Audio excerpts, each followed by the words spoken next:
your paperback scars, talking like you travel worlds beyond the stars. You don't understand, I've seen both sides, but your dark years were sneaking beers and teenage fights. Now you're preaching from a pedestal online. You think to send us some rebellious crime. You say you know exactly how we think, but your whole testimony's hanging by a string. You say doubt was just a phase, but curiosity's a craze.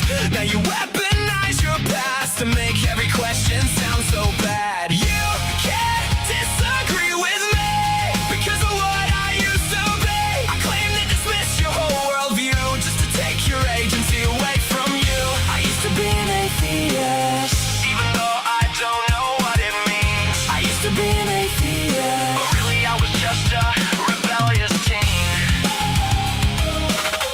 Really.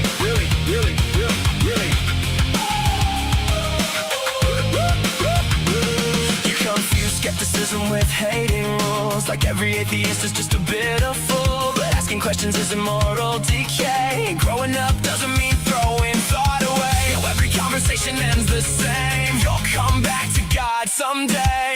Like your personal redemption arc automatically wins the argument by default. You treat nuance like a sin. The confidence means you always win, but your story falls apart when emotion masquerades as fact. You can't disagree with me because of what I used to be. I claim to dismiss your whole worldview just to take your agency away from you. I used to be an atheist, even though I don't know what it means. I used to be an atheist, but really I was just a rebellious teen.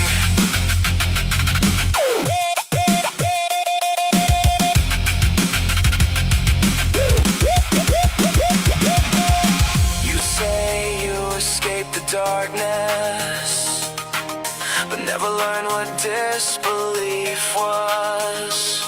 Shadowboxing paper tigers in your head, then declare the whole debate dead. Every conversation's a battle in the war, turning into the same old score. Trust me bro, I've been there too. No bro, you just hated curfews. You can't disagree with me because of what I used to be. You talk like your past gives immunity from criticism and scrutiny. I used to be an atheist. That line's getting old and thin. You weren't looking for the truth back then, and now you just can't comprehend. Yeah, you call it testimony,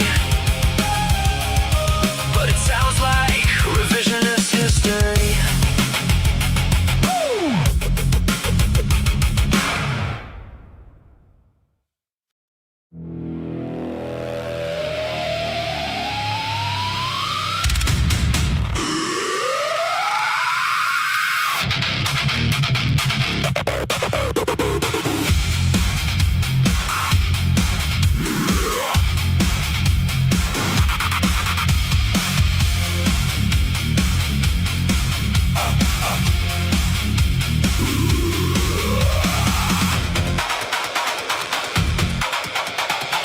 You talk in circles, but it's worse than that. You spin around and never find your way back. Round and round while you twist and turn like a figure eight that never learns. You think you've mapped infinity's face just because you're trapped inside your maze. And if your mind can't comprehend the scale, you declare that everybody else must fail.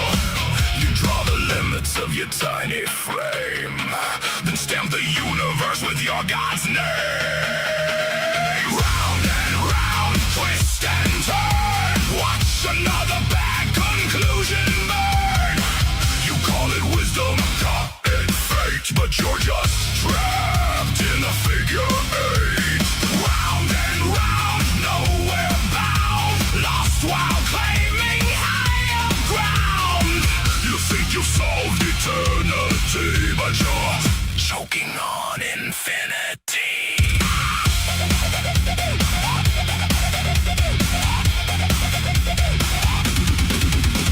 You learned one chapter of theology, now you're lecturing on cosmology, dismissing every paper that they write like decades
up as a grenade. You reject the evidence, rewrite the score, then wonder why nobody's buying it anymore.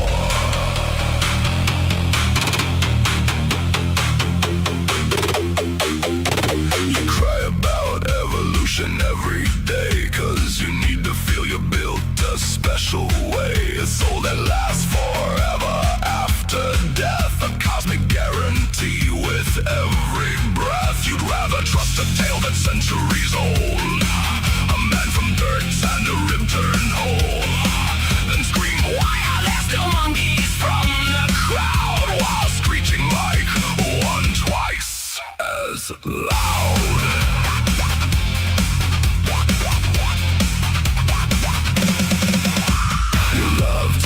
Atheists what we believe, inventing things that we never conceived. You paint us monsters, bitter and obscene, then act surprised when we don't fit the scene. You think you know us, think we're cold and mean, but we're more caring than you've ever been. No threats of hell, no promised reward, just helping people because they're worth fighting for.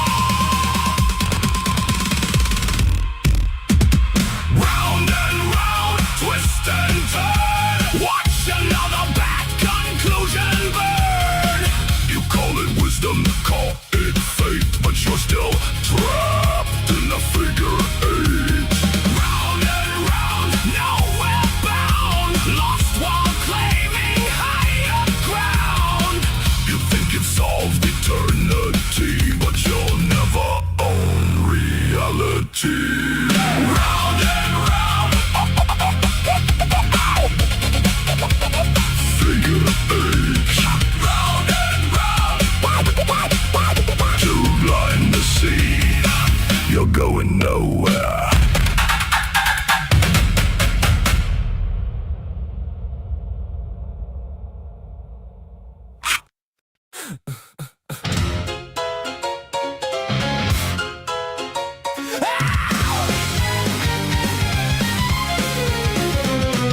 Dress up doubt in velvet robes, throw dead men's quotes like holy stones, name drop Plato and wave your hands like a mystery will make us understand. You sell transcendence cheap online with cherry-picked and twisted lines, a sermon built from smoke and mirrors, preaching louder 'cause the truth gets nearer. You claim spirituality, philosophy and historicity, but all you got is sophistry.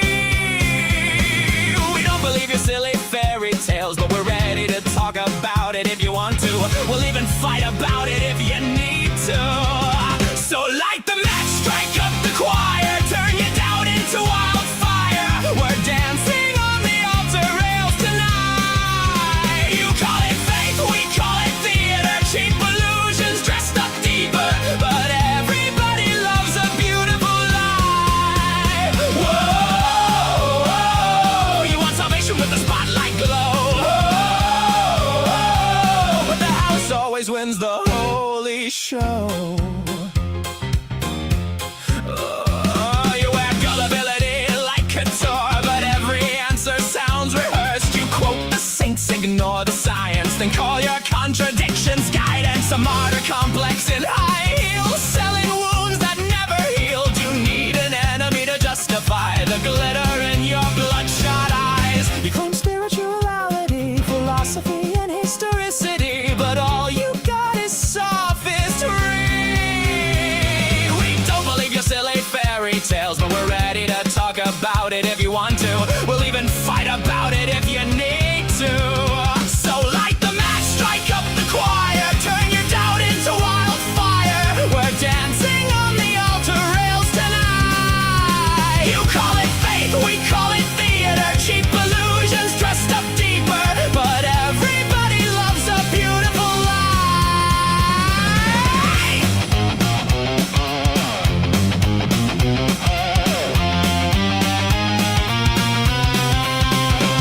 And if heaven's just a green room backstage, then who's been writing all your lines? You pray in public for the applause, then curse the crowd when they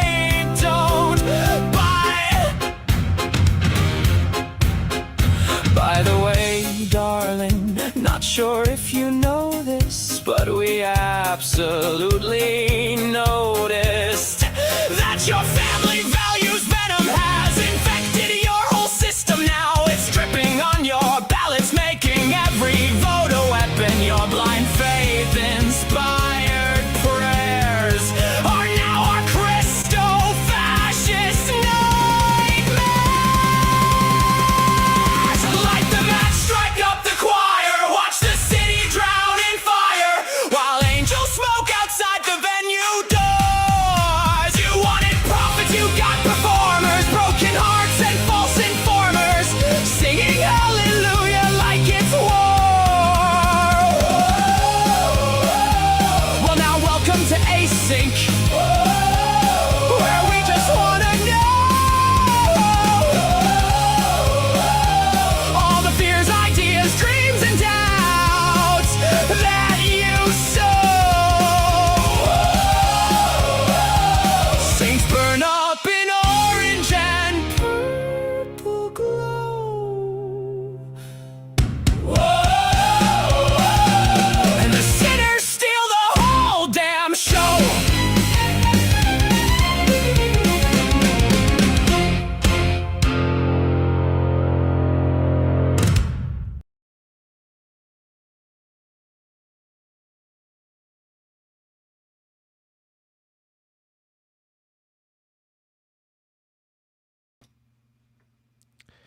Good evening, everybody. Welcome to Async. I'm Arpy. Hope you all had a great day. Hello, everybody. Hey there, Gretchen. Now let's bring Nectu up. Hey, Nectu, how you doing? I'm doing well. Good to see everybody. Hope everybody had a good day. Yeah, it was Monday, so it's rough for a lot of people, but we all got through it. We're all here now, ready to have a good stream. Yeah. Here. Well, Yeah, I've never sinned in my entire life, so I don't know what that's all about. Opal. Oh. Should we say hey to our friends in chat? Yeah. All right. Well, it looks like tonight we have Kelsier getting the gold medal, #1. Way to go. Then Opal with a close second. Good to see the two of you. Then we have our good friend JR. Then we have Flip, Terrible Name, Jada, and Professor Hizzle. Oh, hang on. Oh, I think I know what Gretchen's doing. Hey, Jamnik, what's good, my dude?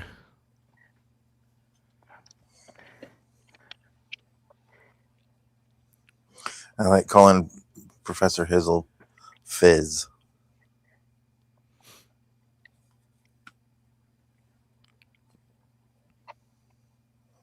Hey, Jamnik. What's going on, man? Rocking on. I love it. The lengths I go to not actually use emojis is nuts. Well, they can't from StreamYards. You can't from StreamYards, can you? I don't ever anyway, so Oh, I hate never them. noticed that. So no, I've never used them. Oh, yeah, So. I do. In fact, sometimes I will speak to certain people in only emojis that I text. Uh-huh.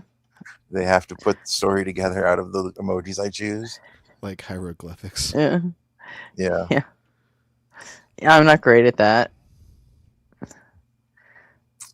at all. Not everybody appreciates that I do that to them. Some people don't like it. But I do it anyways. Yeah. I don't care if they like I know three or four people that just use the steaming teacup emoji Mhm. every time they take a drink of their coffee. And I've asked so many times, why do you guys do that? That's all they'll comment. It's just a fucking coffee cup, or a teacup, whatever. Do we need to know that you're taking a drink? And three of them have told me it's just every time I take a drink of coffee, I'm like, fucking why? Right. You know? So if I put ice cream in the chat, you'd think that I'm having ice cream. Like I was having ice cream. I had to. Is there a choking emoji? So if someone's eating and they're choking and they need help, you can just. That's funny. Yeah. Someone So. sends them the Heimlich maneuver emoji.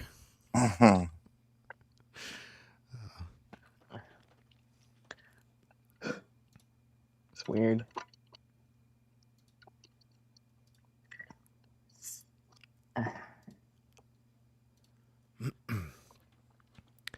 Well, here's what I've got. On Oh, the, you want to watch that call from John yesterday?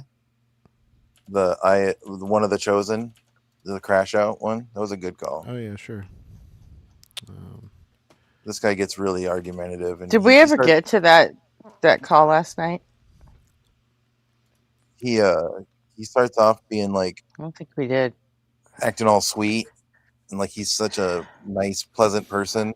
But by the end of the call, John has exposed them to being the masks basically comes all the way off, and the dude just totally crashes out. It was a good call though. One of the chosen is the. Well, do you have the timestamp? It was like 6 hours. Let me look at that picture. No. It was negative 6 hours. Sorry, but that was from the moment that he was streaming.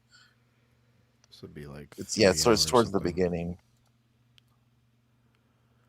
Go back. Should be before Bill. It's before Bill. Before Bernard. Right there. That's the guy. I like that John keeps the caller's name on the screen too. It's so convenient. Yeah. I love all the John's interactive stuff for the audience to play with. Like you can do rate the caller, you can do the believer bingo, and then he also does in the top right corner he has all his supporters, those inner circle people, and I like the inner circle kill switch. He's really innovative.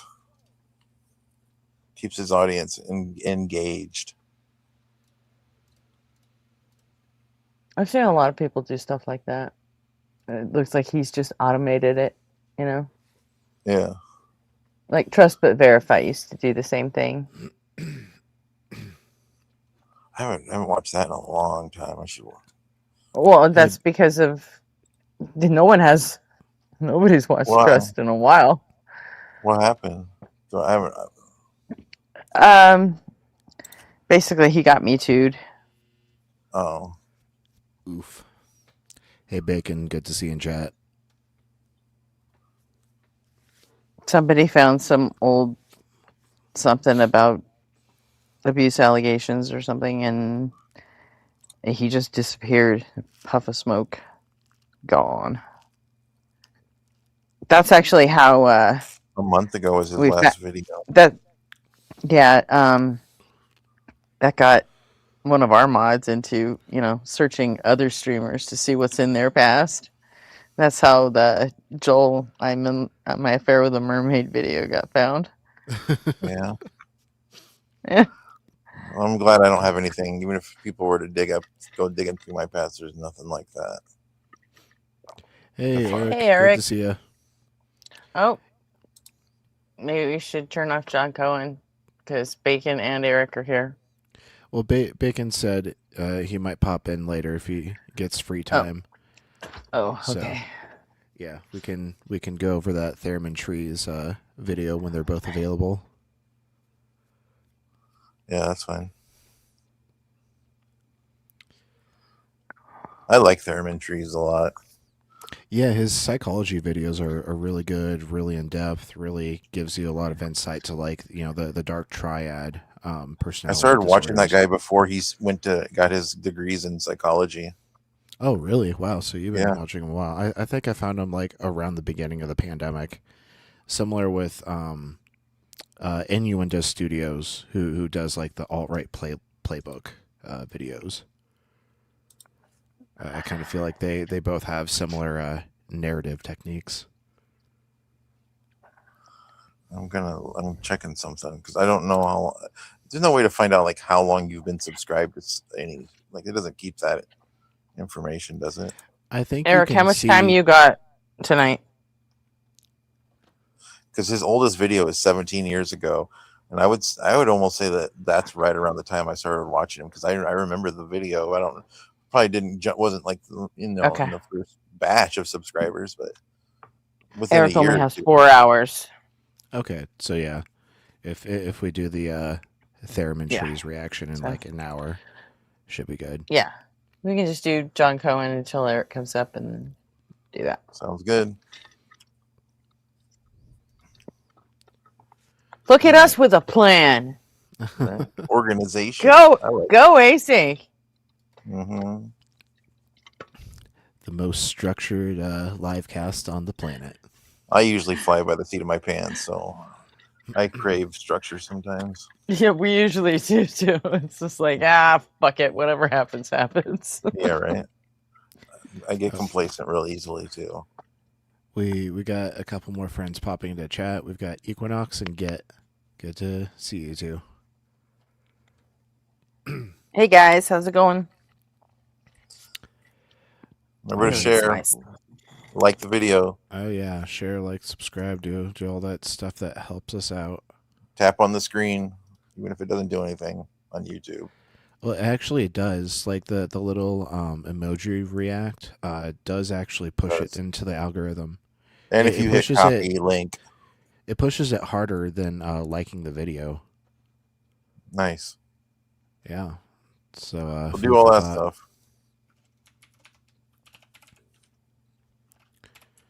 I'm going. Do one of you want to share in the Discords? Do what? Share tonight's link in the Discord. Oh, share the link. Yeah.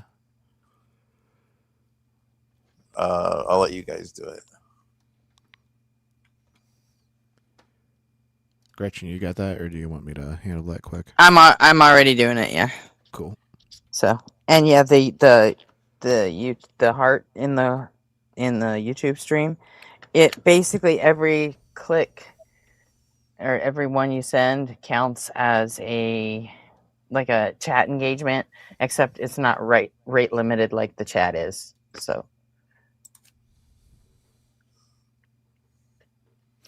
So I've been told.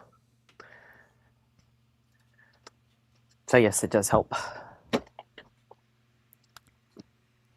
All right. I just liked both streams. So yeah. I think we're ready to jump into this John Cohen clip. Sound good? Sounds good. All right, let's do it.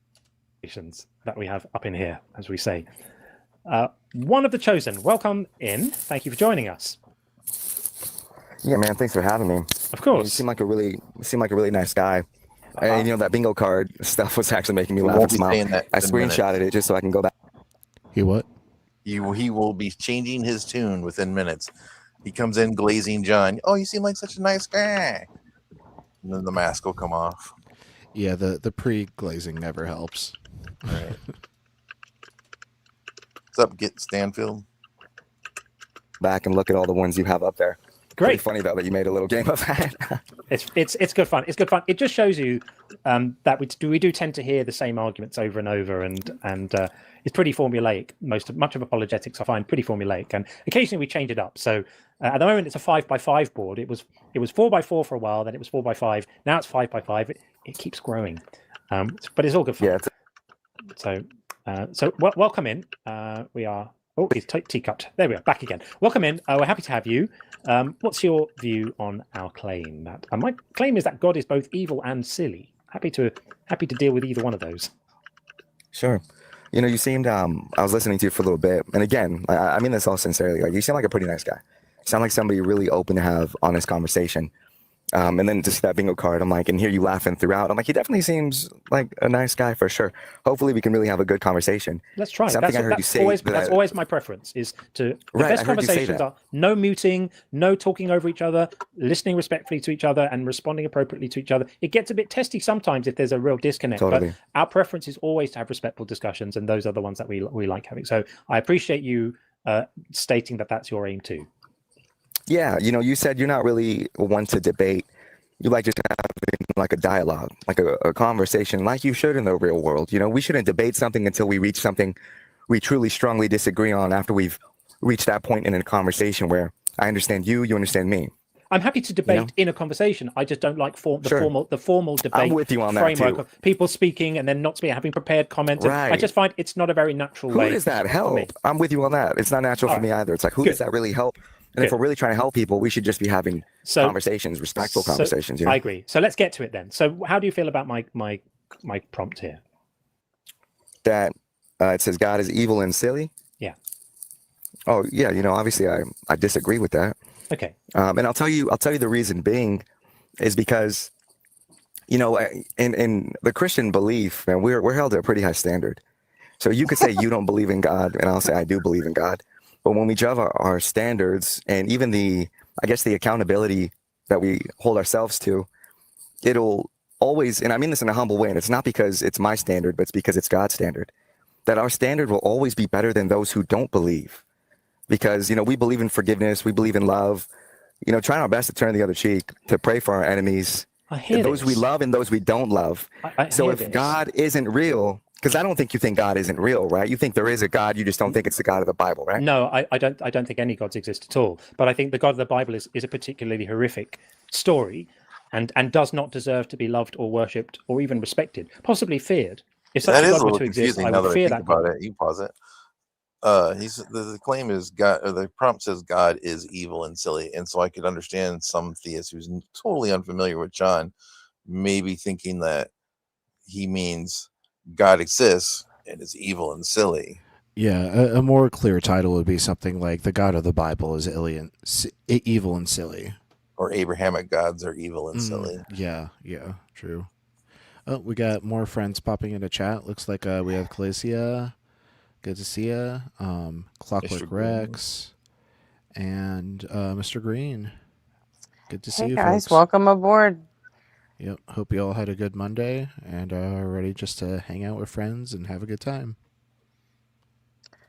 God, but there's nothing that would make me love that God, because yes, Jesus taught some nice lessons about forgiveness, but you can't just take those things. If you think Jesus is God, then you have to reconcile all the lovely things he said that one might find on the side of an inspirational mug with the horrific things he did earlier in his tenure, when he was commanding men to kill children with swords, for example, and when he was allowing people to take young virgin girls as the spoils of war and rape children, and specific commandments to steal women to be given to other people and making women property. And even when Jesus came along in the New Testament, we're still told that women have to submit to men. And I'm reminded of the horrific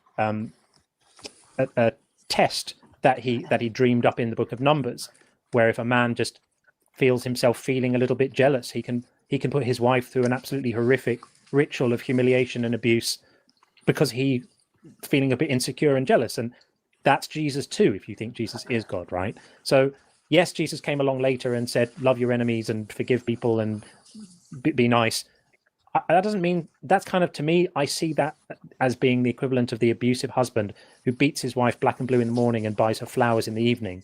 And she goes, oh, they're lovely. They're lovely. Chrysanthemum's my favorite.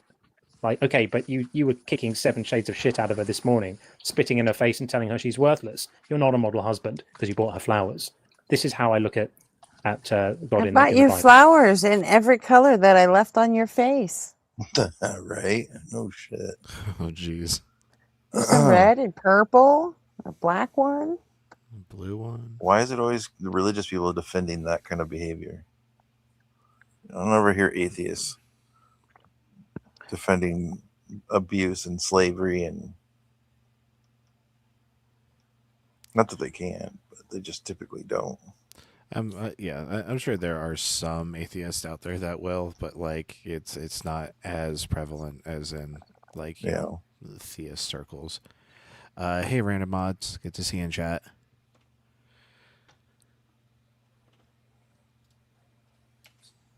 Yeah, John, anything taken out of context can sound pretty insane for anything in life. So just like the Bible, when you take things out of context, when we're reading about God's judgment and his wrath against evil, sometimes when you're just reading the punishment that they're receiving, it sounds pretty shocking. And I want to tell you this too. I didn't always believe in God. I didn't even think Jesus was real, man. I used to mock Jesus. I used to think God wasn't a real, there was no God.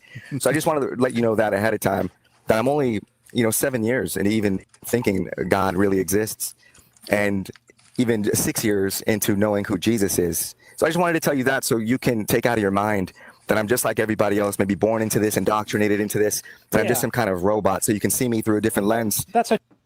I'm not like the other Christians. Right? He's exactly like the other Christians. Okay, but I do want to know, since, did you always not believe in God? Because for somebody who cherry picks Bible verses, a book of God, what brought you to the Bible to cherry pick about God? I'll answer before we move. Yeah, before we move on to, because what you threw. Yeah, he's already mad. You can tell because he's accusing John of cherry picking. It's like we're just reading what's in the Bible. Like if it's in there, it's not our fault that it's terrible. Like you're just coping. Yeah, they John and Sean plant the flag immediately. They stop the show just to bring him back because he'll keep trying to do that too. He wants to just carry right on with his assertions. Threw in there is like out of context, didn't provide the context, didn't and cherry pick, and then hey, so John, let me ask you a question. So this can't remain unchallenged. This doesn't get addressed, and it's kind of sneaky, but so John, out of context. Hey Eric, how you doing tonight? Hey, doing well. What's up, Good Eric? to hear. Yeah. How's everyone else doing tonight? Well, doing all right. The missus went out to with some friends for sushi, and so I had RP Junior for a little longer today. But okay. Nice. Still doing fine. Was able to get a nap in while she was gone. Nice. I too was taking care of one of my children, my brand new steam machine. So nice. So many people got excited that like Half-Life 3 was secretly confirmed when they were showing off like the Steam machine at some expo. There was like a decal that looked like the Lambda symbol that was like covered over by another decal. Oh, but interesting. I'll look that. I'm all for Half-Life 3 conspiracy theories. Come out? I don't think so. I think it's just copium. Oh, okay. Yeah. Why wouldn't that happen though? It seems obvious. Like so many people would want it. They're just letting it like build up until it's like at a fever pitch, and then really make a game. Like I'm afraid that it might end up like a Duke Nukem Forever, where like like there's just been so much hype for so long that like it can never actually live up to the hype. Yeah. Right. Yeah. Valve. Isn't there a GTA version that's like has that same problem? Yeah, GTA 6 is coming out this November, and it's been many years since the last one. 10 years since the last one. Yeah. It's so weird. Like the biggest franchises, they used to be like, they used to come out with their content like they'd be like constant, like every couple of years. Like the biggest stuff goes forever without. It's like it rides the coattails of it, milks everything out of the previous. Yeah, Skyrim. Yeah, but look at the technological advancements just in the last few years, though. I mean, I imagine that would, light fires under the game devs to like scrap what they've already done and say, let's do it like this, Yeah, these studios that have these kind of mega IPs, they definitely are in this cycle of we're gonna have like a decade between releases. And really, really work carefully on their products. And it's they actually don't though. They don't actually put the product together until like the last. They might. It depends on the studio. Yeah, it depends on the that's right. studio. Usually I they know throw it together in the last year or two. I know for a fact, like Bethesda just like Microsoft basically took Fallout from Bethesda and gave it back to Obsidian and said, "Here, Obsidian, make a game," which is phenomenal news because Obsidian made Fallout New Vegas. New Vegas is my favorite Fallout. Yeah, game. but handing the Fallout franchise back to Obsidian is basically an admission of like, yeah, we keep fucking this up. Can you do it for us, please? But Bethesda is definitely an example of working slow and fucking up. I look at Valve and I say, yeah, they work slow, but man, when they release something, it's a home run. Yeah, Bethesda would never update their game engine though. That was their problem. Yeah. By the way, it's good to see you, John. Yeah, good to see you, John. Hey, John. Hi, John. Hi, Ray. Can I just take a quick moment on the title? Hi, Dylan. That you're watching in the background. God is evil and so silly. And silly. It's so silly. Yeah. we commented on that just a minute ago. Yeah, it's giving Joel and Mezzo vibes when they're like, "God, it's the big meanie." Your God is a silly goose. It's definitely meant to be condescending. I said every time I pick a new stream title, I want to use like my favorite stream title from Mezzo ever, which is God don't period prove wrong period. It's just like I want to do it every fucking time. I wish you would use that one more. it gives me Monty Python vibes. You know, like it's so silly. Yeah.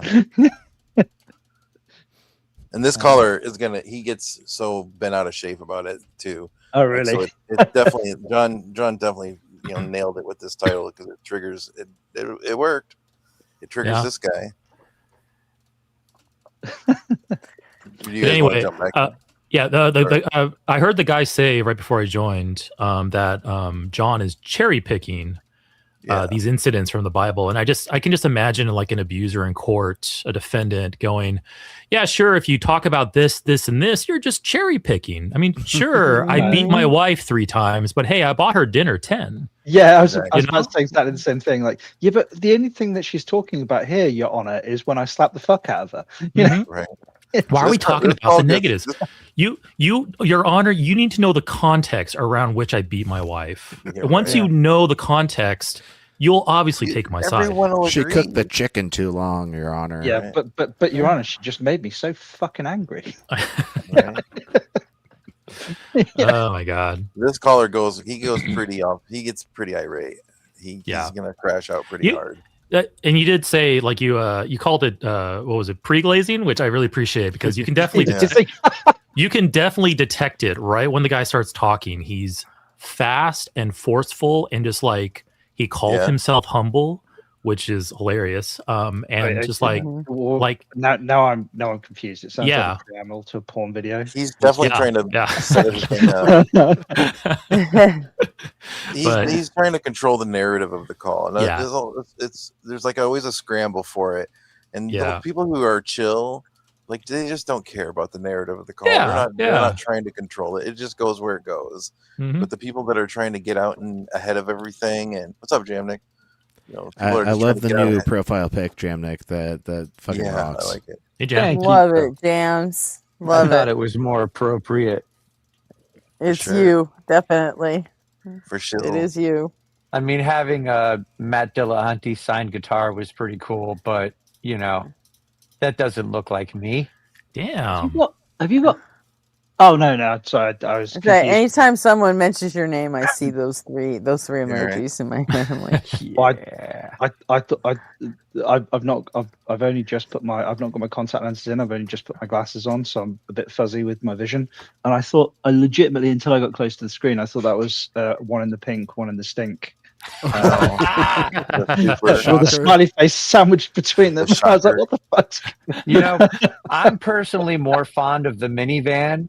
2 in the front and 5 in the rear. Wow.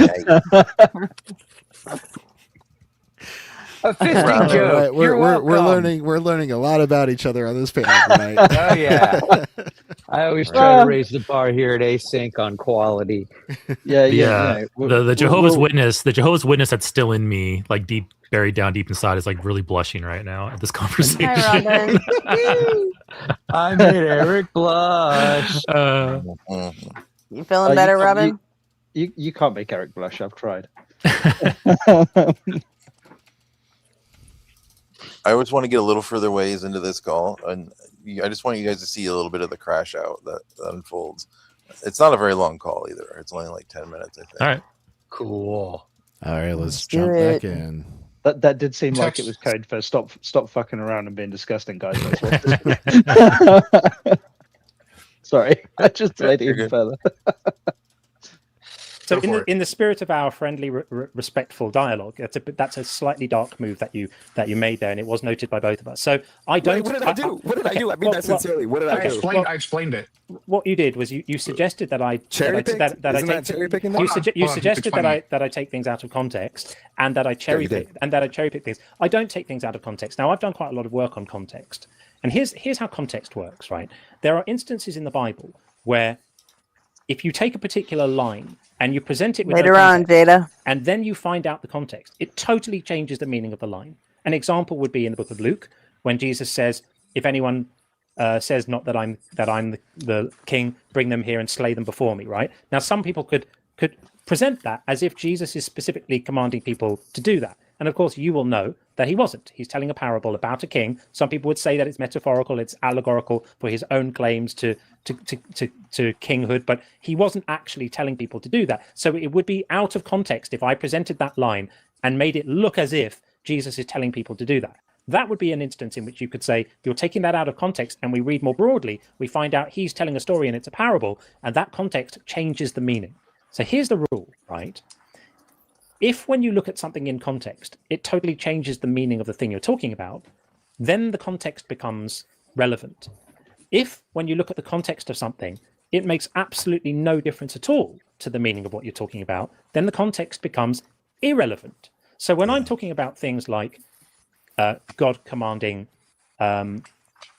giving let's use the exact example I gave earlier because the context makes no difference. When I used the example earlier of a man feeling jealous so he can put his wife through an absolutely horrific ritual of humiliation and abuse, if you read the entire book of Numbers, nothing is changed about what you can infer from the verses giving these prescriptions. Nothing. You can read the whole book of Numbers, you can read the entire Old Testament, and you can read the entire Bible, and you can read any other books you feel like reading also. Nothing changes about the meaning of these verses in this case, right? So what that Hey means John, have is, you ever hang done on. something, John? Hang on, don't distract. So what this means, I'm coming to I mean, this is a lock, dude. I'm coming to the end. I'm making my point. All right. I'm It's making actually it not. I'm making it You guys carefully. mentioned not talking over. This but is you guys actually spoke not a over me. lot. This is actually not a lot. John is very succinctly like laying out like kind of Yeah. the flaw of appealing to context. Yep.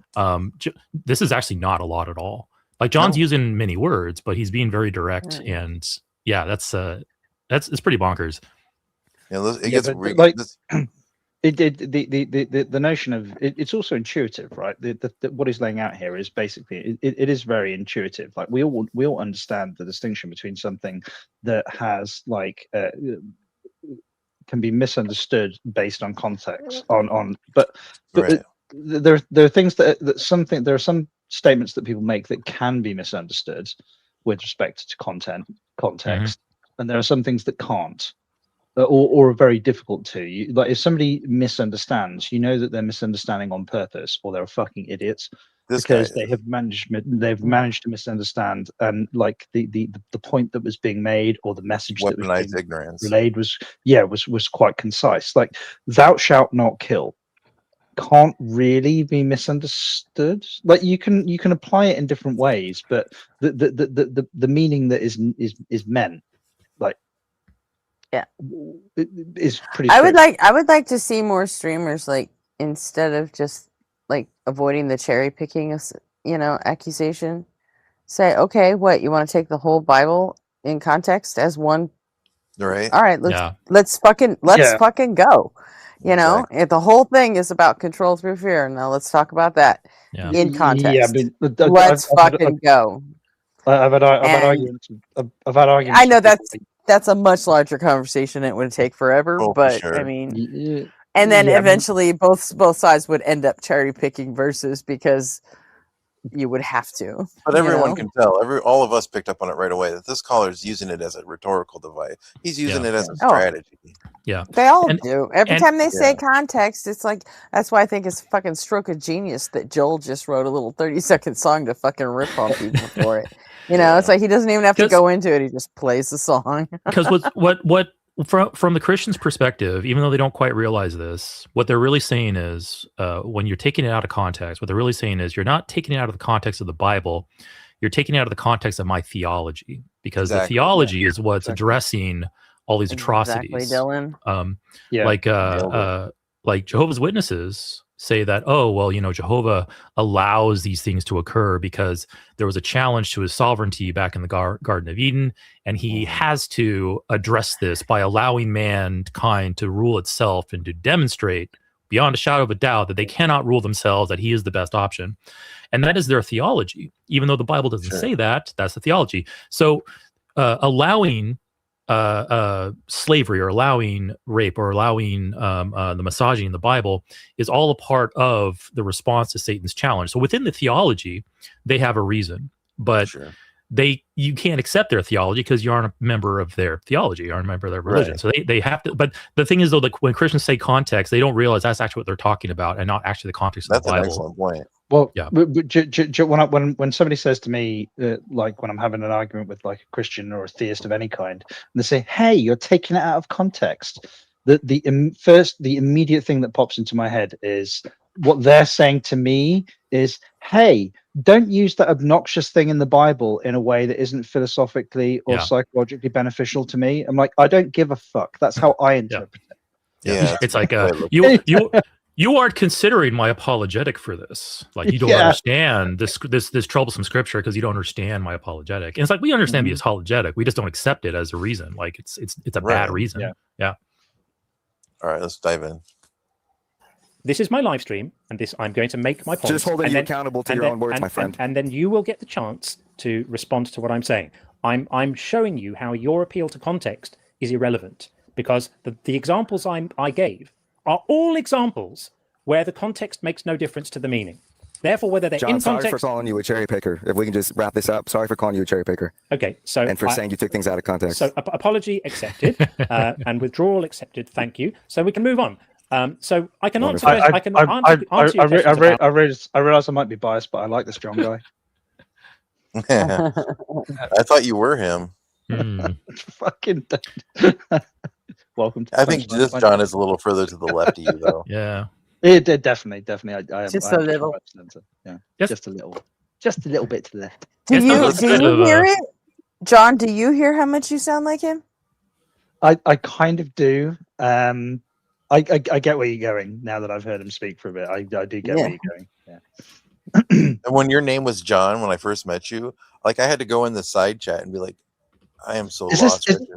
Is this when I speak and people go, "Are you John?" Is this who people are asking me if I'm that person? Is that who they? Yeah, that's what I was asking you, and you said right. You said something back to me like, "Who doesn't know John Cohen?" And I was like, "You? Are you joking? Are you kidding?" Yeah. Okay. And I couldn't figure it out, and I didn't want to be rude to you, so I had to go ask Gretchen, and she's like, "No, it's not. It's not the same." I was like, "Okay, thank you." Right. Fair enough. I like certainly. I do get. We do have the same sort of like Middle English twang. I'll grant you that. Yeah, we are. He's from Surrey. Even the tones in your voices sound quite comparable. Yeah. Does that make any? Do you know where he's at? He's like south of London. Yeah, no, I know exactly where Surrey is. Okay. Yeah, that's where he's from. So, well, it's about whether it doesn't matter. It's a non-issue. It's not worth pausing the video over. I do apologize. Go on. I was a believer or not, but they actually have nothing to do with the issue at hand. I just am trying to get to know you a little bit, John. I know, but there are other times of that. People aren't here for a... Well, John, it's yes, you were, or no, you weren't. I'm just curious, because for somebody who... I've never believed for one day in my life. It's always been obvious to me that this is patent bullshit. Sean used to be a believer, but isn't anymore. Now, let's get back to What do you go to the Old Testament for, then? Like, what were you looking for when you were finding these verses that offended you? What were you doing in the Bible? I was reading the Bible because I'm interested in the Bible. I'm fascinated by it. It's my full-time career, speaking about it and writing about it, because I'm fascinated about the fact that this book cripples so many people's minds. and turns people into intellectual vegetables.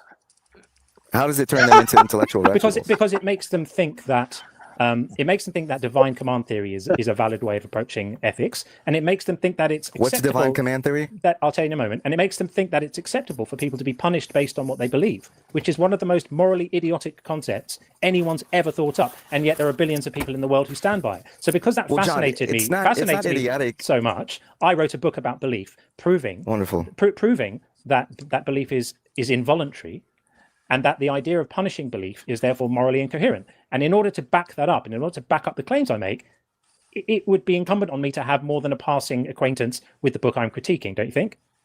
Well, John, we could understand that the things that you think are foolish could be due to you just not understanding, correct? That's a fair statement. They could, right? or it could be because they're actually bullshit. He's so desperate to poison that well. He's probing for anything he can latch on to basically disqualify John from having an opinion on this. It gets much worse. I'm still getting to terms with the concept of an intellectual vegetable, but I've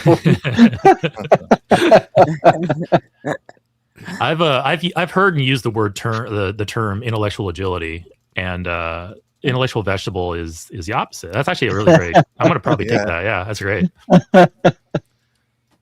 He's gonna get super upset with John, and he's gonna do the thing where he tries to go to the other co-host and be like, let's watch him do it. Okay. But telling us about it. Let's just watch him. Let's watch it happen. Yeah, let's go. No spoilers. No spoilers. I don't want to. And then at the end, the Titanic sinks. No, oh, I'm sorry. But yeah, I only got to the part where Jack was the king of the world. Fucking jams. What the hell? Jack will always be the king of my world. I just want him to paint me like one of his French girls. Well, I just want to say it always annoys me when a Christian will like try to discount the Old Testament, because without the Old Testament, like you can't even like try to claim that like you have a Messiah. I'm not conceding that Jesus fits any of the messianic criteria, but like without the Old Testament, there is no prophecy of a Messiah. Period. It's exactly that's my issue with it. People go like, "Oh, the Old Testament doesn't count anymore." Well, if the Old Testament doesn't count, exactly what prophecy was Jesus fulfilling? You fucking simpleton! and also, but they'll still want to come back to Genesis and pretend like that's how the world started. Yeah, we'd all be calling him the son of Dionysus today. So who's the cherry picker now? Right. Oh God, it's painful. How the turntables. It actually hurts. Great, Michael All right, Scott. let's see this guy crash. Let's dive back in. Okay, yeah, fair. I'll give you that. Or it could be that. But I think when we flesh out these things, we find that they're not BS, because everything God does is for a reason. Even like when you were saying you think it's complete BS that not believing is what condemns you. Yeah, right? Quick. Everything everybody does is for a reason. That doesn't make God special. You fucking idiots. But if my memory serves, the Bible in no place says that everything God does is for a reason. That's him inserting his theology into it. True. Yeah. They flip back and forth. Yeah.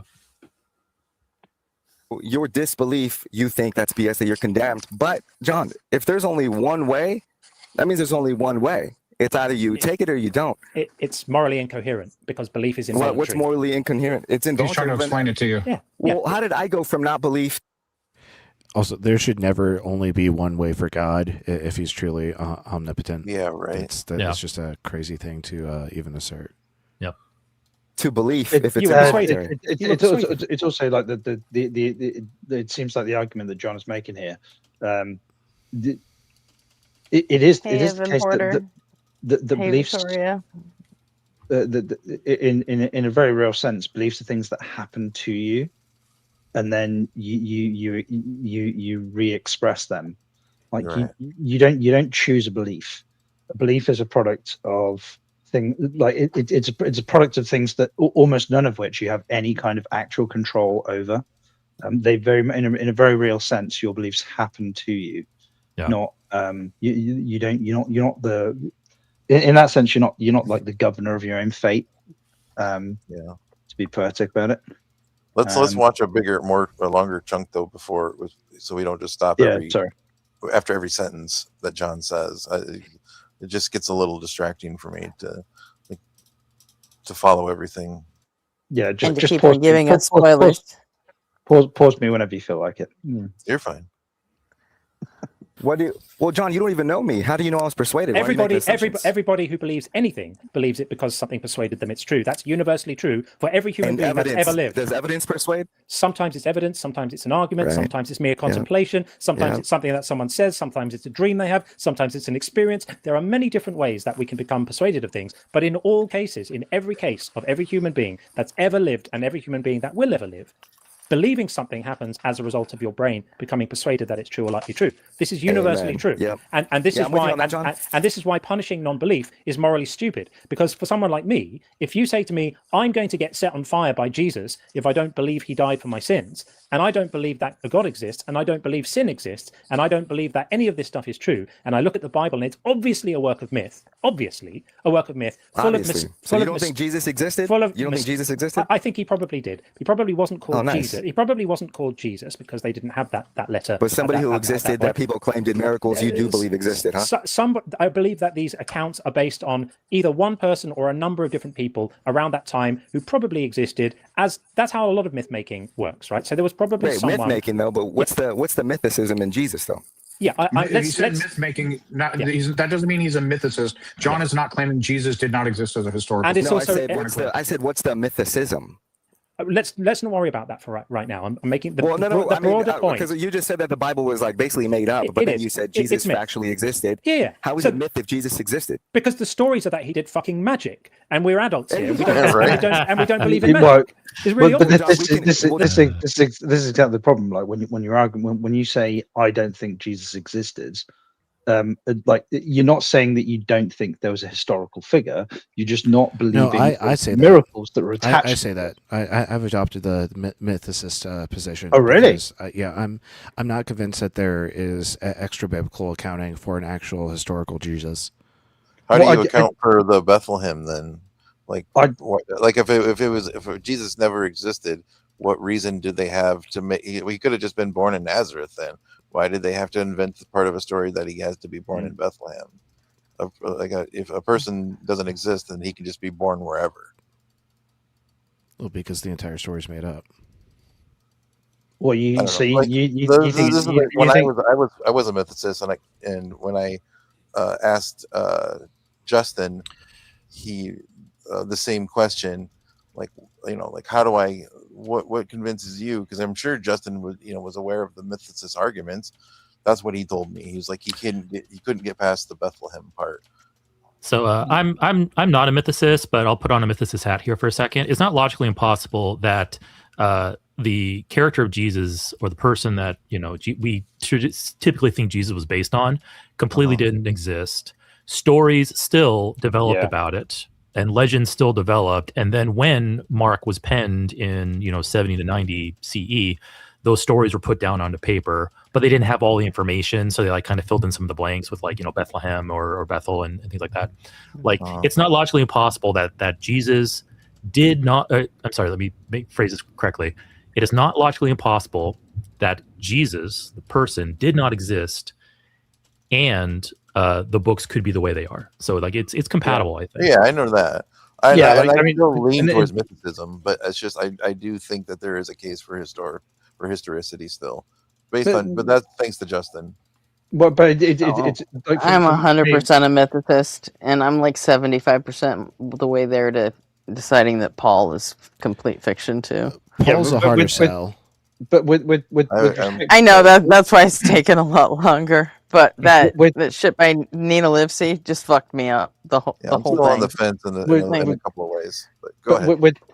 With respect to Jesus, I'm not one. Firstly, I'm not a believer in the first place, and I don't. It doesn't really change my any content of my character or my life. With respect to did Jesus actually exist? I think Jesus might potentially have been an amalgamation of two or three different potential characters, but it doesn't matter. Heads of mystery cults. Yeah, Yeah, but it doesn't fucking matter. I definitely don't believe that there was this Jews and or Jewish people who were wandering around the Middle East 2,000 years ago, performing magic spells that then died for 3 days and came back from the fucking dead. That's the part, I don't believe that, which is the bit that matters. You know, how many people in history have that same exact story? You're saying all the times that this occurred in history that we have record of before Jesus ever came along, people rising and dying for 3 days and coming back, and then all the other elements that match. That was all bullshit. That was none of that really happened. But then this time with Jesus, this time it really happened. This one is definitely true, right? Right. This guy did die. It was born from a virgin. Did die. I think he was invented out of whole cloth because that's the character they needed to sell their fucking shit, and that's all there is to it. You know, like King Arthur. Like King Arthur was never fucking real, but you know what? He serves a purpose. Yeah. You know? Let's invent that character.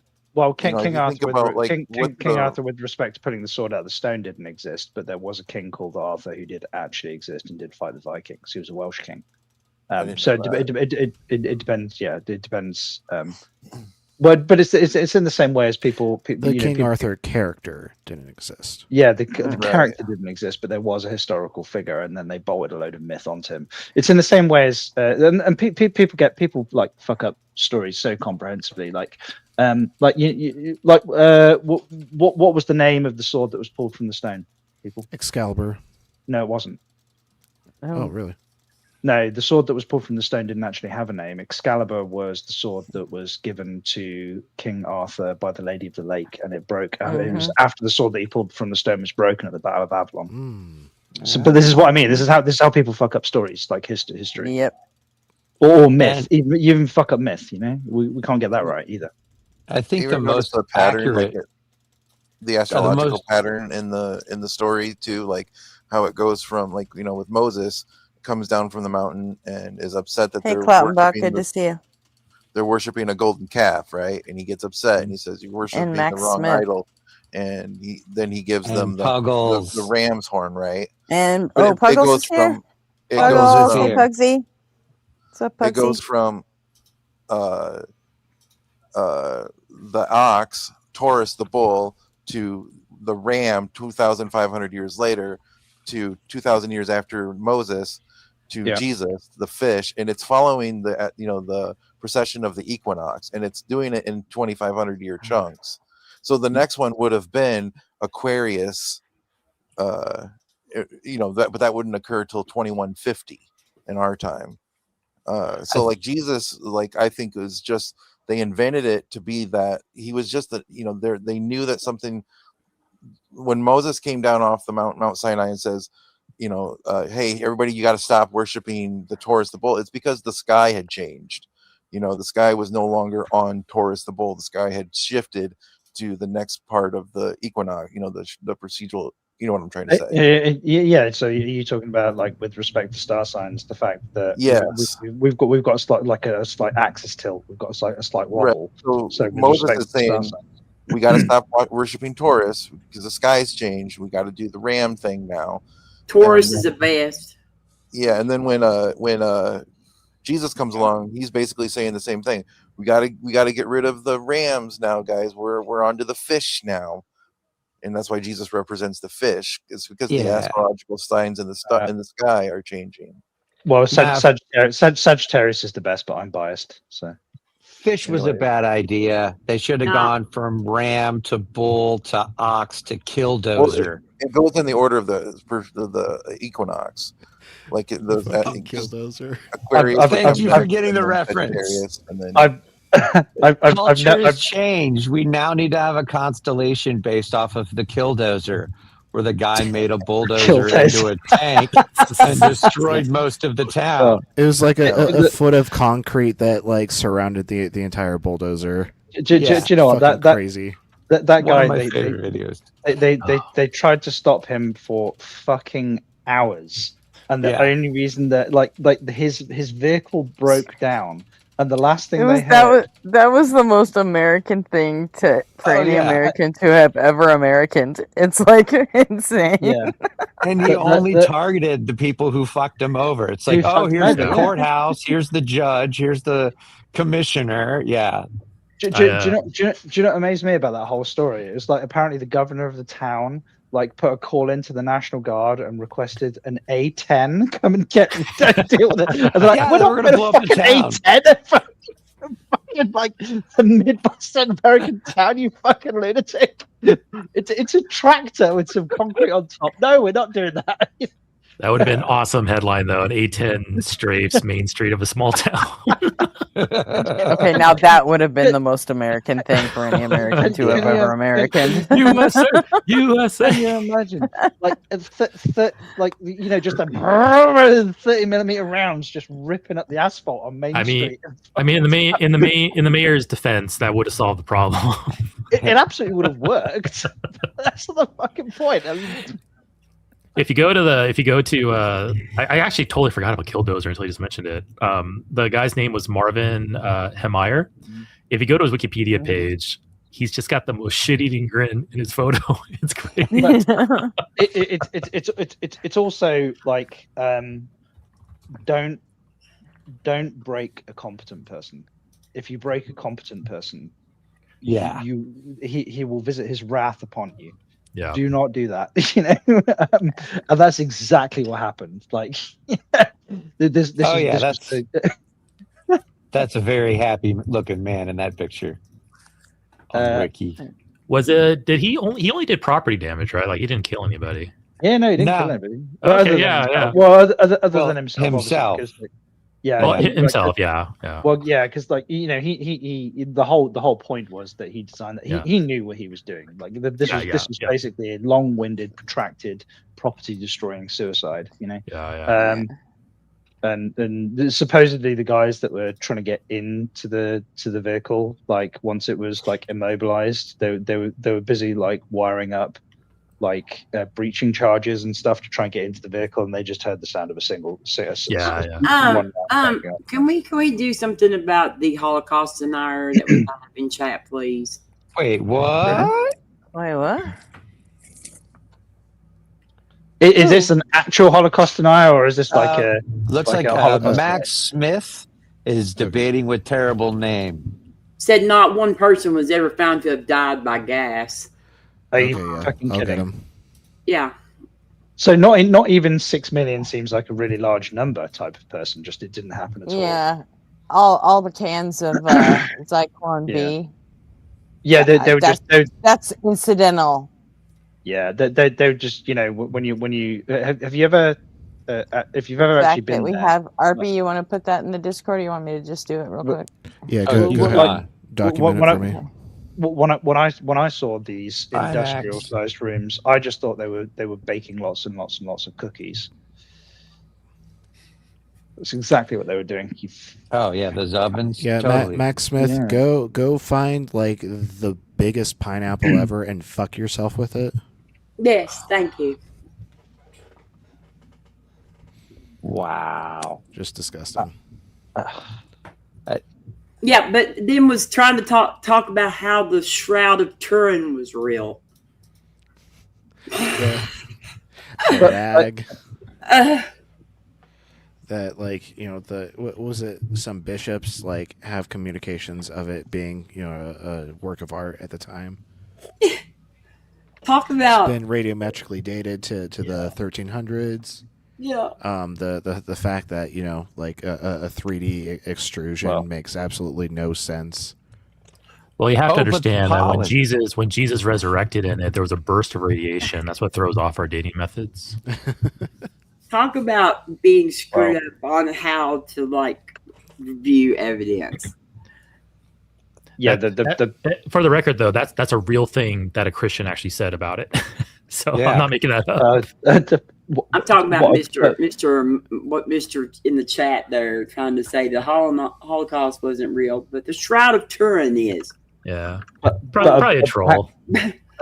They must be. They can't like, you know, the notion that this really, really, really obscure like difficult to identify piece of fabric is somehow real, but you know, the deaths of multiple family members within living memory isn't.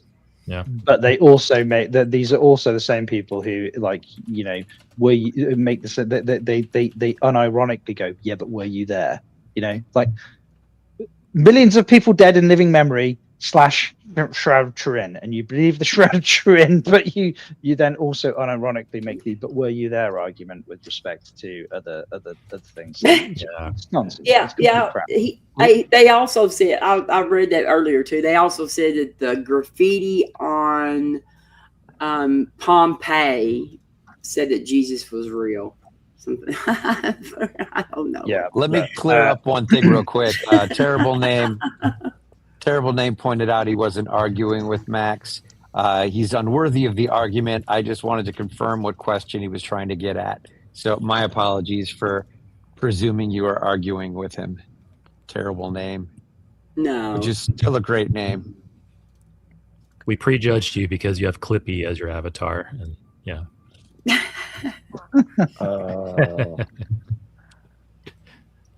How cute you are, Eric. I like your picture. Thank you. Are we doing baby pics in our profile now? Oh no, Might as well, right? Let's not get the channel banned or attract an unwanted audience. Okay. So real quick, this is the most damning piece of evidence. So like, if this cloth was truly draped over a face when like this image was printed into it, it should look more like this. Yeah. When you extrude, you know, a 2D image from a 3D model, it's going to have warping that like makes it look, you know, uncharacteristic. Yeah. And this looks just like a drawing of a fucking face. Well, because it's more sectional. It's like clearly if people think that this is the shroud that was draped over a person that is somehow picked up like characteristics of the face, when you lay the cloth flat, this is exactly it's a geometric problem that you have with axial tomography with CT scans that you have to correct for, and it's all done in computer software. But you're exactly right. You know, this notion of taking like a 3-dimensional thing that you've draped, you've either taken a section of, or you've draped like you've taken an external image of. When you lay it flat, it's not the same thing. It doesn't look the fucking same. You get data. But you have to reinterpret the data so that it looks like a face or whatever the thing is for humans to interpret. So obviously, Mezzo does it in real time with a piece of foil. Yeah, obviously the person who made the cloth did not also do 3D modeling video games. Well, we're definitely not a Blender wizard. That's the single biggest piece of evidence that you know, screams to me the shroud is, you know, a fake, a forgery. Yeah. But you're forgetting something. Magic. Oh god damn it. Yeah. I guess I believe now. That burst of radiation. That burst of radiation must have also distorted the imprint of the cloth. In a way that makes it more obvious to us because God wants us to know about this. It all makes sense. Oh, clearly. Someone tried to you know, use the apologetic that like the cloth began to float above his dead body before like the burst of light happened, and that's why it's not warped. I'm like, okay, now we're just fucking like making it up as we go along. But also, can we just like the amount of energy that would be required for like any kind of ionizing radiation to put that image on the cloth would have also set the thing on fucking fire. It's insane. Magic. It's nuts. I mean, I say we should all be grateful that Jesus was covering his junk when he died and was buried, because the cloth would be far less effective if it was like, you know, really anatomically correct. Yeah. and unless the Shroud of Turin is made of asbestos, I'm calling bullshit on this one.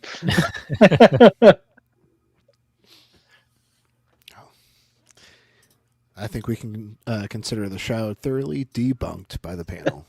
Should we dive back into John?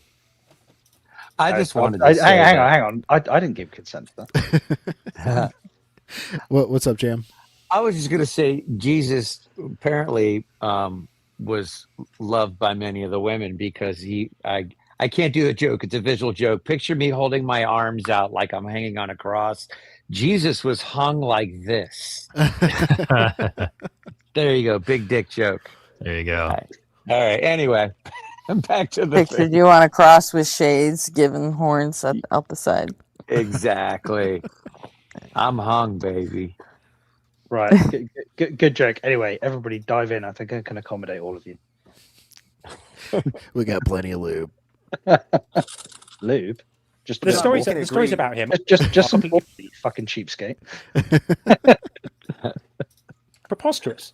Well, John, we could agree that if God existed, these things being done would be things that only God could do, right? That's These are what fantastic. miracles are. If my grandmother had a chimney, she'd have been a fireplace, but I don't care about that. I'm interested in what's happening. But look, one of we're bouncing around a lot. So we are. John, I'm trying to get no talking over it. It's just me and John talking. I'm going to get it back on track. So John explained to you that belief isn't a choice, that you're either persuaded of a thing or you're not. Your beliefs can change.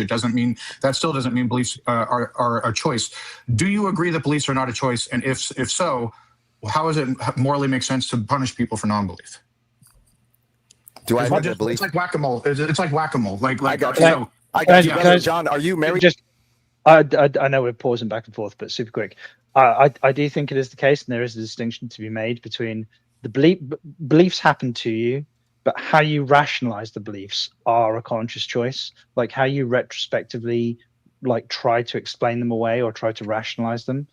So if somebody starts rationalizing, what you believe is a product of your time and place. Like like what your parents taught you or the society in which you live, like right and wrong, etc.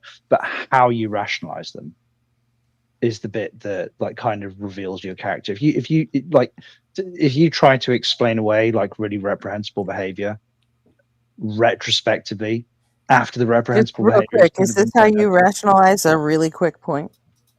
Yes, it is.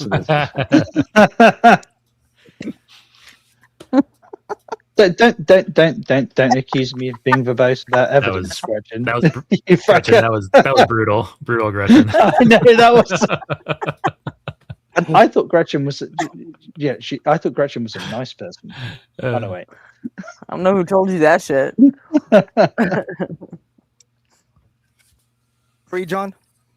That's got nothing to do with any of this. This isn't the Ray Comfort. I'll prove to you. No. I'll prove to you the belief is choice. Because I'm asking you, John. Are you married? You won't. You won't. Let's find out then, John. Are you married? Yes. You are. Okay. Did you choose your wife or no? Choosing a wife isn't a belief. Okay. Did you? I got you. So, did you believe that the woman you chose was the right choice? I was persuaded that it was an appropriate course of action for me by the evidence. I didn't choose. And then you believed it, right? I didn't choose to believe it. I was persuaded of it, and therefore my actions followed my involuntary state of belief that arose as a result of gathering evidence about this person and feeling that we would make a good team. But that if she had been different, if she had behaved differently or had different attributes, then it would not have been possible for me to become persuaded of that. But the fact that she is the person she is, I had no choice but to be persuaded of it, and therefore I acted according to what I had involuntarily come to believe. Now, let's get back to the issue. So you did choose your wife, though, right? Though is what you're saying, though, John. You did choose that's your irrelevant. wife. I'm not saying that the choice John, you can't even tell me whether or not you chose your wife.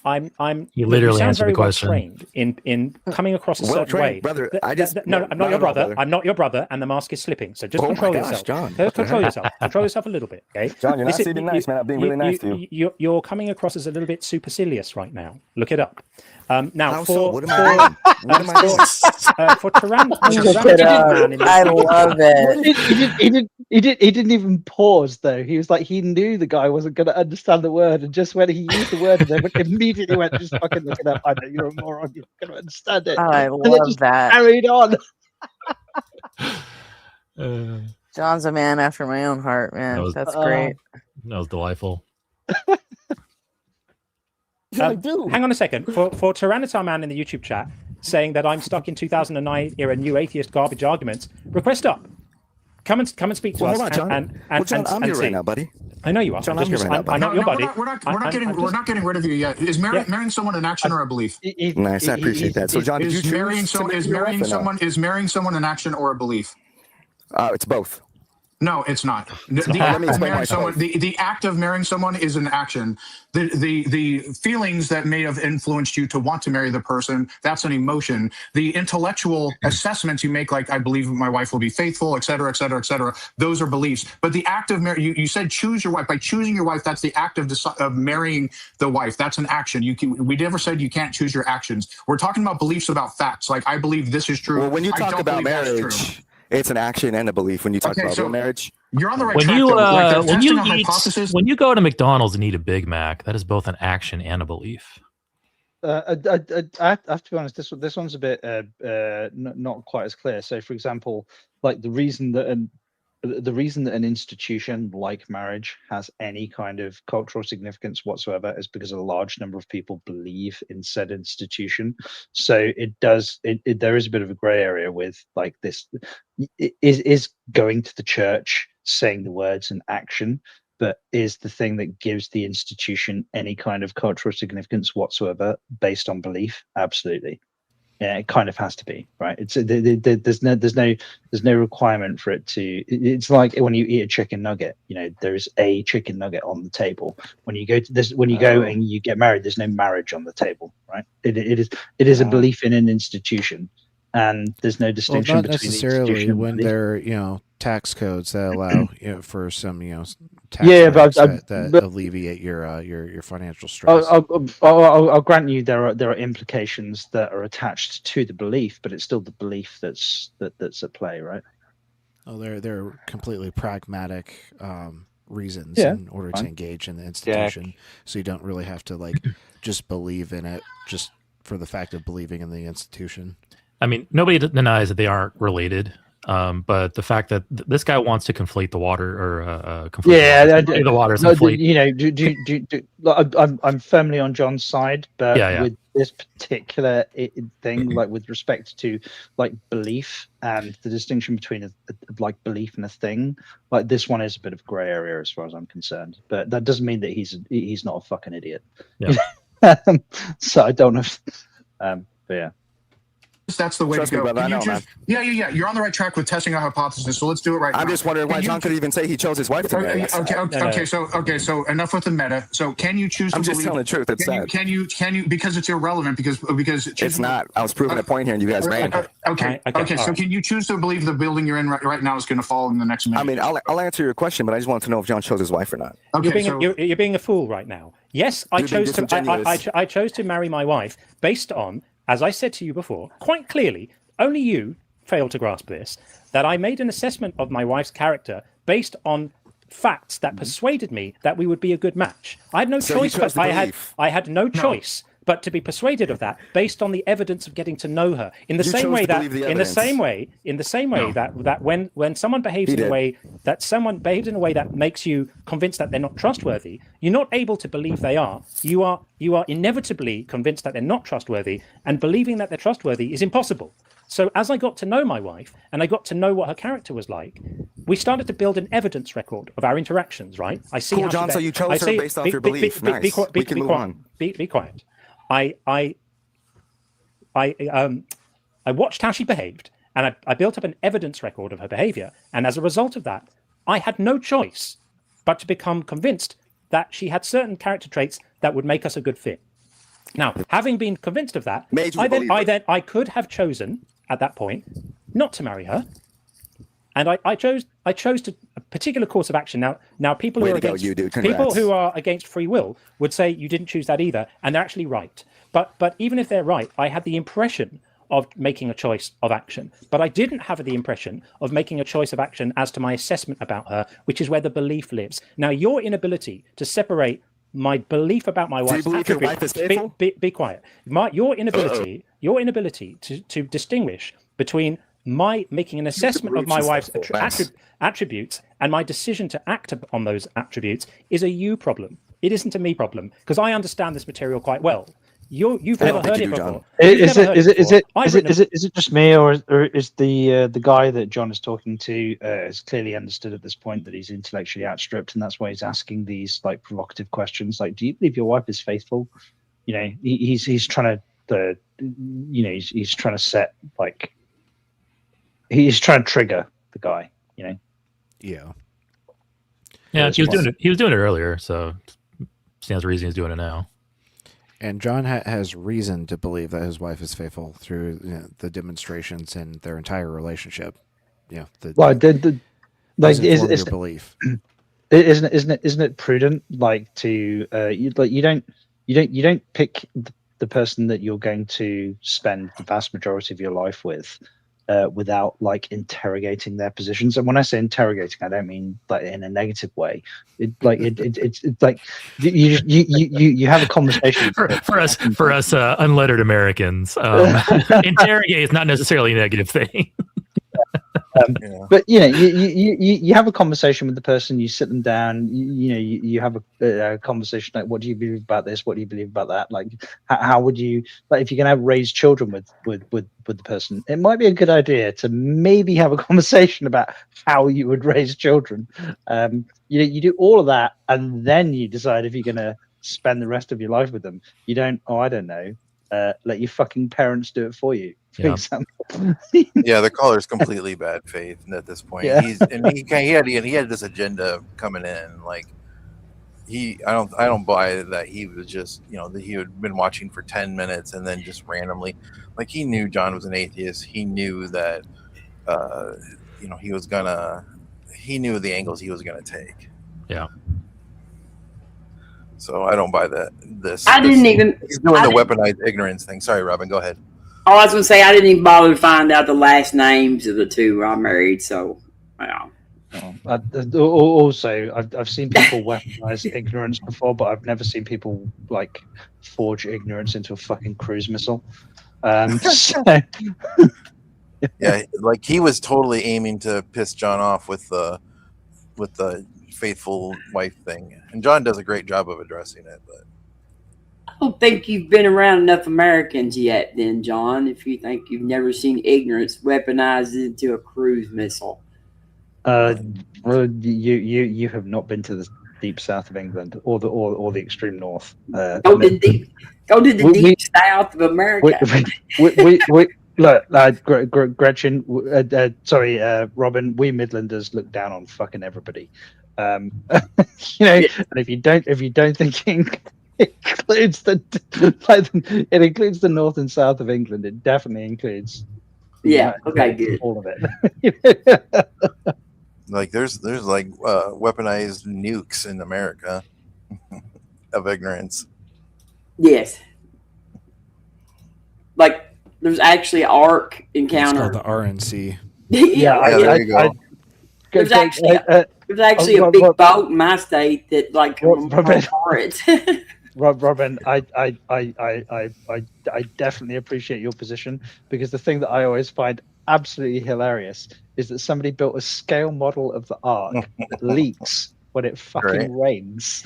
It's insane, right? That water damage first time. Yeah, it's actually an excellent demonstration of why it's impossible in the first place. They just didn't realize it. There's also triceratopses with little like saddles on them that the kids can ride. It's a perfect example of the lunacy of the position, because it firstly, it's not even actually a boat. It's only half of a boat, because the other side is a building that was designed by architects and engineers and stuff, and it just the attempt to marry together these two things that were never supposed to be put together in the first place, and the small number of animals that they have in this building is more than they can manage. Can you imagine a family of like 7 or 11 people trying to shovel 11 tons of shit a day out of 8. one small hole? Was it 8? 8. Right. 8 people. 8 people. We know how many people are supposed to be on it. 8 people. It's absolutely insane. Like, it doesn't even begin to make sense. All right, let's go. All right. You're fine. Nah, I bet it was which is coming 7 out people. all- I doubt Noah had to do shit. Right? Maybe you ever seen non-stamp collectors video of Noah's Ark? That shit is hilarious. I just have an image now in my head of What's up, Kurt? Noah just commanding everyone to do work, and he's like, he himself is shitting, and he's like, hey, you, scoop my shit.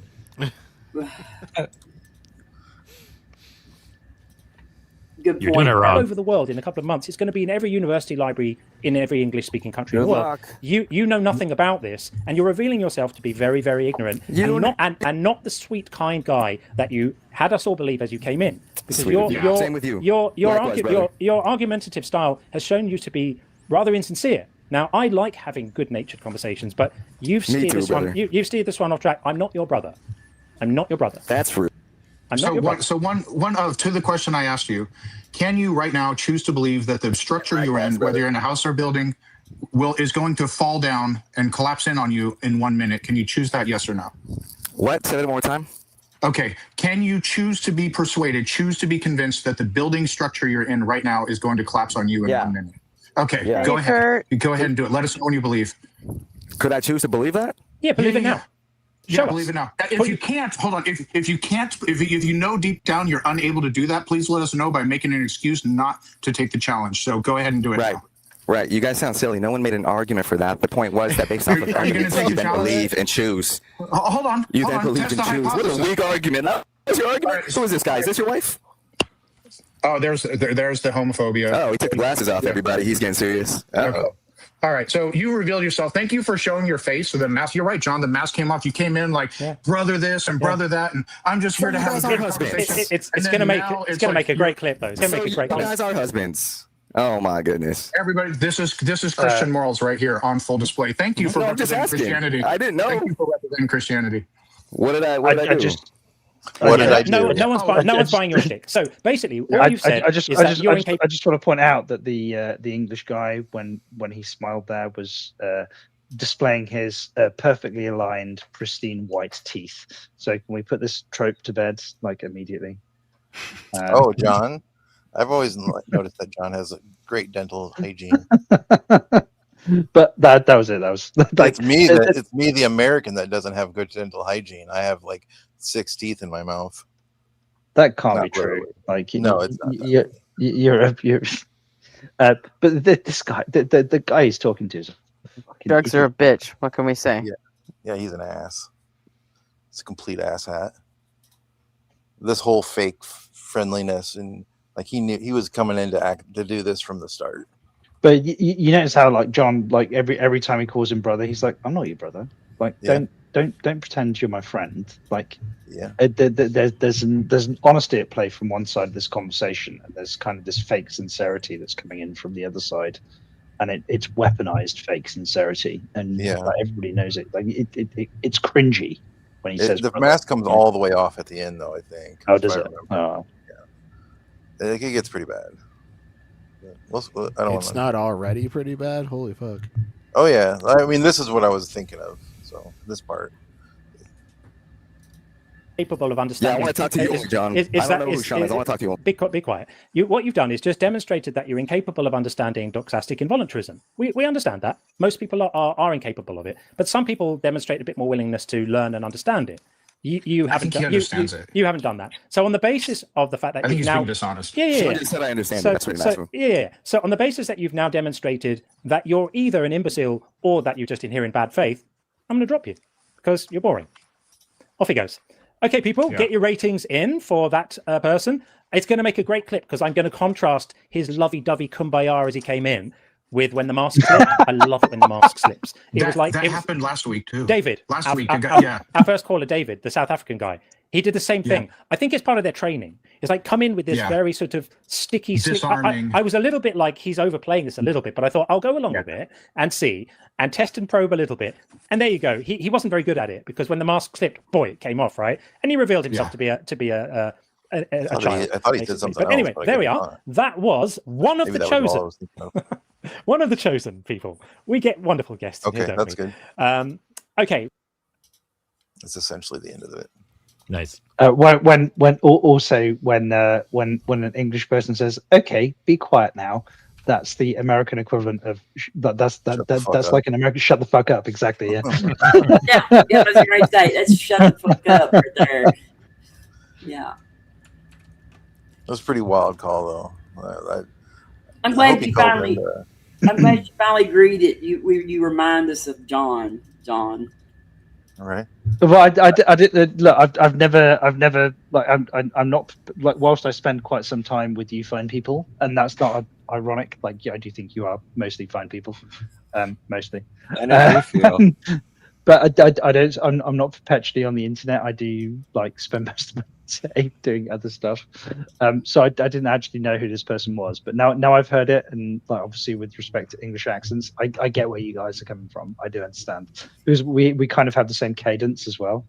It's not just about the accent; it's how we form sentences and stuff, which I do. And now I understand it. I get it. Yeah. Yeah. Yeah, John's a smart guy too. His wife's like a neuroscientist, I think, and I don't know what his background is, but he's a musician. Yeah, that's right. That's right. Yeah. He's a musician, a music producer, I think. I know he wrote a book. He's got a book coming out, right? Yeah, he has. His book is called Unconvinced. Yeah. Is this a palate cleanser? Yeah, this was suggested by Jam to pay homage to Sam Neill, who was an outspoken atheist and a humanist. I saw this yesterday. This is a great clip. Yeah. So this is Jurassic Park, but with cats.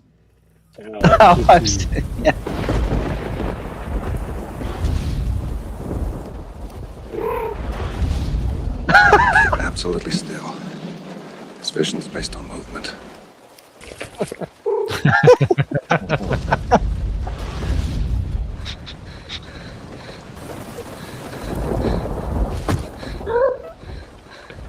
Please tell me when the idiot kid shines the flashlight out the window, the cat tries to swat it.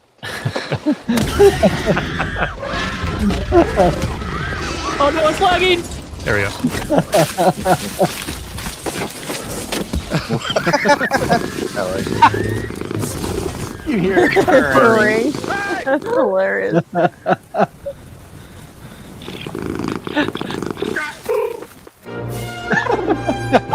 I like it. The cat food edition was brilliant. Yeah. And then there's the last little bit of him lying on this big furry kitty. If cats like you and if cats are friends with you, you're all good. If they don't like you, they will tear a chunk off you. And there's no misinterpretation with cats. Like you definitely know whether they like you or not. I do get the impression that a T-Rex would probably be quite similar in that regard. Well, my cat knows I was watching a cat video because it just got up in my face. And it was like, why aren't you paying attention to me? Well, do you know, when my now wife, who we were dating at the time, the first time I ever spent the night at her house, her cat Tinkerbell, which obviously long dead now because it's over a decade ago, came and sat on my lap, and she was like, "This fucking bitch hates everybody. What did you do?" And I was like, "I'm just me." And the cat just came and sat on my lap. It's like, Yep. and my wife went, "But that cat's a fucking psychopath. Like, what did you do?" I went, "I don't know." Like, shit. Yeah, I got the same problem with our cat. Our cat's 15, and she's like kind of going senile. But when she decides she wants to be on my lap, nothing will stop her. I will kick her off my lap and off my desk 20, 30 times, and she'll still come back. Yeah. I think the more allergic you are to cats increases the likelihood that they're going to want to be around you. It's true. I can confirm that. I am deathly allergic, and cats love me. Yeah, they sense weakness, and they're like, "Yeah, we gotta go in there and take advantage of this." That's great. Yeah, Cats love me too. I have cats that follow me around the neighborhood. Well, I have 4 cats, and all I am is like a person who hands out treats and changes litter boxes. Yeah, that's all it takes to really get a cat to love you. Is just feed it consistently. It's an old Terry Pratchett joke, and the joke is that cats only put up with humans until somebody invents a can opener that can be operated without thumbs. Yeah. They don't like to shovel their own shit either, so they want somebody to clean that out too. But I got tickled. John Stewart today. He asked, "How the hell did Lindsey Graham die before Mitch McConnell?" Mitch McConnell. Yeah. No, Mitch McConnell He did was die over a before decade. that. Hey, gotta hand it to It's him. crazy. He went that whole thing without doing the Lindsey Graham impression. I know it's. So he kept it respectful. I know it's a different political environment, but Anne Widdecombe, who was it's awful.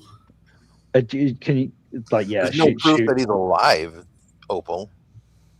But super quick, and in the UK, Anne Widdecombe was brutally murdered. Beaten he's to death. not. Mitch McConnell isn't technically dead. If he's on life support, he's still technically alive. Yeah, I saw that. That was really sad. I mean, like that was they arrested somebody, but then they turned them loose. If he really did die, he would be going to the coroner's office. He would be going to the state coroner first, right? We're talking about Anne Widdecombe, like. Well, no, we're talking about two things. No, that's fine. We're talking about two things at the same time. There's a bit of crosstalk. It's fine. Gotcha. Don't worry about it. I was just like, because you guys are talking about obviously he's a Republican that's recently passed away. Lindsey Graham. Lindsey Graham. Yeah, thank you. And because you started talking about Lindsey Graham, I went, well, and then I said, obviously, I understand that you guys don't know who Anne Widdecombe would be because she's a conservative in the UK, has no political salience in the US. But she was like in Anne Widdecombe, she was 78, 79. Well, she debated, like she's debated. She's debated Christopher Hitchens, exactly. Yeah. She debated Christopher Hitchens in the Catholic Church. Yeah. Is the Catholic Church? Yeah. Because he didn't debate very many. Oh, that was great. That the woman, that older woman. It was the woman that was. She was brutally murdered, beaten to death in her own home a couple of days ago. Yeah. Oh damn! But they don't think it was politically motivated. They said, right? No, that's Madeline Murray O'Hare. That's the lady who was like. They had the FBI out in full force at Lindsey Graham's house today. They were tearing the whole place apart. Just out of an abundance of caution, even though he fucking died from a freaking heart attack or an aneurysm or something. We probably had, we might have had aortic dissection was the word that came from the hospital. So he might have had bowels there. Also, just on like claiming that Anne Widdecombe's death was not politically motivated is fucking insane. Like, really? She lived in a rural area of the country. She was a well-known advocate of things that, generally speaking, piss people off. And she's been politically active for the vast majority of her life. Like, are we really expected to believe that some like fucking lunatic drove nearly 300 miles with a baseball bat in the boot of his car, beat her to death with it, turned around and drove 300 miles back, and there was no motivation, and nothing that he could possibly have done was motivated by politics? It's insane. Of course, they arrested somebody. Yeah, they're gonna hide Mitch McConnell's carcass. I mean, I saw where they September 8th. I saw where they arrested somebody for like her, but they turned them loose. Yeah. So that they arrested one person who was like in could potentially have committed the crime, who was in proximity, and like in the UK, you don't necessarily to arrest a person. You don't necessarily have to demonstrate cause. You just have to have a suspicion. And they arrested him. Did their investigations, determined that he wasn't involved, and have released him. But they've arrested a second person who lives more than 270 miles away. Like, I didn't know that. Have you ever? See that. Yeah. Okay. John, do you know who Madeline Murray O'Hare was? No. Madeline Murray O'Hare. Do you remember that name? Well, yeah, I can remember the name, yeah, but I don't know who it was. She was the lady that founded American Atheists. She was right, the AMA. Yeah, she was beaten. She was murdered. Like her and her son was murdered. Like in a very she had her legs cut off. Like really, she was dismembered. She was tortured for like days before she was eventually murdered. Yeah, there's an episode of Forensic Files on her and her murder, which is pretty interesting. Yeah. When you were talking about what happened to this lady, this senator, or this UK lady, go ahead. Well, no, my question was just going to be a general question with respect to I would need a very specific set of circumstances to hate somebody that much. I don't have that kind of hate in me, and I'm genuinely like fascinated by people that do, like that are so activated in that regard. Like it seems cruel. Well, no, I was actually going to say inhuman. Like it is obviously a very human emotion, but it seems inhuman to have to be motivated, like because there's no necessity to it, right? It's not like you're hunting for food to put something on the table.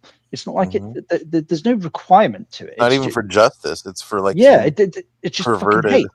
Exactly, yeah. And I've never been motivated by that. I just don't get it. It doesn't compute for me.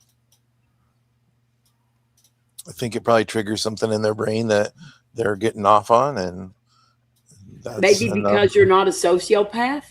Yeah, right. That's a good thing. You can't understand. I definitely hate some people enough to actually like fantasize about it, but not enough to actually get off my ass and do something about it. You know, the only reason Gretchen I've never actually met anyone like motivated me to actually make me fucking take a step to figure it the fuck out. You know, let me just hang some coal notes on what Gretchen just said. It's the only reason that you're still alive. Anybody who Gretchen disagrees with is because she's too fucking lazy.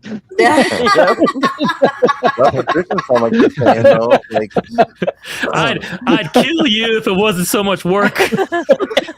That's what Christians sound like they're saying, though, when they're like, you know, if you're lucky, because if a God didn't exist, I'd be killing your ass. Yeah, that's the only reason. Those are. I mean, I think half of the people. I'm just guessing the number, but I think half the people that say that are saying that out of desperation to justify the existence of their religion. But I think the other half are people who are like, yeah, I really would, because if I didn't have consequences, I wouldn't fear them, and if I didn't fear the consequences, I'm gonna do whatever I want. Like those people scare me. I might believe David Wood when he says that. Who's David Wood? You know who David Wood is? He's I suck with names. He's a Christian apologist, self-admitted sociopath, and he killed his dad or something, right? He attempted to murder his dad with a hammer, and he went to jail for it, and then he found Jesus. Yeah, I believe him when he says that he needs Jesus. I'm looking him up. Yeah. He really goes hard after he really goes hard after Muslims and Islam. He's very anti-Muslim. He cracks me up. Really, he's kind of in a way he's funny, but he's a horrible person. But like when he wants to piss off the Muslims, he eats Quran pages. Like he'll tear a page of the Quran out and eat it on screen. It cracks me up. It's okay now. It's okay because he's now a fine Christian. It's okay now. If only we could get away with that in the UK. We had an autistic kid who accidentally dropped a Quran and kicked it down the corridor of his school, and he ended up with a fatwa against him. And his mum took him and the police and went to the local mosque and made a public apology. My immediate reaction was just, "Fuck you! Don't do that. It was a mistake. It was an accident. Don't fucking apologize. Don't capitulate to him." Yeah, exactly. Just fuck you. You know, even if it wasn't an accident, fuck you. Well, yeah, exactly. You should have the right. Like, it's not my book. I don't give a shit. Like, wipe your ass with it. I don't care. You're the ones that believe it's an in it. inanimate object. Get over it. If your faith is that fragile that you need to put children to death for an accident. But also the political reality in which we live is like, you know, the officers of Charlie Hebdo. You know, so like unfortunately, if this non-politically insignificant group of people decide that you're the evil bastard, there's not really a foul lot we can do about it. We'll see how long you get by with burning Bibles over here. I use Bible pages as papers for when I need to roll a joint. But if you publicly burn them, see how long you get by with it before you start getting done that for years. And no telling. I have a Bible that I've there's some Bible laying around my house somewhere. Eventually, but do you start with the Jesus end or do you start with the Genesis end? Like which is your preference? I just open for me in a random spot. There's this hilarious movie called How High, starring Method Man and Redman. Oh, I remember that movie. Where they like smoke some J's, like using like this like ancient historic book, and like the ghost of like the person that it's an autobiography of like ends up like haunting them and like helping them get through college. I could use that. I've seen the movie, but I don't remember it. Yeah, it's pretty funny. To answer the question about what part of the Bible to smoke first, I always look for the burnt offerings. Nice. Yes. You know, be really impressive. Book of Daniel, story of Shadrach, Meshach, and Abednego. How God basically made them fireproof. So if you can like take that page and then try to light it and it doesn't light, that might be some good evidence of the story there. Yeah, right? I mean, proof of God. When I was in high school, we used to get these really big, like we'd go down to the head shops in Iowa City, and we'd get these really big, like think like the size of like a cigar, so like a blunt size, but these really big American flag papers. They were the shittiest papers ever. They never burned evenly. I mean, you were constantly licking the side and having to light parts of it, and I mean, it would fall apart, but it was just that we wanted to be seen burning, smoking an American flag. But freedom of speech, right? Yeah. The shittiest papers, wasted so much weed. You could put like a quarter ounce in one in wow. Yeah. At Christmas, God bless America. At Christmas, my mom told me, at over Christmas dinner, she said that people should go to jail for burning the flag. Why? Yeah, like it's the first time I've ever seen my dad like elbow her because I said, "Oh, really?" I said, "This somehow for some reason the Supreme Court disagrees with you." My dad was like, "Elbow against the law." I think it's more offensive to wear the flag as like a cape than it is to burn the flag. Right. It is. Yeah. Like there are rules for flags, and Republicans and Patriots break every single one of those rules. You're not supposed to wear it as a pin. More You're not supposed to wear it as clothing. What, Gretchen? So I don't think it's worse, but it's definitely the same thing. You know, you're supposed to burn the flag anyway if it's touched the ground. So right, if you get caught for burning a flag, just say, "But it touched the ground."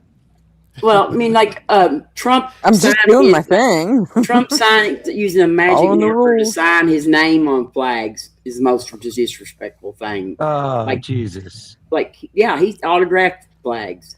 Like he stood there dry humping them on stage. That was pretty bad too. That was disturbing. Yeah, I mean, it was. That's super fucking disturbing. Do you know one of the things that bugs me? It's obviously it's a unique thing to the United Kingdom, but it's when people call it the Union Jack. I'm like, it's the Union flag. It's only the Union Jack when it's on a Navy vessel.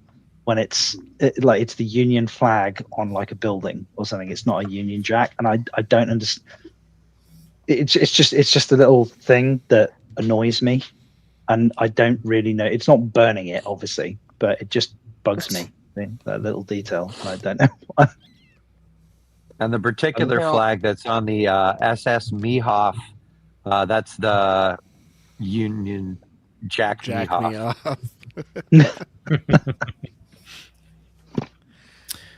I'm glad there was a punchline to that. Otherwise, we were about to go to war again. Yeah. not Not that we could fucking do anything about it. What do you call it like on Australia's flags when it has the stars and then the jack? We don't care about them. Like because we pretend that the Commonwealth matter, but they don't really. What, the Jack prison Down country? I'm surprised you guys don't call it the stars and bars, because that would be fucking hilarious. Right? No, obviously, I'm joking. That's what we call our Confederate flag. The stars and bars. The stars and bars. Interesting. Mm-hmm.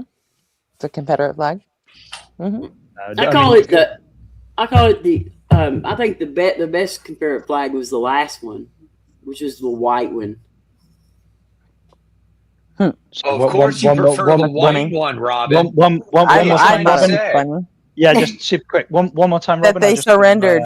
The best Confederate flag was the last one they had, which was the white one. Just one more time. Can you enunciate a little bit better, just so I can clip that? That'll be. Yeah. The white ones are the best. Yeah, the white one. You know that's what NASCAR. Show us your Union Jack, John. NASCAR banned all Confederate flags except for the last one, which was the white one. If you can emphasize the H in white, that would be amazing. White one. White. Yeah. Yeah. Cool. That was when, but that was I always like when NASCAR banned all the Confederate flags except for the last one, which is the white flag. Yeah. Yeah, whoever was about to say "cool whip," Cool whip. Did you see the fucking IndyCar shit at the White House today? What? Did you see the IndyCar shit at the White House today? No. They had they had like 3 or 4 drivers talking to Trump. They were announcing the DC, the Freedom 250 Indy race or something, and they even had a couple of like Indy cars come up and do a pit stop right in front of the fucking White House driveway. On the White House driveway, right in front of the portico. South portico. Is IndyCar the one where they just drive around in concentric circles all day? No, it's NASCAR, but IndyCar is sort of like Formula One, but they're a little different cars. Yeah. Right. Okay. Fine. I've like motorsports. It's the Isle of Man TT and rally is the two sports which to me are like when if you get it wrong, you're not going off into a gravel trap. You're going either through a shop window or your car is being wrapped around a fucking tree. Those are sports. Yeah, that's the Indy cars too. Kurt says Indy cars turn right, also turn right. That's the difference. Yeah. Yeah. But the only thing is rubbing. Like I tell Simos all the time, rubbing is racing. I'm sorry, Simos, rubbing is racing. Yeah, well, the joke with Formula One is that if you're a Formula One spectator, like you pick a point on the track and then you watch the cars go round, and like they go round about 80 times. And if they change order when they go past, that's when you cheer. You know, it's as a sport. I appreciate the engineering. I appreciate the skill of the drivers. But as a spectator sport, it's not really that entertaining. Whereas rally, on the other hand, fucking epic. You know, by comparison.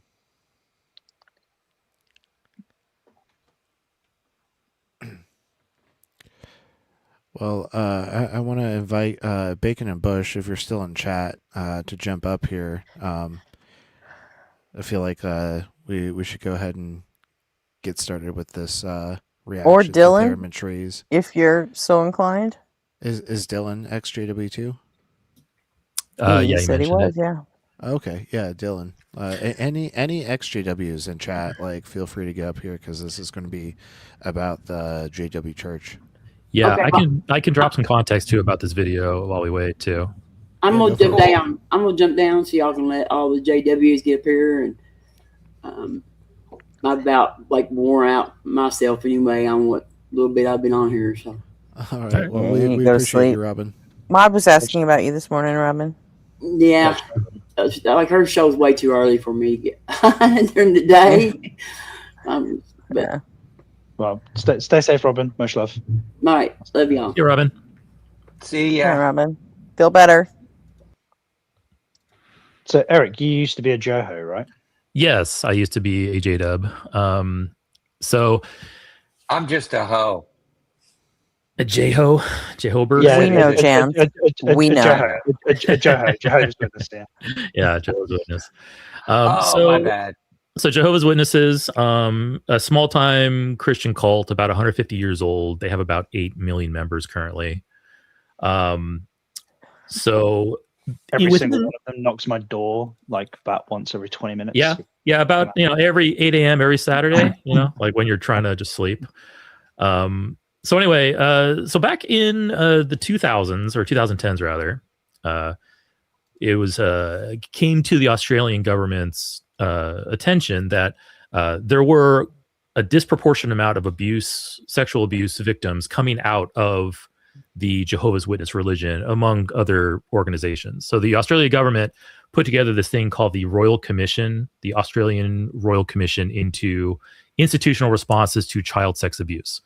It's a long way of saying that it was a government commissioned group of people that had far-reaching powers within this narrow band of investigation. And they investigated 20, 30 plus organizations, 30 plus, I believe. Jehovah's Witnesses were case number 29. And this overarching investigation took 5 years. And There are that many Seventh-day Adventists? Really? there are a lot, yeah. Yeah, But quite a More few. than Mormons? No fucking way. yeah, I think so. Mormonism is very limited to the U.S. It's not around, yeah. Jehovah's Witnesses have gone international, I'm afraid, Gretchen. They whereas are, yeah. Mormons, Well, no, I never thought that there were more Adventists than Mormons. I'm sorry. Did you think that you had out religiously orthodoxed us? I mean, I know America claims to be the best at everything. Like they have this the habit of where they'll claim that something is like a World Series, but it only happens in the US. Unfortunately, Well, I this mean, religious most of tradition America is has either gone fucking international. Baptist or, Right. Yeah. But witnesses aren't actually Seventh-day Adventists, but they are adjacent. Like there's some direct relations between them.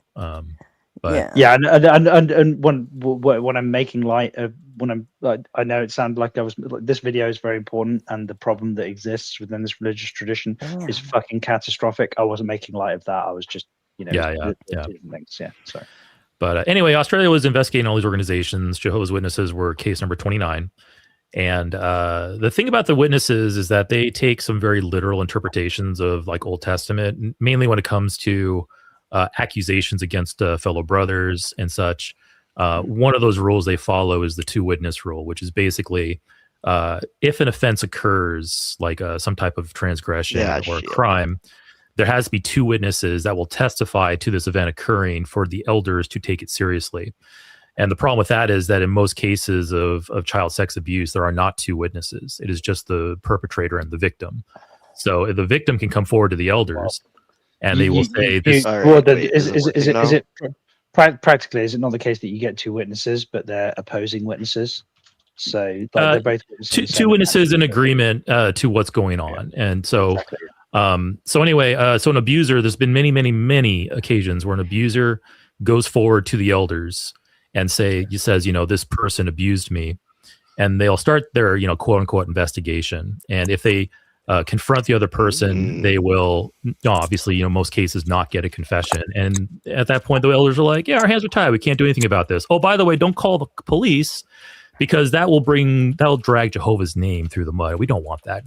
Let God handle this in its own time. It's like atrocious. Okay. So anyway, that's the atmosphere in which this all happened. Oh wait, no, I got you now. Okay. Pete tried dropping and coming back up. It's the I think the turn of phrase is "Don't bring our community into disrepute." But the common response when it comes down to that, which an elder can say, "Yeah, I believe you, but I can't do anything about it. Let Jehovah handle it in His own time." And it's anyway. So that's kind of the atmosphere in which child sex abuse really proliferates, because pedophiles and abusers can look at this and go, "Oh, I can exploit this system," and many have. So that's what Hey, this week is Eric. going into. It's going into the Australia Railroad Commission and all that. Why do you think? Why with do you respect think? to reporting, it's a license to act without repercussion. You know. Yeah. Sorry, I did. No worries. I forgot what yeah. I was going to say. Gretchen, is Pete ex JW?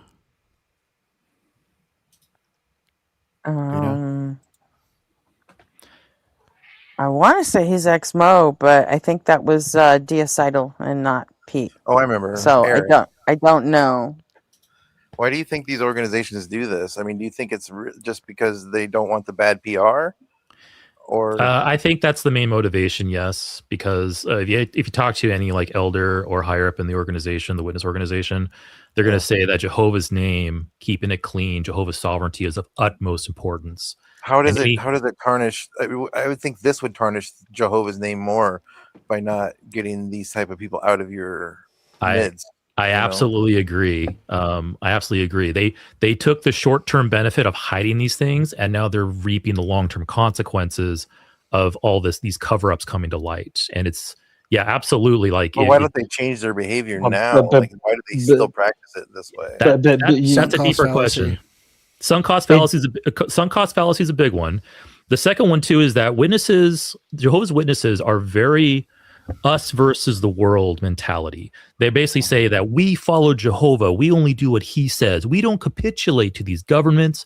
We don't capitulate to social pressure because Jehovah's guiding us. And they don't want to have the appearance of changing their policies in response to stuff like this coming out.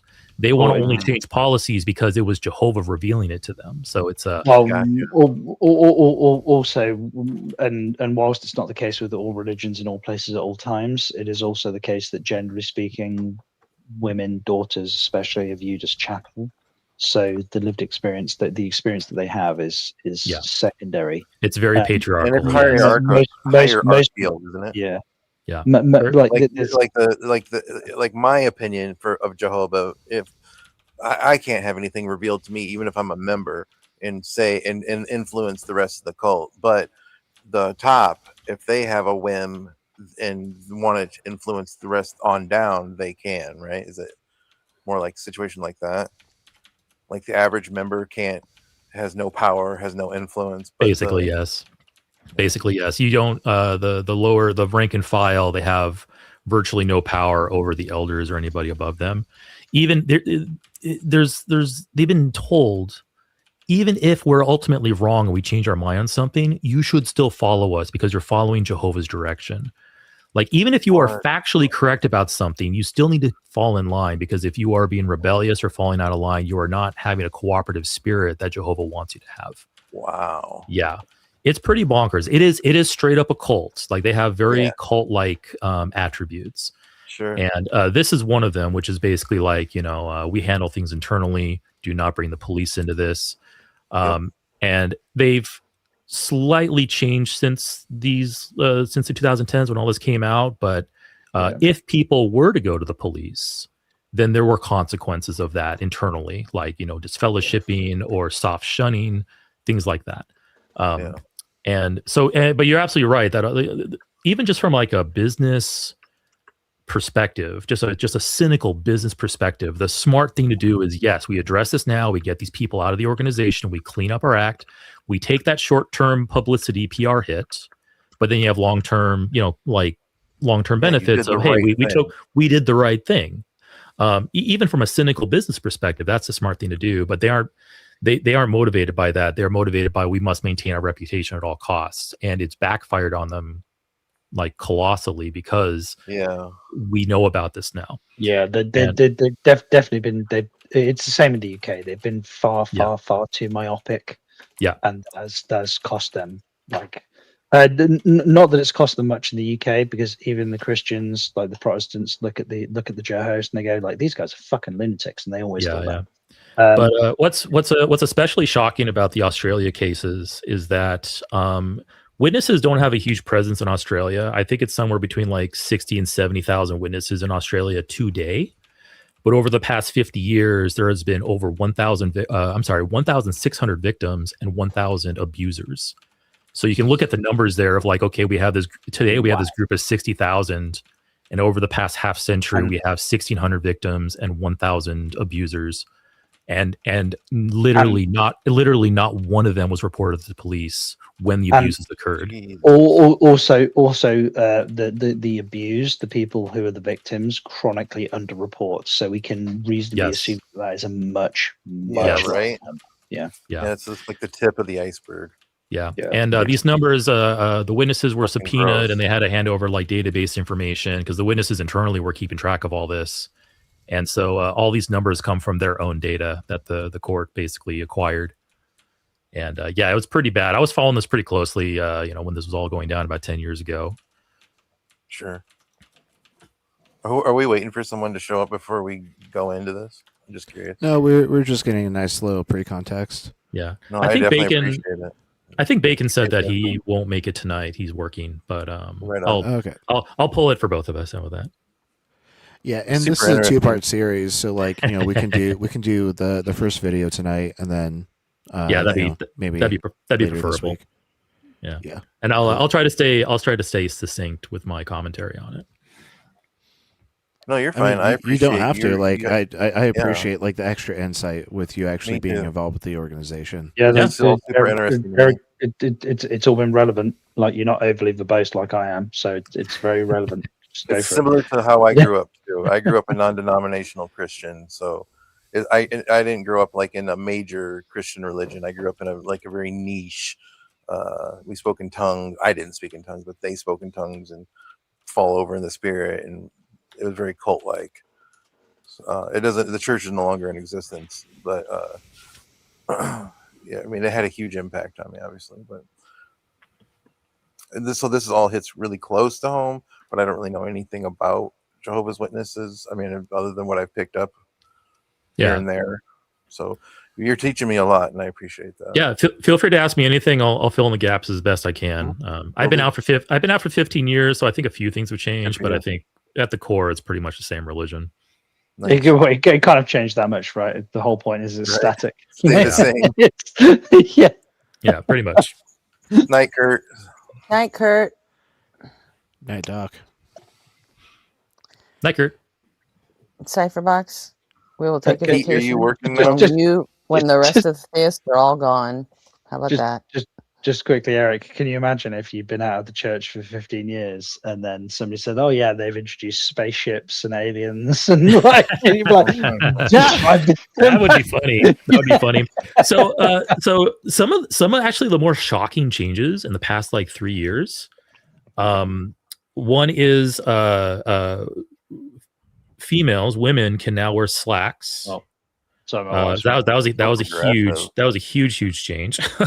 Men can now have beards. So that's a new. I'm being serious. Like I'm not joking about these things. This is new light in the past few years. Men can now have beards. For them.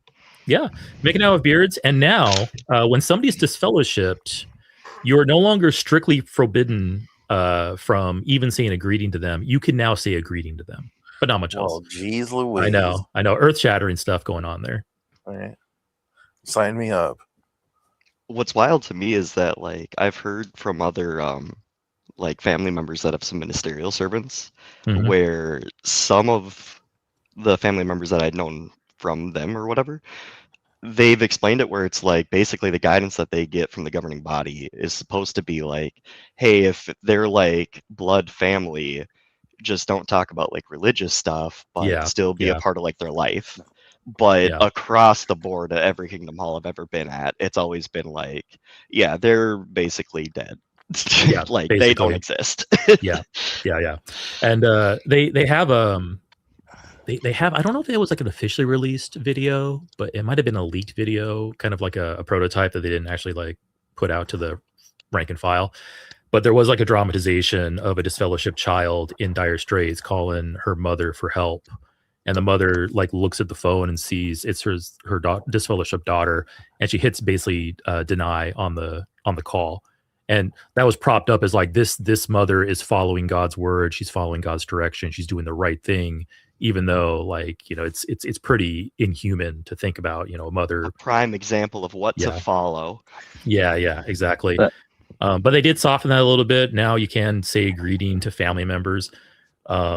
but yeah, you can't like talk about spiritual things. You can't get into like debates about the religion or anything like that, because the main goal is that they want to insulate the believers from any dissenters, and so that's kind of what the whole disfellowshipping thing is purpose for. Thought policing. Have you guys discussed? Sorry, I was on the phone call with my wife. Have you guys discussed the reprehensible video, which was kind of like an apologetic for the criticism of same-sex relationships with Joe Hosier, and it was like an animated one? I don't know if I've seen it or not. Was it? It was an animated one. So was it a? Yeah.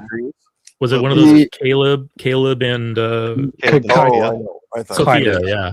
Okay. I mean, I may have seen it. I may have forgotten about it. But yeah, I'm sure they got a few things like that. The reason why I know Alex O'Connor is persona non grata here. I dare not mention his name, but he did a critique of it. But that's when I first came into contact. He's not hated. I just feel like he's kind of milquetoast and like, you know, not really the best atheistic voice now. He used to go a lot harder in the paint, but like it seems like he's kind of like courting the right and He like gives me a lot of both sides type of guy. He's one of those filthy agnostics, right? Shit. In the middle ground. Like I don't even care if he's agnostic. I just care that he feels more like, yeah, both sides kind of have good points, right? Like that's what's bothering me. Damn, but I'm here. You know, Jesus, he's more left than I am. I'm tolerated. Yeah, politics don't really have anything to do with theology. True. I think you're more solid in your epistemology. That sentence might be correct, but I think if you flip them. Hang on a minute. Let me try that again. Ask me the same question again, because I might actually say false, and it could probably elicit the same response. What was the question? Religion doesn't have anything to do with politics, is what you said, and I said true.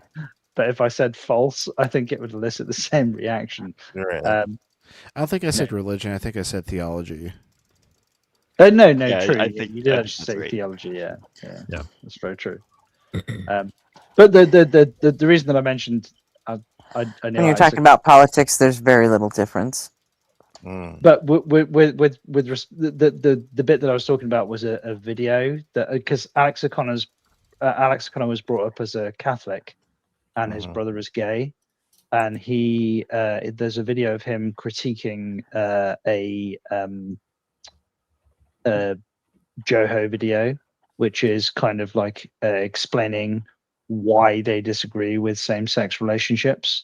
It's an animated. It's a cartoon targeted at kids, explaining why like mums and dads. It's a car crash. You know what? I think I am now remembering this. Yeah, I'm now remembering this. This was Sophia's mom talking to Sophia. Yeah.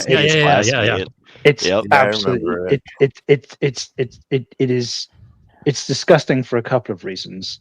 Firstly, parents are invested in their children. It doesn't matter what it doesn't matter how the parents are compromised. Like that, or not compromised. Sorry, it doesn't matter how the parents are built. You know, parents are invested in their children. That's a primary directive of parents. That's why you're a parent in the first place. And it was just grim. I am absolutely an advocate. Like, for example, I think that governments that don't think that same-sex couples should be allowed to adopt are actually doing a disservice to their population, because there are so many kids that are in social care, that are in foster care, that are desperate for good, solid, loving homes. And I don't give a shit. Like, do you love the kid? Yes or no? And if the answer is yes, okay, great. Like, do your basic checks, but move forwards. Like after that, fucking forget it. It's better than the social care, even if you have some kind of technical disagreement. Like, I don't care. Studies show that the sex of both parents has no effect on the outcome of like the child's success. It's whether or not it's a single or dual parent household. I think So it's like also partially having based on having engagement too, wasn't it? From that study, yeah. like how engaged the parents were with it. Yep. Yep. And so like children that have two parents, regardless of same sex or heterosexual relationships, have far better outcomes than single parent households. Yeah. Well, yeah, I mean, and you would expect that, right? Because it's dual incomes, like big, like the resources, etc. Like, I mean, obviously, I do. Like, I'm not one of those people, but like cards on the table. I do think there is a difference between men and women biologically. I'm not a person who thinks that there is no biological distinction between male Hey, and before you female. get too far into that, do you actually mean man and woman, or did you like So sentimentally mean male and female? So when I say I tend to use man and woman and male and female interchangeably. So I do apologize. Yeah, When you were just when talking I'm about a specific one, yeah like a yeah. specific topic, so I just wanted to hone in on it is all. Uh, But Yeah, yeah, we, go we ahead. we've had So the distinction topic yeah. with John, and like he's not a Yeah. bigot. Yeah, What? No, that's fine. I just didn't know where yeah you were with, going with it, so I was like, oh, maybe it's just a masculine thing where it's like, yeah, 9 times out of 10, you're right. Okay. so yeah, like for clarification, I think that the human species is dimorphic, and Yeah. our gender I think is bimodal. So I like Yeah. it, like no, there's nobody who doesn't understand like an effeminate male, or Yep. like we understand what we're talking about when we say that. So it is Yeah. intuitive. Like the binary is really like two dimmer switches. It's not really kind of, binary. yeah, exactly. It's a sliding Yeah. scale. Yeah. But with respect to sex, I do think Well, then it that's is not really bimodal. Well, it's like colloquially bimodal. Well, no, it is. That's what bimodal means. What Modalities. Gretchen's saying is that it's It's a not actually spectrum. two because there's a Yeah, spectrum. exactly. So Yeah, it so can't it's be a bi. With spectrum, that's it's not a spectrum with the bimodal. with the No, no, distribution spectrum. like being highly on either end. Yeah. Yeah. So One of the ways It's bimodal with an asterisk. There's a getting people to see it as It's a bimodal spectrum. if you ignore something. Well, no, Yeah, you let's- have to let's- add a footnote to it. let's where it's let, like, let's just remove the confusion here. When I say bimodal, like the bimodal, there's a high density at either end of said spectrum, but it is ultimately a spectrum. So let's just stick with spectrum. Yeah, It's I probably can, the I, easiest way. I can grant that. With respect to gender. I get what you're trying to say. But sex, Said that in it a does really seem is but I knew I exactly. put the is bi and bimodal. Nice. Regardless of how we're using this language, RB, I'd like obviously you and I had a discussion a couple of weeks ago, and It was like last week. It was Was like it last last week? weekend. Yeah, but it was fairly despite recent. but despite the fact that you and I potentially disagree on certain nuances of the discussion, I don't think that you think that I hate you because of your position. There's no Yeah, no. we can have a reasonable disagreement, right? Yeah. Yeah. So I don't Fucking wrong. and also but even more importantly, as a parent, if either of my children came to me and said, "Hey dad, I'm gay," or "Hey dad, I think I'd like to be raised this way instead of this way," I wouldn't argue with them. I'm not going to fight them over that. Like, Okay, Cypherbox, here's a bit of fun. so, You know, you sound just like Ty Wolf, right? You want to see what happens to Ty Wolf on my channel? Keep your shit up. He Right? probably doesn't even get Taiwanese. food. Baffo. Ty Wolf blocked me because I fucking absolutely clowned them after they called Forrest and Erica and absolutely lost, in evolution discussion. And then Ty Wolf went into Thinker's chat like right after that show and was like, "Oh yeah, I schooled Forrest and Erica," and like I brought timestamps to the video when he got absolutely stomped. how do you That was too much. how do you lose a discussion on evolution? I mean, yeah, that's presupposing that there's like even a stance to like to be able to take against like something that's been like proven true time and time again. I don't know, ask Golden Arm. He does it like fucking once a week. Well, no. Golden Arm doesn't lose discussions. Golden Arm, like he turns up. Like technically he's there, but he doesn't actually turn up, right? I've never seen Golden Arm like make an intellectual argument for anything ever. Schrodinger's Golden Arm. Oh man. He's probably listening right now and he's about to pop onto the panel. Good. I fucking hope so. It'd be epic. Quick, start the JW video. He won't bother. I'm gonna criticize Jill in a second as well. Let's see what the fuck happens there. Jill was in the chat Or like, let's last do the night, like J-Dub thing. talking about how he owned John Cohen or something. And it's like, dude, we're not John Cohen. Like, you know, like talk about what's happening in the stream. I don't give a shit like what you think you did in some other stream. Did you ever check his channel to see if he posted that clip? No, but like, do you agree with me that we should submit that if he does? I don't think there's really anything we can do about it. Okay. Yeah, it's not copywritten material after all, you know. I mean, it technically is because we're the originators of the content. Like that discussion has no reactions, so like, you know, we're not like using any other like copywritten material. There wouldn't All be a work use is for copywritten. fair use case for him to use it. Yeah, it depends on like, you know, how much of the discussion he lets play versus like, you know, how much he reacts to it. Like usually the rule of thumb is like, you know, don't let like more than 30 seconds play, and if you let more than 30 seconds play, then you run the risk. Like it's more up to like, you know, the content owner at that point. And most of the videos that we react to, like, we're friendly with the content owners, so they have no reason to like levy any sort of claim against us. Yeah, I think I have the settings checked where everything I do is fair use. Yeah, it also doesn't depend on like with respect to content. Like, it's there are some things that are automated, and there are some things that aren't. There are some things that are chosen or directed by options that are given.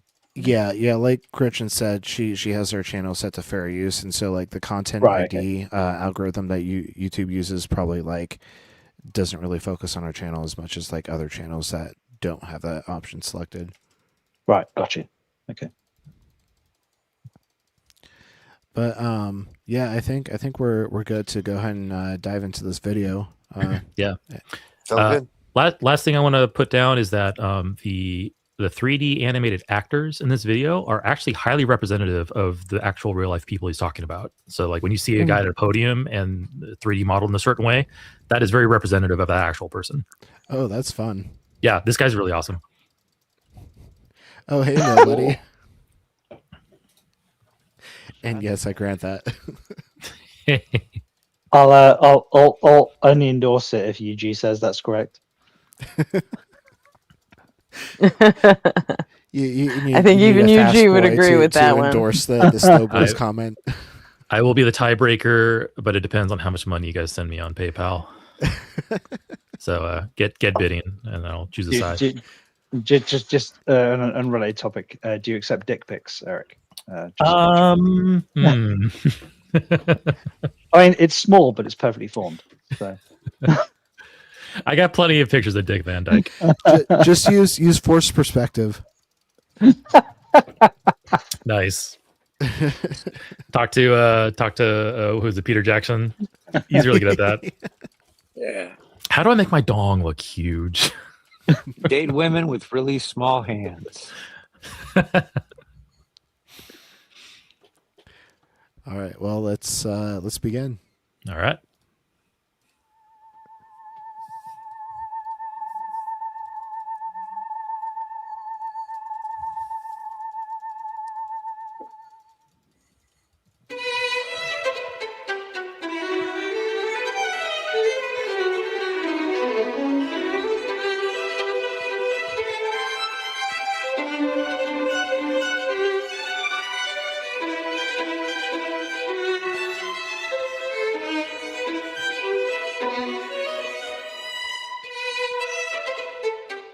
In November 2012, Australian ex-Prime Minister Julia Gillard proposed a royal commission to investigate institutional responses to child sexual abuse. It covered a range of institutions, including schools, churches, and sports clubs, in a total of 57 public hearings, recording the testimonies of nearly 7,000 abused individuals, I around thought it was like 30, 64% of 50. whom were male, and 10% of whom said it was the first time they'd told anyone about their abuse. There would be testimonies from people like Hugh, who was abused around age 10 by a scout leader, who, after gaining his parents' trust, had him over for parties where boys were plied with marijuana and alcohol and molested. And like Margaret, who was... Jesus Christ, 10-year-olds plied with marijuana? That's wild. Like, I can't imagine getting like a 10-year-old to smoke anything. Like, smoking is like harsh. It's not like something that goes down like as easily as like a liquid like alcohol. Like, granted, like liquor burns, but like once it's like hitting your throat and burning, like it's already entering your system. The first time I ever tried a cigarette when I was like 7 years old, I had went to the woods with some older kids and my next door neighbor, and I took one puff, and it like nearly sent me, to the floor. Like, it was just too much. I definitely didn't want to have a second. It made me super dizzy. Like, it was awful. Yeah, you So I can't probably imagine swallowed trying to it, and like most of it ended up in your stomach instead of your lungs. Yeah. Because like smoking is not an intuitive process. I don't remember what happened. I don't remember coughing or anything like that. I just remember feeling really sick almost instantly. And I remember my vision getting blurry. And I remember wanting to go home immediately. Also, it's super weird that they don't even allow fucking smoking, but yet. Oh, the example, you mean the witnesses, or? Yeah, like This witnesses example- don't, right? These In Mormons, examples, but so that these shit's examples used here, all the time for shit like that, you know? yeah, these examples here in the video, these are not yet witness examples. One was a scout, and the other one was a different scenario, because the Australian Royal Commission reviewed 57, I think it said, different institutions for how they respond to child sex Right. abuse. So these two examples here, But the it does smoking- happen even in the JW. It definitely happens in the Mormon church. Oh yeah, you know?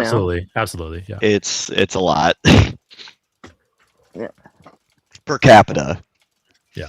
Was 11 when she was abused at a Salvation Army children's home by a church captain who not only molested children but orchestrated their abuse of each other. To conduct the commission's investigation, a panel of 6 commissioners was appointed, headed by Justice Peter McClellan, a former Chief Justice of the Supreme Court of New South Wales and Assistant Commissioner for the Independent Commission Against Corruption. In May 2015, the Commission began to investigate Case 29 of their public hearings, which concerned responses to child sexual abuse within the Jehovah's Witness organization. Assisting counsel for the Commission was the formidable Angus Stewart QC. In a video called Concealing Abuse, I looked at how the Jehovah's Witness organization responded to real-life allegations of child sexual abuse against its members, and how its policies tend to protect the abuser. For instance, even if they fully believe the allegations made against a member, the congregation's judicial and spiritual leaders, known as elders, won't take any action unless there are at least 2 witnesses to the abuse, which is unlikely in view of the private nature of sexual abuse, or the abuser confesses voluntarily, which is again unlikely. Even when these exacting demands are met, justice is far from guaranteed. While the organization this is the possesses the flowchart judicial Trump apparatus uses to for the eject Epstein molesters files? from congregations, it repeats. And even if somehow It might be him at the end. Like, Trump might just have replaced himself with Jehovah. Oof, that's scary. And with that flowchart, even if you somehow reach to the very right side, and there is either 2 witnesses or there is a confession, the police are still not called. Any consequences are Right. strictly internal to the congregation in the form of either disfellowshipping, a reprimand, or a reproof, whether that might be public or private. There's police are not involved in this at all. It can be established They would internally have that to- yes, this person molested children, and the police will not be called. Yeah, for sexual abuse stuff, yeah. It would have to be like a domestic violence type of situation for them to actually like call authorities. But for kids and shit, yeah, it's very much so internal. Yeah. Fails to use it. In a form of excommunication known as disfellowshipping, individuals judged to be unrepentant sinners are completely shunned by all members, including family. But individuals found guilty of molestation can avoid this fate just by apologizing. If they express repentance to their congregation's elders, they can simply be reproved. All this entails is an announcement being made to their congregation that they've been reprimanded for an unspecified transgression. Yeah. And that's it. Reproofs can left also in be the private. congregation. You can also be privately reproved, which is just the elders basically like shake their finger at you and slap you on the wrist, but then it's not made public. It depends on the offense. Also, before we proceed any further, Pete, have we ever talked before? You and I talked briefly with Kurt at some point. Okay, it might have been on Taco's channel. Yeah, it probably was. Oh, yeah, good to see you again. Yeah. Yeah, you too, man. Yeah. I just want to add before we start again, repentance never addresses the harm done to the victim. It's always about like, the abuser, like, oh, I'm sorry and I'm going to do better. But it doesn't ask like what the victim feels about them, like how they're going to like, pay any sort of justice back to the victim. Like you are absolutely correct there, but it even gets more twisted than that, because the apology, the repentance, is directed towards Jehovah via the elders, and then you repent to Jehovah and Jehovah forgives you. The forgiveness of the abuse victim is not really considered. In fact, it goes a step even further than that.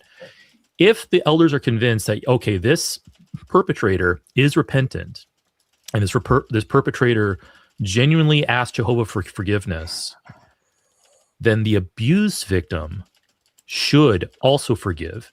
If the abuse victim doesn't forgive, now they're on the hot seat because they are showing non-Christian like attributes, values, not forgiving their fellow brother.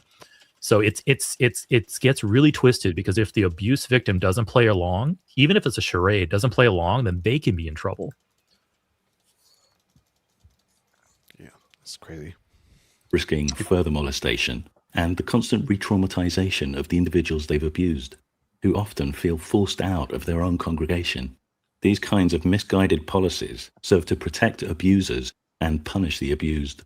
Through its in-depth investigation of individual cases, the Australian Royal Commission would expose a daunting maze of unthinkable additional hurdles faced by sexually abused children raised in the Jehovah's Witness Hang on a organization. second.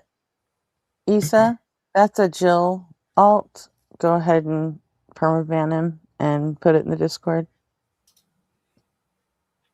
All right, go ahead. The Commission focused on the experiences of 2 individuals abused by members of the organization. For anonymity, the individuals were codenamed BCB and BCG. BCB was the first to take the witness stand. She testified to the following account. She was born in 1967. When she was 10, her mother became a Jehovah's Witness and started taking her and her brother to meetings. BCB drifted apart from her father, who didn't attend. At age 12, she met Bronwyn and Bill Neal and became friends with a daughter of theirs. She would attend meetings at their house and sleep over. Mr. Neal discouraged both girls from making non-witness friends at school based on the idea that bad association spoils useful habits, a sentiment derived from the biblical passage 1 Corinthians 15, verse 33. Fun fact, that was the very first scripture I was ever taught to memorize as a witness. 1 Corinthians 15:33. Yo, Corinthians, come represent. Yeah. That's pretty much beaten into you once you start school. Yeah. If you're born into it when you start school. Yeah. Exactly. Because you hit the nail on the head there, Pete. 1 Corinthians 15:33. Do not be misled. Bad associations spoil useful habits. My oldest brother taught that to me when I was on the verge of entering school. Basically, because once you go into school, you start making friends. You want to like go to friends' houses and go to extracurricular activities and be a normal human. But it was drilled into me that no, associations, friendships with non-witnesses spoils useful habits. It pulls you away from Jehovah and makes you do bad things. And I was taught that from one of my earliest memories is memorizing that scripture. It's like they take the slippery slope fallacy seriously, and as if it's not a fallacy. Yeah. Because like the whole point of it is like, well, what if they end up just taking you away from meetings and then they don't want you to learn anymore and this, that, and the other. And then all of a sudden it's like, okay, well, they're not though. So can we cross that bridge when we get there? Or so it's just, yeah. Yeah. It's that cult mentality of us versus the world. If they're not a member of the organization, they are Satan's tool to get you out of the organization. Jokes Mr. Neal started making in front of her would signal the onset of an escalating pattern of abuse. At age 14, when she stayed over with the Neal family, he started inserting his tongue in her mouth when he kissed her goodnight. She would endure these inappropriate kisses for the next 4 years. She felt ashamed and scared and worried about upsetting Mrs. Neal. But Mr. Neal was an elder, and she submitted to his authority. When she was 17, he intruded on her while she was showering, somehow managing to unlock a locked door. He left when she screamed, "Get out," but later gave her a vicious belting for making too much noise in her bedroom. At age 18, she was subjected to more overtly sexual behavior. He called her a nymphomaniac and a prostitute. One time, Mrs. Neal caught him tongue-kissing BCB and stopped him, but nothing further was said or done, and his forcefulness escalated, culminating in an incident in which he trapped BCB in the bathroom and violated her, manually and orally.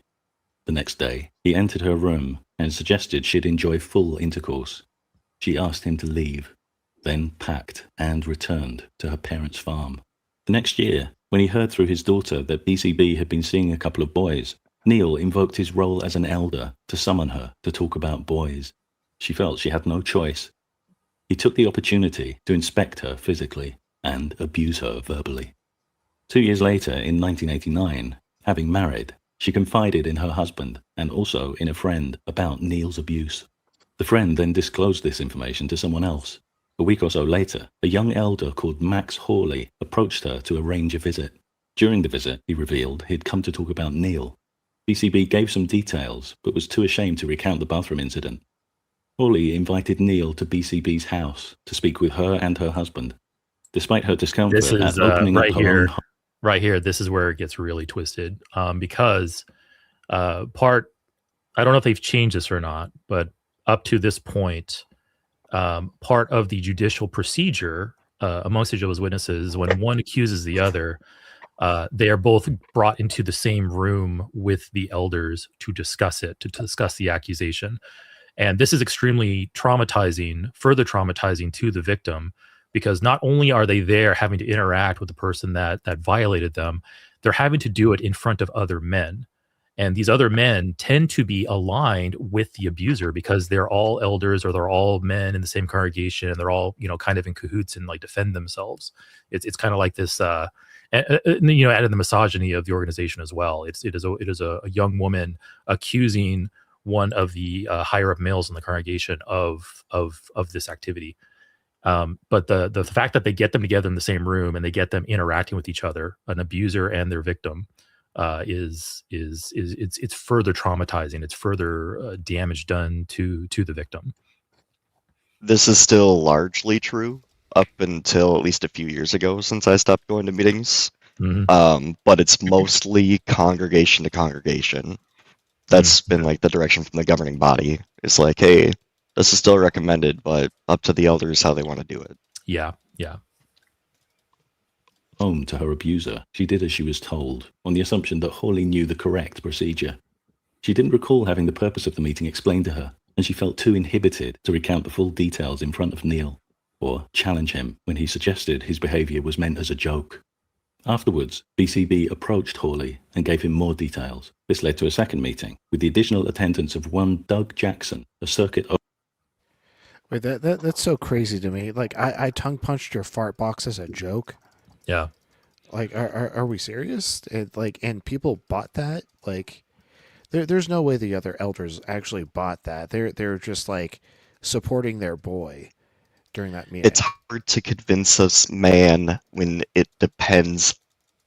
It's hard to convince a man of something when his lack of knowledge on it, it depends on his salary, or is dependent on his salary. It's basically it's like forceful disassociation from it. Like, oh, you have a reason for it. Yeah, okay, I'll just believe that because I much prefer that reality. Yeah.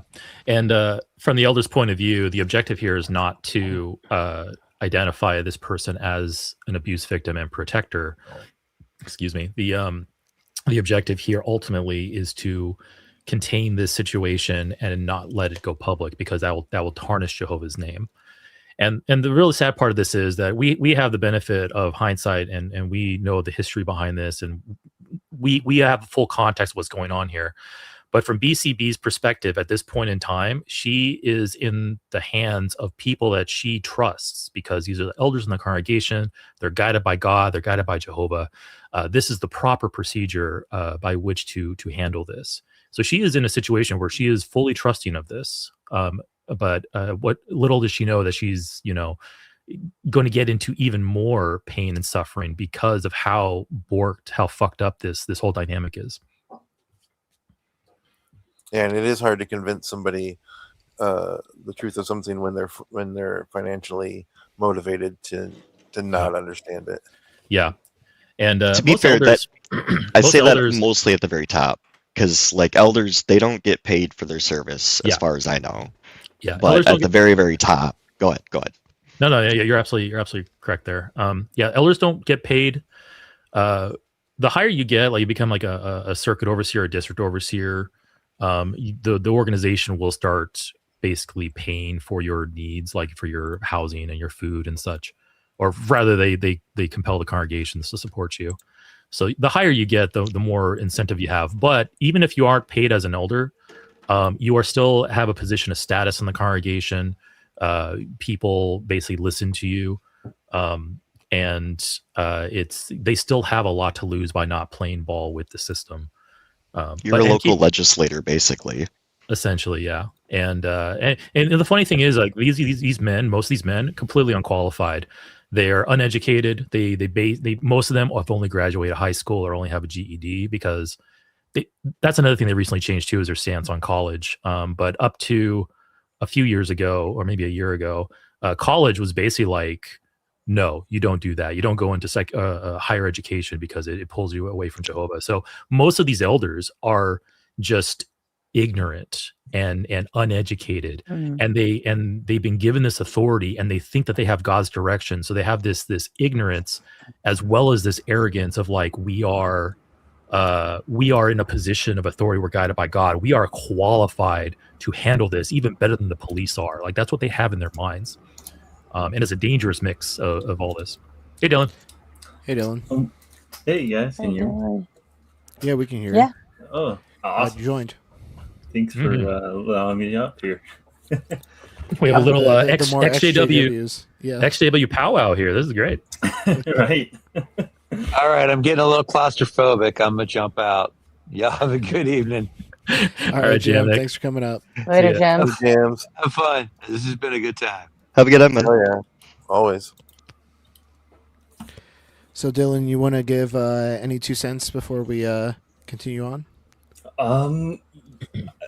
I am nowhere near as knowledgeable as Eric is on a lot of these things, because I was a lot more, I don't know, probably insular in my own congregation when I was growing up in it.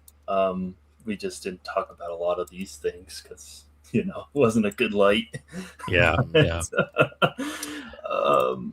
no, there's a lot of these things, that popped up in my own life. RP, I'm going to drop and come right back up. All right. Sorry to interrupt. Oh, no worries. And yeah, Dylan, I was a bit insulated too from all this. I made it to ministerial servant, regular pioneer, for at least a year before I dropped out.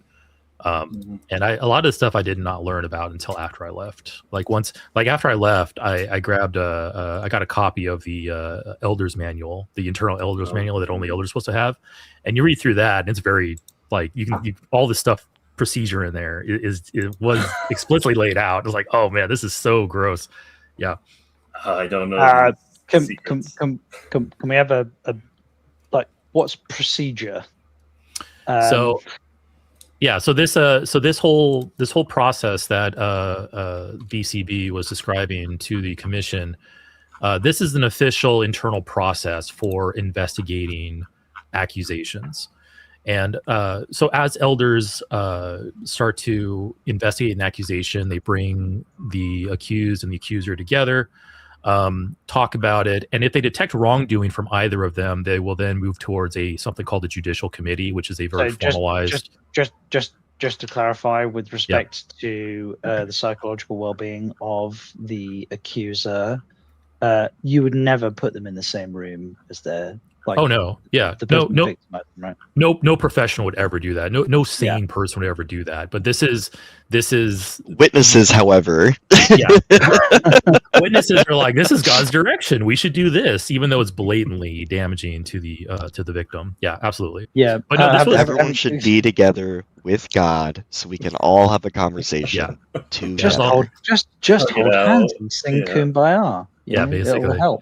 Yeah. But this is all laid out in the Elder's Manual. Like, this was all official procedure, what they're following here. Make sure you start Kumbaya with a prayer first. Yeah. Wow. Overseer, someone who supervises multiple congregations. His presence and the purpose of the meeting weren't explained. It was just presented as a committee meeting. Neil attempted to blame BCB for wearing revealing clothes, but Jackson said the church didn't accept that excuse. Again, Neil's presence inhibited her, as did being in a room full of men. She said if a female she trusted from the congregation had been there too, it might have been easier. At the end of the meeting, Neil was told to apologize, which he did. BCB was given no explanation of the meeting's outcome or of what would happen. Jackson gave her an article about child sexual abuse published in one of the organization's magazines called The Watchtower. Not long after this, Mrs. Neil phoned BCB and told her Bill didn't abuse you. BCB reported this to Hawley, who said he'd sort it out. Later that day, he phoned. Just to clarify quickly, so the BCB, who I assume is the young lady in this interaction, is being told that if she hadn't have dressed so provocatively, then it wouldn't have happened in the first place. And the remittance, the solution to this problem was that the person who did violate her consent in such an egregious manner just had to say sorry. I'm sorry. Yeah. It is fucking disgusting. Yeah, it's like, and I realize it sounds when I laugh. I'm not laughing. I'm not minimizing the experience of the characters in this story. It's just the reason that I'm laughing is because it sounds so fucking insane to me. It doesn't even begin to make sense. I laugh at this stuff too because it's a coping mechanism. It's like so atrocious that like your brain just can't like fully handle it. Like you're either going to laugh or cry. Literally, that's the response that you have. I'm not laughing at the victim. I'm laughing at just how absurd this situation is and how we as a society can allow this to happen. Yeah, it's completely backwards, honestly. Mm-hmm. And said, the Neils have asked that you not tell any more people about Bill, out of respect for the family. Scared, disorientated, and unsupported, she did as she was told. It was only years later that she saw the perversity of being asked to respect the man who abused her when nobody had offered her the respect or support she deserved. I think we can all relate to this. Like how many conversations have we had where we came out of the conversation trying to be like amicable and cooperative, and then later on you think back and go, whoa, why did I go along with that? Like I was clearly wrong there, or I should have handled that differently. That's one thing that people will look at and say, well, why didn't you fight this harder back when it happened if it was so bad? And it's like, no, it's a very human thing to do to get distance from something, get get better retrospective on it, and then get angry. And it's totally acceptable. Freedom of religion gets you. Yeah. But Eric, like the thing here is when there's two things at play. Like we do frequently look at our peers and benchmark ourselves. We check ourselves and go, is my response reasonable here? Yeah. And if all of our peers are like, oh no, like, calm down, chill out, just say sorry, move on, etc., like, and then when you get a bit of distance on the personal experience, you're like, are you fucking kidding me? Like, did I actually let that happen to me? Like, fuck you. And that's when you get angry. And this is exactly why the reporting with respect to sexual assaults, especially on women, happen years after the fact. Guilty. Yeah. Come on, don't make this harder. So it is Please? absolutely a Jill, dynamic. we're in the middle of a specific reaction. Okay, so come back later in like about an hour if like you actually want to do this. But right now we're actually engaged in something else. Yeah, and also Eric, I was guilty of this too. Like I was always like when I was a kid, when I was a fucking idiot, ignorant kid. Like I was like, well, when somebody attacks you, why don't you like immediately go to the police with respect to sexual assault on women? I was like, it doesn't fucking work like that. You need it like this particular type of violation doesn't, and now I'm a father of a daughter. Like I have to take that into account. It's a bit of damage control and paralysis Yeah. afterwards. And yeah, it's tragic that that's the way the world works, but unfortunately that is the way the world fucking works. And I think had I made it all the way to being an elder and had to deal with stuff like this, I'm not sure how I would have responded to that, but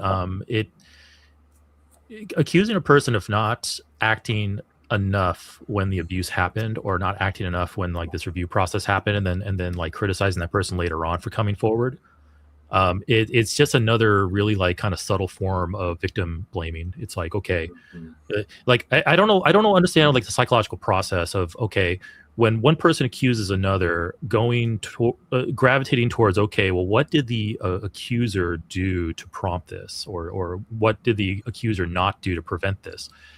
And it's a weird psychological effect that we see many times over.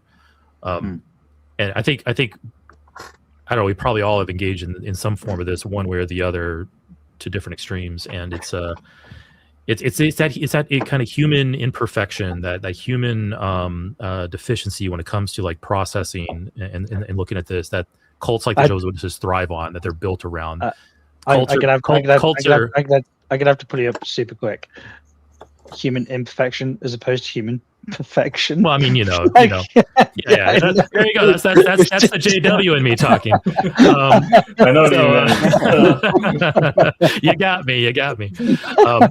But no, and this is the dynamic. These are the things about humanity that cults like the Jehovah's Witnesses exploit and take advantage of to create situations like this. And it's highly effective. It's crazy effective.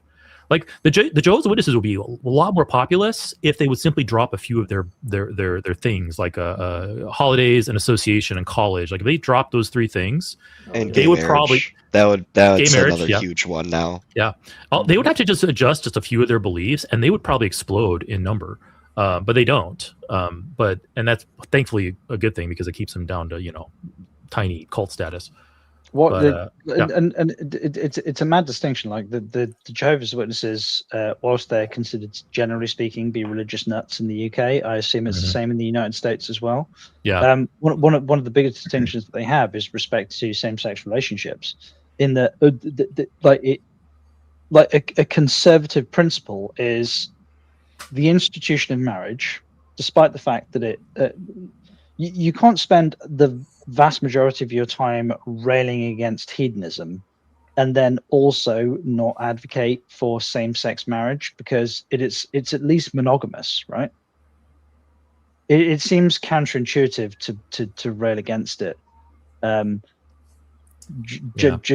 just because it's same sex. It at least means that you're monogamous. It at least means that you hit your particular cart to this particular person. And that's exactly what conservatives in the UK are actually pro same-sex marriage for the most part, because it means that they're not running around. You don't think they've been influenced by MAGA at all? Well, obviously there's a MAGA influence in the UK, but I'm more talking about the institution of marriage, i.e., Right. I know, and I've heard you say that before about conservatives, and I think I'm sure you're right, but I just wondered how much of the influence from MAGA has affected them. I'll be right back. Maybe. I mean, I've not really seen it. I've not really seen it in the wild. Like, Matt, again, I don't. What is like? Can you give me a like an actual distinction between MAGA and conservative? Like, what's the distinction like between the two? MAGA is specifically because of Trump, and they will align with Trump. Conservatism is because of I was in a good position that I liked, and I want it to be like that so I can keep that position. But white Christian nationalism plus Trump. But again, this is why I think I'm struggling to compute, because firstly, despite the fact that we have a state religion, the vast majority of the United Kingdom is secular, not Christian. And the other thing as well is, like, with respect to personality cults, we're in direct living memory where there was a very realistic prospect that we were going to be invaded by a personality cult. So I don't think we're susceptible to them. Yes, we are susceptible to personality cults, but in the same way as any population is. But I think there are altogether too many of us who are like. Do conservatives in the UK feel like they're on the same team with conservatives in the United States? Well, I'm a conservative in the UK, and I don't consider myself. It's generally a big. If you're a conservative in the UK, I think our open windows on the other side of the fucking house. There's a big difference between conservatives in the UK and here. It's not even close to the same thing. Yeah, conservatives here are, I mean, fuck, they're conservatives here best aligned with the fucking KKK.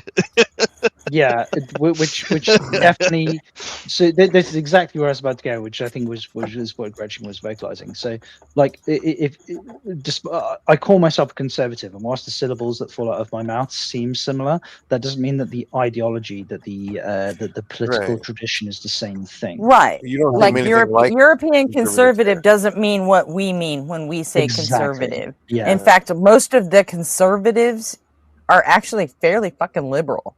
Yeah, the terms haven't changed.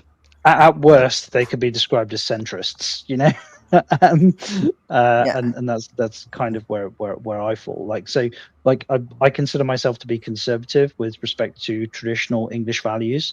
And the liberals in the UK are actually pretty fucking conservative. Kind of, yeah. The leftists over here wouldn't accept the fucking liberals from Europe. Like, you guys are so not left enough. Yeah, if you activate the purity spiral with respect to, like, liberalism or, like, leftism in the United States, then the United Kingdom gets ripped off as a chunk immediately. Yeah. They're not the same tradition. They're the same tradition.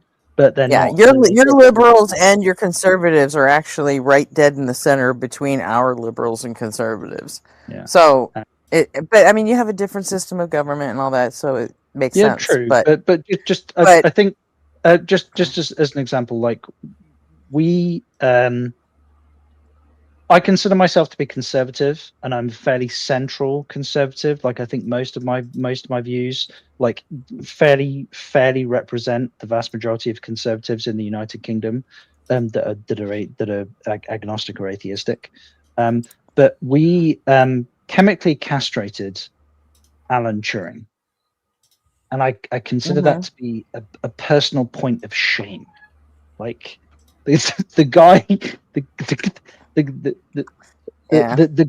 guy who invented modern computing saved millions of lives in the fight against fascism during the Second World War, and all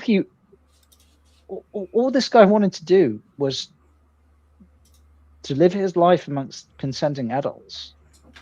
Yep. And what was the British government's response? They chemically castrated him. Not on our watch. That was their response. It goes to show how easily you can be turned on once your usefulness is over. Yeah, true. So, but it was that's where, like, that's. But yeah, I don't. As far as, like, liberal and conservative go, I don't accept any of that uniparty bullshit talk from anyone who's American. But in the Canadian system, in the European system, I kind of get where it comes from. But it kind of You know what I goes in mean? both. It kind of goes in both directions. Like this talking about? what with respect to both directions, what I mean is when you get somebody on the extreme left who says that you should celebrate your abortion, like an abortion, like whilst I advocate for the right of women to have abortions, Is I that don't. like an actual thing? Yeah, we also have freedom of speech, so you can't fucking say anything about what anyone says anyway. Yeah, but obviously that's not what I'm talking about. So but what I'm getting at is the extremes in both directions. I'd rail against both of them. Like I'm not. We aren't talking about extremes though. I'm talking about like in general as groups. Well, no, like with the English kind of centrism with respect to the distinction on the political position. Yeah, we don't really have centrism here. That's what I'm trying to tell you. We are polarized like a motherfucker. I think he's trying to explain what's going on in the UK. Yeah, try to emphasize that like centrism actually, it's this extreme position in either direction, this advocating for this one particular value and to the exclusion of everything else. Generally speaking, I think most Brits are like, okay, that's a bit obnoxious. I don't like that. But you guys are also less likely to be colored by any sort of theology or religion, right? Yeah, true. Or less likely than we are. Put it that way. Yeah, also definitely. has a better baseline education. True. Yeah. True. Well, I Super don't generally speaking reach for any of my American friends when I want to know where a country is on the map or how I spell shit. That's just me. No, that's the right call. Definitely the right call. We got to wear that, you know. I have a real specialty knowledge, but it's usually only like near the McDonald's that I visit.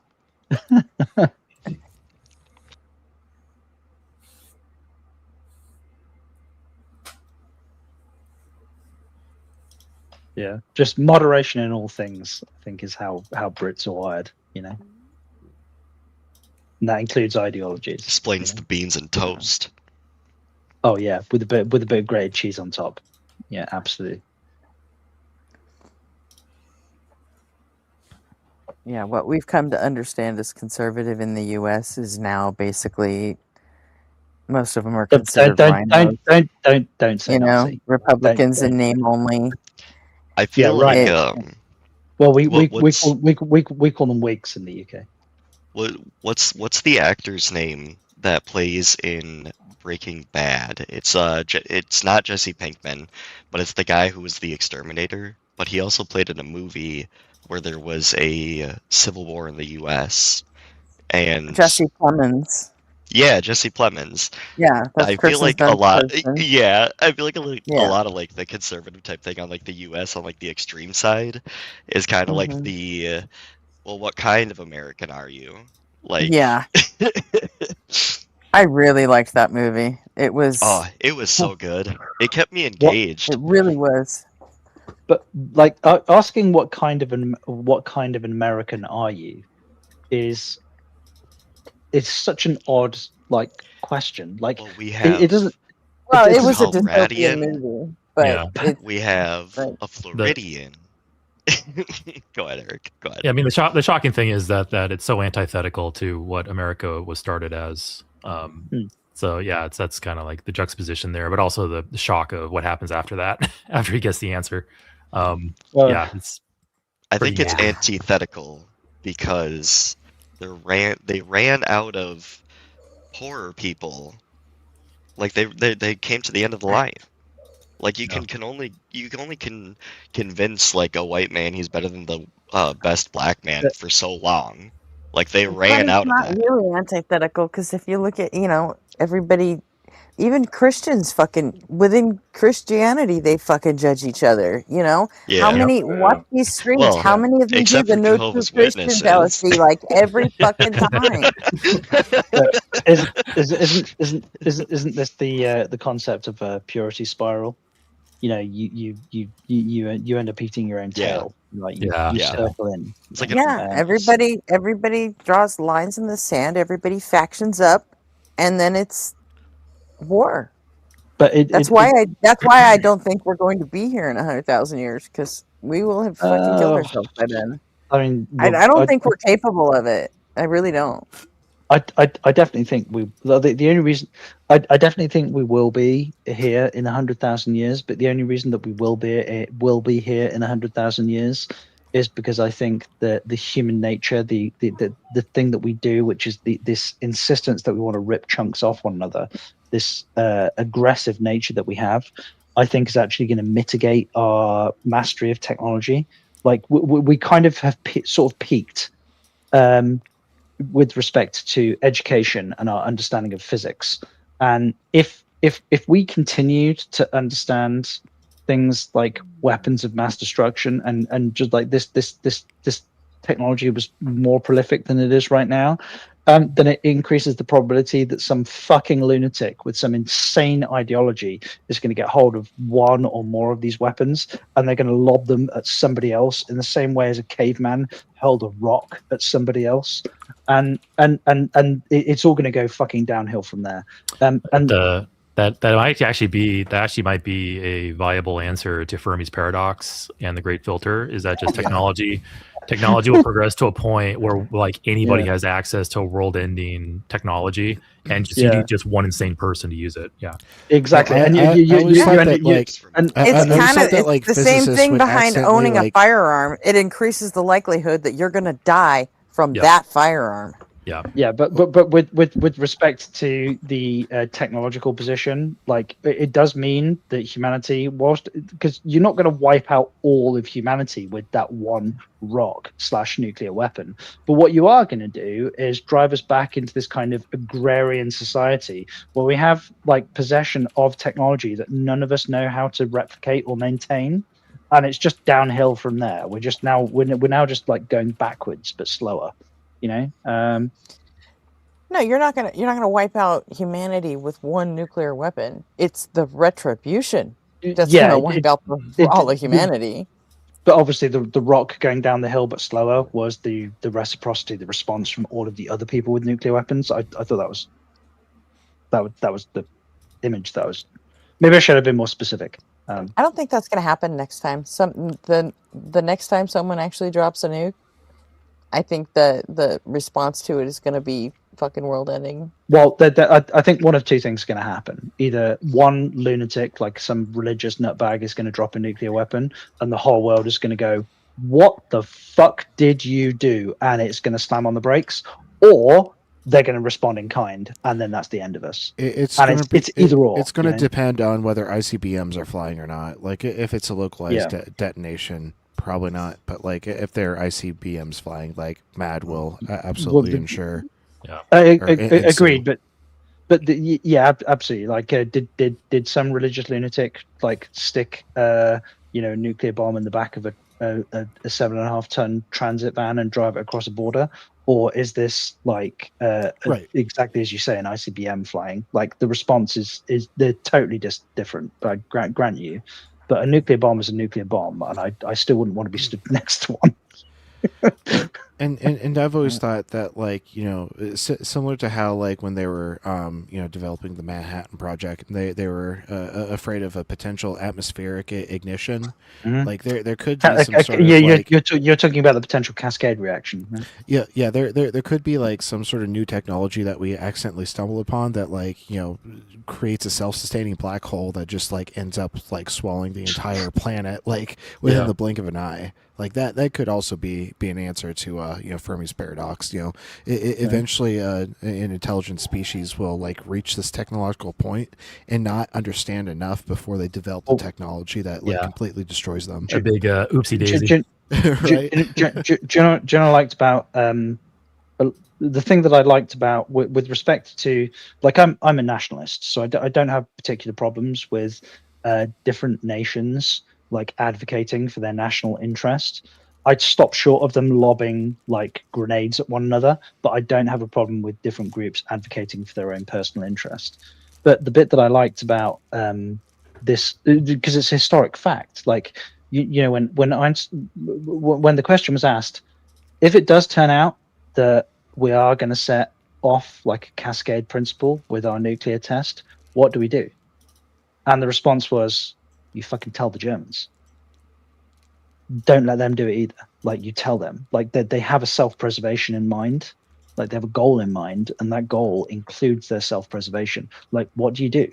You tell the Germans, because they are ultimately rational and reasonable individuals that have a difference in ideology, but we can both agree that it's probably not a good idea to set fire to the fucking planet. And that would have brought everybody back to the table. Actually, if that was a real physical probability or possibility, I would like to think that with respect to scientists, at least, that they'd have at least gone, okay, this is nuts. Like, we're just the notion that all we're doing here, like the most cutting edge physics that exists in the universe as far as we know, and we're using it to try to kill each other.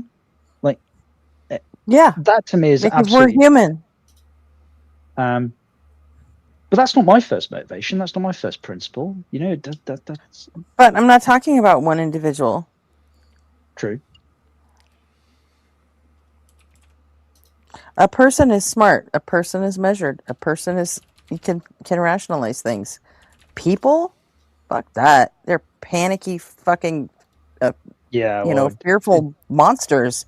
You know, it's like how do you black quote? Yeah. Yeah, how do you work out the intelligence of a mob? You find its lowest IQ member and subdivide that by the number of people in the mob. And tell you end up with single figure IQs. God, I love Men in Black. The first two are so good. Number 3, yeah, like it's emotional, but like it doesn't really do much for the franchise. Number 3 came like 10 years too late. Yeah. Yeah. Well, also because it was a bolt-on. Like, you know, it tried to encapsulate the whole storyline. Like, it would have just been better if they'd always left Will Smith's character as like the just a the trying to explain why he was so invested in Will Smith's character, I think, was a mistake. Yeah. It doesn't you don't need that. I understand the narrative, but it was a mistake, definitely. It needed to stay a mystery in order for it to stay interesting. Yeah, so many franchises like don't like really respect the power of a mystery. Like with Yoda, like being, you know, like implied to be like this crazy badass, but then they like completely do away with that when he fights Dooku in episode 2. We know how you feel about that one, RP. We get it. I bring this up all the time. I completely agree with you, but I have to talk about it like once a week. I'm sorry, RP. Can you lay out in excruciating detail exactly why Gretchen agrees? No, he can't. I suppose today is technically a different week. Lay it out. I will not. Mm-hmm. It seems like a question that I was. Okay, never mind. I can't even do the voice. But it sounds like most people have returned to the panel. Should we jump back into the video? Yeah, let's do it.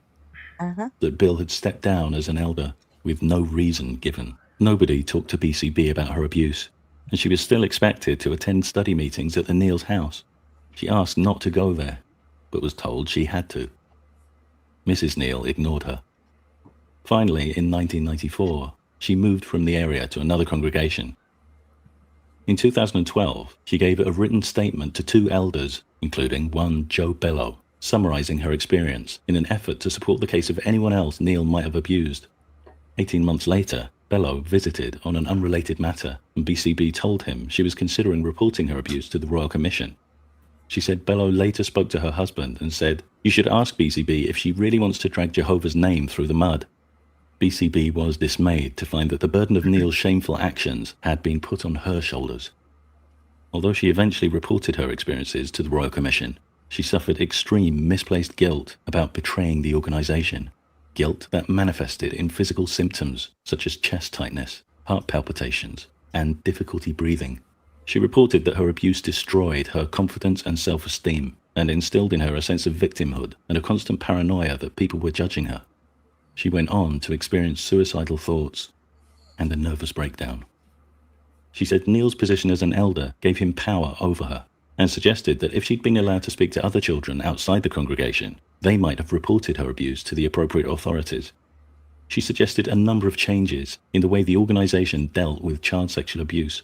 She said it should take allegations more seriously and report them to the police, give proper support and protection for children, and not require female targets of male abuse to speak in front of a room full of men, including their alleged abuser.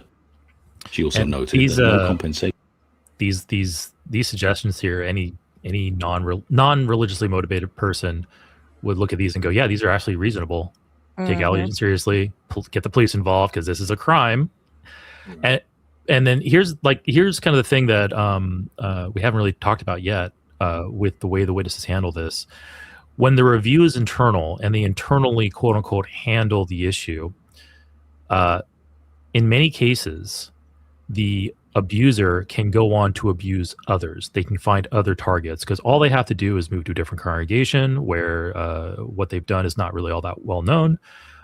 They can gain the trust of the elders, get their status and position back, and then go on to abuse again because there were no real consequences for what they did. And they have not really changed at their core, even if they're capable of changing. But because of how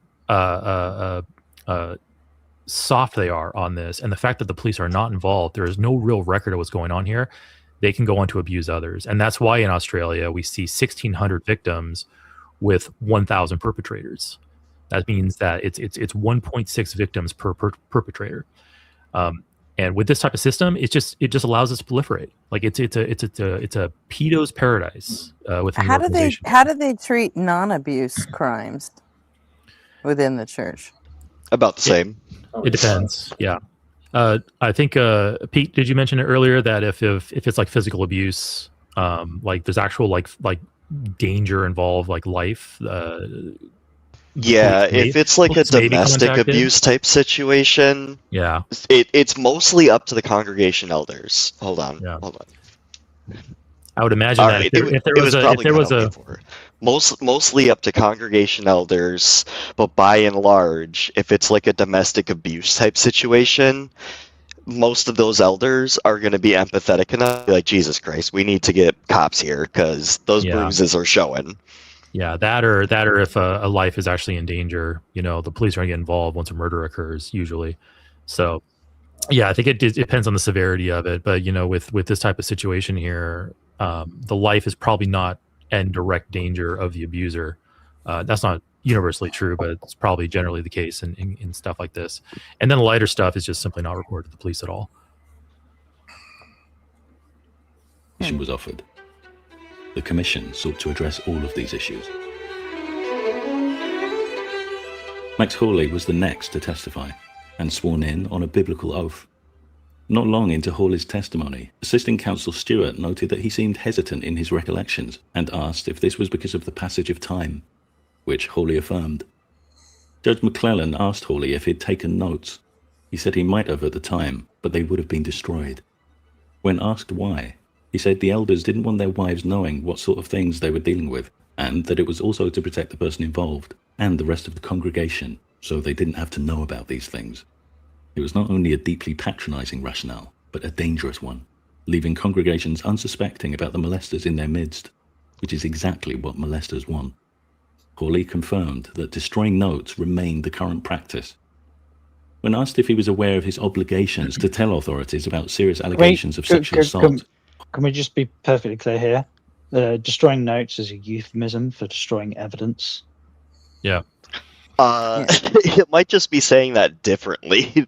Like, it might not even be, like, subverting it quite like that.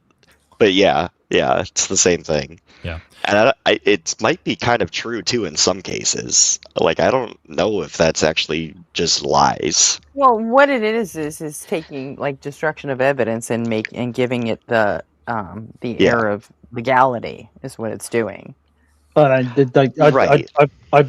I was being quite explicit. Like, I do think, with respect to criminality, this is just destroying evidence. It's fucking I disgusting. agree with you. Yeah. Yeah, effectively Right, it the is, police yeah. would think so, but since it's not in Yeah. an actual court, then I just They think can like just say, yeah. So, some of these guys protection- probably do burn it. Some of these guys might not. Yeah. I think it's just kind of up to them. Go ahead. And tail on BZ in the comments made the comment that this stand looks like a chess piece, and actually that is a watchtower because the witnesses have the Watchtower magazine. They use that as a logo, so I think it's used here because that is the stand for when a witness is testifying. But yeah, it does look like a chess piece. It looks like a rook. Yeah, rook. Exactly. I was about to say, please don't call it a castle. It's a castle and a My horsey castle moves and a this pointy way guy. and this way. Very technical chess terms here. Damn We're it, professionals. Eric, We're professionals here. Eric anticipated my Sicilian defense there. Yes. Well, you should appreciate my favorite opening is London System, so you should appreciate that. Really? Oh, yeah. Interesting. Yeah. Pawn first, obviously. Wouldn't catch me playing D4. All right. I'm going to resume the clip, but then quickly run upstairs to flip my food in the oven. And I'll check in as soon as I get back. But it should only take about 60 seconds. I noticed Bacon's back in the chat here. I don't know, Bacon, if you want to join us or not. We he has to work tonight. Oh, okay. All right. Yeah. Yep. All right. I'll be right back. Okay. Hawley showed no awareness and said he would contact his branch for advice on how to proceed.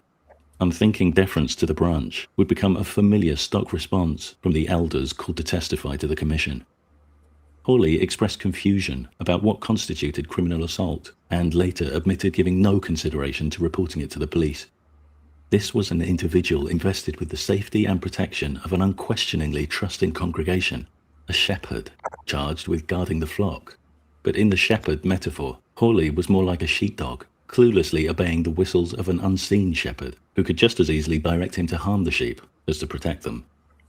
The biblical passage Matthew 18, verse 15, has been cited by the organization as a basis for requiring abused individuals to confront their abusers with their allegations. McClellan asked Hawley if he realized how inappropriate this process of confrontation was. Hawley said he could understand it now, but hadn't reflected on it at the time because he was just following procedure. He agreed it could be very difficult for people who'd suffered abuse to share everything done to them in front of their abuser. He said the organization wanted to keep Neil's abuse as quiet as possible, not to try to cover it up, just to stop the conversation. But almost immediately, he contradicted himself, saying they would have tried to keep the matter under wraps. In other words, cover it up. Yeah. Stewart made the case to Hawley that by directing BCB not to speak to anyone in the congregation, he left her with no one to talk to. Hawley suggested that because BCB was still working in the community, she could have spoken to people outside the organization. But Stewart pointed out that members are advised not to have close friendships or associations with non-members. Hawley affirmed that was true, but said that whether members took that advice or not was entirely up to them. Many of us who've experienced abusive environments will be familiar with this responsibility-dodging maneuver, in which individuals are given clear instructions on what to do or what not to do. Then, when they suffer as a direct consequence of following those instructions, they're told they didn't have to follow them after all. Recall the And they're scripture I blamed was for their taught when own I was a kid. suffering. The fact is, Jehovah's Witnesses are warned. All right, I'm back. Any Yeah. important comments or context needs to be added? You actually just came back at a perfect time Let's go. because Hawley here. First of all, it's shocking to think that he had not considered these things that were being brought up during the hearing back then. It's shocking, but I don't think it's necessarily unexpected because many elders are, I'll be direct, unthinking buffoons in positions of power. So he had not thought about the consequences of these policies. He was just following orders. And then secondly, when he was basically saying that, like, well, CBC could have gone to somebody outside the congregation to talk about these things and get the support they need. It was brought up that, but these things are not permitted or heavily discouraged under doctrine. 1 Corinthians 15:33, as well as the consequences you get of associating closely with people outside the organization. So he's in this pickle here of saying that, like, well, she could have found support outside the organization, but then that's in direct violation of the guidance she's given, in which case she would be sanctioned. So it's a damned if you do, damned if you don't situation for CDC. But also with respect to a moral system, when people claim that they were just following orders, it doesn't, like, retrospectively, it doesn't really matter what the system mandated. Mm-hmm. You are responsible for your own actions. You are,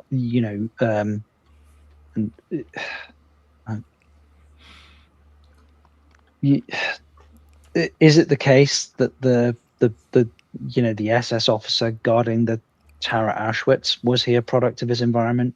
Yes. But is he responsible for his own personal actions? Absolutely. And I can't if I was responsible for the fate of like an innocent child, like a person who was even more ignorant of the world than I was, and I was responsible for their safety, for their well-being, and I just like willingly and willfully marched them into the gas chamber, or did some kind of reprehensible thing. Like there's no way to there's no practical way to deal with this other than to assume that you are personally responsible, right? It is just the best way to deal with said problem. Even if like you think of the world as deterministic, practically speaking, that's just the best response, right? And I don't like when people say like I was just following orders, I was just doing what my peers said that I should do. Like if we understand at a later stage that this Except was for wrong, what part of any of this sounds practical to you? well, no, there's no part of the Jehovah's Witnesses that sounds practical, but I'm more talking about like the system by which we judge them. That's the practical part, if that makes sense. Like everybody makes it's like the distinction between a person being evil, like malicious, or a person who's just doing what their peers did, thinking that it was the right thing to do. But the realistically speaking, like when we figure out what is the most optimal thing to do, like we don't care if they're evil, we don't care if they were just going with the crowd, like we still treat them the same, right? And that's kind of the bit that I was thinking about there. Like how. Well, I was describing what Size he was is an doing. ex parte thing, right? Yeah. Yeah, I was of course. describing what he was doing in that moment of responding to this, but he was just following orders. That's why I was coupling that with unthinking buffoon. Fair enough. He thinks he's doing the right thing by doing what he was directed to do. And what he's directed to do is in the Elders Manual. He called the district office or the branch office to get guidance. And he was following the directions given to him without thinking about it. And that doesn't absolve him of responsibility, but it shows what his mindset was at the time.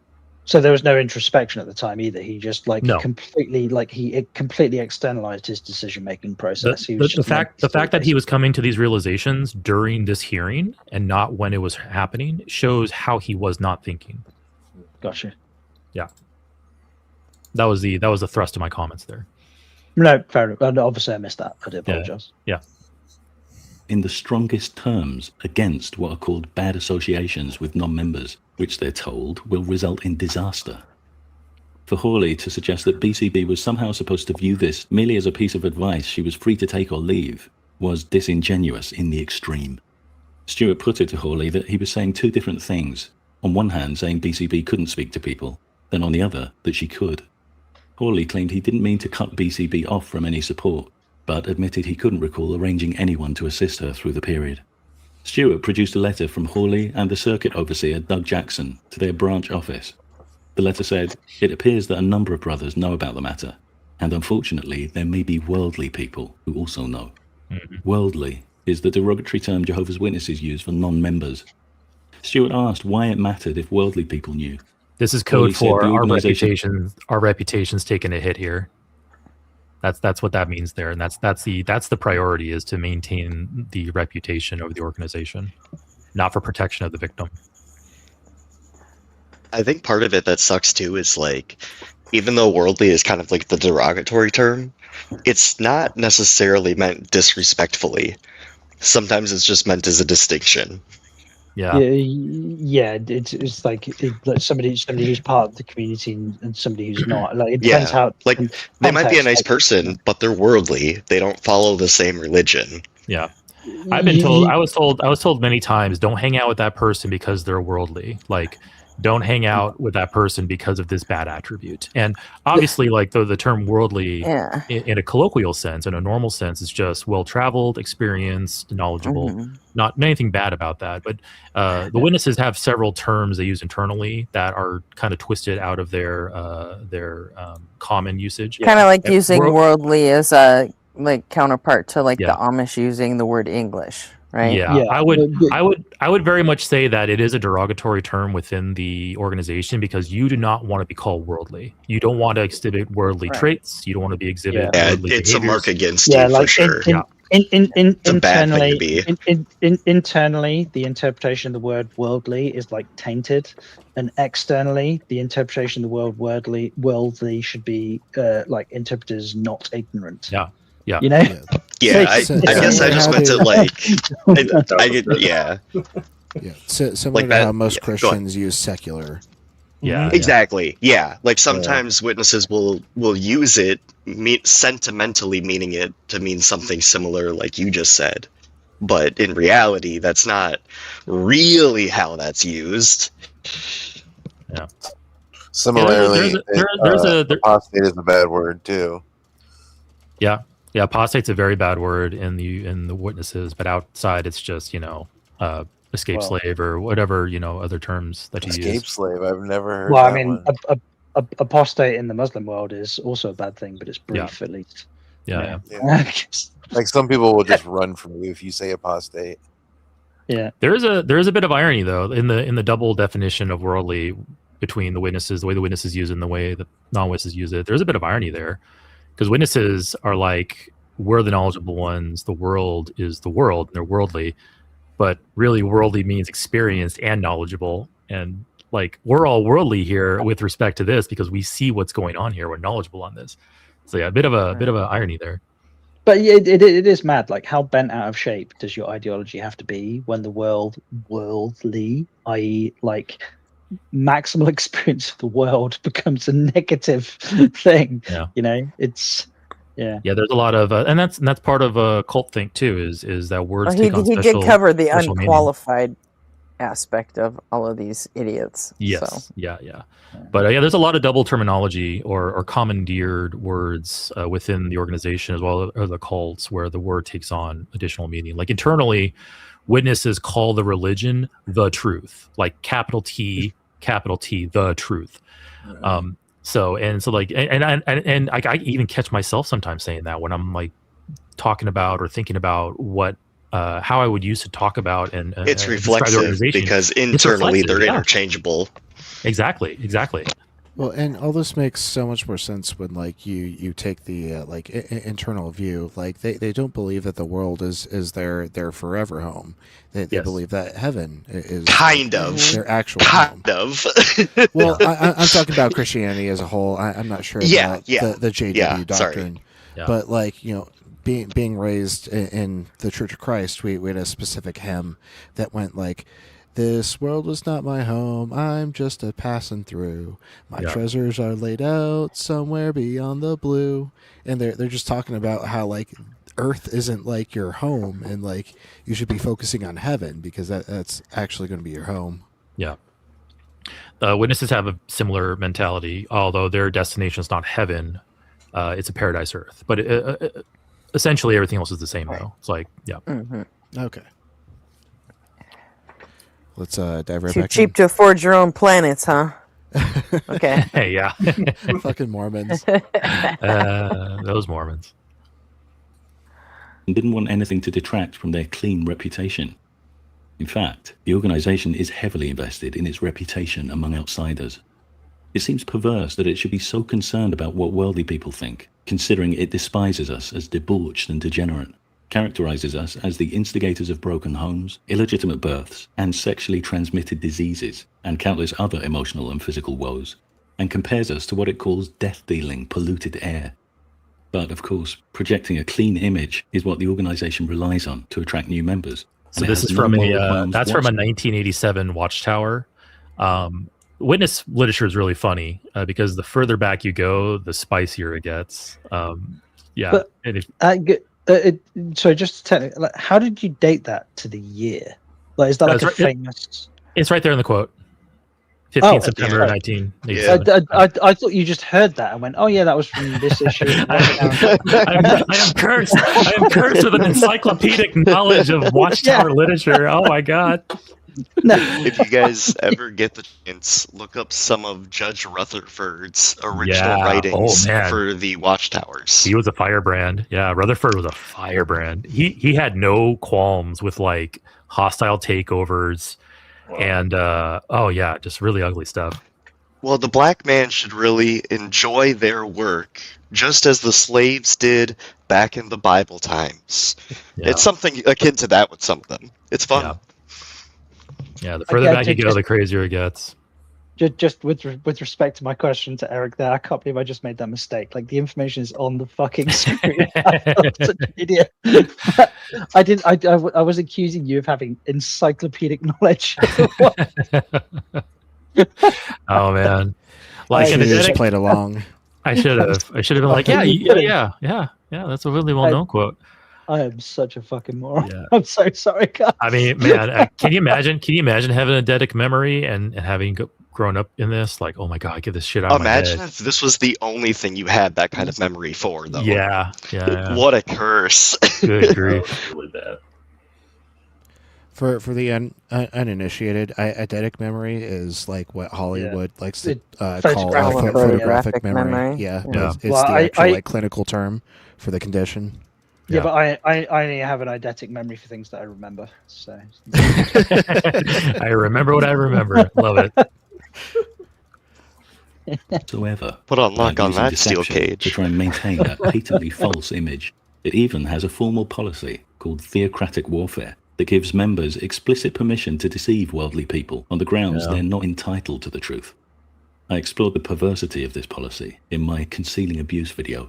What that video doesn't mention is a particular exception to the policy, one of special relevance to the Royal Commission. Witnesses are told that when they take an oath to tell the truth, or are placed on a witness stand, they're obligated to speak the truth, if they speak at all. In these circumstances, the only option they have, other than to speak the truth, is to remain silent. It'll become clear that even this rule was flouted by Jehovah's Witnesses during the Commission hearing. It'll also become increasingly clear just how far down in their list of priorities came the welfare of the children they were supposed to protect. Hawley and Jackson's letter about Bill Neal to the branch office stated, "We recommended to him that he step down as an elder, and that he agreed to this." Stewart put it to Hawley that it seemed that they'd offered Neal a chance to step down voluntarily, rather than be forcibly removed. Hawley denied this, claiming it was just an unfortunate choice of words. But those unfortunate words were consistent with BCB's previous testimony that Neal had merely stepped down. In the same letter, Hawley and Jackson added that they felt no further action or restrictions need apply. This meant Neal was free to participate in all the same church and Bible study meetings as before, including meetings at his home, which BCB was expected to attend. The letter went on to make the bizarrely premature recommendation that once the matter had died down, Neal should be recommended as an elder again, so he could help the congregation as he'd done in the past. Stewart asked Hawley if, by the phrase dying down, he meant once the controversy had abated. Hawley claimed that the term dying down was another case of unfortunate wording. When Stewart then suggested that Hawley's prime concern was about Neal's reputation, he initially rejected the idea, but Stewart continued along this line, suggesting that Hawley's concern was about the functioning of his organization and not about the protection of children in his congregation. Hawley agreed. When Stewart put it to him, his concern wasn't about the support he could offer BCB. Hawley admitted that while that had some bearing for him, it was more about Neil's qualifications to teach. It was a stunning confession. Towards the end of his period in the witness stand, Hawley was given a detailed account of BCB's abuse. He hadn't known about any of it and said it came as a shock to him. He was asked if he thought the fact that it was only coming to light now had something to do with the process he engaged in when BCB made the initial complaint, a process in which she had to make her allegations to her abuser and an elder who she knew was friends with her abuser. He said he could see the point being made.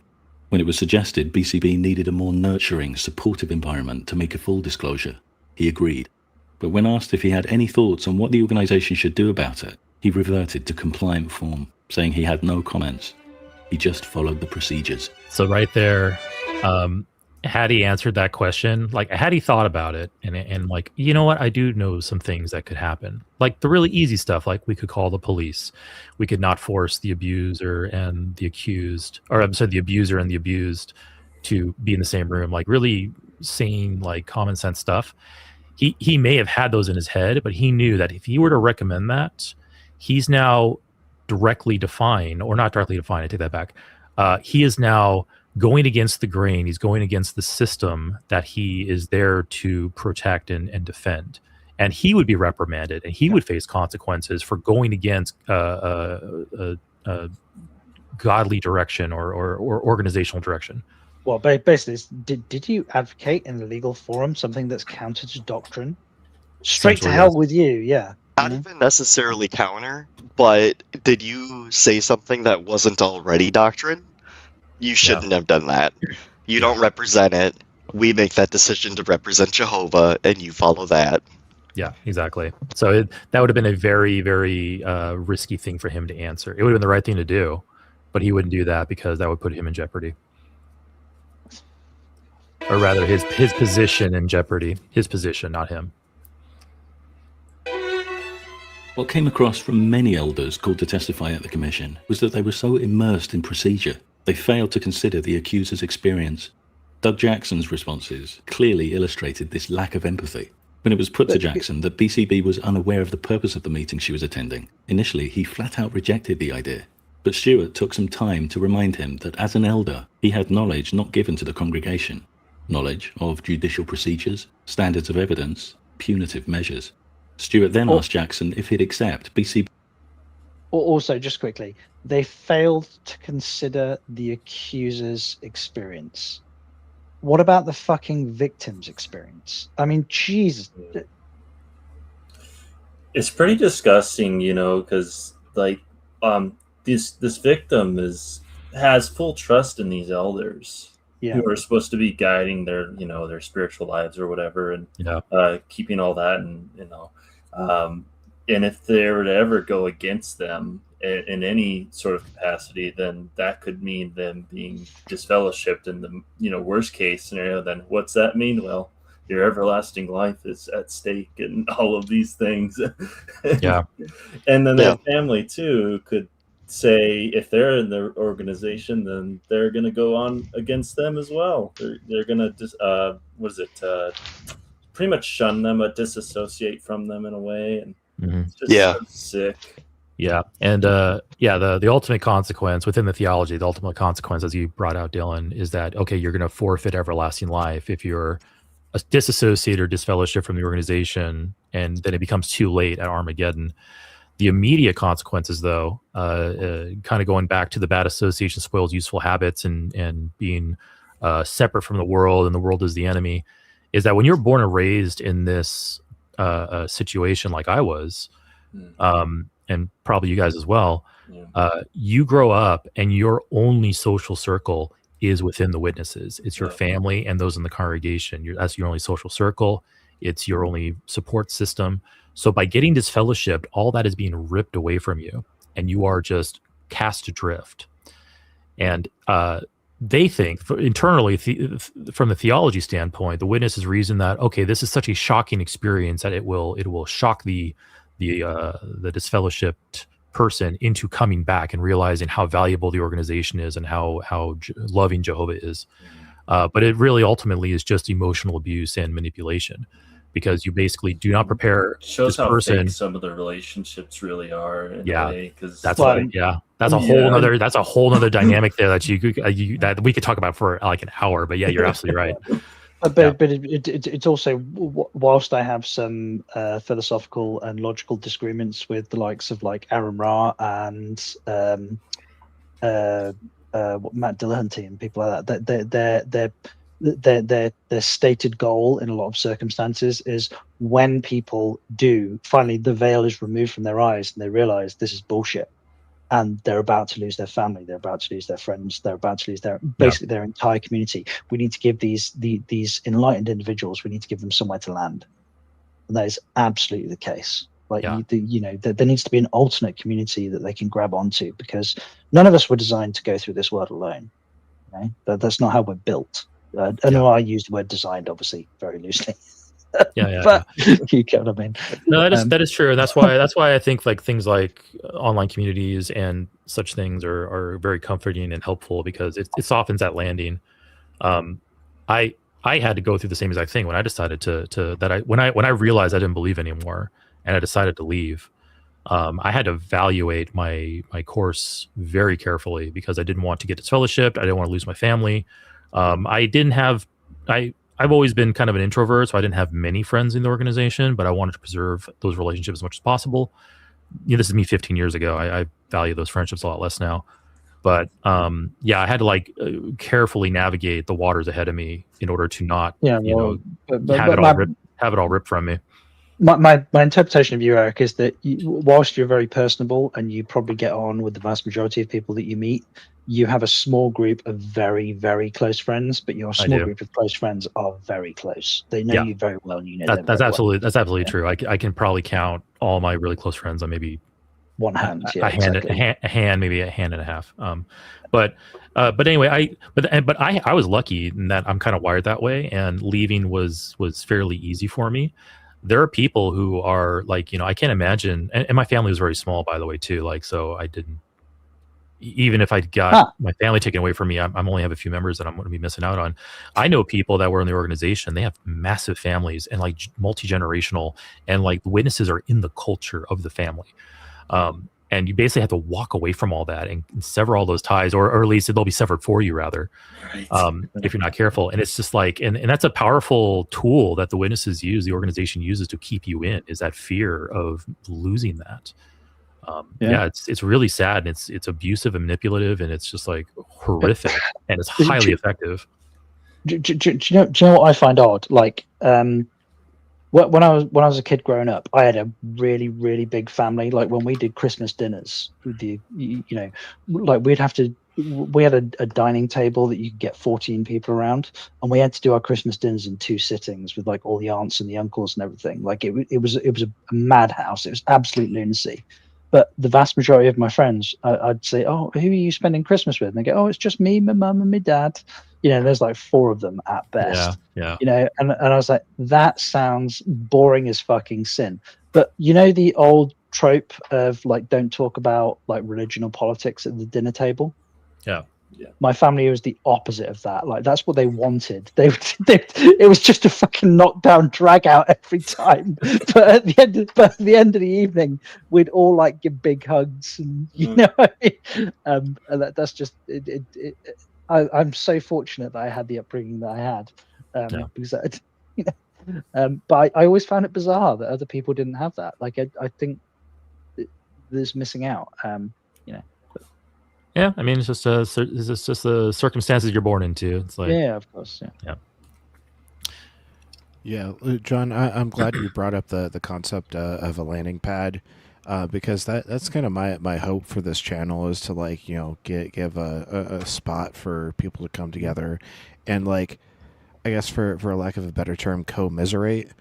Just like share each other's company, and how like this idea, how theology and religion had an impact on them. We're all fucked, but at least we're all fucked together. Right. Yep. And then I'm gonna mobilize them and release my fucking army. All hail the necessary Gretchen. Yep. Absolutely. But yeah, with that being said, I'm glad that everyone's here, everyone's having a good time on the panel, and everyone's in chat. Like we're super glad to have you around, and we hope that we continue to provide a safe space for us to to discuss these very important issues in a safe but effective manner. That's so sweet, RP. You're gonna make Hear, me hear. cry. You're gonna make me cry. Slash ejaculate. Like. John over here coping and crying and coming. Well, let's put a damper on that chub and jump back into the video. He wouldn't know about these things. Jackson changed his no to a maybe. Stewart asked if Jackson could see how this lack of transparency would have left BCB in a position of vulnerability and confusion. Jackson said he did now. Stewart repeated to Jackson the portion of BCB's statement in which she was asked in one of the judicial meetings whether she had anything more to tell, and she falsely responded no, because of various inhibiting factors.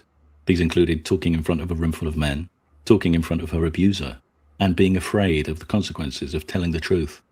Jackson accepted that talking about her abuse in front of a room full of men would have been very hard for BCB, as would talking in front of her abuser. But when it was put to him that BCB didn't feel it was a safe environment, he said he didn't know why she would have felt that, because they tried to comfort her. He seemed unable to comprehend that his supposed efforts to comfort BCB weren't enough to magically overcome all the intimidating factors she identified. Instead of admitting that he had failed to comfort her, his instinct was instead to insinuate that the failure was hers. She had failed to receive the comfort he offered. This kind of mindset is common in high-control groups that deny individuality. Members are slotted into fixed procedures and expected to give fixed reactions. When they don't, the fault is with them, not the procedure. McClellan put it to Jackson that the organization's investigative process inflicted further trauma on BCB. Jackson said he understood that now, but hadn't appreciated it at the time. It's instructive to reflect on the reflex dismissiveness of the elders who testified at the commission whenever it was suggested that the abused individuals in their care felt unsafe or unsupported. Judge McClellan and Assistant Counsel Stewart were two highly skilled communicators. They also wielded the power of the legal system, but even they had to repeatedly spend exhausting swathes of time walking the elders through their own procedures, trying to get them to empathize with the experiences of those abused individuals. If, with their considerable skill and power, they had to work this hard to break through the elders' dismissiveness, what chance did an unskilled, powerless member of a Jehovah's Witness congregation have of making themselves heard? And the power dynamic here is completely different than from the judicial committee. Because imagine like a rank and file member of the witnesses trying to bring these questions to the elders to like get them to admit that, hey, you're causing damage here.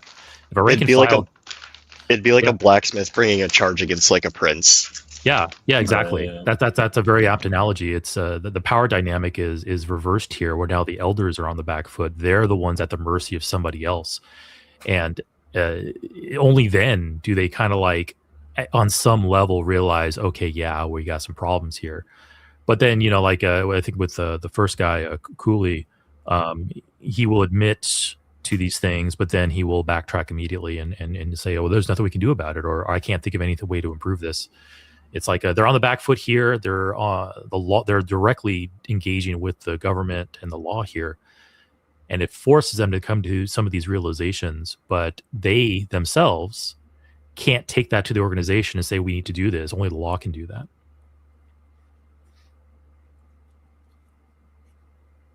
Elder concerned with reputation was Joe Bellow, one of the elders BCB wrote to years after the abuse in an effort to protect other children from Bill Neal.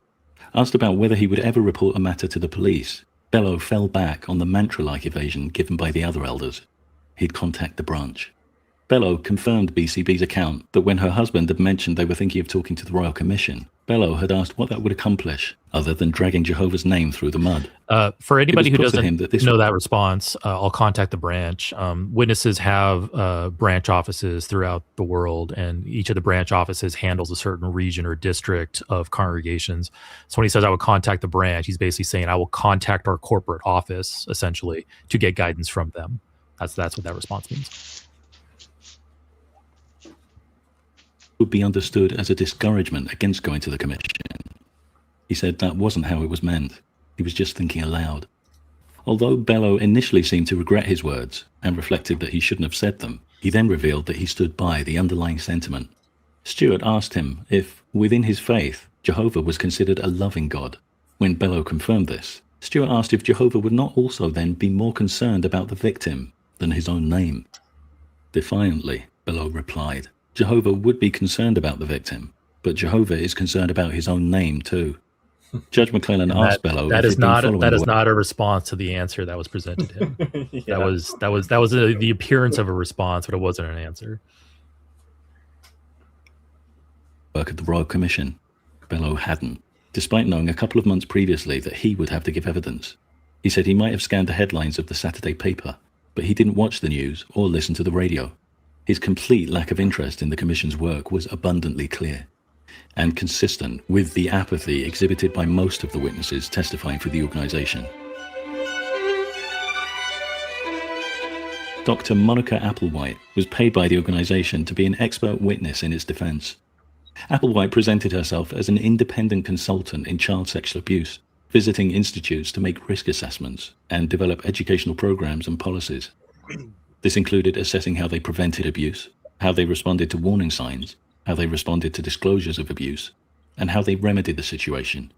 Applewhite was an unexpected choice of champion for the Jehovah's Witnesses because she was an active member of the Catholic Church, which the organization has repeatedly dismissed as a false religion, characterized as an enemy of true worship, criticized for its political meddling, and slated for its handling of child sexual abuse. Leaving aside the strangeness of this alliance, Applewhite's testimony was a mess. Stewart and McClellan noted that many opinions offered in her report had no source references. Applewhite said she was already fully scheduled when she started working on the report, so she hadn't been conscientious about her citations.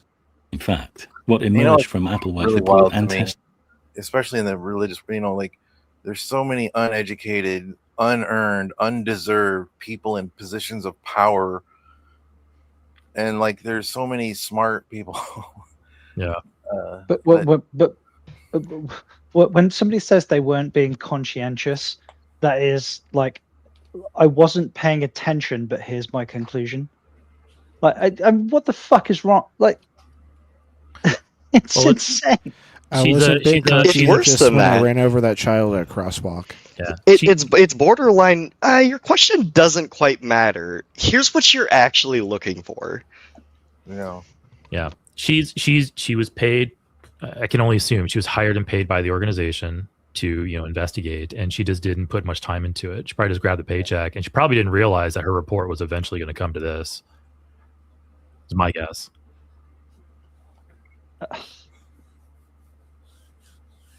Just because, I mean, how else do you defend yourself to this? It's like, okay, I wasn't being attentive when I did this. Like, okay, like that's not a crime. It makes you look pretty embarrassed. Yeah. But that's how you'll get out of legal trouble, though, in this situation.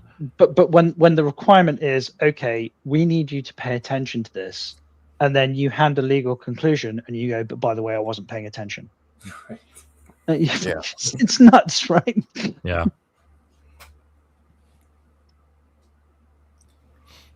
All right, I gotta pull my food out of the oven.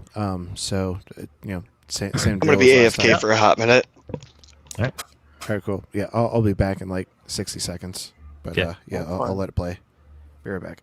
Testimony was that her so-called expert evidence consisted of browsing online material from the organization's own website and speaking to staff from its legal branch. She said she hadn't reviewed any specific cases and couldn't offer any opinion on whether the implementation of the organization's policies had resulted in law-abiding responses, good practice of child protection, or compassionate care. As Stuart noted, all she'd basically done was a documentary review. Applewhite showed a distinct lack of awareness of the power relationship between elders and congregation members, erroneously stating that elders were merely viewed as fellow workers by the congregation. As Stuart pointed out, elders were very clearly characterized by the organization as shepherds over the flock. Their privilege and authority was reinforced by the belief that elders were directly appointed by the Holy Spirit, another fact of which she was unaware. Applewhite stated there was no requirement for elders or ministerial servants to be alone with children, but Stuart produced a branch document directed to all elders stating that elders and ministerial servants are put in a position of trust that explicitly included being more liberal about leaving children in their care. Applewhite was also unaware of the fact that abused children were cautioned not to reveal facts about the congregation in group therapy. The only stipulation she had heard in regards to therapy was that the organization recommended choosing someone who respected their religious beliefs. As the facts about the actual experience of abused individuals emerged, Applewhite began to withdraw some of her poorly considered support for the organization. She announced that if it turned out that people had to confront their abusers and had to sit in a room with no support, that would not meet the standards of care. She conceded she hadn't understood that that was the process. Applewhite stated that when somebody abuses, and their internal mechanisms of control had allowed them to cross that line once, she didn't have confidence in those internal mechanisms of control for the future. As such, she suggested that the risk of reoffense was great, and agreed that positive steps needed to be taken to ensure that such a person didn't have access or the opportunity to abuse again. She said there should be strong and cooperative relationships with child protection authorities, but had no awareness of the difficult relationship the Jehovah's Witness organization had with secular authorities. The Commission didn't consider that Applewhite's report had assisted their inquiry, and rejected her opinions on numerous grounds, including lack of evidence or citations, but most damningly, because she had failed to investigate the experiences of a single survivor of child sexual abuse whose complaint was dealt with by the Jehovah's Witness organization. By the end of this first case, the Royal Commission had already gathered confirmation of unthinkable negligence, deeply inappropriate and traumatizing procedures, and a cover-up mentality that elevated reputation far above the protection of children and led to the use of shaming tactics on abused individuals to try and silence them. From this atrocious start, things would only get worse, as I'll be showing in part 2. All right, back. Any comments? Yep. No, I think it wrapped it up pretty well there. Mm-hmm. Yeah, Oh, it was. cool. Yeah, we're at the end. Looks like. Yeah, Good. Witnesses hired a yes man, and they got that, and then the Royal Commission dismantled it. I was actually I was watching these proceedings live when it was happening. It was really fascinating stuff. It gets really bonkers because later on, I'm not sure if part 2 goes into it, but later on, one of the governing body members, Jeffrey Jackson, Jeffrey Jackson might have been mentioned in this video, but one of the governing body members, the head honchos of the Jehovah's Witness religion, happened to be in Australia at the time because I think his father was sick and dying. And the Royal Commission got wind of that, and they subpoenaed him. And they basically said, you have to testify, you're in the country.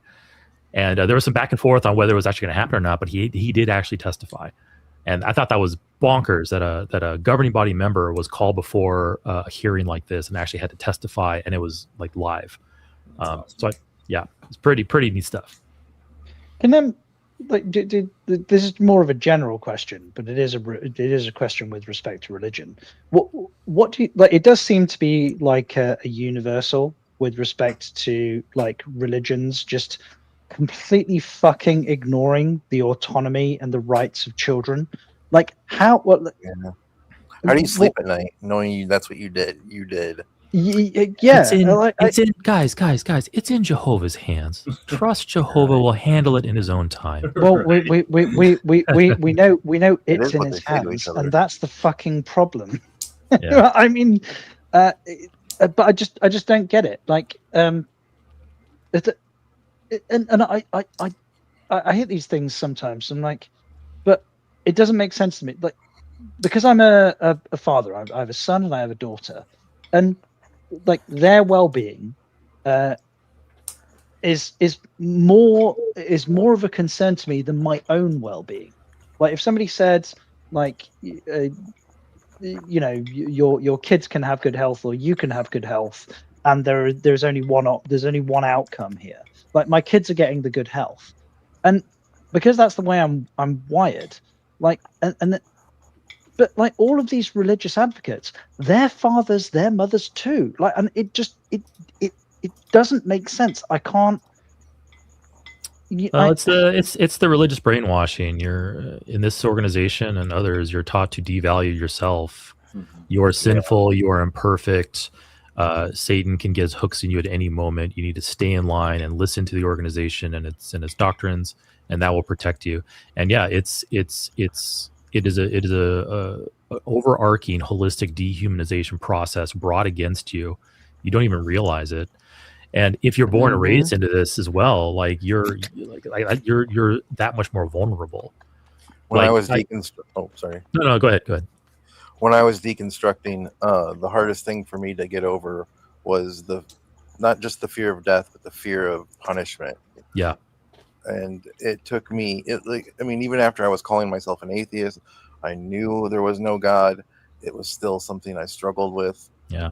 It's like it's time. it's just ingrained into you, and it takes a long time to get it out. So it's kind of And like honestly, sometimes it doesn't even take growing up in it to just get consumed by it. You know, I had a friend who got put in one of those WASP schools in Mexico when she was sorry, like, what's a WASP school? White Anglo-Saxon Protestant. Oh, right. no, this was like Worldwide Association for Schools and Programs. It was it was a program that it was started by a Mormon from Utah, and they opened up schools. Okay, they opened up schools all over the place where I'm not sure if I'm being mugged off these here. teenage kids. Can somebody actually give me the definition of a WASP school? Because I feel like I'm being mugged off. She did. Don't listen to me. Right, you're the one fucking ridiculous. No. It's like I didn't know. Did. Don't listen to me. I was being a dumbass. Gretchen did. Okay, so you were the one that was messing around. Gretchen. Okay, sorry. fine.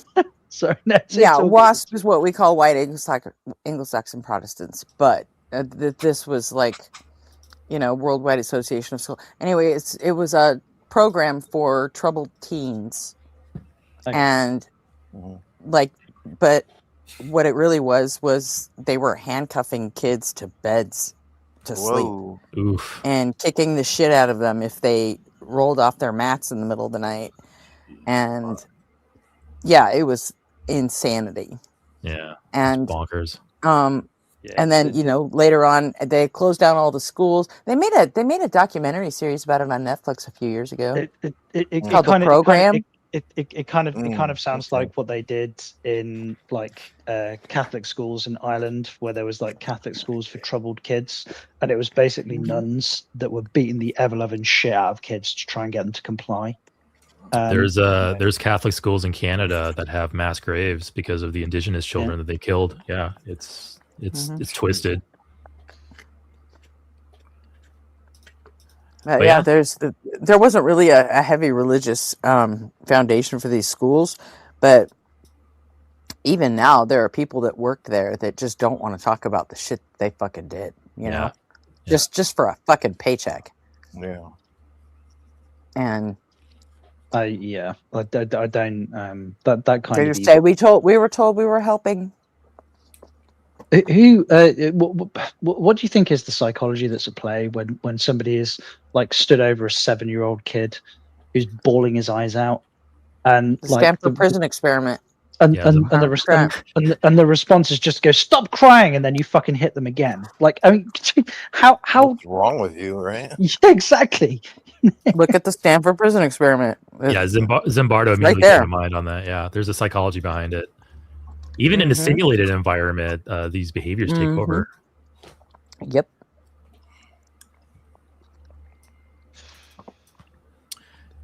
So anyway, I'm sorry, folks. You now have a intimate understanding of the fucked up internal procedures of the Watchtower and Bible and Tract Society organization, otherwise known as Jehovah's Witnesses.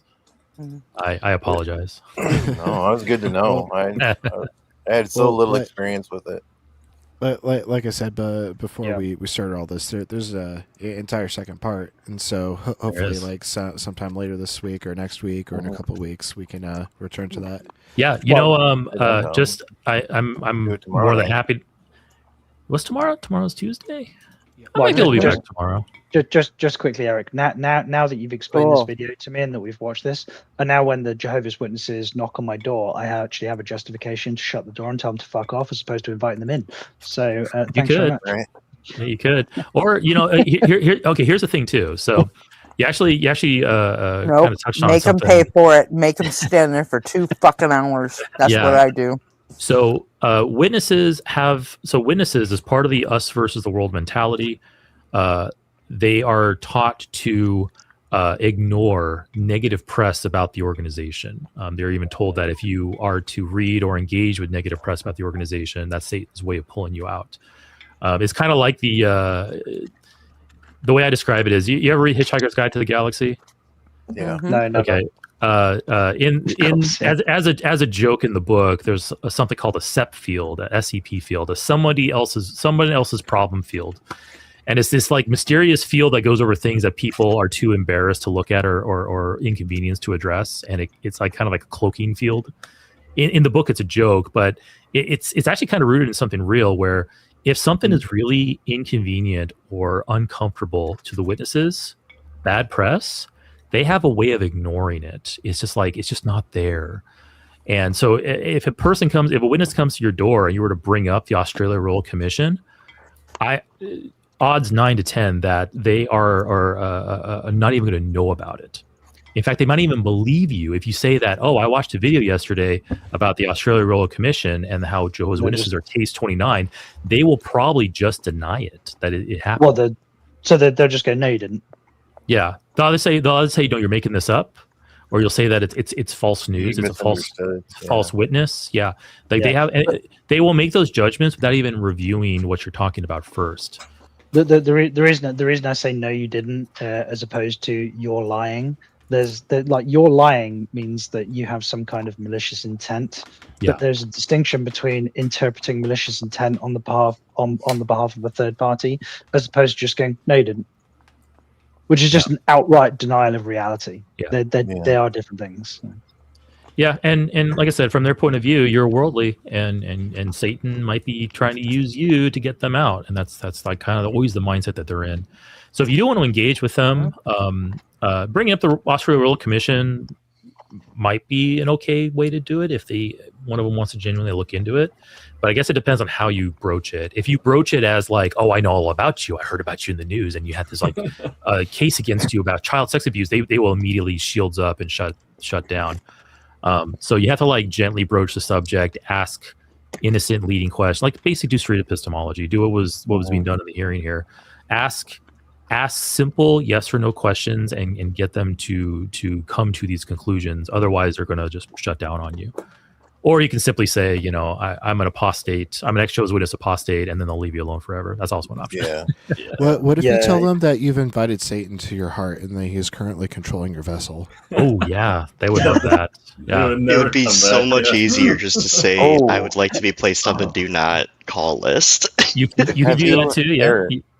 You can do that too. But Satan is in my heart, and then like kind of like do like guttural spits and like froth at the mouth. They'll probably leave. Yeah.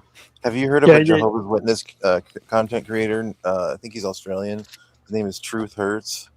Truth Hurts. Let me look it up. It's really good. He hasn't posted in a while, but I hope he's okay. I miss him actually, but the dude is solid. I learned a lot about Jehovah's Witness from that guy. Okay. I actually like Gretchen's approach to this, which is like make them pay for it. I'll Like, find don't it shut and the put it door in and chat, tell them to sorry. fuck off. Like absorb as much of their time as possible. But it's kind of similar to my cousin's approach to when he gets like salespeople who call him on the phone. He pretends that he's really, really, really interested and goes, oh, I'm just going to go and get a pen and paper, and then just puts the phone down but doesn't hang up and fucks off and does something like goes fishing or something. Now, the way I look at it, if you come to my door, your punishment is you get to stay here and talk to me for as long as I want you to. Whoops. No, you're not leaving until we're done. My gal over here is Macho Man Randy Savage from Spider-Man. I'm gonna post it. You ain't going nowhere. I got you for 3 minutes. 3 minutes of playtime. Of course, please come in and tell me about my Lord and Savior. Click. You're like, fuck. I had some Mormons come to the door once and said, why did your neighbor across the street tell us to skip your house? I'm like, you're about to find out. Oh no! Funny. I've actually told some of my neighbors. A couple of my neighbors know I'm an ex-Jehovah's Witness, and I have we have like a little cottage on the end of our property, and I have some friends who rent it. I've actually gone around to everybody who knows I'm an XJW, and I've told them, if Jehovah's Witnesses come by, do not tell them I'm an XJW because I want to talk to them. Because if they know I'm an XJW or like worse yet, I'm an apostate, or even worse yet, I'm like an online activist against them, they will not even knock on my door. So I got something to show you guys. Yeah, I found that Jehovah's Witness guy I was just telling you about. He did a really good Matrix style YouTube short. I'm putting it in the private chat for RP. You'll love it. It's only like a minute long, but it was really good. Yeah, and actually, I'll give you a taste of the guy. Turns out I am subscribed to this guy on YouTube, but yeah, he hasn't posted anything in 2 years, which I shouldn't talk. I haven't posted anything to my channel in 3 years, so I hope he's okay. Yeah, he's probably fine. Is that how long you've been inactive, Eric? 3 years. Did you get that link, RP? I've been online active give it for a 3. second. Okay. I've been online active for 3, but I've been out of the Witnesses for 15. Right. And I I'm put glad you minimal. got I that put out. yeah, thank you. I put minimal effort into YouTubing because it's a lot of work, and I'm very lazy. I'm also very busy. I live a very busy life, so I don't What do have you energy do for for a it. living, if you don't mind me asking? I'm a software developer. Nice. But yeah, I'm a software developer, and own my own home. I'm here with my wife. I have my elderly dad living in an ADU attached to the house. What area of the country do you live? Washington. But yeah, I have a lot of responsibilities, and I just don't have the energy. Sure. Yeah. I'm What's currently. good, fellas? What's good? What's up, money? They don't Jay. want you. I'm Here we go. currently struggling with motivation myself. Like my business tends to run itself at the moment, and like I'm so like jaded with respect to like productivity. Like that's why I spend so much time here. I have the same issue too. Like I go through periods, like when I say periods, like weeks long periods of very low motivation, borderline depression. But then like it'll rebound. And I'll go through a few weeks of like super high motivation, super high productivity. And usually accompanied with like a fixation on a particular project, right? Yeah, exactly. And I would love to have just some consistency. Couldn't be me. Yeah. So, but anyway, I am active in that I'm a host on the line, and I participate in stuff like this because this is kind of more low. This is more low effort, where I'm just in a conversation rather than like preparing content. Yeah. Yeah. You ready to see this? It's a grind, though. Can get that way quick. Is that Jack Nicholson? His name is, I don't know his actual name. I forget. It kind of looks like a young Jack Nicholson, right? Yeah, maybe. You ready to jump in? It is not. But all right, RP. They don't want you to know the truth about the truth. What truth? That you are a Watchtower slave, Neo. Each brother and sister are plugged in to the what's it called? The Matrix. The Jehovah's Witness Matrix. The Jehovah's Witness Matrix is everything the leaders of this organization have ever said, as if speaking for God himself. It is Armageddon coming in 1914. It is this generation. It is the last of the last days. Oh no. It's also every tactic that they've ever used to control your mind. Can I just double check? Because like the religious nutbaggery that comes out of these institutions is so out of pocket. Was that ironic or was that sincere? I just... I don't actually know. I can't tell. Well, the quotes at the end are real things that the witnesses say. Wow. The full video is really good too. Yeah, and the Matrix thing is actually fairly apt. Because like, especially if you're born and raised in it, you're denied association with people outside the religion. You are told to basically just graduate high school and get into the ministry. Don't worry about higher education. Don't study philosophy. Don't go to psychiatrists. God isn't gonna need engineers and scientists. He's gonna need plumbers, carpenters, floor layers. We are there to bring in and usher the new paradise Earth. Yes. Pete is a genuine XJW. He is talking the language there. Like that is it. Just genuinely in its entirety anti-enlightenment, right? Essentially, I remember when I was younger, I used to kind of respect the fact that JWs like would just basically close themselves off from other people. Yeah. Like whereas Mormon, at least the church, the Mormon church I went to, they basically taught us to fucking lie and be shapeshifters. Like, just don't tell them you're Mormon. Say Christian. Just say Christian. You know, and it's like, all right. Sure. I'm definitely like your approach, Gretchen. Like I get the impression that like Jehovah's Witnesses are walking up to your front door and go, "Why are there molten candles and flaming pumpkins everywhere?" So it sounds like we're in agreement. Everything too is like programmed too. Like if you ever like study Bible stuff with like a witness elder or whatever, whoever's helping you. If you're a sister, it's usually a sister, but it's like questions, answers, and if you get the answers wrong, well, now we got to go over that and make sure you get the right answer. And you just go and you do that over and over, and then you're just a programmed husk.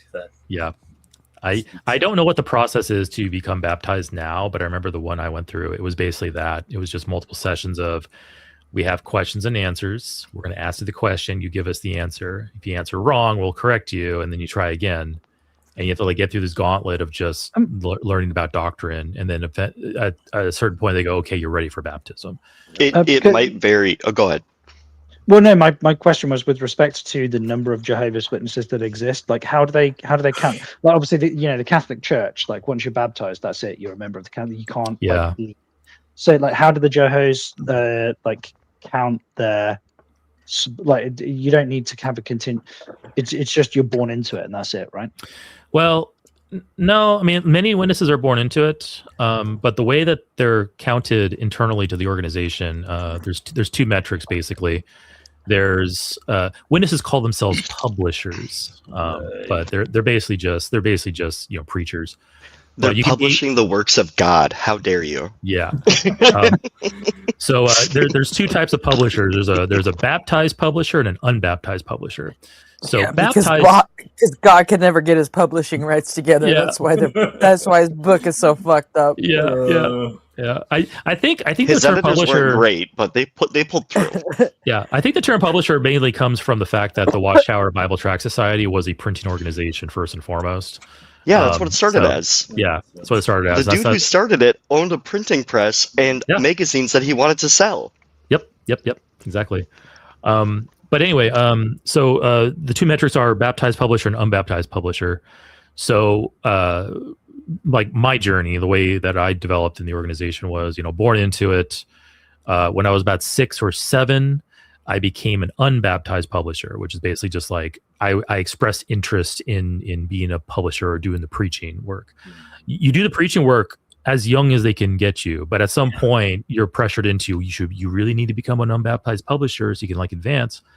So you do that, you take that step, and now you have that title. You're not like are unbaptized publishers counted as witnesses? No, they aren't. They are counted as internally, yes.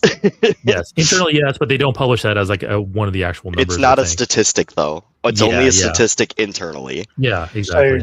So just to clarify, there is a degree of inconsistency here. A bit, yeah. It depends on which viewpoint you're looking through. Yeah, but I became an unbaptized publisher around 6 or 7. And then I expressed interest in a good band name. Yeah, unbaptized publisher.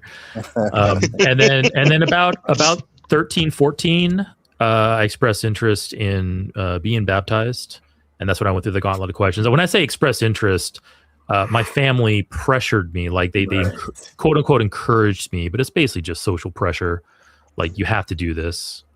So anyway, went through the process, and I became baptized at 15-ish. And at that point, you're a Jehovah's Witness. So, and I think with the numbers they publish, or at least used to publish, I think they stopped publishing their numbers because they started getting really embarrassing. 8 million or so members, and those are all baptized publishers. Okay. Yeah. I mean, it seems like there's much more gradation to it. But the reason I asked is because things like, for example, I use this term loosely, but like more accepted religions, like for example the Catholic Church. Yeah. They're very much of a yes, no, just Christian / baptized or not. Check this box. Yeah, exactly. Check this box and you're done. Yeah. When you get big enough, you just don't care like anymore. It's like, we got 1 billion plus people. Like we just don't care. You know. Yeah. You're the biggest dog on the street. I guess my question was how many of the millions of Jehovah's Witnesses that the institution claims exist, how many of them are actually practicing? I guess would be easy 70%, easy 70, especially in third world countries, 90. It is very, very popular as a gospel for Jehovah's Witnesses to be practicing it. Yeah, it's like a week-long thing. You're always going to a meeting. You're always going to an event held at someone's house, or you go to a Bible study, or out in service. They call it. It's for the longest time. An active JW, an active baptized publisher, is one that's actually like preaching month to month and like reporting their time. The witnesses have usually like 16 hours a month usually too. To be counted as it. Yeah, I think they've recently moved away from this, but for the longest time, and for a majority of my life, every month you report how many hours you spent in the ministry, how many publications you placed, how many return visits and Bible studies you conduct, and you report that every month, and they record it all, and you're an active JW, you're a member, that's the status you want. And for the longest time it was like 16 hours was a recommended quota, then it was 14, and I think if I remember correctly, recently is the 16 hours with respect to like self-reflection, or is that actually proselytizing? That's actually proselytizing. It's like each Saturday you would go to somebody's house, and then you'd get put into groups after going through like what's called the day's text, which is like a scripture that is supposed to inspire you for the ministry for that morning or afternoon, whatever one you're doing. I remember that. And then from there you end up put into groups, you do your neighborhood territory area, you preach for a few hours, and then those hours that you spent knocking or waiting for somebody in the car while they were inside talking, those are the hours that you counted. And that's it. There's like a small, like conscientious thing between witnesses. Yeah. It's like, are you gonna use a stopwatch, or are you just gonna go like kind of generalize? Just kind of eyeball it. Yeah. Do you count it when you're talking to an inactive one and encouraging them? Do you not? The fact that this metric even exists explains exactly why a Jehovah's Witness has that like down the nose look when somebody says, "Oh, I'm a cultural Christian."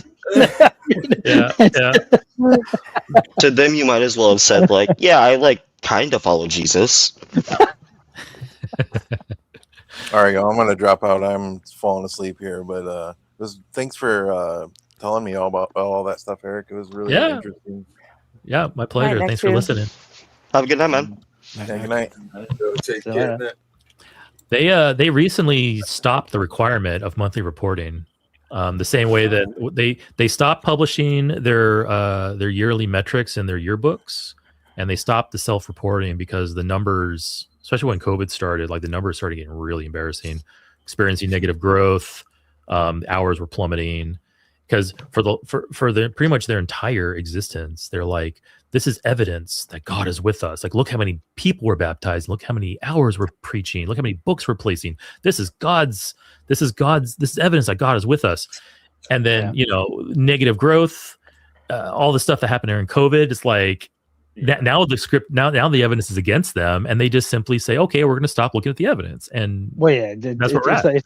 It's like any religious group who goes, well, we must be right because look at like our growth year on year. The second that they get negative growth, well, this means it's untrue, right? And they're like, no, like you're not interpreting it the right way. Yeah, no. The love of the greater number is cooling off, which is like a Bible quote. Oh, yeah. It's Yeah, it's one of those things like, okay, we're experiencing growth. God is with us. Oh, we're seeing growth slow down or go in reverse. Oh, the love of the greater number is cooling off. This is fulfillment of Bible prophecy. Coming close. Like either way, no matter what happens, it's confirmation of the narrative. And this metric is a either weird salient. question. This metric is either salient or it's not. Fucking pick one.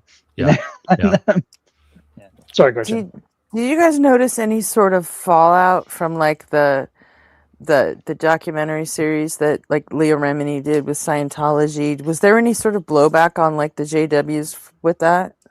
Not any in my area. Because I mean, a lot of their tactics are a lot the same, you know. Yeah, to witnesses, it's a day and night difference. Yeah. To witnesses, it's like, well, obviously Jesus isn't even involved in that one. Yeah, we're way different. Yeah. I think I'm going to put on my tinfoil hat here. I think we are seeing fallout of this kind of stuff happening. In the last it is more now. Yeah, in the last 10 or so years. And like, I mean, like, you know, stuff like, you know, the Scientology series, the thing like the documentary series about the schools that I talked about, and then there was, you know, like the Nexium cult. You know, or something too? I just mean like it's just something. It's a way to open your eyes to, oh shit, I might be in a cult. And there's got to be some sort of fallout from that, right? Yeah. Well, this is going to be a quick question with respect to sort of like it seems like some religions like equal opportunity offenders with respect to how can I put it, economic mobility, but it does seem like Scientology does target those who like it seems to, it's what I would call like a Hollywood religion, like all of these precious little darlings are the ones that are fall into the Scientology trap. I still have my worksheet from when I was like 17. We were in Hollywood for a friend of mine to get a new bong or something, and we walked past the Scientology Center, and they asked us if we wanted a personality test. So we're like, "Fuck yeah, sure, let's do it." You know, and I kept my score sheet. I still have it. Did they say you scored high or something, and you had to read up on a book and all that? I don't even remember what I scored. But the reason I asked the question is because we don't have Scientologists in the UK. It doesn't really exist here. So I'm kind of curious. Like, is my perception of it with respect to it being sort of like an opulent religion? It doesn't super exist here either, outside of Hollywood and Clearwater, exactly, Florida. Yeah. Right. So my perception is exactly right then. Yeah. Okay. Fine. For like how widespread witnesses are, or I forgot the root of your question. No, it was more my perception of Scientology is that it's like an elitist type institution. It's gotcha. As opposed to like there are other religions that target like the poor and the desolate. Right. Like they focus on desperation, whereas like Scientology seems to focus on the boredom of the elites. You know, that's kind of the opposite end of the spectrum. Well, no, they want the money. It's about the money. There's regular people in Scientology too. It's not just the rich people like that. Like you got your regular old common folk, and they just into it. Like they believe it. Like they believe that the stuff works. Yeah. They use something called auditing. Like they audit. Yeah, the shit doesn't work. You know, that's what they believe in. That's what they think works. I'm telling you, like I see it. I pass by a church of Scientology, and I always look. I always want to go troll them, and I'm like, I'm working, so I only pass by when I'm at work. But yeah, so it be regular people there. It's no celebrities, like you know what I'm saying? Okay. Like it's not all just. Well, the one in Hollywood, there's plenty of celebrities there. Well, I mean, they even have their own. They even have a celebrity center here. It's grown so much that it's like maybe it be some celebrities in there, like a lot of them actually. But it's a whole lot of common folk. Yeah, there's a whole estate in Hollywood that used to belong to Mary Pickford, and do you think it now belongs to the Church of Scientology, and it's reserved just for the famous people. But assuming humanity makes it another 150 or 200 years, do you think there's going to be like Scientology churches in the same way as there's like Gurdwaras and mosques and churches and stuff? I think if we make it past World War III, I think religion is going to turn into more of a fringe type ideology. or just religion as a whole? You think? Yeah, in general. I think if we make it past World War III, I think so.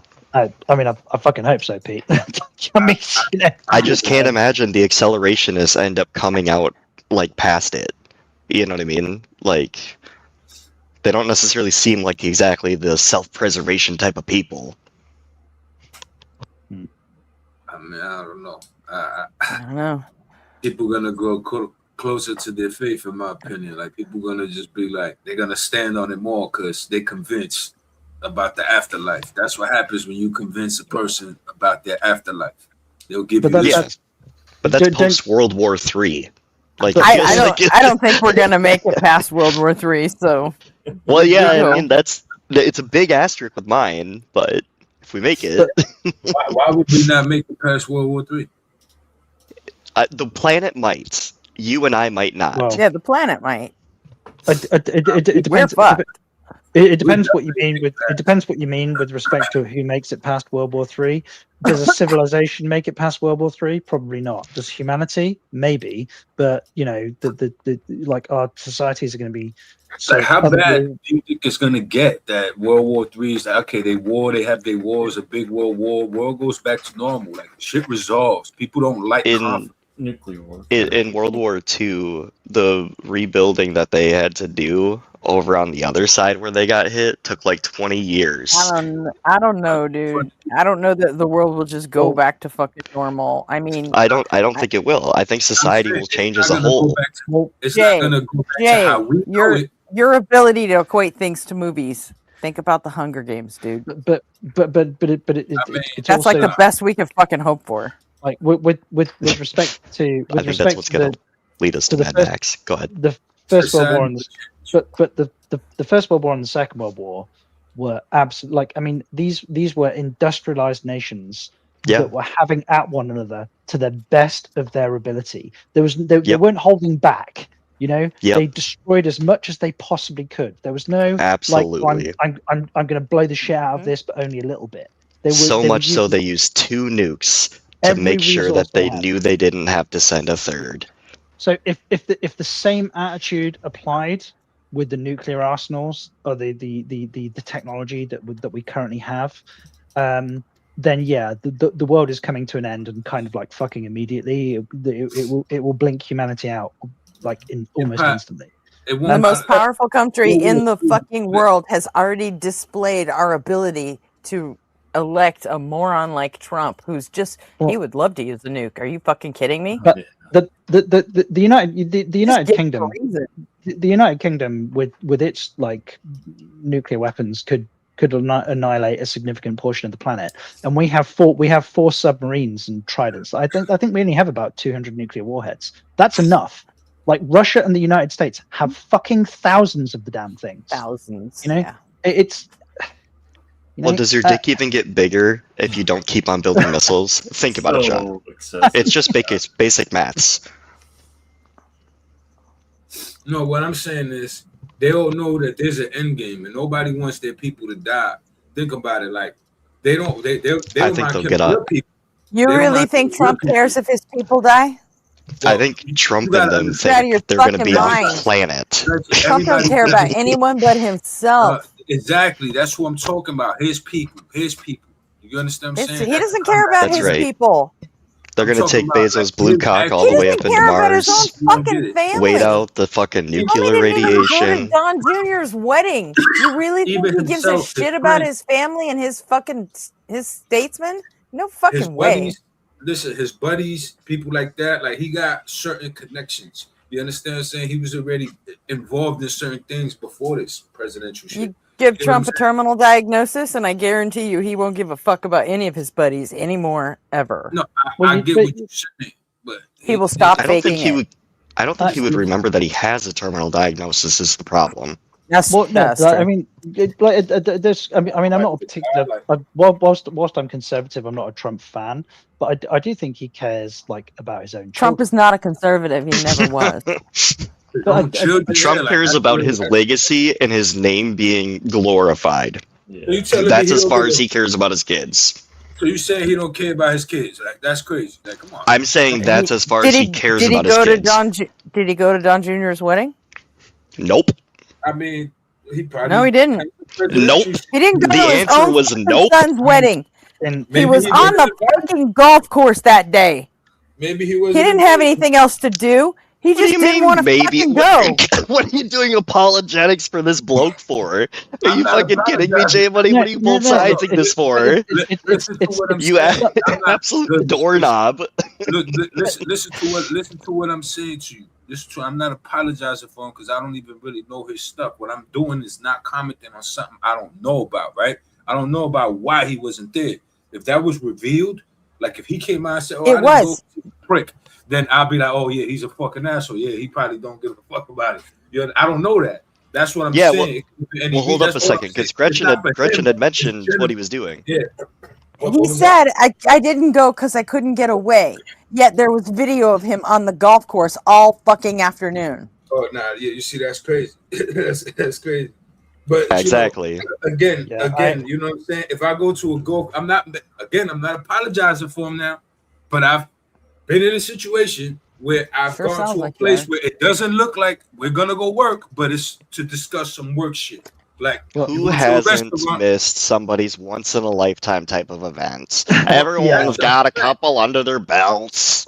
No, listen, that's a fact. I get it. I think that the fact that It's only one of my kids. No, I'm Is saying there anything to be cake after? the fact that we talking about this dude, you understand what I'm saying? Like I've seen situations. No, where I don't fucking understand what you're saying, Jay. It sounds insane. I've seen people miss their kids' graduations because of stuff like that they couldn't get the day off or something like that. Great. Do you think those parents care about those kids a whole lot? Yes, they do because how they that is wild. They have to make that golfing tournament. They lose their job. We're not talking about someone who couldn't get the fucking day off work. That's what I'm saying. Like it could be a situation. That's what I was saying. There was a pizza party at the office. You don't understand, Timmy. That's what it is. You looking at the person, you think automatically shit on them. I'm looking at the situation. And no, Jay, I'm looking at the equivalencies. It'd be like if Timmy's dad had a pizza party at the office, and that's why he couldn't go to graduation. He didn't want to be there. That's why he didn't want to go there. Yeah, I hear you, but I'm telling you, I know people that wanted to be there and couldn't be there. You look on the outside. Yeah, that's great for those people. I'm saying that's not Trump. But no, here's what I'm telling you. There was people in those places that was like, oh, how the fuck is this not person? Is this person not there? People speculating that same thing, like throwing the accusation, not realizing this person had to be at work. You understand what I'm saying? And I'm hearing them. Yeah, but if my grandma had if my grandma had wheels, she'd be a fucking bicycle. If this, that, and the other was different, it would be a different thing. But the fact of the matter is, he had the day available, told him he was busy, and spent the day fucking golfing. It doesn't really seem like he cares about them further than he can toss them. This has nothing to do with the argument, but I want to just take a moment to appreciate the fact that an American quoted Gino D'Acampo there quickly. Oh hell yeah, buddy! I ain't no uncultured swine. All right. So hey, I gotta duck out. It's 2:30, and I gotta go to bed for work. So it was fun hanging out. All right. And Night, Eric. Sleep easy. Yeah, I'll coordinate with you guys on when we can do part 2. Maybe here in a few days. Yeah. All right. Fun as Later. always. The sooner the better, so we can be done with this, please. Yeah. All right, later.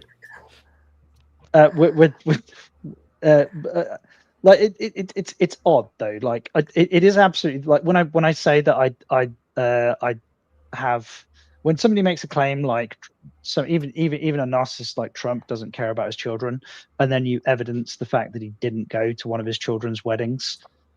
Is that suspicious? Absolutely. Like the notion that I wouldn't go to one of my children's wedding like is nuts to me. Like I would move heaven and earth in order to be there because it's such an important event.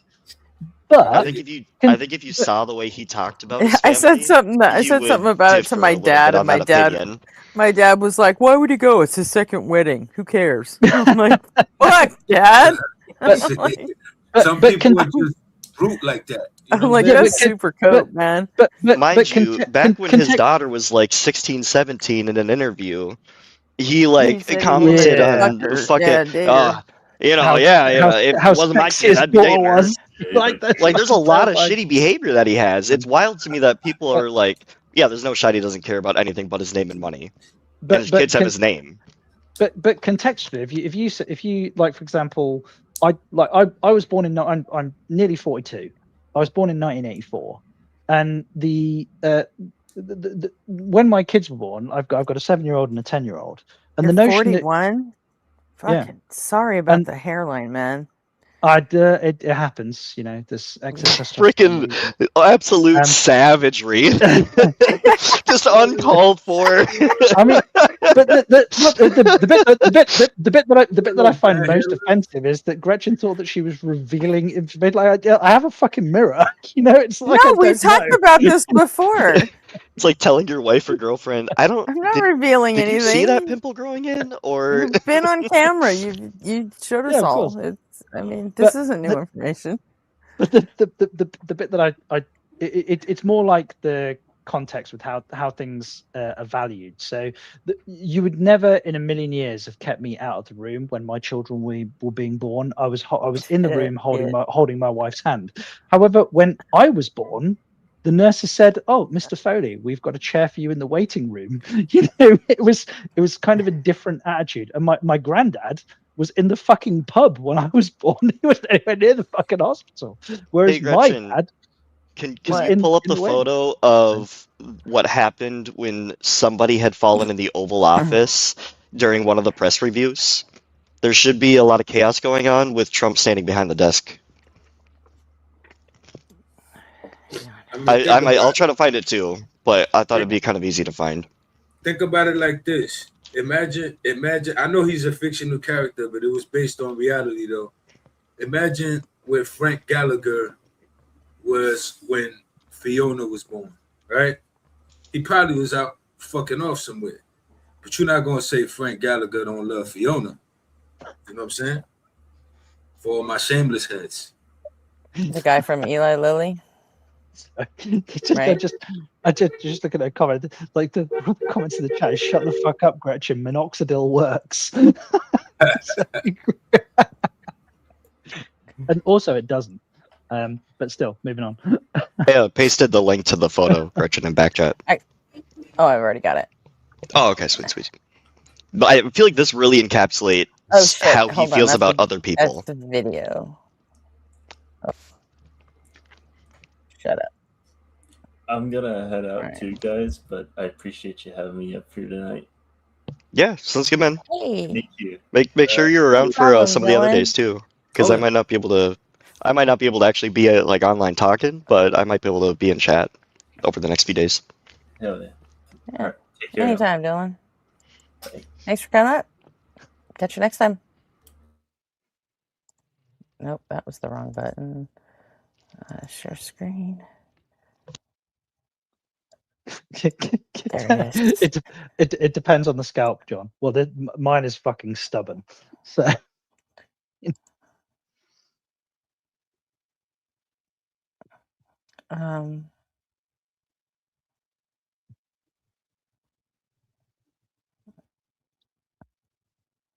There we go. Yeah, that's like one of the Upload times that this Spanish. type of thing has happened.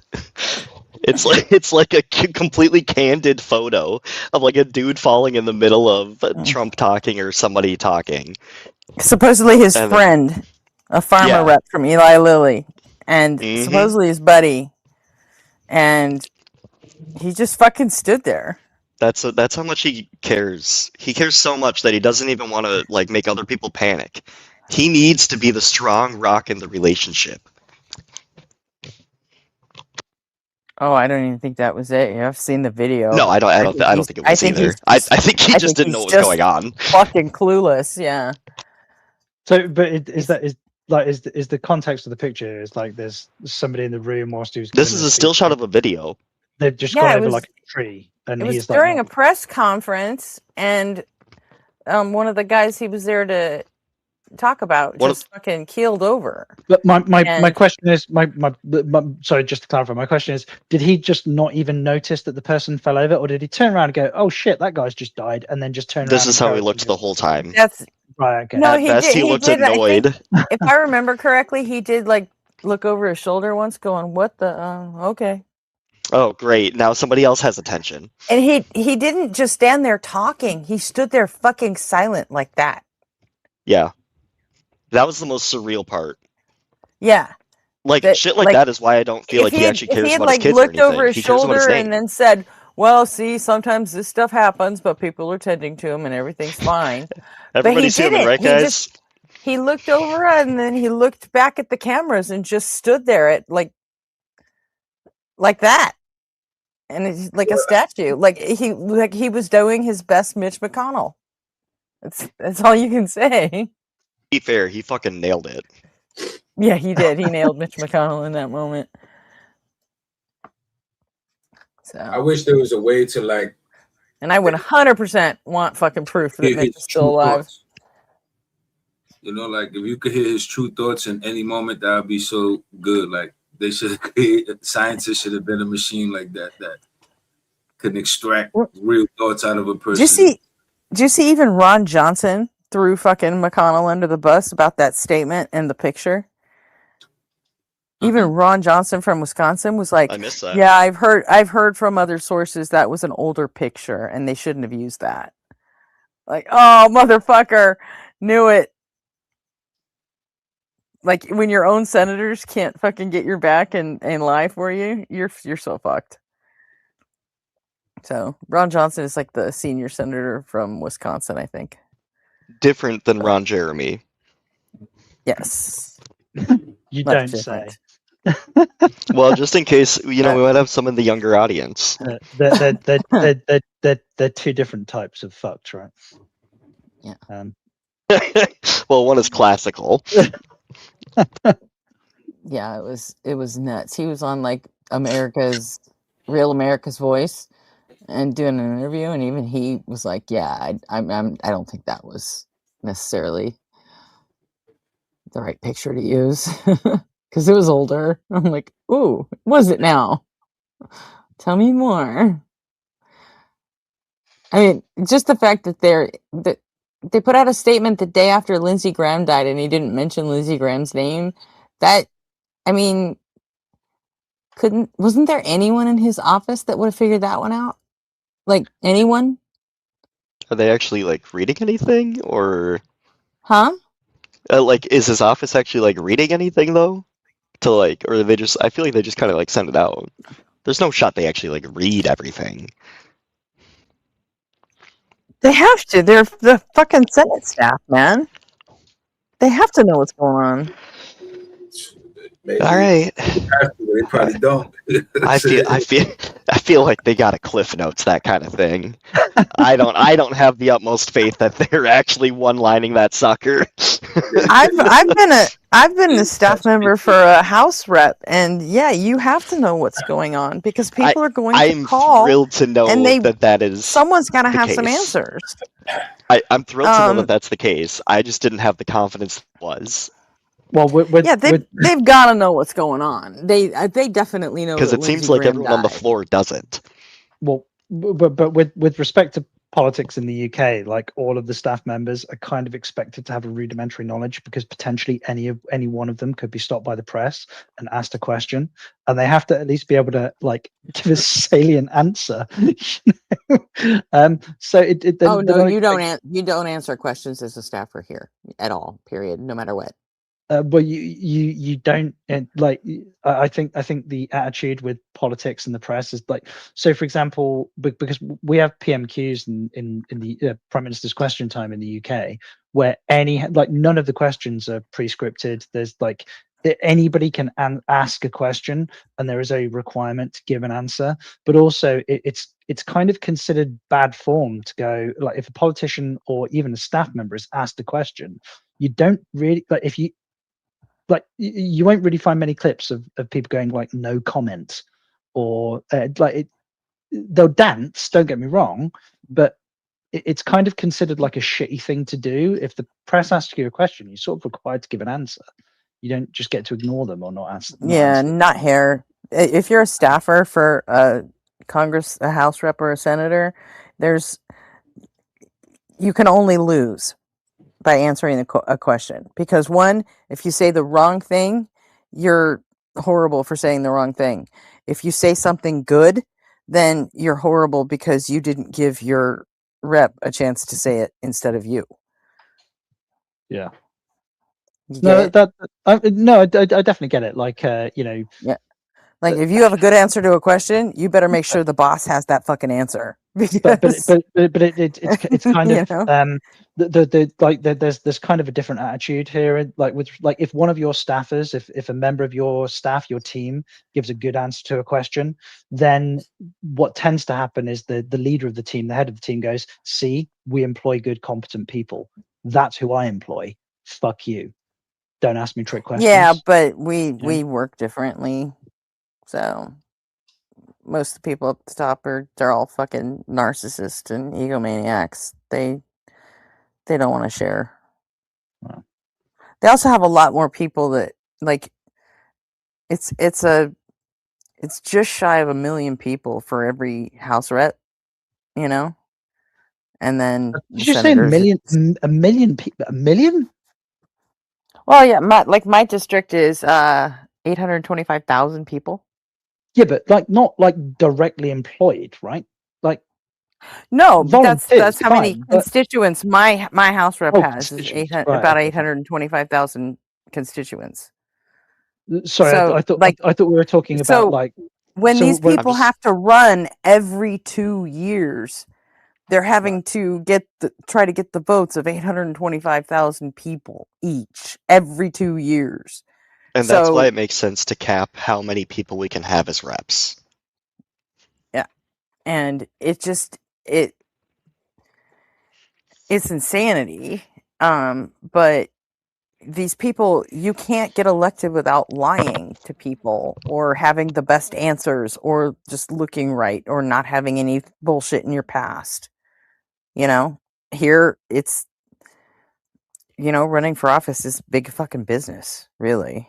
like I mean, who doesn't have some kind of like something in their past that like we're all human. We all have the capacity to make mistakes. This notion that like politicians have to be, excuse the phrase, whiter than white. They've got to be somehow this you know manifest perfection. I've always found disconcerting, but it depends. It depends what what the transgression is. Like if if somebody's been a sex pest, okay, probably not. Not a candidate for public office. But if somebody's like had a speeding ticket or something, then obviously these are different things. Yeah, we just had a guy taken out who was almost guaranteed to be the next governor of California. And 2 weeks, and that's all it took. And he was backing out of the race, and because some woman accused him of something a while back. So, well, that's a dangerous game as well. There's just because somebody accuses you of something doesn't mean that it's true. And if you can remove a political opponent just by an accusation, yeah, he tried that. He tried that attack at first. He tried that counter. Like, just because she, accused me doesn't mean it's true. And then it was like, okay, well, maybe it was true, but my wife knew about it, and we've come to terms, and we've gotten past it. And then it was like, It fuck wasn't it, true, and if now, it was true, it wasn't yeah. that bad. And Right. if Yeah, even, and then by the end of he 2 was weeks, it Darbo. was like, no, it was sexual fucking assault, you moron. And I don't care if your wife said it was okay. Rape is not okay. that's And exactly where I was going to and go. he It's was like, Technically, yeah, that's the I narcissist prayer. but yeah, and he was just like, yeah, I'm done. I'm out. But He just stepped the fuck down. But who like I mean there's three discrete entities in this. There's the husband, i.e. person A, and then there's person B, who's the wife, and then there's person C, who had the unwarranted involuntary sexual act performed against them. Who gives a Did single you even shit? think about the fetus? But who gives a single shit if person B goes, oh yeah, I knew about it, it's all good. Like person C is the one that gets to give consent or not. Like Yeah, but it was it was the politician that everybody was judging. So, I mean, even people no, in it was California, nobody even cared about the victim or her story. It was just the fact that they, like, dude, we're Democrats. You're supposed to be representing us. You're not supposed to be like a fucking Republican out there cheating on your wife and beating up girls. You're not supposed to do it. So Yeah, you know but what? in this You're scenario, I out. guess, well, You're no longer perfect. like, You're out. It was but there if can that be was all. victims. But there can be both. There can be victims on both sides of these kinds of equations. Like, No fucking shit. But I'm talking about in the political sense how it took 2 weeks for him to go from a fucking lock on the election to I'm not only bailing out of the election, he resigned from his fucking House seat that he currently holds. I'm going to take this And now time he's and spend it with my family. and now he's completely out of public life altogether. It took 2 weeks. I'm going to That's enter into it. a period of personal reflection and And self-meditation. during that 2 weeks, nobody stopped Nailed and it. asked the fucking victim what, anything. Everybody was too busy just fucking going straight after. They had knives out for him from jump. And it only took 2 weeks to wrap up his whole fucking life. I guess the bit that it is the distinction between something that's evidenced and something that's just an accusation. If just the accusation is sufficient to dehorse somebody politically, then that's a problem. There does need to be some kind of evidential standard behind it. If Well, just it is on the left. On the right, not so much. Look at Trump. He has 34 fucking felony convictions, and that didn't stop them from The supporting right him. knows how to rally behind. These are our core values, and we agree on them. Let's wrap this sucker up. Exactly. But it is because the left has no foundation. They constantly With change America. their foundation. but it's also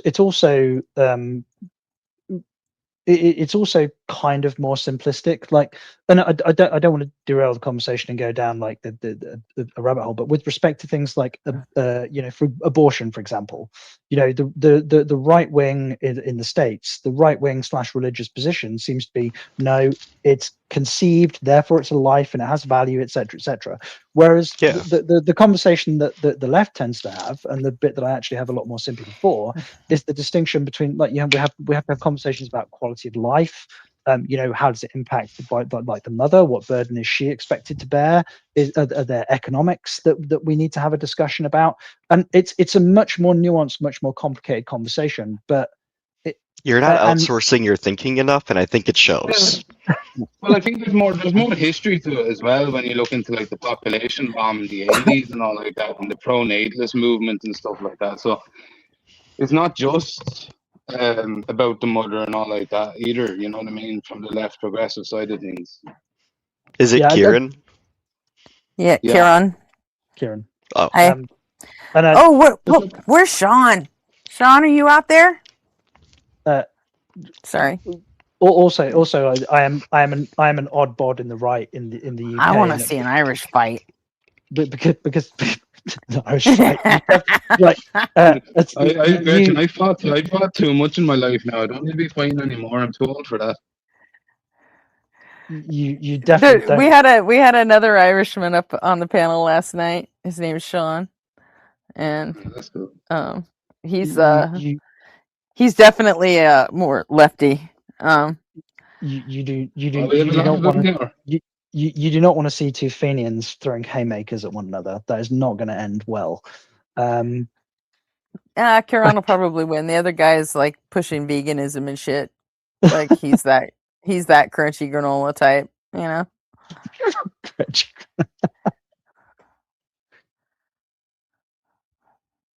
What? I don't know. I thought it would be fun, but whatever. I thought it was funny. I thought it was. I had myself muted, but I thought it was funny. Yeah, so I muted myself because I thought I was getting a phone call for a second, but I wasn't. It's fine. I guess you were breaking up really bad for me there. It was like a rope. I was saying good things about you, Kieran. I know, Gretchen. You're always saying good things about me, girl. I know, right? I'm super cool. She I'm won't stop necessary. losing your accent. Some fucking hero by a big hero. I'm necessary. I'm necessary Gretchen now. That's true. I think I read that in a book once. A necessary evil. But I'm the necessary being. I'm the universal wave function. And a monad. Exactly, Gretchen. Never getting it. Borderline the walrus, like the rest of us. Uh-huh.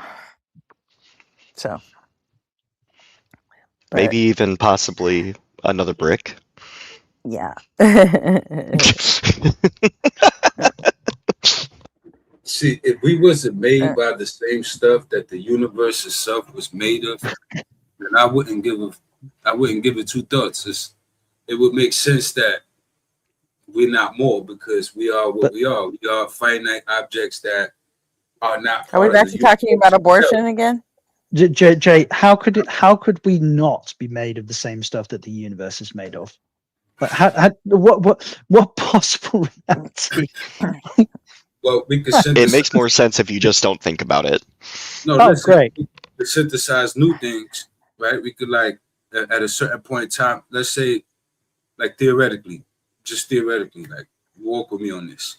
Let's say hypothetically or propositionally or fine, we'll walk with you, but clarify something real quick. Are we still talking about abortion?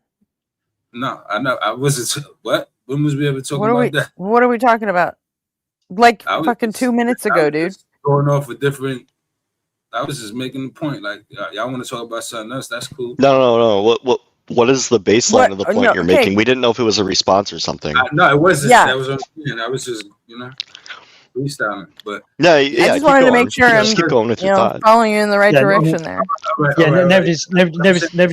Nobody's criticizing you for changing the topic, but you just need to make it clear that you were changing the topic. That was all. Okay, no, right, no, just to be clear, but so like, because all these things that are in the universe come from a smaller state, then a smaller state, then a smaller state, right? Like, and then eventually you get to what they call the Planck scale, and like scales lower than that that we can't touch. So right? Jay, you don't eventually get to the Planck scale. The Planck scale is where you start. The Planck scale is the smallest thing that could possibly exist. I know, so but you can't get to that. Like I'm talking about when I mean get to the Planck scale is what Jay's saying is you don't start there. Yeah, you have to start bigger, third body problem, and then smaller, and then work back down. Then the further back down we could work down to is the Planck scale. You can't go lower than that. You understand what I'm saying? Because that's fair enough. That's what I meant. So what I'm saying is, if we theoretically were able to go beneath that, now we could start manipulating things and create our own stuff. But what if there's like a layer beneath that one? That's what I'm saying. That farther back you go, and you keep going back. Now you manipulate your reality. Now you kind of like able to Jay, do you know what the big problem is with this? You're still manipulating it's not fucking real. No, you're still manipulating what's already here. It's real. What I'm trying to explain to you is that I'm saying that it's possible something did that already at a point. I feel like the big disconnect is that you'll say it is this, and then the follow-up is it's possible that. No. Because if it's possible that, it wasn't necessarily is this. I didn't even. Jay will never say it is. Jay will never. Jay just did. No. Oh, sorry. Maybe I misheard. Sorry, go ahead. He just always goes with possibly. Because that's all we could go by.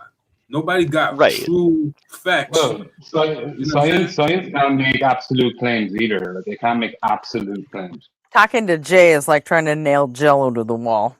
Trust me. I'm saying you gotta freeze it sometimes. You gotta get clever, Gretchen. Yeah, sometimes you just gotta know when to hold them. You gotta know when to fold them.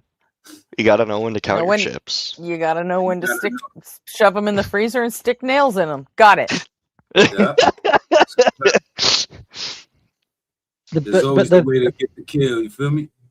But the Planck scale, with respect to our current understanding of physics, it's the smallest unit of time in which a reaction can happen. It's also the smallest unit of energy or matter in which, like, there's an energy gradient with which a reaction can take place. So it's not just a unit of time, it's also a unit of CJR knows what's up. And I'm sorry, when you say that there is something underneath the Planck scale, like that, like just vocalizing it that way, it means that you don't understand what the Planck scale is. It's the smallest. Hey John, do you feel like it'd be akin to like presupposing that unicorns already existing and then being confused why we can't find unicorns? Well, yeah, exactly. Kind of, yeah. First of all, I'm not presupposing anything. You see what I'm saying? No, I'm giving I'm giving an analogy to see if it's accurate because I know my analogy is easy to follow. So, John, is my analogy kind of accurate or in the vein or sentiment of what you were meaning? Yeah, it's like not accurate with me. You know, it'd be like just keeping an eye out for minotaurs and centaurs and unicorns whilst you're driving home from work just because the word exists. You know, it doesn't mean that it's an actual thing in reality. And it ain't because the word exists. It's not because the word. It depends again how you defining God. Unicorns. No. Jay, he's saying that scale that you're wanting to get even less on. Go ahead, John. I'm not saying that I want to get even less on. Did you hear me? I said theoretically. Well, I thought I did. But this just is what I'm saying. But the point is that it's a placeholder. It's a word that like can you give me like it's like saying it's like when somebody asks you for an example of nothing. Like what you're asking for here is it's the smallest possible scale upon which time, energy, and matter could possibly exist. And you're asking for something smaller than that. You're asking for like it's already a dynamic variable. Yeah, you can't make a dynamic variable smaller because it can already go smaller. Jay, the problem. But the problem is that next something is going to be renamed that smallest thing again. That smallest thing, yeah, exactly. Okay, this is what I'm telling you, and what I'm telling you is that when you keep doing that, eventually you will uncover things that will perplex you. That's what I'm trying to say. That's fine, Jay. But it would be like if I was in an elevator and I could go down a level. I just kept. You could find God that way. Is what I'm trying to tell you, because God is what's responsible. Jay, what is the point of all this? Where are you going with it? The time scale is more to be like to find predictability, like in systems. That's really what it is. I think Sam Harris conceptualized this best when I can't remember the debate that he was having, but he was in a debate with the person, and he said, "You've just hit intellectual bedrock with the shovel of a stupid question." I mean, listen, that's the only stupid question, in my opinion, is the one you don't ask. You know what I'm saying? That's the only stupid one. You know what I'm saying? The one you right, but you're not actually asking a question. You're just giving us stoner thoughts. The question you're asking sets it up for failure. I can't get past a thought without being interjected, and then people assuming that they already know where I'm going. You know what I'm saying? I ain't get right because we're trying to have actual discussions here up here, and you're that's cool. You're giving us the musings of a fucking stoner. That's all. Goodness gracious, that's cool. I will join. Look, Jay, I can take digs at you too, but I don't do that. I'm not gonna blame your drinking because of things you say. You know what I'm saying? Ain't got nothing to do with that. It's your thought. That's it. You're gonna blame my drinking for the things I say? I don't. I drink like once a fucking year. That's not the point. You don't get it. You've never seen me fucking drunk, so go ahead and blame alcohol for the shit I say. I don't care because it's not right. I've heard you one time drunk before, but I'm not gonna use that and be like, "Oh, it's just drunk thoughts you're speaking." You speaking thoughts that got nothing to do with the shit you do on your personal time. You see what I'm saying? It's just irrelevant. But with the conversation that we've been having with respect to physics, Jay, when if somebody says to you, like, as the current best understanding of our physics is this is the smallest possible unit of energy that could exist, and then your immediate response is to go, "Oh yeah, but what if there's something smaller?" It's like, no. This is the smallest possible thing that could, in principle, exist. Like the smallest unit of energy. But like you have to ask, what is it used for? It's used for predictability in systems. That's why we use the Planck scale. Exactly. Right. So, Jay, we're saying the problem that comes up with this argument, the problem that comes up with the three-body problem and stuff like that, is it always leads to infinite is the problem. Because they can't solve for the predictability issue, because there's lots of things we see in the universe that we add predictive models to, and it doesn't do what we thought it was going to do. It doesn't come out mathematically the way we thought it was going to come out. That's the big issue. You might get to a point and realize, oh shit, look, humanity thought we had it figured out. We thought this was the smallest it could be. Oh, stupid us. Look, this whole fucking universe was vastly deeper than we thought it was. You understand that now science. But Jay, you're framing it as if scientists aren't looking further, and that's incorrect. But I did not say that. Goodness, I didn't say you didn't say it. I said you're framing it. Anybody listening would feel like I'm actually presenting Hey, that. John, do you feel like my and statement I'm was not. That's you incorrect putting or that on me. inaccurate? That's you putting that on me. I never said nothing about what scientists is or not doing. Goodness gracious, bro. Like, why people do that? Why don't they respond Jay, to what I'm saying? One's in chat if you understand what Jay's saying. Listen, I'm I feel talking like about I understood possibilities. him. I'm talking about possibilities, and you automatically say, "Oh, well, this is not possible. That's not possible." It is possible. Jay, if that's what you got out of I said, Jay, if that's what you got out of what I said, that means you weren't listening to what I said.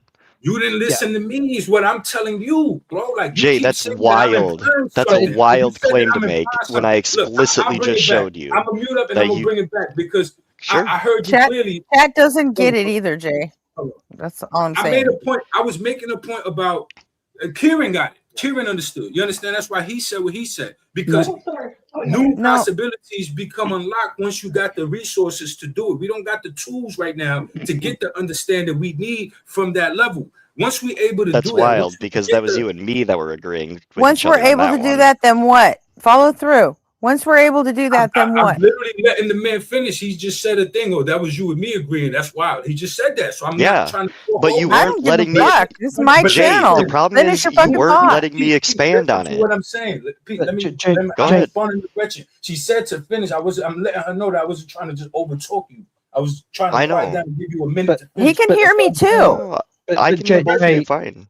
Jay, what you're kind of doing here with, and like I understand the principle, like I understand, like, you know, there's potentially there's things that we don't know, but what's happening here is like a person who, like me specifically, has some rudimentary training within physics, is saying this is a thing that is not subdivisible, and you're just going, well, with the correct application of resources, we can just divide it anyway, and it that's not a reasonable thing to do.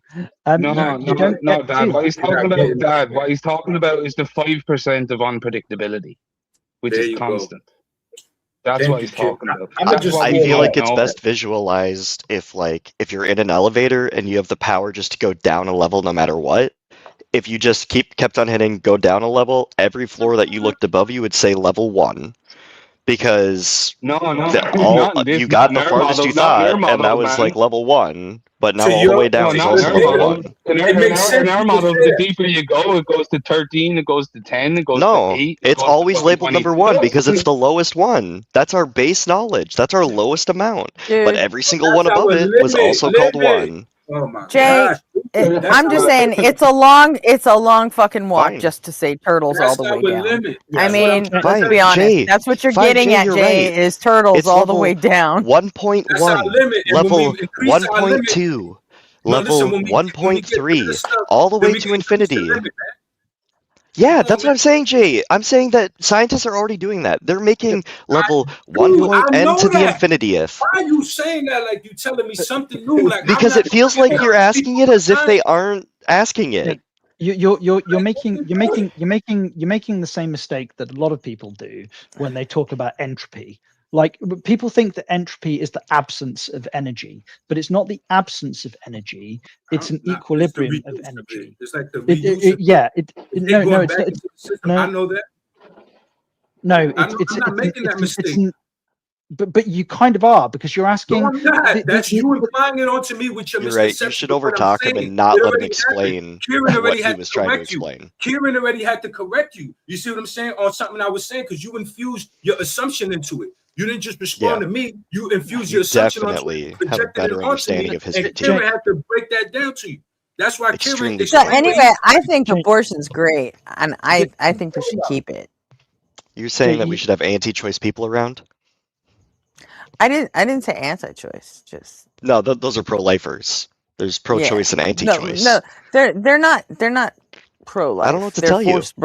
They're forced birth. It's anti-choice. Yeah, no choice for allowed. Forced birth. Well, can I? Yeah, there's no choice allowed. Can I be? I prefer to call them forced birthers because it's meaner. I'm fine with either. You know, can I be a bit meaner. What's up, Daddy? Controversial here. Like I'm pro-choice, but I don't, generally speaking, think that an abortion is a good thing. Like, Yeah, if I think somebody, that's. I think if you would somebody, find about 8 people out of 10 would feel about the Yeah. exact same way. yeah, like if you find yourself in the, if you find yourself where you're in a position where you either want or require an abortion, it's in a significant proportion of circumstances, it's because some other piece of technology or institution has failed and or let you down, which means that it's necessary. It's necessary as a medical procedure, but I don't think it should be celebrated, if that makes sense. Yeah, basically what you're saying is I'm not celebrating it, but I want to keep it I haven't met. safe I and run in some legal for pretty. everybody. I run in some pretty No, far but left circles in the U.S. what Dad is saying, and it's never a celebrated thing in those circles. But no, but Yeah. And I don't care about anybody's fucking theology or anybody's fucking opinions. When a 17-year-old girl gets pregnant, it's 100% up to her what she wants to do about it. You know? Well, it should be an informed decision, though. It should be like up to her and her doctor. You know, like her doc's like, hey, yo, these are the actual options you Even got. if her doctor has nothing to do about it, maybe the fucking girl just doesn't want to sacrifice her whole fucking future. Yeah, because I agree. she fucked it once. I agree. The ultimate I decision think should be that's enough of a reason hers. to Yeah. get it done. I mean, yeah, but Gretchen, that's bullshit. There's so many, like, there's so many of the flip side that happen as well, where there's 17-year-old girls who had children and they wanted them, and it was great. Yeah, that's fine. Like, but I want the doctor. I So? want it to be like the doctor has to talk. Bully to for me, like, them. I'm hey, glad this is it the worked out reality. for them. Yeah. Yeah, but you're throwing out as if it's an absolute. Like, you're saying if this happens, your life is destroyed. Like, that's No, not true. everyone is fucking No. different. Gretchen's saying whoever's pregnant, she gets to choose. Yeah. That's it. It should always be. That's it. No, And you don't get to put any limitations on whether she does it or not. Yeah, Period. like she gets like the final check. But if you're going to do this argument, then it's gendered, right? If it's a gendered argument that men or something or the opposite sex can't have a say on a woman's. Well, They don't get a say. You don't have to carry the fucking thing. Men get to You don't get to here's the equal argument. Fuck Hey, off. listen.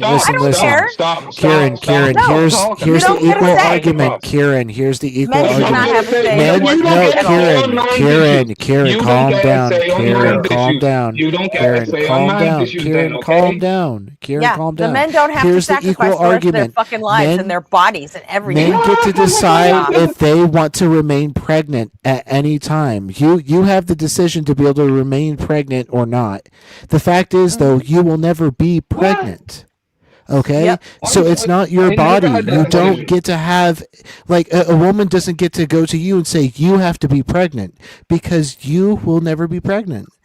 So it's not your choice. It's her body. I don't know if you know about this, Darby, but I've never had control over any woman's body. Ever. But Kieran, You're not getting the argument. You're just That's not my tracking. guy right there. The U.S. government wants they want it so the government's so small that it's pocket sized. You know, it can fit anywhere in your luggage or in your pocket for the bathroom, anywhere that you can fit it. That's where they want the decision making to be. You're also, Kieran, this like interpersonal decision, like when my wife and I were trying for kids, like if my wife had got pregnant and it wasn't planned, and we've always been pretty privileged with respect to our financial economic position, like where we live in the world, we're pretty lucky, all told. If my wife had got pregnant and it wasn't planned, would I have expected us as two people that value one another's opinions to actually listen to one another and have some kind of interpersonal conversation? And would I have expected my wife to have actually listened to my opinion and what I had to say? Absolutely. But is she the one? Is she the one that gets to be the arbiter of whether she remains to be pregnant?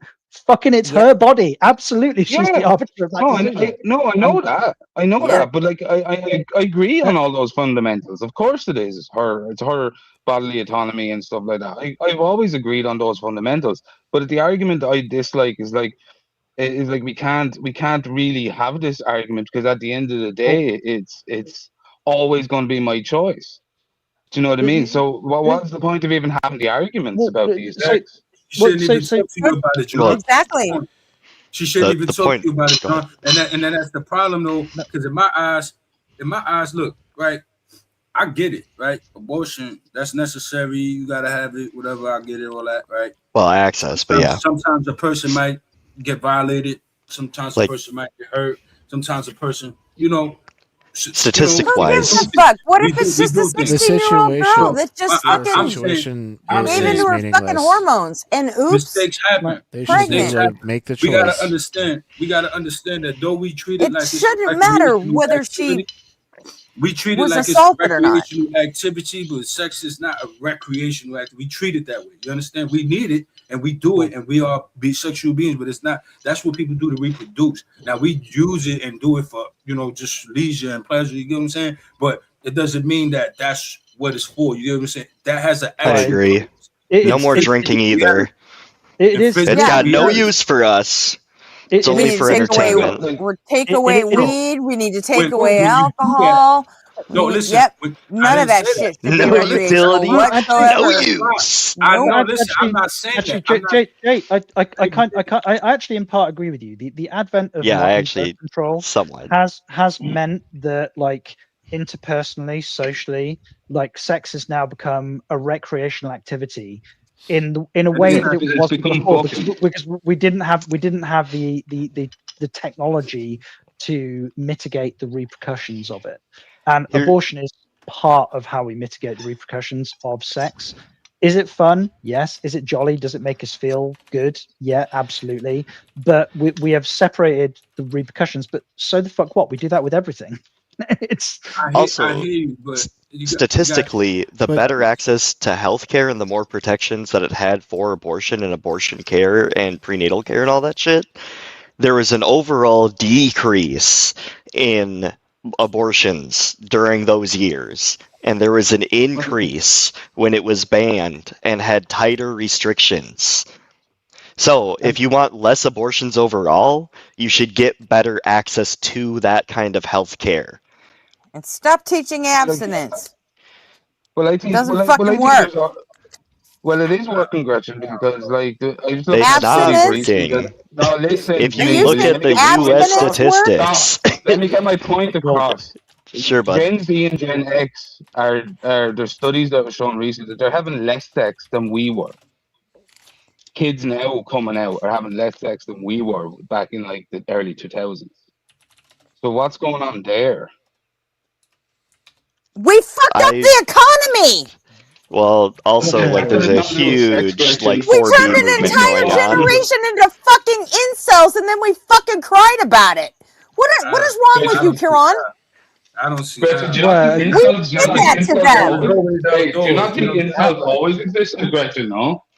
how What? like I'm Look, genuinely we spent 30 years destroying the fucking economy, and now what? They don't want to have kids? Big shock. They can't even find houses to live in. What the hell are you talking about? But I'm talking about sex, not kids. I'm talking about You sex. think it's just abstinence training that made the millennials stop fucking? Oh my God! Are You're you not listening to me. insane? I'm talking about And just Gen having Z, sex. they grew up Having with fucking sex, controllers kids in their having hands, sex. and they're just. Kids having What sex. the fuck is wrong with you? They're watching Hey, more Gretchen, porn. I'm They're not having going to sex. send you a link in the back chat for some abortion statistics. I just think it's really interesting that for all the years that in the U.S. that it was being tracked for how many abortions there was a year, there is a You know that you consistent can just share your decrease screen year and to I can put it up, Ah, right? God damn it. Well, I didn't know I had those privileges. Yeah, click on the share screen and I I just- can what, see it, yeah. and then I can put it up on the screen. Oh, so, gotcha. so we don't have Okay. to do the middleman thing every time. Sorry. I didn't. Yeah. Okay, Right. I'll do that. But also, Gretchen, But I think don't- Arpy's got you anyway if you look at the screen. Yeah, he probably. Yeah. Go ahead. Arpy's fucking Johnny on the spot with the stats. I love it. Obviously, holistically, I don't agree with Kieran's position, but I don't think he was making like when you're trying to draw a straight line between the economic situation and how many people are having kids. Like, yeah, fine. You that's can't okay. draw a hard You black can't- line in a Well- gray subject. Well, he was you- drawing a I- straight line between abstinence training and and them not having kids. Well, like if and better statistics for abortions. But it seems like actually neither of you were talking about the thing that you were talking about. Like there's no like economics doesn't. No, he says why aren't the young people having kids anymore? They're not even having sex anymore. And honestly, the second one is why isn't the real reason is that the boomers and Gen X and even part of the millennials made it fucking impossible. But believe it or not, I didn't consult. Gen Z has given up. When I was a we started acting our wage. When I was a horny 15-year-old teenager, I didn't consult an economist before I stuck my girlfriend. You know, I didn't say. I don't think there's a. I know, but you know what? When you were a horny teenager, you didn't have access to data like they do today. But I also weren't being like surveillanced as hard as we are. Yeah, I mean, you guys, we didn't grow up anywhere near the same world that they are. Like, yeah, you know, even my friends that weren't in. Go ahead. I'm showing my kids how to bust fucking internet predators when they're like 11. Like, what the fuck? One of my young cousins catfishes dudes on Roblox. It's fantastic. We don't all live in the same world. I learned. We don't all live in the same world. We don't live in the same world, but we sure as shit live in the same reality, and that's the sucky part. We don't. That's the thing. We don't live in the same reality. We do live in the same reality. These things that we're talking about are happening. That is happening, but you're not experiencing it. That's what reality. That's what makes things real. That's what. No, what makes things real is whether or not they exist. Yeah, whether they exist, but you have to see it to know it, right? You see knowing it and it existing is not the same thing. Listen to what I'm saying. Listen to what I'm saying. Knowing it and existing it is not the same thing. Know about. No, listen. There are places that are exist that are real, that have people that are feeling real reality that you will never know about. Okay. That's fine if I don't know about it. Does that mean that reality no longer still exists? Happening. And their reality is different than your reality. Is all I'm saying. It's a different reality altogether. Yeah. Okay. Reality for you ain't the same as reality for them. That's a strange way of putting that, dude. But I know exactly what you mean. In a incorrect manner. Their situation is different. Reality is reality. Reality is objective. There is no subjective component to reality. Their perception of reality is different than our perception. If you perceive it, RP, it has to be subjective. Reality is not just objective because a person could die and become no longer part of reality. Reality is the sum total of the state of affairs. Yeah, reality is reality. Is not. They're experiencing a different part of it than you are. That's all. No one person can experience all of reality. So his it's not reality possible. is not the same as yours. This is what I'm saying. You you're using reality incorrectly. Jay, this part of reality is different. Situation. Hold on. Gretchen is saying there's a giant ball. And these people are touching different parts of this ball. And Jay, what you're saying is this ball. No, Jay, but how you're saying it, the words you're using, Jay, I understand that's your sentiment. Let me get this through to you so you can become a better communicator and be able to connect with people better.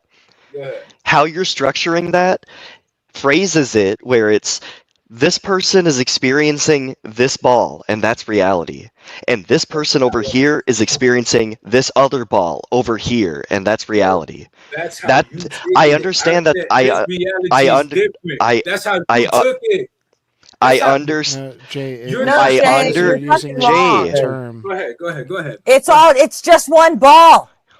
Everybody's just touching a different part of it. Like you corrected me. I'm the one saying that. There's two different sides of the same ball. Reality, right? But his reality ain't the same as your reality. No. Tell me you weren't listening. It's the same ball. You're just on different parts of the ball. It's the same reality. You guys are all saying the same thing. When I wake up every day, I'm seeing the same reality you seeing. No, I'm not. Jay, I'm dealing with a different reality than yours. Yes, you are. You're just saying a little part of it. Jay, everyone is in agreement with you. You're the only one that doesn't understand we agree with you. So then why hey, we had a half-an-hour discussion on the word contacted tribes one night. So like, fucking Christ, Jay, I can break this down for you if you just ask. bro, you agree with me, but you still arguing with me. You just said we agree with you. Jay, Jay, I was giving you constructive criticism so that way you could analyze it. Jay, for fuck's sake, I was giving you. Oh my God! If you, He's I swear to trying to God, help you be more if clear, you keep Jay. on, That's all. Jay, if you keep on interrupting me, and if you keep on interrupting me while I'm explaining something to you, and then you give somebody else shit for them interrupting you, I'm gonna flip my shit so hard I'll pay Gretchen to kick you. You can't do that because I agree. You don't think I can bribe her with my funny ass? Yeah, bet. I'll keep it up tonight. I don't give a shit what you can do. You understand what I'm saying? Jay, I'm trying to give you constructive criticism. Don't lose track of it. That's what I'm doing. Kiss, RB. Chef's kiss. That's it. That was That's beautiful. all I did. Jay, Like, yo, I hear you. I know you heard me. I know you didn't listen to me though. Continue, man. Okay. The whole point of why I brought up the 2-ball situation is to point out that the words you were saying was different than the sentiment that you meant. So when you mean that kind of sentiment and people are having disagreements with you, but it feels like you agree with them, just think in your head for a little bit, what's a little bit of a different way to phrase this? There might be just a little bit of a language disconnect. It might not be an ideological one, it might just be a word one. That was the biggest issue with this entire thing. Yeah. Exactly, it was just a word one. It's a semantic issue, yeah. So you know what I do when I'm in a situation like that? I don't just stay on what I'm saying and be like, hey, you're wrong. I'll be like, what did you mean by that? Get my clarification, and then you are absolutely fucking wrong because if you watch this back, that is exactly what you did. No. I was saying. Watch this back. No, listen. Clip it and ship it. So break it down for me. What am I looking back for? What am I watching back for? Because you said watch it back. That criticism that you just levied against everybody else, rewatch that, and then rewind 10 minutes and just watch that. What was the criticism? Whatever criticism you just levied. I don't want to put words in your mouth, Jay. You've been complaining about that all night. I don't want to put words in your mouth. You got it. Clip it and ship it. Like, this don't even make sense now. Because now I don't even. What do you mean? You were just laying out a criticism. I'm trying to follow. I didn't know you were complimenting us. Well, if you were complimenting us, go ahead. Or if it was a criticism, go ahead. I don't know what you're talking about now. Anyway, listen. Long story short, right? If I'm saying something and you agree with me, then there's no point in arguing. We could talk. I agree, Jay. That's the criticism. That's the fucking criticism. Now go back and watch that. Because the whole thing was a language barrier. It wasn't an ideology barrier. And I took the criticism, is what I'm trying to explain. No, you didn't, Jay. You didn't take the criticism. Because I had to explain it twice over. No, you heard me, but you didn't fucking listen. Explain it over. When I told you I'm hearing you, I heard you. You was like, yeah, but you gotta tell me you don't know the difference between hearing and listening. When I'm telling you, I'm like, I heard you, yeah, but you gotta listen, and then you just kept going that way. I'm like, yo, I'm hearing. Jay, do you understand what I mean by listen when I differentiate that from hear? Do you understand what I mean by that? In the words, understand what you're saying. I heard what you're saying. So do you hear how disheartening it is when I keep on hearing you replay back that I'm just hearing you constantly. I hear you, but I understand that when you say listen, you actually mean something different. So I want to make sure that you know that I never want to listen to this. I only want to hear what you say, and then I want to say what I say. That's exactly what it sounds like you're saying to me. No, that's again, you can ask for clarification if it's confusing to you. Jay, I'm saying the words you're saying is portraying that sentiment. Whether you like it or not, those words you said had that sentiment. If I say my life is not the same as your life. Yeah, and if my grandma had wheels, she'd be a fucking bicycle. We went through this earlier. The words you said had the sentiment I expressed. It was just more articulate. You're not doing what you want me to do. You're not listening. You understand what I'm saying? Because I'm telling you. Well, RP, I guarantee you'll get some good YouTube shorts out of this one. I mean, listen, you can do what you want. We do need to start doing shorts. That's sucker shit. I'm telling you, man. You also need to start doing some emojis in chat that people can purchase. So that way when they start using those, we can't. We're not monetized yet. Gotcha. We're on the road to that. Yeah, go ahead. Keep whining. That's crazy. You said what? Yeah. What do you mean what? You said keep whining. Keep whining. Go fuck yourself. Well, I'm already doing a pretty good job of that. Let's calm down. I feel great. Yeah, I know. I see. You got that bozo ass energy. Fucking asshole. It's wild that you can't even take a laugh out of all of this, Jay. We I'm were not- all in I'm not agreement. taking a laugh. I don't know you, dude. I don't know you. He's not an If asshole. it was RP, it'd be cool. If it was Kevin, I'd be laughing. If it was Great. John, I I'd be love Pete. like, cool, John. I don't Jay, know you, folks. Jay, you might not know me, but I know you. I don't Jay, give a when you cool off in a day or two, I honestly want you to watch this back. Jay, you do know Pete. I promise you, you do. No, I don't. Don't tell me who Yeah, I know. you do. Tell me who I that you've know. never seen Plurbius without Tell me telling who me. I know. I don't Tell know me this you've guy. never seen Plurbius without telling me. Whatever, dude. Or Borbo on Discord. The one that watched Project Hail Mary with us. Well, and Plurbius. Listen, you invited somebody that day, and that person was quiet the whole time. We never shared a word. So I don't Dude, know you've talked to him in Taco's Discord. I've been there when you did it. Well, and That was post movie probably a too couple to have times, man. That was a commentary while afterward ago, about it. Gretchen. I don't live on this shit like that, man. I don't know this guy. You understand what I'm saying? We had a couple conversations. Does that mean I Yeah. know him? How can you I don't remember know him. conversations with people, Gretchen? Come on. I don't know. You're telling me multiple sessions of conversations? Get real. Maybe if I see it, I'll remember. Off the top, it's not 4 or 5 coming to me. conversations? Maybe if you could refresh keep my track? memory, that's cool. That was months ago. Like, what the fuck are you talking about? I don't communicate with him. I don't know this guy. Like, the fuck? Maybe I do. Yeah, Maybe I know, Jay. But you don't need Maybe to. you refresh my memory. I'll be like, oh yeah, that was you. Well, okay, I remember now. Okay, Then great. clearly, Jay. I stand corrected. You live in a completely different reality than the rest of us. Then.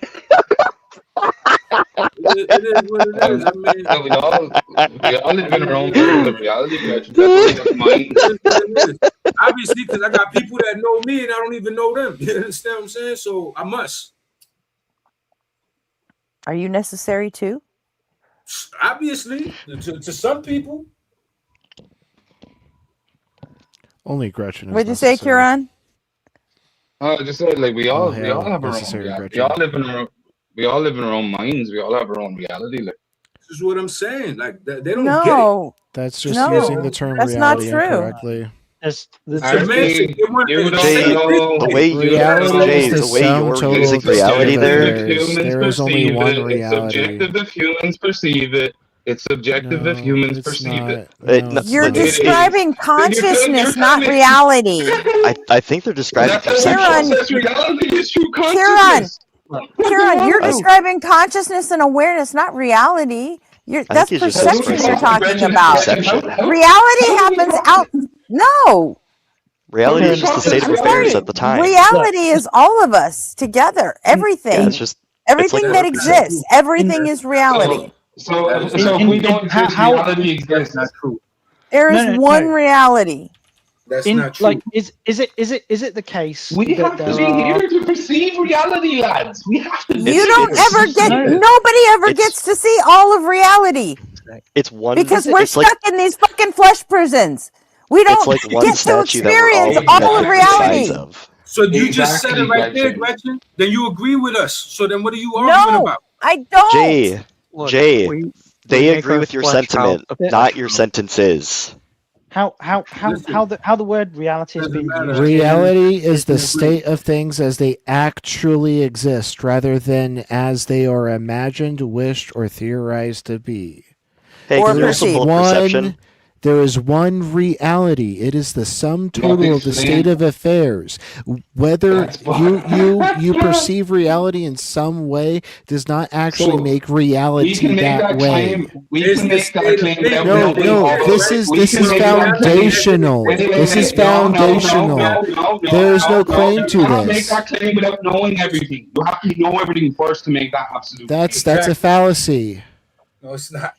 That's a perfect knowledge fallacy. Listen, reality No, it's for me not. ain't the same as reality for you, man. It ain't the same. Do you know the thought experiment about the 10 blind men all trying to identify what they're touching? Everybody's touching a different part of an elephant, and they're all describing something different. That's reality to them. In the moment. No. That's what Yeah, but reality it's is. still one fucking elephant. That's what I'm trying to explain to you. Reality. But Go ahead. Jay, this Do you know that? Do you know that one at all? Have you heard it before? But Jay, this it's still running off sense perception, Gretchen. It's running off their sense perception. They can only feel reality through what they sense. Is that 10 different realities happening right there? 10 blind men with their hand on an elephant? Well, listen. Yeah. At the end of the 10 day, individuals, Gretchen. 10 individuals feeling an individual It's not 10. It's one fucking reality. It's 10 blind dudes. It is fucking listen their hands to on what an I'm elephant's ass. Reality. No. They all have different conclusions at the end of it, Gretchen. What happens if they all have different conclusions at the end? Reality Who's right? Wait, Jay. Who's right at the end of the argument when all the 10 men finish feeling the elephant and they all come to different conclusions? Who's right? The one who the elephant. At the end of this, wrong. At the end of it, they put everything together and figure out that it was an elephant. The real reality was the friendship we made along the way. How did they know? How could they self-identify it to be an elephant if they didn't perceive it as an elephant? Well, they're fucking blind, not stupid, Kieran. Jesus Christ! What the fuck? All right, so there are people that wait. There are people Elephants that aren't aliens. Even blind people know what fucking elephants are. Kieran, the point is that like the 10 individual You're out of your goddamn mind. The 10 individual people had their own unique experience, their own perception of what the elephant was, and the most comprehensive picture that they had of the elephant is when they all compared notes. And that's exactly what we're doing. Mm-hmm. Like, there's an ontological fact of the matter with respect to quote unquote reality. There is a thing that actually exists with respect to the universe, and obviously we all observe it from our own personal position, our own perspective. Exactly. But we at least agree that there is a fact of the matter there. So when you use the word reality and you claim, or you seem to make the claim that it is 100% driven by your perspective, that's not the case. It can't be the case.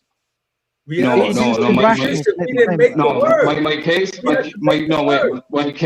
case is that we have to perceive it through our sense data and consciousness.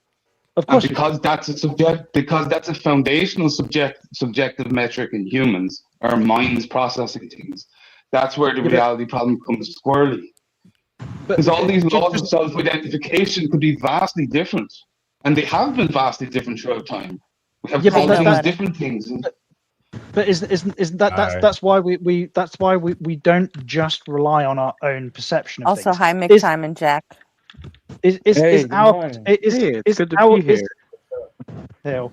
our perception the most important and salient thing to us in that moment? Yeah, for the most circumstance. Like I'd like when somebody, like, I don't generally tend to rely on somebody else's perception of the world when I'm about to cross the street. You know, I rely on my sense data. So yeah, you rely of on course, experiences and all that. Exactly. But when the car coming down the road is part of one reality. But just because I've not perceived something doesn't mean that there isn't an ontological fact of the matter to be found that I'm not perceiving right now. Like there's a more, and this is the issue that you're having. Like this seems to be talking past one another in that regard. Right. So I think going off what you're saying there, I'm just saying, like these kind of like I'm gonna mute every motherfucker right in here if they don't shut up and let nobody talk. Well, okay. So I just wanted to interject really quickly. There seemed to be some kind of contention with calling all the things that are real reality. Is that like that's something that someone has a problem with? No. Yeah, I have a problem with it. That motherfucker right there is not real. Yeah. No, that's not what I'm saying. Reality, I get it. There's a overall reality beyond us, but the term reality itself is a word that humans had to make. We had to create that. We wouldn't even come up with that. Right. We're just saying we don't each. We're not each entitled to our own reality. It's not goodness gracious. I just feel like pictures help solve this. Goodness gracious. It's one reality, obviously. It's one universe. So how could it be, there might be multiple realities. Scientists are still that's what I mean. Arguing those absolute multiple realities. Okay. That's dependent, right? Those are two separate things. Hold on. So when we say there's one reality. Hello? Yeah. Can you hear me? Hold Why on, did we all McTime. start talking? Nobody's cooking. Everybody just started talking. That's why I just. Well, I think I'm having Everyone, chill problems. out. I can't McTime, hear chill anybody. out. Everyone, okay. chill. Let nobody it's cook. okay. It's okay. I don't. Maybe he's coming back. So when I we say kicked him. there's He'll come back and try again. when we say there's one reality like that, and then we say, oh well, there could be one universe or multiple universes or multiple realities. Like we're talking about like 4 different things all of a sudden. And yep. Hold on, Jay, are you able to see the visual? So when we say that there's one oh my god, this stupid fucking software for my headset. When we say that there's one reality, that could include infinite universes. That doesn't matter. As far as I'm concerned, reality is just all the things that are actual and like all the things that like have some type of like ontic status. And this, and then prior to that, there was something said that like, I think it was you, Jay, you said like, well, we made up the word reality. And like, yeah, that's the case. But when we say that we made up the word reality, that doesn't mean that like, we said this word quantifies over all things that have some type of status that we deem real. And, I mean, that's a totally moot point anyway, because we made up all the words. Well, right. And so the point, or what I was going to say. That's the whole point of what I was explaining about That's that. the whole point, and you enforced my point. Thank you, Gretchen. Hey, Jay, are you able to see the visual aid? Okay, what I was going to say about that is that, yes, just because we have this subjective or I guess intersubjective, like linguistic access to the ideas that we paint in our minds and in our languages, that doesn't mean that there isn't something that would qualify to meet the definition of reality. And so if it means all real things, then it means all real things. And it doesn't matter that we call it reality or schmeality or cats. It doesn't matter what we call it. It's just the things that all have ontic status. That's reality. That could include multiple universes. And so I wanted to come up and say there's all these language slides happening. And it seems like really difficult to pin down what's happening within this conversation is that half of us are saying the left side picture. The other half of us is saying the right side picture. But like the left side picture, people are saying like this entire panel can exist all at the same time, but this specific sentence and how you're saying it is talking about this specific aspect of it. Mm-hmm. The squares on the right confuse me, but I think I get the general idea. They meant to be circles, but I got lazy. That's fine. Is each color a square circle? Each color is like a person's perception. Like I can 3D box these, so it's a little bit more analogous. Oh fuck! I'm a fucking idiot. I was trying to do it on the stream. We already agreed on this, and you telling me that you made a diagram about it now? We already agreed on it. Jay, I explained this verbally to you, and you didn't track it enough to remember it. No, so I made a visual. Can I ask you a question? Can humans know? Can a human get to the point where they know all absolute truth? No. Maybe. I already brought this up. That's a perfect knowledge fallacy. Just maybe. It's got to be a paradox, right? We don't need to have all information in order to make like specific determinations about specific subjects. Sure, metaphysically, it's probably depending on what you're talking about. It depends on what you're talking about, though, right? No, I'm pretty sure coming to certain things, you want the most, or at least all the information possible. Well, now I'm concerned because now I want to talk about whether or not you mean one person can hold all knowledge that could possibly be known about the universe. And I don't think so, but like our computer systems, maybe someday. Thank you, I don't know. Arlie, for squaring that circle. Even our computer systems can do it. No, well, because I don't think a perfect model of any system is possible because of the observer effect. First, like you can't. And the 5% randomness.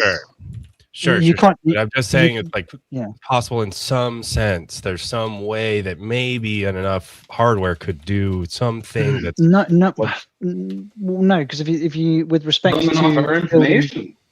But with respect to building a perfect model, if the model is perfect, then it would consume all of the information or all of the energy of the system that you're trying to model. So entropy would come into play. So either the observer effect and or entropy fucks you. There's no way to have perfect knowledge. It doesn't seem to be possible. Maybe. All Yeah. we can do, That seems plausible too. Yeah, I don't. all we can do is build like models with respect to utility. They either have utility because they're accurate enough, but the notion that you're aiming for perfection is a pipe dream. It's not going to fucking happen. And Daddy, that's where the model of reality comes into play for these models, right? That's really where it comes into play. So What we disturbing can hearing do you call and him daddy. observe. Yeah, I started that. Disturbing hearing Yeah. you call him daddy. Not gonna lie, I quite like it. You're welcome. This get what I'm saying? Like, can we actually like? Sorry. And I'm sorry, we already got you making a diagram for what? Like, this is for crazy. you, Jay, for you to You don't understand need what's to make happening. a diagram for me, because that's not what I was saying. Like, you just going in on something that's not a point. Like, why are you harping so hard when you're not making a point? That's not what I was saying. Look, even in the shit you wrote, everyone shares one reality. Everyone just sees a different perception. Different perception. So basically, you just want me to use the word perception. Hey, you could have just shut this down by being like, you know what? A better word is perception. It's like how Leo wild said- that you how- could say how- I how would Leo just said- shut this down when you Listen, interrupted how me Leo the said- entire No, fucking that wasn't what he time. said. He went on some whole ha-ha gotcha moment and went on this. No, That's he what did. didn't. Hey, Yeah, J well, I don't know Money. about that. Bro, Hey, I'll Money, play read that back, bro. sentence. You Read guys that sentence that starts with fucking everyone crazy, bro. shares. Well, Y'all not Read that listening. sentence that says everyone shares. I thought that I came up because someone, and I don't even know who it was, but I thought someone said that there could be like multiple realities, and then that's where I was like, okay, I'm like, I feel like this. Yeah, that- That was Jay and Everyone's Karen. reality is different. Yeah. What I said, everyone's reality, and what I meant by that clearly was perception. Obviously, but Right, you know, like that's your, that.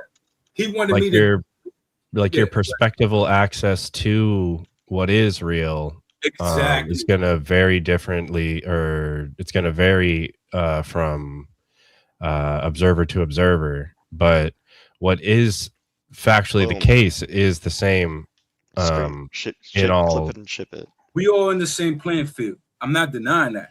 I'm saying that the playing field is different for everybody based on their RB, we're reality. saving that to the Reality Filbert for me, folder. how I wake up and experience my reality is different from how you wake up and experience your reality.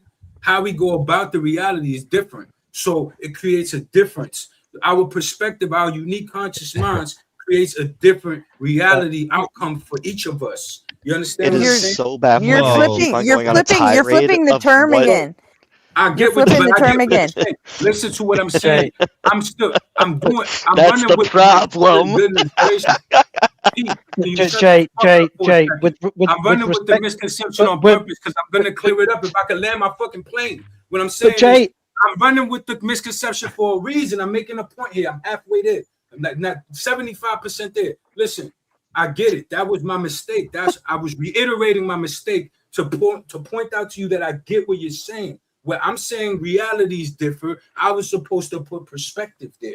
That's a better word to try to explain what I'm saying. Yeah. I get it. Okay, I understand that. I'm letting you know with that I understand that. Are we clear there? That I understand that, so we can move forward. And not have to repeat this shit again? it just seemed All right, like you then. kept on purposely So now, using. For the 10th time, I understand. For the 10th time, I understand. Great, then I'll give you context for why this is still a problem, Jay. The fucking diagram. I told Then you I'll.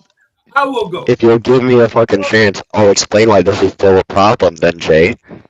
The reason it's still a problem is that whenever you keep on bringing it up, you keep on phrasing it the exact same way the first time around. Yeah. So when you say I understand what you mean and then don't use that new phrasing to make it more clear, it makes it seem like you're digging your feet in the sand of a different point of view. Jay, basically, we've heard you claim that you understand, and what we're waiting to hear you do next is to modify your fucking arguments. Well, if you listen for a fucking second, when I did that, you didn't hear when I did that. I literally said You didn't. You still used the word reality in place of perception. Oh my gosh, y'all gonna make You used reality in two separate contexts in the same fucking sentence. Y'all want me to lose my train of thought on purpose. This is a shit that's done on purpose. I see. I'm telling you. We're not doing it on purpose, Jay. Rewatch what you need to rewatch, but you can't be throwing shade around. I clearly said I'm running with the misperception on purpose. So that all right, let's start blank slate. Got the clarification. Let's start blank slate. Why? I just said. No, not complete. Not complete. Goodness gracious, can I finish a statement before you interject? Yeah, I was setting you up. Start at your 75% point.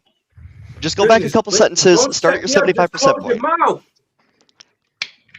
Goodness gracious. What I was saying was I ran with the misconception for a reason, to show you that I understand the disconnect. That's why I kept repeating it. That's why I repeated it this very last time. And then that's why I made the 75% there comment, because that's what the point was. I'm letting you know that I understand that that's where your gripe is the terminology. That's it. So I get that. And I understood that an hour ago when this first started, before you made the diagram, and I made that clear, but it's not translating to you. You understand what I'm saying? I'm not reiterating it. I'm letting you know that's where we went wrong. So all I got to do is change perspective, reality into perspective, and it fits, and you don't have a problem. Everything else fits the same. It's a copy and paste of a word, and you going on this semantic terrain like you winning or something, like, and I'm losing like I'm some sort of fucking dumbass and you're some sort of fucking genius. Jay, I don't give a fuck about winning or losing, but for the last 40 seconds that I let you go, you repeated the exact same fucking sentences and words that we had the last time around. If you want another fucking 40 seconds to talk, you should use your reiterated argument and use that time for something useful rather than rehashing you something that you already said. It doesn't make good for anything. You the one making charts for some shit that we agreed on an hour ago. Jesus fucking Christ, I can't. It's like we really are living in a different fucking reality. Okay, what? Are you not the one doing that? Making a chart for me when I agreed with you already? Hold on. What is the point you're trying to make? It's just a fucking chart. Close your fucking eyes and don't look at it. Yeah, My okay. God. Let's just drop the chart. Let's drop the chart. Can I? Oh. Let's drop the chart. What is the point? Can I just ask a question on the topic, right? Like, can I just say, like, is reality reliant on human consciousness? No. No, but perception well, isn't that the whole concept of the observer effect? No, that's a separate Why thing. can't a fucking dog be the observer, or a fox, or a snake? What the fuck are you getting at? Any of this shit. We can't do any of this shit, have these conversations, have these talks, have these discussions, have these arguments about these things, if none of us were existed or here to perceive it. True. Yeah, sure, but if like these concepts. if bacteria was around, could bacteria experience it? Yes. It could interact with the waveform. Well, it could actually. Ancient Greeks. What if cats had evolved into hominids? Not talk about what I just said. Okay. There could be a whole race of like hominid super cats that are no matter thinking what, up all this shit. No matter what, to talk about these things, we need agents to talk about it. Yes. Yeah, Thundercats, if you will. The observer effect has nothing to do with consciousness. It's when the quantum system is interacted with, it has to collapse. It's a description or state. a part of another portion of the So consciousness has nothing to do with the observer effect. You're only saying that happens on the micro and not the macro, no? No. That's not a distinction. So hold on. You said a thing. You said I would say they're related, but not the same. You said that because that we have to like rely on the fact that we do have perspectives and we are agents and we talk about it and reflect on stuff or whatever. Are you saying that has some type of like implication on what reality really is?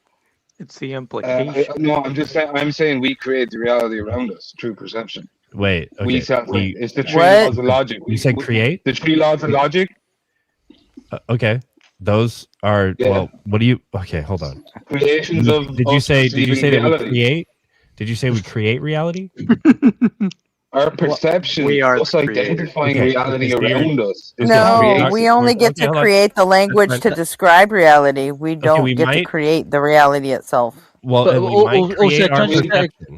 can I just ask for clarification? How do the three laws of logic lead you to the conclusion that we create reality around us? Through our perception. Because God is transcendental. Okay, wait. We gotta slow down. So Are you saying that we create our You can't prove perspective? the opposite. Are you saying that we create our perspective because we can only see from our perspective and that is emergent from our physical body or something? Of course. Okay, that's fine. We don't create reality though, right? And then so we talked, or you brought up the laws of logic. What are they doing in your view, I guess? They're just the Greeks called it the phenomenon, the noumena, right? How the things within themselves and the invisible concepts that we cannot perceive. That's how you get to like laws of settlements and stuff. Well, wait, you said invisible? Well, the things we cannot perceive. Well, the like, noumena is what exists. Our phenomenon, our phenomenal experiences are us perceiving the noumena, or however you pronounce that word. So, like those things exist or out the there. observable objects in the events. No, the phenomenon No, are the no, no, observable no. objects. The phenomenon. Dude, The you got it phenomenon is backwards. our. No, the phenomenon is our observation of the noumena. The noumena is the underlying things in themselves. Yes, yes, We I right agree. here. We right Yes. here on the panel. Natan, we can talk. Okay, I am in the middle of something though. So I take the phenomenon. Dude, nobody's talking right now except nobody. I have the understanding that the phenomenal experience is us perceiving the noumena, or however you pronounce that word. Like I said, I'm probably butchering it. But so if it, like, it sounds like you agree that the noumena or whatever is what we are perceiving and it's what is real. And so I agree that the phenomenal experience is separate from that. But is there something that I'm saying wrong that you disagree with? No, like I think it's just like the way I look at it is just like there's no other way of testing any of this because we can only go off our conscious perceptions. Yes, that's it. that's Like fine. really, I agree. Like I that's kind of the main crux of the argument is like there's Okay, no well- alternative ways of testing these. Like if all humans didn't exist, could you have a scientific way to test whether reality is still real or is reality kind of like a mass hallucination of humans as they exist through their experience? Mhm. Like I think that you know the Matrix and all, you know, the Matrix concept and all this stuff, like it all breaks down to we perceive it. Okay, to I be think that real, something therefore it is rational or like something agential is required to run tests to perceive and test the or the perceptual apparatus being accurate, right? 100%. That's the fine. problem. It is, but is the argument something like that should inform us on what is really real and ontic and noumenal? And I guess the real argument is like we don't understand much about consciousness yet. Like maybe over time as we learn more about how Well, that's consciousness a totally works in like, general. okay, but that's a different. totally different thing. That's a totally different thing. But now we're No, not talking dude, about our dude, are now we're they- not are talking they about our linked? limited access. Is our consciousness linked to our reality from your perspective? I'm going to be honest. This has been the most painfully slow exploration of solipsism I've ever encountered in my fucking life. Right? Like it just. It's actually more closer to Hermetic philosophy. Actually, We haven't even really gotten there because like No, we keep it's straight up sliding. solipsism. We keep sliding from topic to topic though. It was like, well, how can we really know what's really the case because we have this limitation of our subjective perceptual experience? And then it was like, I thought that what I was getting from that was that there's some type of implication on what is actually real that we can derive from the fact that we only have our subjective experience. And then for some reason, the laws of logic. And then after that, it was like, I actually forgot the last one, but it was like four completely separate. Oh, we don't know The enough about Matrix. we don't know enough about consciousness. That was the last one. And these are all wildly different conversations. And so like when we don't see them tie as wildly different. well, okay, but when we don't tie one point up and say we're done with that, and like we don't have a conclusion that we agree on, ceteris paribus, or like all things equal with all the things that could be entailed around it or implied around it. If we don't do that and we just keep sliding and sliding, then we're just going to keep doing this like communal gish gallop, and no one's ever going to figure out what we're talking about. But like, are you just saying that like you have to have an absolute rule or something to have like structuring claims? Is that it? I don't know what absolute rule means. Like some sort of, not absolute, but you know what I mean? Like I'm just using short form. Like No, that's why he asked you what you mean, Well, that's because fine. he That's doesn't fine. know what you That's why. mean. That's why I'm trying to. That's why I'm trying to think of a different example. Like I'm saying, like the scientific method as an example would be your foundation for knowing knowledge, right? Not necessarily. There's a priori certain, knowledge, okay. like prior to experience. Like Well, we know that science would all be based on bachelors are experience. we know that all bachelors are unmarried, right? Like we don't have to. We just know that's analytically true because we built the words. We don't need to test them. Have you examined bachelors on Pluto though? Right. Well, exactly. It's tautological. You know, it's not perfectly circular, but the words mean what they mean, and you can't describe the meaning of a word without referencing the meaning of the word. So, like how we use language, how we convey meanings, is tautological, and that's fine. It doesn't make it like wrong. Is okay. But then that well, language, would that language be real? Yeah. Well, okay. Well, yeah, of that's course. good. Okay, that's a good question because, like, I could tell you what bachelor means, and I could mean strawberries, and then when I clarify that what I mean by bachelor is strawberries, we can still identify whether or not strawberries are red or possibly purple or something like that. I'm telling you what there's no true definitions, right? But there are the ones that are the case in our language right now or the language 200 years from now, and we're going to be able to deduce certain true facts about said strawberry bachelors or human bachelors. It doesn't matter what it is. We're going to be able to like come to some type of like inferential justification that bachelors are unmarried and bachelors have seed. I don't know, man. If you're saying language is ever changing, then the modalities and socials are ever changing too. Well, yes, everything is scope. But it goes against your argument of truth. Then it's hard to like. Could you imagine making policy around those things? Truth exists independent of language. But like it's as long as you accept the premise that language is designed to either convey meaning, it has utility with respect to something that it describes, and that language is an imperfect way of describing the universe, then you must accept that there is a distinction between the ontological facts of the matter and how we describe said thing. We are humans, we're imperfect observers, and that means that we convey imperfect observations and usages and meanings. But like if just because I use this set of syllables to describe like a strawberry or a whatever berry, you know, it doesn't mean that there isn't a thing there that I'm trying to describe.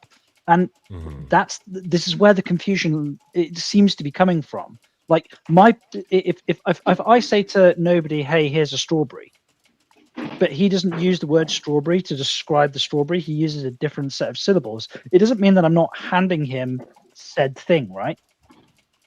Yeah. And Git said something important in the comments too.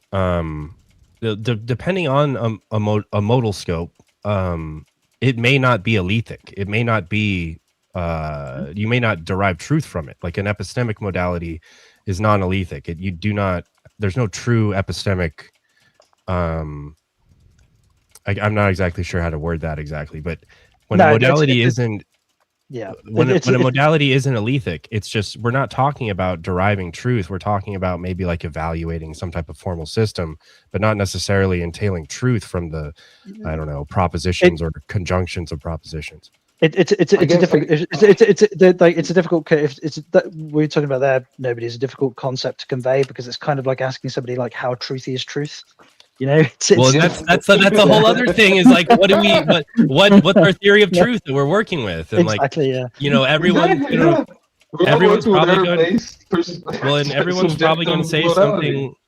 Everyone's probably going to say something that's like deflationary. Usually, like, to say that snow is white is true doesn't add any new information. Snow is just white if and only, or the snow is white is true if and only if snow is white.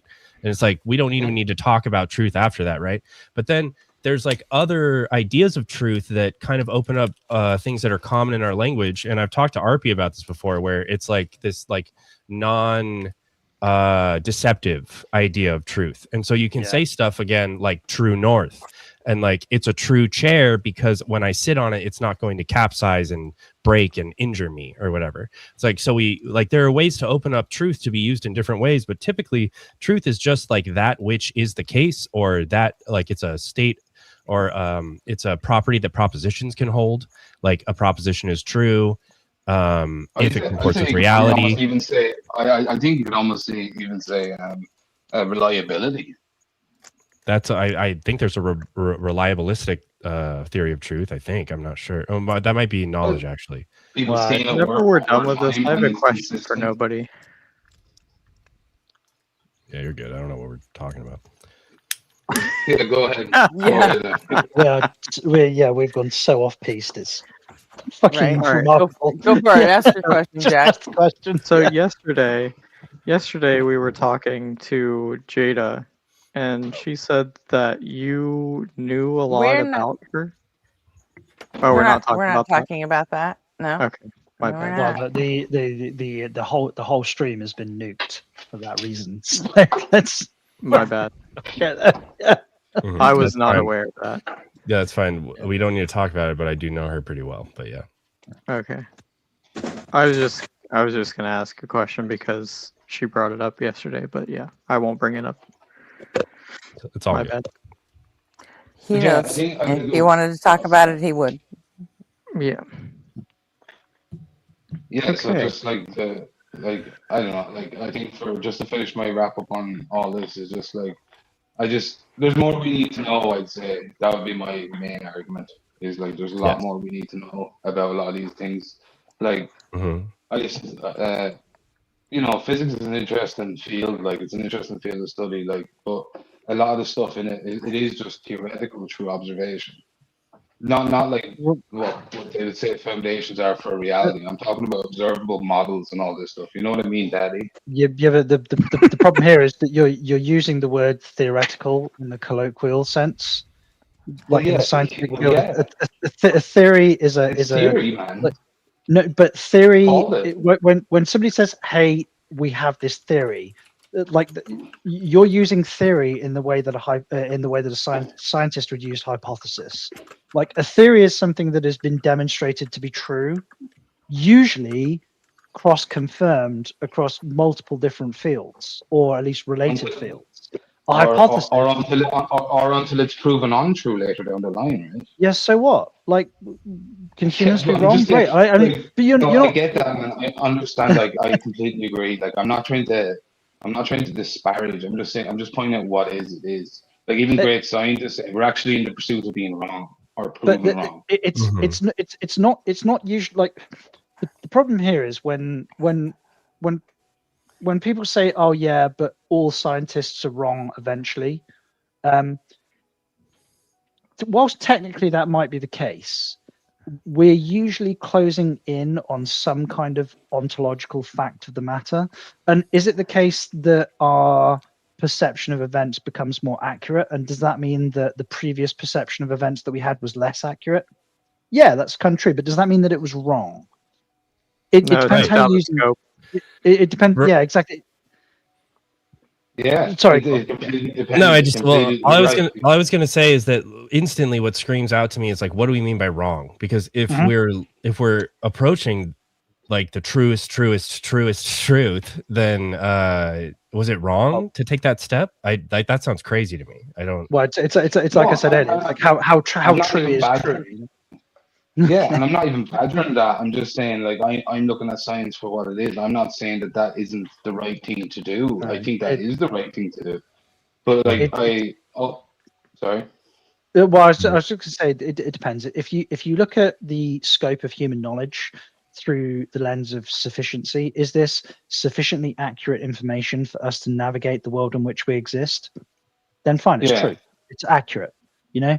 And the more precise we get with respect to human endeavor, the more intricately that we interrogate the universe in which we exist, then we have to be more precise. We have to be more accurate. But sufficiency, the rule of sufficiency still applies. Like I don't need like to be able when I'm a passenger in the plane flying through the air going on holiday to Gran Canaria or something, I don't need to be able. I don't need an intimate knowledge of like fluid dynamics and the Bernoulli principle, or the first and second not to motion. crash. Exactly. Yeah, that's the sufficiency part that I'm aiming for. Yeah, reliability. That's why. Yeah. Earlier on. Well, and another thing to, I guess, that is kind of actually like correlative or orthogonal to this, I guess, is like when we talk about something being like, nomologically true, we're saying it's like true with the laws of physics and it doesn't violate them or whatever. Or like if it's impossible with the laws of physics, then it's nomologically impossible. And then even tighter than the nomological or physical modality is like, something like practical modality. And I would say that like there was a time when Newton mapping the stars due to whatever he did with his theory of gravity and everything, or whoever mapped them due to his theory of gravity, that sufficed in this practical modality like very well, and it worked fine. We got great results. And then as we figure out that this becomes less and less practical as we do something, then the scope, like I guess that scope just modulates and gets wider, and then eventually we're going to approach to like knowing what is truly 100% impossible and 100% necessary inside the nomological scope. And then hopefully we would have some type of way to look at like different pockets into metaphysical necessity, where we're saying like, oh, this has to be the case for a successful world at all, something like that. And it's going to be a continuous process. Yeah, that absolutely. Like no lies detected. That seems perfectly reasonable. Like the only Time for me to go to work, everybody. It was good talking to you. Have a good See you later, day. Jack. Might see you Enjoy during your my work, lunch. Jack. Good seeing you, Jack. Hey, Have a good one, sweet cheeks. And that Well, he also probably heard means it is RP Junior time for me, so I gotta hop off. Yep. man, I want to talk. Good seeing you, Can you RP. guys hear me? Yep. Take care, sure. everyone. I'll I'll catch see you in you. the next one. Have a good one, Hey. everyone. Can y'all hear me? Mm-hmm. No. Oh, okay. Well, I'm seeing like I'm having bad. I can barely hear you. I got my phone in the cup right now, so I can barely hear you. But I can hear you guys. I just was calling in to see if What you doing drinking your phone for? No, it's the only way I can hear. I can't. My phone is so real low. That's why I was calling. I went on that theater show. Got on the panel today, and they told me a new one. They damn restream they was using. It seemed like it missed my phone though, because now my sound is low. It kept kicking me off, and I couldn't say hardly anything. I don't know if that they did it on purpose or not, but the cause of my technical difficulties right now is unknown, so I'm not gonna say they did. But it felt like they stacked the deck against me. And the guy was supposed to call in. Did anybody call in? A Christian call in tonight? Don't think so. I don't know. Gretchen.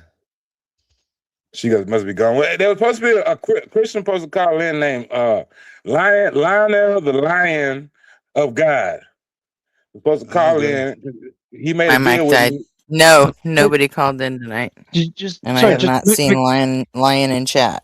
So I swear to Christ, did you say the lying lion of God? Like, what was his name? Lionel. Oh, Lionel. Fucking hell. Lionel the Lion of God. He showed a little liar, I tell you that. And then after I went up there, I told him, I said, look, man, the person who I know does this show, she normally comes on late at night. So I realized that you may have to go to work or something, and it may not be on your time frame. So just let me know now, and I won't expect you. He said, no, I'm coming. I said, all right, you telling me this now? I'm going to expect you, because I mean, we made the deal, and I did my part already. And then when I got off, I just told him, because I know that. Matter of fact, Richard, what time you normally start? I was telling people like 10 to 10. What Central Time? We start about 9:30 Pacific time. So that'd be 11:30 for me. Hey, Time. All right. Yeah. Do you have a settings wheel at the bottom of the screen? Exactly what you did with this. Just because if it's like that quiet on your phone, I'm concerned that you're coming through on your earpiece instead of your speakerphone. I just wanted to say that could be possible. I don't have an earpiece or anything. I had some No, I mean like Whatever you know this, like you know the speaker at the top of the phone where you hold it to make a call. Oh yeah. Like it might be that speaker instead of the ones at the bottom or whatever. I got you. It seemed like it's coming from the bottom because I got the cup, the phone in the cup. I tried to from the top, leave the speaker up top, and I couldn't hear, so I put it down to the bottom where it reflects the sound straight into my ear. Yeah, I don't know. I just thought that might be the. I thought I could help. Sorry. Have you not managed to like secure a headset or like headphones with a mic on it, or? I had one. It was one with a wire and it broke. So I don't have it. I don't have one right now. I'll get one in a few. I mean, but normally it works fine. It just ever since I went up there on the King Christian Exhibit King. types? Get on Discord. Send me your fucking address. Give me 24 hours. I'll have you a fucking headset. Gretchen's gonna mail him headphones. I'll get on there in a few. I'm gonna have Amazon do it, but yeah. Make sure but before you send it, make sure you preset the gain on his mic because I'm fed up of having aneurysms. Like sound, I have earbuds by Soundcore. They're called like Space A40s or something. They're like $50 and they're pretty nice and they have a mic.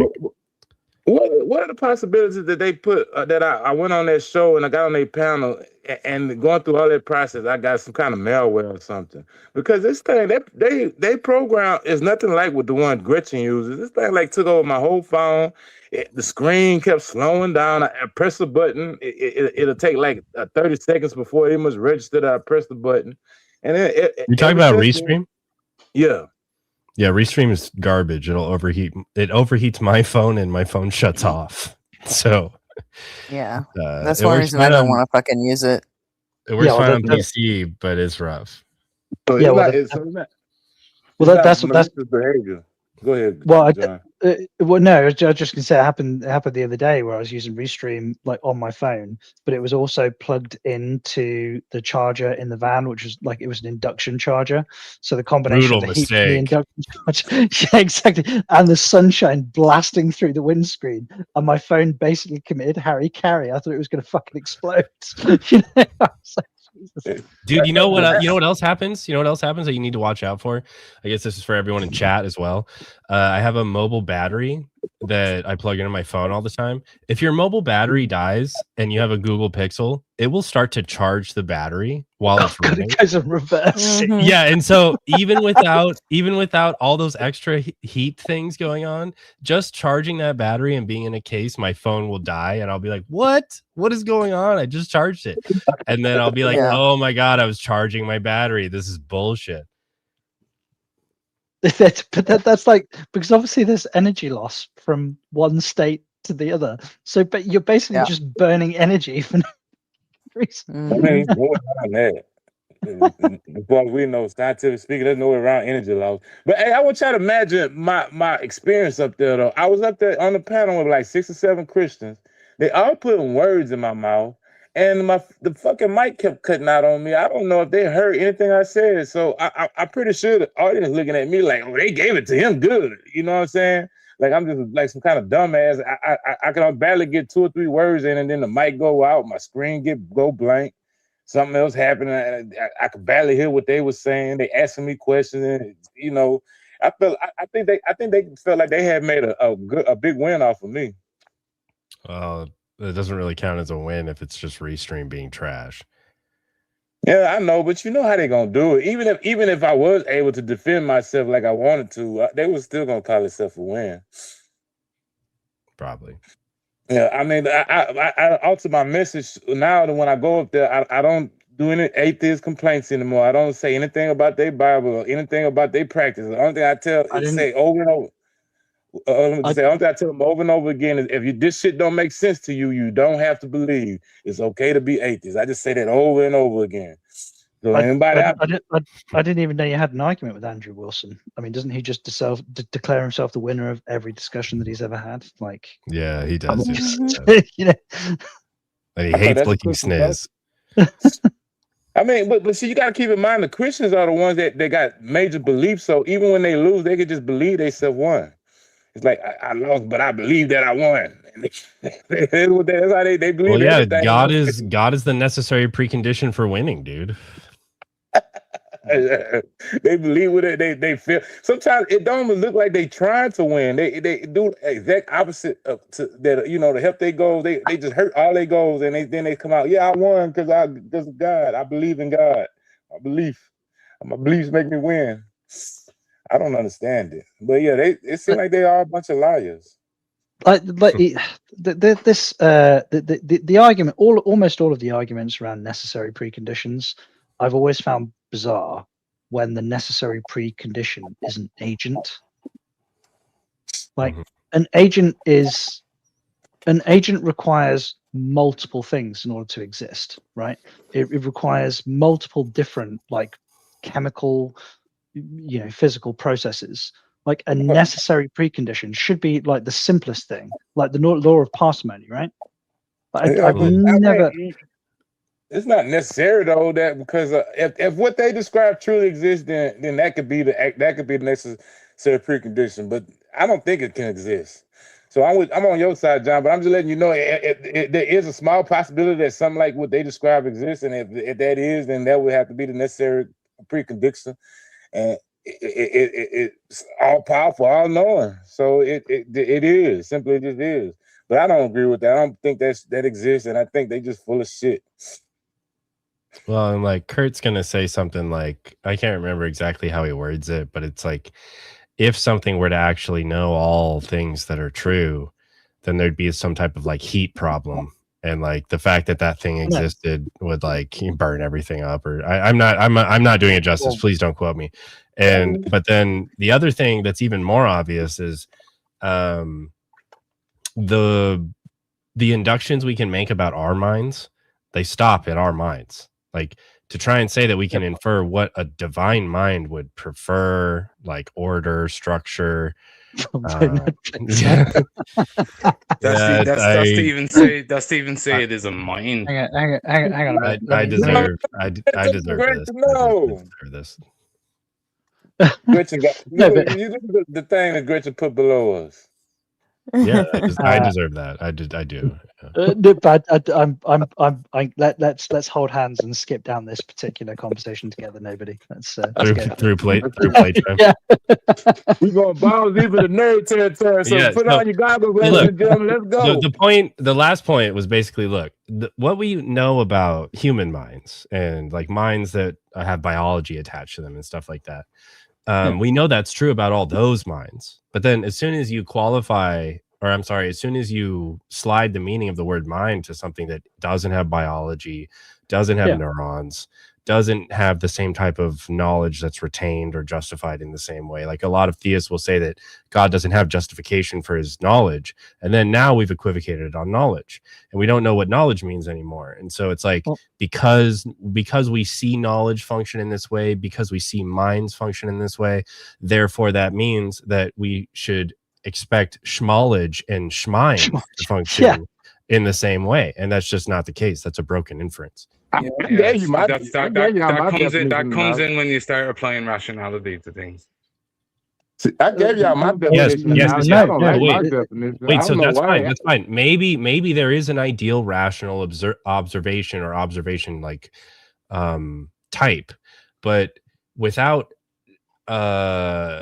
clarifying why there would be this expected similarity between these two different types of grounding that leads to the same rationality or whatever, without being able to do that, without an argument for that sidestep into this, you're now equivocating. And so and like even the use of the word, like how do you ground that? Honestly, if if somebody could write the word grounded on a rock, and then the question, is that rock actually grounded? Well, and then there's like a whole nother question. Like when I think of grounding, I think of like there's H2O molecules, and then there's wetness when there's enough of them together. right? Yeah. I think that wetness is grounded in, you know, what it means to be a liquid or a fluid of, you know, any type, I don't really care about the molecules. So that I think that's a grounding relation. But this is a problem. It is a grounding of a type, but also with respect to perception, there's no sense that we have that is able to detect wetness. The senses that we have actually they detect temperature differentials, right? Right. Sure. So even wetness isn't an actual perception that we have. It's a perception of a perception. Well, see, and I would say that, like, if we want to say wetness exists, then we want to say not something like wetness is the same as particles ontologically. What we want to say for me instead is like there is states of affairs where things are wet or something like that. And so if that's what we're saying, when it comes to humans, they kind of say it's an experience with a qualia. So there's a subjective sense. Humans don't say that. Well, this is where I was going though. So and then when we say that we're going to acknowledge that wetness exists as an emergent property, and we're just going to say, well, that it just means, when we say exist, we're saying it just means that there are states of affairs where the feeling exists.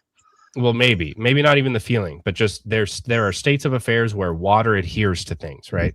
So that's wetness, sure, and we're going to call that an emergent property, and we're going to say that exists, right? Now, when we look at the mind, or like say the physical aspects of the mind, like the brain or whatever, and we're going to say the mind, the physical aspects of the brain, and we're going to, like, say you're a type A physicalist and you just think that you're saying when the mind exists, you're just saying that there are states of the brain that are doing different things and the mind is evolving in that way. And so, oh my God. Okay. So, or we could say that, like, inside or because of the physical things like this substrate, now we're allowed to say the mind exists, but it's different, and like it escapes physical laws, like to an extent. It doesn't have to entirely escape, but it's not entirely determined by the physical states, right? And then there's like I'm sure there's other stuff like we have access to like a universal mind, like something crazy like idealism. But what I'm trying to point out, and what I'm trying to point out is that, so we may admit that wetness exists, quote unquote, but we might not be so ready to say I exist as nobody. I might just be a process that we're like describing. I obviously I realized that you're being self-referential, but the fact that your name is nobody made that difficult. I almost said my name.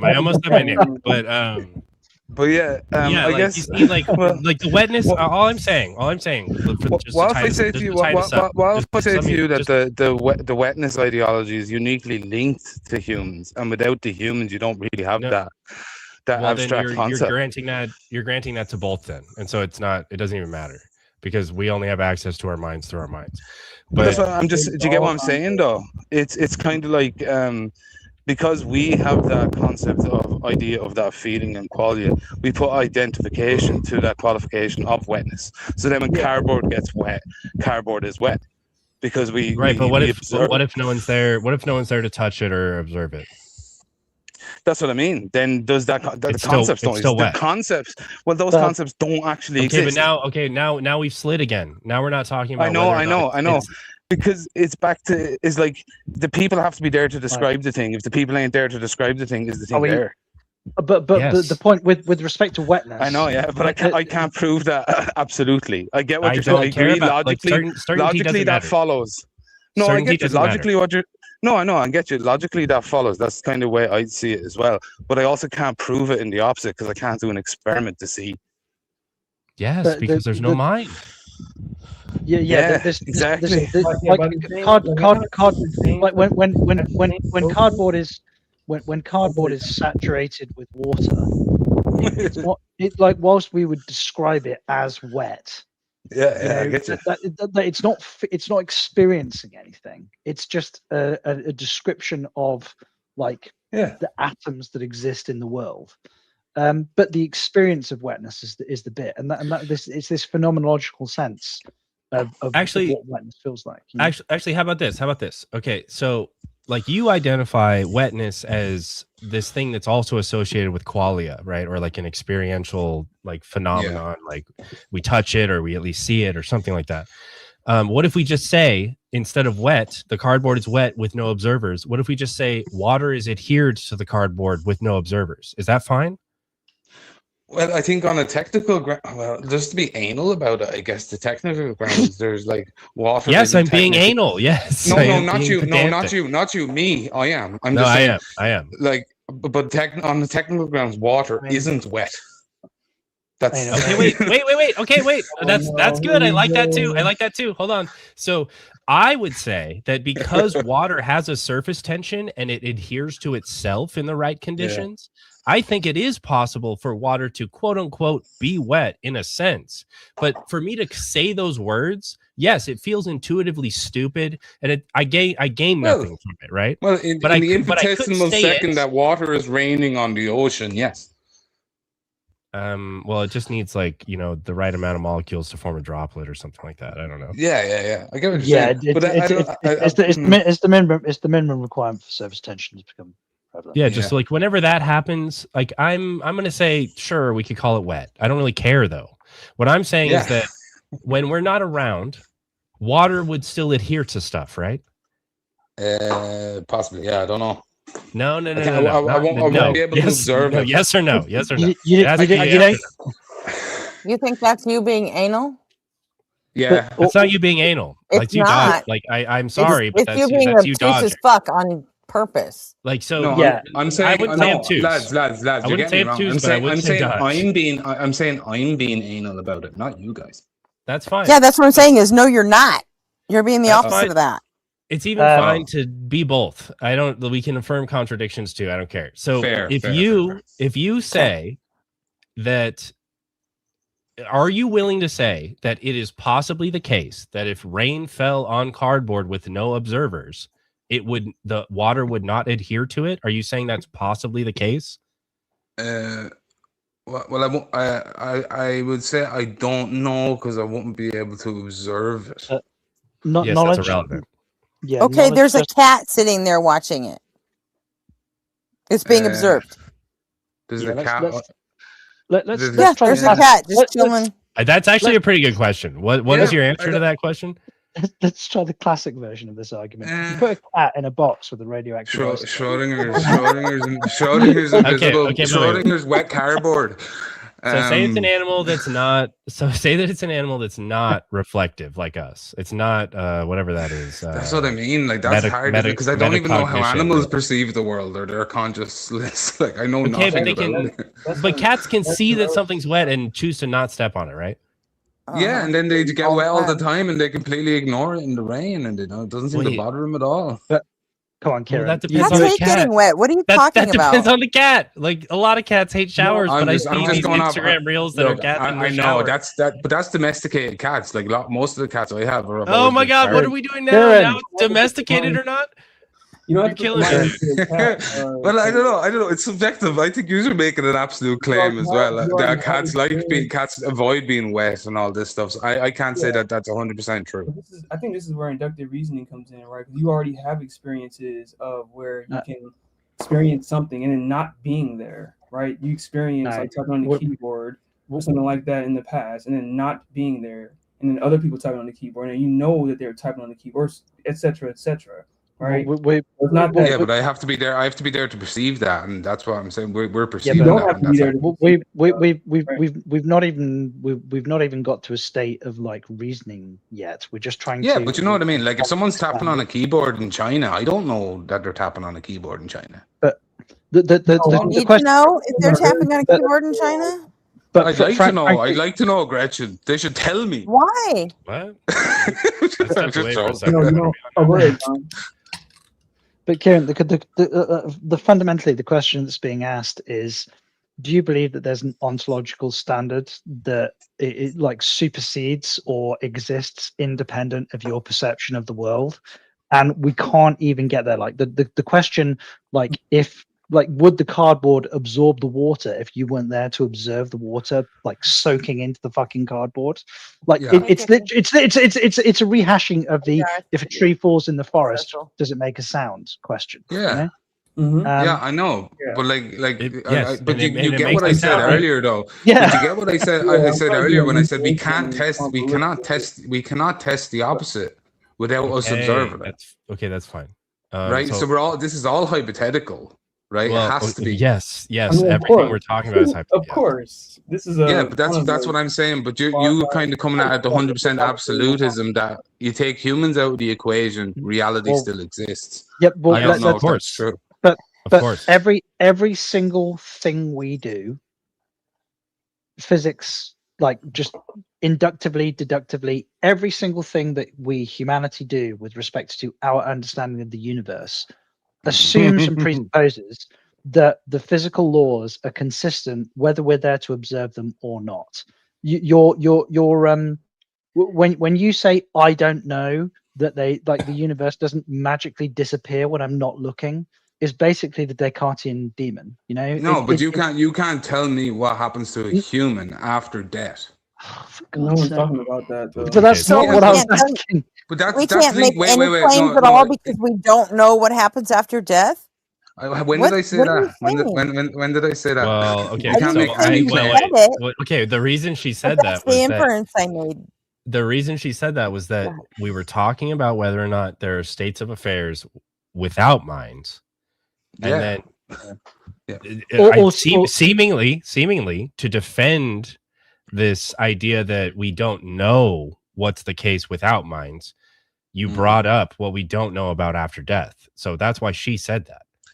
Well, yeah, I know, but I meant as in like because my conversation is uniquely linked to the theory of like say Thanos blipped all humans off the earth and we're all gone. Yeah. Right? So I misspoke earlier, but I was talking about the Cartesian demon. So the trope is like you could have been created yesterday, even with the holes in your socks. You know, the notion that your socks are worn out, like and you remember wearing them, but like there's no, it's a non-disprovable hypothesis. It's not even worthy of consideration, right? There's like I don't know, 5 man. I think Cartesian creative ideas that are just like completely you can't even like properly think about them or test them, and so it's just Yeah, like you can leave also them alone. physicalist accounts for conscious experiences as well. That also serves as an explanation when it comes to our experience about the world, right? Just as much as an idealist can, which is one of the problems. Yes, and this is why I'm prone or I'm sympathetic, or I don't know, I prefer some type of like neutral monism where we're going to say that it could be physical, it could be something that we deem physical later, but the things that we don't have access to yet, we don't need to call them physical, material, mental. We just don't need to do that yet. We just know that there's seems to be like this causal and grounding and emergent relationship between like different things that exist in the world, and to assume they're all physical, to assume there's like some type of dualism, all these things they're loaded and they hurt the simplicity of your theory. And so like a neutral monist like Bertrand Russell is saying something like, yeah, these things could or these things could eventually be revealed to be what we deem physical, but for right now we don't really know the intrinsic properties of like the electromagnetic field. Like we don't know if we want to call it material, or we don't want to call it material, sorry, we don't know if we want to call it physical. We don't know if there's like some type of mental properties hidden inside of it. We don't know the intrinsic nature of it or something like that. All these things lead like the neutral monist to say, well, there doesn't really need to be like a mind body problem. There doesn't really need to, like, everything seems to emerge from something prior and more primary and then all the way to the fundamental. And if the fundamental is neutral and allows or even has a disposition towards embodying both the material and the mental, then if that thing that they're both reliant on is not identical to the mental or the material, then that's their argument. They would call it neutral, and then like someone like Russell would probably also say like maybe the neutral, like we're going to deem physical at some point. Unsure. Just real quick, what's the difference between that and like a quietist take then? Like with monist neutral. I guess the only difference would be like whether or not you're willing to say that thing exists, I guess. Yeah, because like that's kind of like quietist take is kind of like what I'm attracted to is like I think like both worlds of idealism and physicalism, which kind of like dominates that conversation with the philosophy of mind, is like I think idealism is insane, but I don't think it's insane, but I can kind of understand. But I just like the approach of like people saying like, hey, I think both parties are having some kind of conceptual analysis that I reject. So idealists are saying, yeah, you know what I mean? Like consciousness is something that's there. Well, there's like a number of answers to that too, though. Very conceptual error as well. Like I'm more because I'm more agnostic when it comes to the philosophy of mind. So that's why I'm more attracted to like notions of quietism, if that makes sense, or like neutral modalism. So the reason I like neutral stuff is like because there's a bunch of it's 12:30 UK time, so. Yeah, but Sorry, is it truly neutral? Is it truly neutral, or are they both reliant on each other? Wow, bro is off by like 2.5 hours, dude. Well, so how can you be off by like a half hour? The time zones are divided up into whole hours. I mean, look at you fucking. I'm just kidding, Issa. So like I think like it could also be the case that I'm just attracted to neutral because of the way it's phrased, even. Because I think that like people bite way too many bullets in general, and so like I think the physicalists are wrong. Like when someone tells me that like love is chemicals, like I think you sound completely insane. When someone tells me that like the mind is identical to the brain, I think that you're biting a bullet that I wouldn't bite, and that's because like I can imagine a fit. Well, so no, my question was going to be like, I mean, I'm not like a substance dualist or anything like that, but I do. Like, it does seem to be the case that is the brain chemical reactions? Is it an electrochemical response to the environment? Yes, but our perception of it does seem to have that there is something more like numinous there. There's something there that seems. Yeah, well, the uniqueness of the individuals in the infinite when yeah. it comes to the brain. And like every brain is different. Every brain gets affected differently. Well, the bit that I've always wondered with respect to it's actually fascinating. But so the reason I ask is because when it comes to things like fMRIs, like we have a high degree of predictability with respect to reported emotions and what the brain state is doing. But because our experience is first person to us, when you say you're experiencing like an emotion, be it anger or love, whilst we might be able to predict your response, it doesn't mean that you're experiencing the same thing as the other person is experiencing. And there's always this there's always this block with respect to experience, because the experience is first person to you. You're the only person that experiences it, and we can. I've always there does seem to be and obviously there are gaps in all of our knowledge, all of our experiences, but with respect to brain imaging, because we know that the brain is so closely linked at a minimum to who and what we are, like this gap in knowledge, it's always made me a little bit uncomfortable.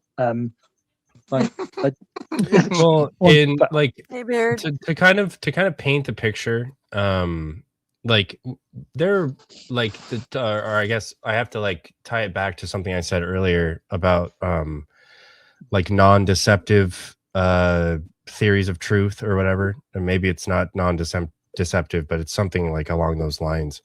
And so then when we define truth in that way, what it allows us to do is still say stuff like true north, like it's actually north, or whatever whatever's happening with that theory of truth, right? And then if we just look at like love in the same way, like I think it's crazy to say that love is something that's like purely chemicals in the brain, because then when we talk about the action that you chose to do because of love, and so it's a loving act, but these loving acts can vary wildly, And but if you think about it, if you think it seems to escape the physical. So, yeah, like, but if you think, even if you think about it on the opposite side of things, like, if like that was to be like, that means if it was just to be chemical, right? It means you could manufacture love. Oh, sure. I think, but then, hold on. So now you would have people like Patrick Bateman, and he would just simply be immune to it. And so then, now that we've identified what the proper chemical layout is for love, and then his brain simply can't even successfully attain it, well, then that means that shows me that love is not this chemical process. It might be influenced heavily, but this Bateman guy could just be a psychopath also. All I'm saying is it can't reduce to it. That just seems like too much. No, I agree with what you're saying, Mike. It's impossible to quantify. What about this though, Novi? What if the reason why it can't reduce to that is going to be due to some kind of like linguistic problem, right? So when we have an expression of love or whatever, like say if I love my mother, or if I express the fact that I love my mother, or all the actions that I have expressed as my mother, same way I love my partner, whatever, those chemical processes are going to be the same through those two expressions, even though that we're linguistically saying that they're different. Right, but okay, but now that we've talked about how the brains could possibly react differently to different, or I'm sorry, they could react differently to the same chemical stimuli, then wouldn't that mean that different brains would require different chemical stimuli for the same reaction? Or the same action? Yeah, and it's also the case, like time and place also applies, like with respect to like we can produce synthetic oxytocin, and you can introduce it to a person's brain, and it gives them the sensation of love. But you're not like when humans, like with respect to their children, for example, are motivated to acts of self-sacrifice, they're not necessarily feeling that feeling at the time at which that they choose to self-sacrifice. It's the memory of said feeling, but the memory of said feeling still produces a reaction. Like like this is all great, because I feel like this is why I think that when we try to like jump into this like staunch physicalism, like there's this weird like assumption or assumptive nature to that type of outlook. And as we keep talking about these like different cases and different things that like you did this thing because you love someone, you did this thing because you hated someone, and like these, like, again, this all could bottom out at physical. I'm not sure. It doesn't seem to be the case yet. Maybe it will be due to science or neurology or whatever. But as how things stand for the last 100 years, like since, you know, Russell was talking about what I'm calling neutral monism, it seems like it's just the same. Like it could be that the whole world is physical and I don't exist, right? I don't actually exist. I don't actually have like a strict causal relation to my body, right? That is fine. But then even if I don't want to say that I exist, my mind exists or whatever, I could still see it being the case that whatever I'm calling myself and whatever I'm referring to when I say my mind, it does escape physical causation. And therefore, I might be like a perspectival dualist and not a substantive dualist. But I'm just saying that it's possible. There's no definitive physical self. All you're doing there, nobody, is trying to segue or sidestep the special pleading of compatibilism with respect to like determinism. No, I'm a compatibilist.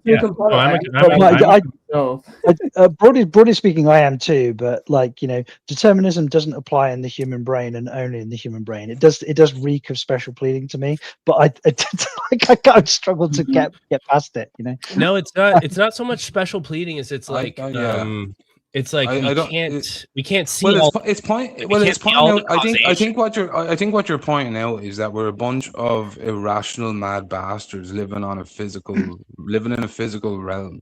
Okay, well, hold on. I like to think I'm not totally irrational.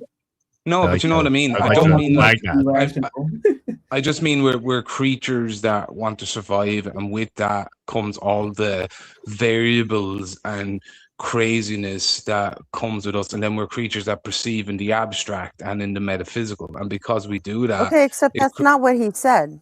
Yeah, but I don't know what that has And to, he like, was talking, and you jumped in and said, "Oh, so you're saying this?" And he basically said, "Nuh-uh," and you kept going.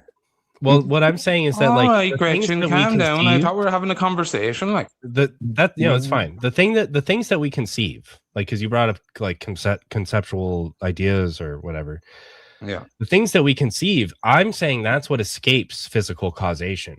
Like, I don't think it's like solely derived from that, and that's why that's I what you were look at this talking about. neutral Just monism seriously. yeah, that's what you were talking about with love, right? Right, that seems to escape physical causation That's to me. I was kind of going on that. That's what I meant with my whole thing there. That's the abstract part of us, all these emotions, these qualities, these feelings. Right, Do you know but what I mean? there's a difference between like how we Cool. Next time you like, should use those say, words instead. like let's of crazy assume mad bastards. let's assume I was we just, had I was just trying to be funny. let's I'm assume we just had trying a to help. perfect No, idea of what I have to be honest, Kieran. Here. Like Kieran, like when he said the crazy mad bastard, like I was completely on board. I get you weren't you were just trying to continue the magnanimous conversation rolling down the hill, and it was like, he wasn't actually calling you bastards, you know. Yeah, I wasn't trying to derail it. One quick thought. One quick thought. Look at Gretchen. Look at yes from Brittany last comment. This is to all us American speakers. I guess we need to learn to speak slower. So I just want y'all to go carry on, people. Get back to your thoughts. I just want to point out yes from well-being post right there.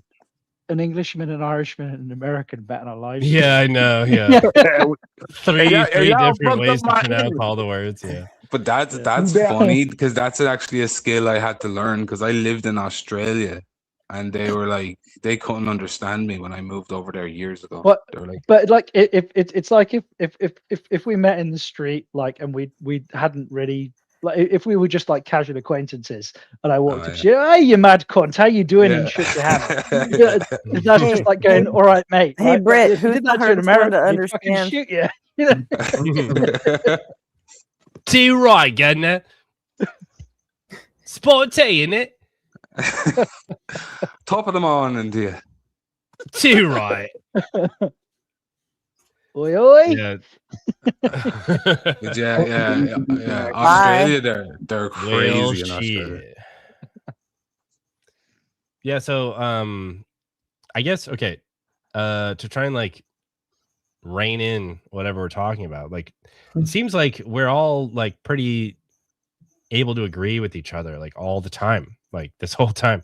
But so is there a reason that like you thought about these things about like our perspectival is that a word, access to the world, or like our epistemic access to knowledge, or like how we define knowledge, how we define what's true, which is different from Brit, epistemology? that's not actually a hood accent. That's fucking Texas country accent. That's what that shit So is. if it's like you seem to have this like acquaintance with these ideas, and you say that like maybe we don't know what's really the case around us or something, like is there like a Yeah, is there can you give me like can you give me like a belief that you hold because of that? Like I'm not trying to say like, do you want to talk about God, do you want to talk about epistemic nihilism, like anything? I don't really I think it's all kind of, you know, Plato's The Cave.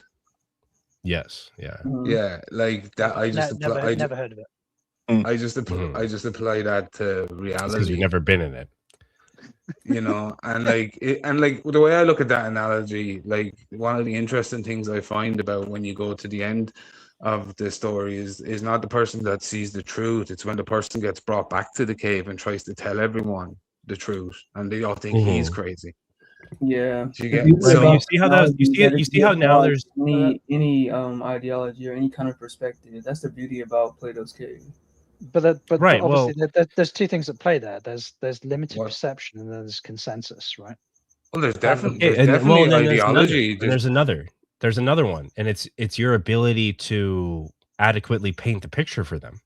there's like so many layers added now when you're trying to describe the cave. Yeah, but how? Like what I think what I was trying to get at is it's like you're also dissolving these people's worlds. Like you're Who coming is- in the individual who got to see the truth, who got took away from the cave and seen the shadows on the wall. When he came back, like, and they strap him back to the wall, and he's looking at the figures again. He's telling everyone left and right who have never left. Like they've been there their whole lives. This is their religion, their truth, their reality. But Right? like these paradigm shifts in how we perceive the world, like we have, like they exist within living memory for all of us, right? So like why are we shocked when they happen? Like why do we fight against them so hard? There's a fascinating. It's like living in ignorance, right? Yeah, kind of. Which is mad, like.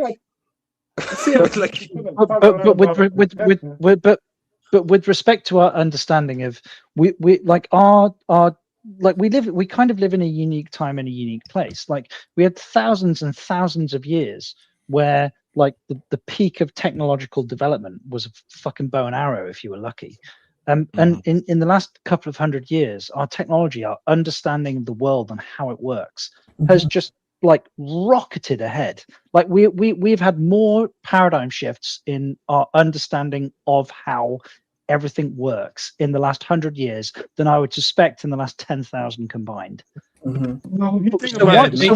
Actually, I think that belt-fed machine guns were within the last 100 years. I don't know Like, about- that's one of the biggest things I've ever seen when it comes to guns. Like, So isn't that like entire? Well, I don't want to say saying, but notion that human brains, like we're still like in our, you can say quote unquote ape brains or whatever, hasn't caught up to the technological progress. Kind of, yeah. Like you know, like in 1904, the Wright brothers managed to get from one end of a field to another without touching the ground, and then by 1969, we'd put men on the moon.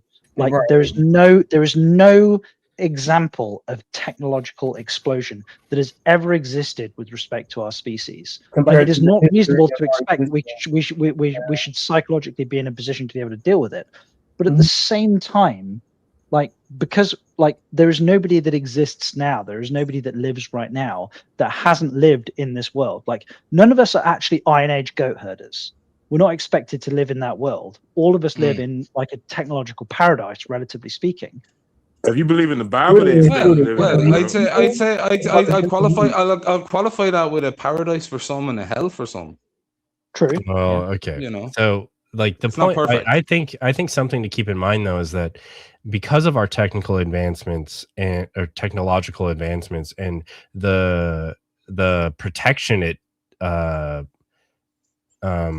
enables on our current evolutionary standpoint, like this is, they could stagnate evolution, or at some point we could wind up you know, modifying ourselves like a la cyberpunk or whatever.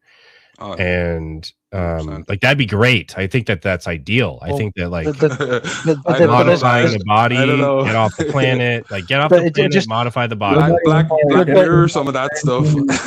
But even what I used to have this position too. But even though like it would have been the case that the externalities of what we evolve around would have been things that we had no control over. It doesn't mean that we don't evolve. It's not like I always thought, like, you know, because we have eliminated like the harshness of the world in which that we lived, that we've stopped evolving. Like humanity is now stagnated. This is the best that we're going to get.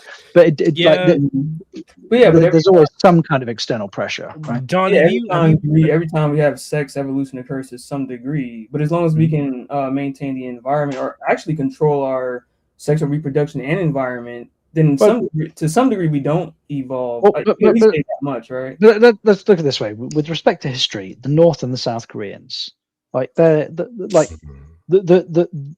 North Koreans and the South Koreans are genetically identical. The North Koreans think that they are somehow superior to the South Koreans but because of basic nutrition, the South Koreans are on average 6 inches taller. It's Nice. lunacy. That's right? funny. So, I wanted to also have John. Have you played Mass Effect? yeah, of course. Okay, and you're aware of like what the Reapers are? Yeah.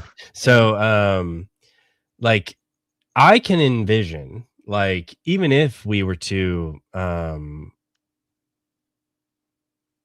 tilt evolution in a way, like due to our technology, it could be the wrong way, and then that could be selected against, like due to something. I like that. assume we're bypassing the nuance of the distinction between evolution, controlled and uncontrolled external factors, and Yeah, whatever. I don't even, It's not going to be random at that point. Well, this yeah, could of go course, dark yeah. quick, but yeah, exactly. Just like whatever we deem to be the case, or say we didn't modify our evolution and that track was wrong, and then like our solar Space system Marines. gets wiped out or whatever. Mhm. I actually don't Well- know where I was going with this. Like, I feel like I had a point and I fucking Sorry, I derailed you. I do apologize. No, I think it's me. It's me for sure. I think the thing that was always made me uncomfortable with the eugenicists, labels notwithstanding, Gretchen, before you weighed in on this one. The thing that's always made me uncomfortable about the eugenics argument is that because it utilizes or tries to make use of evolutionary principles, like I don't think that it. I think the bit that makes us uncomfortable en masse is that it actually has some kind of efficiency or like it would work, but we've kind of looked at it and gone, you know what? No, this is too much power for humanity. Yeah, well, like, because like the principles in evolution are not on ethics based, and it would be us putting in our ethical grounds of what is good, what is bad. Oh, maybe. Yeah. And I think like when it comes to things like because also like the arguments that are made, like I have my son is autistic. I have cousins. Oh, one sec.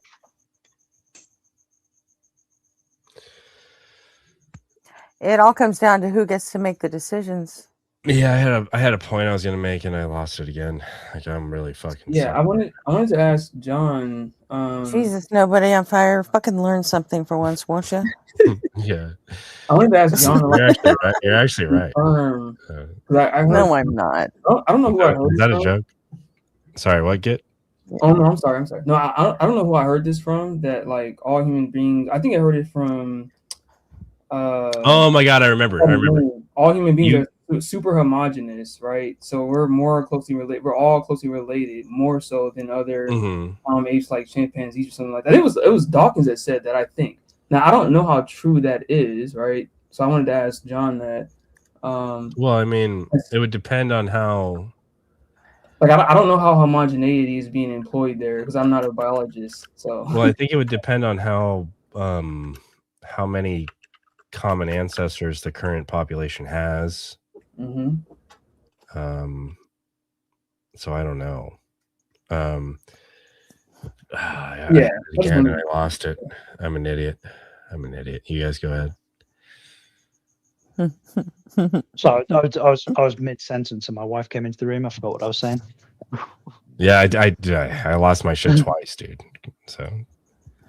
Oh no, John, I was just I was just pipe down.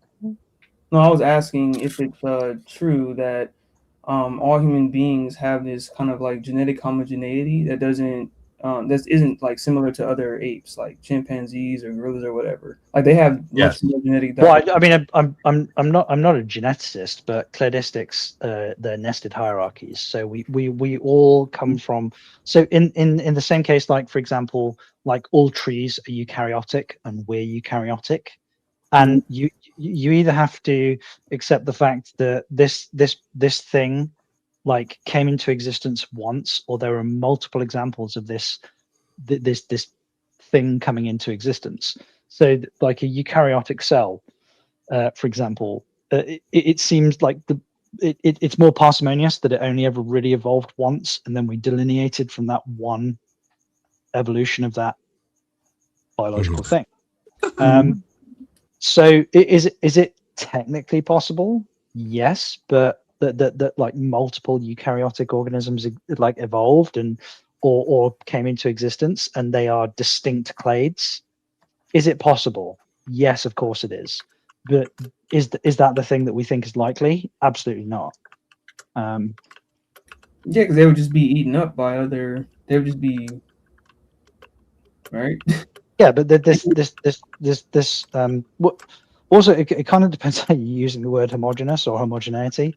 Oh, genetically. Oh no, I'm sorry. Like I'm I'm not trying to use words I don't understand in a very biological context. That's just I don't know shit about fucking evolution or biology. So yeah. No, me neither. Me neither. I just genetically closer. I guess that's what I'm trying to articulate.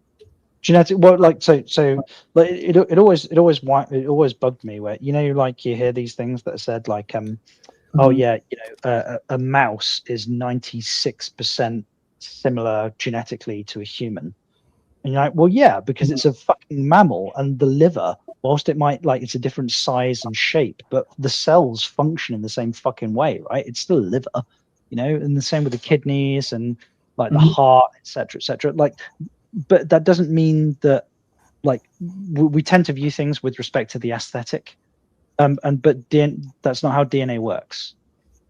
Yeah, I guess I don't know. Yeah, I don't want to speak out of terms. Again, I'm not a biologist. I know almost nothing about it. I just mean I'm just kind of recapitulating with other, I guess, biologists were saying when it comes like Dawkins. He said this when it comes to like human beings being very close genetically as opposed to compared to other. Do you mean Richard Dawkins, not like Darth Dawkins or anything like that? Richard Dawkins, not Darth Dawkins. Oh God, no! What the hell? No, Richard Dawkins. Yeah, well, but Richard Dawkins is he is an actual scientist that operates in scientific field. What's ultimate, unvariant, Keep eternal, making these claims about brains and fundamental in your worldview that grounds all that empathy. could have been and could never be? Go ahead. Oh, that's a Dawkins thing. Sorry. Hey, one, that was a joke. I would like to point out that I remember John. This previous. I don't know what topic got on now, but John was talking about we are lucky to be here at this time. But if you look at the arc of human history, this is the time we have the most people ever right now. So this is probably you know what I'm saying. This is probably you have a high probability of living in during this time than you do any other time in human history. Yeah, but that like the probability of existing here doesn't mean whether it's a nice place to live. So Yeah, have you read Steven Pinker's book, The Better Angels of Our Nature? Come on, John. You know I haven't read that book, man. Come on. No, John, I haven't read it. What? But that's where I'm coming from with respect to like people they perpetually complain about the right here and the right now with respect to our circumstances. But if you have, but exactly. But if you look back in history, you're like, if you could pick where you were born, where you existed, like I curse my biology because my eyesight is fucking terrible. But guess what? I get things like glasses and contact lenses and things like that, which if I was born 100 years ago, I wouldn't fucking had, Statistically speaking, it's hard. It's harder to be born in the past. If you just born by statistics, most people be born now. If they're gonna be even more people in the future, then it's more likely. If you statistically speaking, you will be born in the future because we got billions of people now. I think we got right now more people on the planet alive than ever lived before. If I'm not mistaken. No. There are absolutely more people that are like deceased. There's been more people who've definitely walked the earth and died over like than the Are you sure about that now? They got estimates of 10 billion people, and if you go back in point in time, might have had millions of people, maybe even yeah, 1 but you're not talking about the total number of people that have ever existed. You're talking about the current population of the planet. No, I'm talking about the current population, and which I'm not saying that I know the answer. I'm just saying if you look at how big the current population is, and then you look at everybody that done lived up until now, this number is if it's not greater, the total population not greater, it's about the same or not that far from it. That's all I'm trying to say. Actually, I'm gonna check it. Like let me Google this. The number would be massively different. Like, sure, how many we at 8 or 9 billion at the moment? Yeah, that's estimates. I heard low ball 8 billion, the high ball 10 billion. Yeah. But yeah, I'm just saying, and if we got trillions of people in the future, then if you could throw dice. You gotta factor in like how many people die. I mean, it's a Google AI result. The number of people total that has ever existed is estimated to be between 100 and 120 billion, and the current population of the planet is 10 billion. You got I was wrong. And we trust Google AI anyway. Yeah, I did front load that with it is an AI overview. So yeah, I got you. Yeah, that's what the best we got. That's the furthest I'm prepared to look on that. It ain't like there's some pertinent knowledge I need to know. But do you know, McTime? It's closer than I thought it was going to be. I wouldn't have expected. Like I knew it was going to be the number of extant people was going to be lower than the total number of people that ever existed. But it's closer than I thought.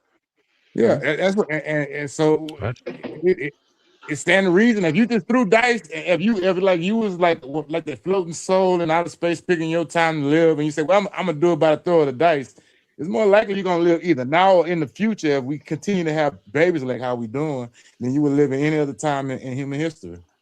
Just off the numbers and statistics.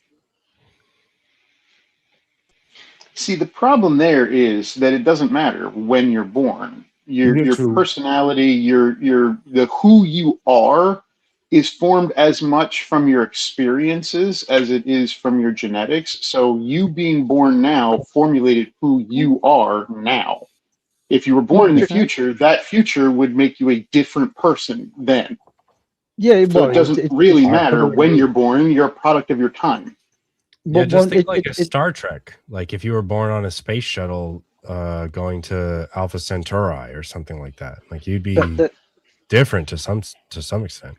Well, to a huge extent. But Beard, like obviously, the nature nurture argument is an age old psychological, like it's an age. Well, hold on there. That argument was actually settled in the psychology community when we realized that it's nature and nurture. It's not a competition; it's both. Yeah. But that's exactly where I was about to go. It is absolutely a composition of the two. So, for example, when and I think I can't remember if I said this. Did you say competition or combination? Repeat yourself. No, the thing is, within any single individual, you're never going to be able to put a number on nature and nurture. Yeah, so that's what psychology figured out. I think you might have misheard me, McTime. I didn't say competition. I said composition. Composition. Okay. Well, yeah, it's a combination of the two. Yeah, and how much it's prevalent. Like you get the people that make the argument whether they're blank slatists or tabula rasa, where they claim that it's 100% sociological or cultural, and frankly, that's just not the case, because we are born, or we do seem to be born, with like fairly significant biological drivers, things with respect to like our sex attraction. But the bit where the culture comes into play is like, what do we find attractive? Like, what do girls wear blue hats because there's some like genetic predisposition to? Do the boys wear blue hats because there's some genetic predisposition to wearing blue hats, or is that a cultural artifact? Well, clearly it's a cultural artifact, right? Well, just think of make time. Have you watched Dragon Ball? Have you watched Dragon Ball Z? So you know, like not the time chamber, but the gravity manipulation they can do, and they're like training in 10 times gravity or whatever. Yeah, I remember. If you were to do that to every child, if you were to do that for every child past a certain point, like they'd be able to jump higher, they'd be able to survive higher falls. But you'd have to tune it just right. Yeah. You'd have to tune it just right. right? And that's ignoring like they can go Super Saiyan, they can like do spiritual stuff or whatever. Yeah, we're gonna omit all that shit. Just straight normal people. But like if like 2 times the gravity is like this sweet spot where they can survive on more planets, like that's a real effect that would it would be real. But see, what you're talking about is exactly what Beard was talking about too. What he was just talking about, time is also place, because when you look at evolution, natural selection, you are a product of your time and your environment. So that way you can live in that environment and have children. That way your children, because we evolved to fit the environments that we're in, and it's not really no different objective other than survival. And so, and then you also got to remember that if you raise children in 2G gravity, that's gonna be like 1G to them. As long as they stay in the 2G, they're gonna be like how we are. Now, when they come to our 1G gravity, they're gonna be jumping high and do all that stuff then. But when on 2G planet, they're gonna just be normal. Like kind of like Superman when we're in, he's another guy on Krypton, but over here he's Superman. What's that film with the Hey, the Beard, guy we got a who, lot of background noise. I'm gonna mute you. Just unmute yourself to talk. Those birds are fucking annoying. Sorry.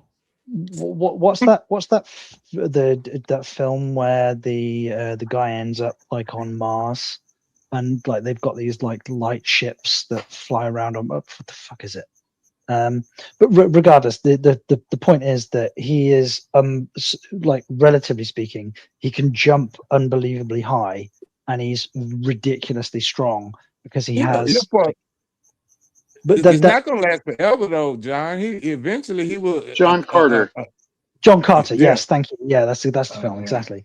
I Yeah, can't believe but I couldn't remember that. Given that my name is John and I couldn't remember the name of the film. Yeah, but might John, indicate take we this got a out though, problem. John. He's not gonna keep that strength forever. It's eventually he will like climatize to Martian environment, But and his strength is gonna be good enough. It's gonna be That's pretty much similar to what it actually is here. John Carter from Mars is actually a terrible example to use because he actually goes to a mythological version of Mars called Barsoom, and it's given a different body. Like, it's an entirely different thing. Like, his human body is actually still here on Earth, and he's It's a weird sci-fi story from the 1920s or 30s. It's really weird. It's not a great example of this.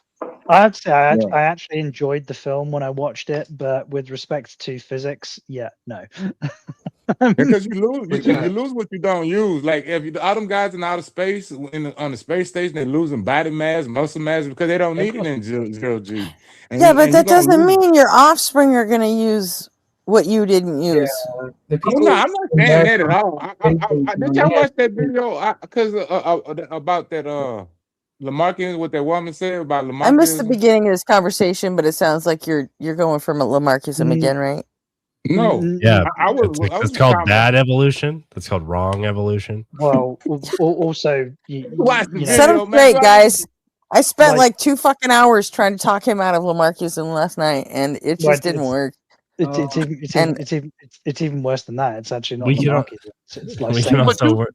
You know, we can also and work like- with Pokemon evolution. That could be a theory.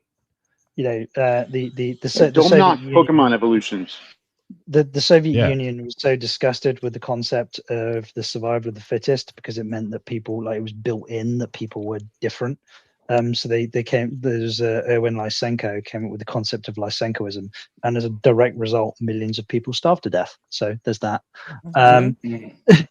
Yeah, we talked about that last night too. I did. And then at one point, Nobody- Kurt was like, "Everybody up there's a fucking idiot. I'm going to bed." I'm giving all you That guys fucking 0 hurt, because you man. didn't do your homework. Well, just Gretchen, you didn't do your homework, Gretchen. I told you I wasn't gonna watch that stupid shit. I'm not There's gonna no watch such any thing as fucking video. Population level. Lamarckism is fucking done. It's wrong. It's stupid. I'm not gonna fucking watch a video on And it. so is Because Pokemon. you got hoodwinked doesn't mean I have to spend my time watching it. But I had when we're sleep to catch talking up about on. when we're talking about Pikachu, he does evolve into Raichu. That is the case. Yeah, but if you breed that Raichu, you get a Pichu, not another Raichu. I believe you. I've never had a Pichu because I only played like the first. Oh wait, maybe I did because I played the first 2. And then the Pichu goes to be the Raichu, the same Raichu over and over again. I just want to know how to get a Pokechew. Was not Nobody wasn't tell Maud or about earlier when I was saying horrible things about her. Wasn't Pichu prior to Pikachu? Yes. Yeah, Pichu's the baby version, and that was kind of my point against Lamarckism. Like, if you cut a rat's tail off and then breed the rat, you're not going to get rats with no tails. You're going to get rats with tails. If Pikachu evolves into Raichu and you breed the Raichu, you're going to get a Pichu, not another Raichu. So whatever happens from breeding. to the, Okay, I see. Yeah. Right. Yeah, And like, Chris, I like to point out I completely agree with that, but like, don't you like? There's also like there's negative adaptation kind of apply as well. Like if an animal stops using a certain mechanism for survivability, does it No, go away? no, it reduces their ability to survive, so they will die off.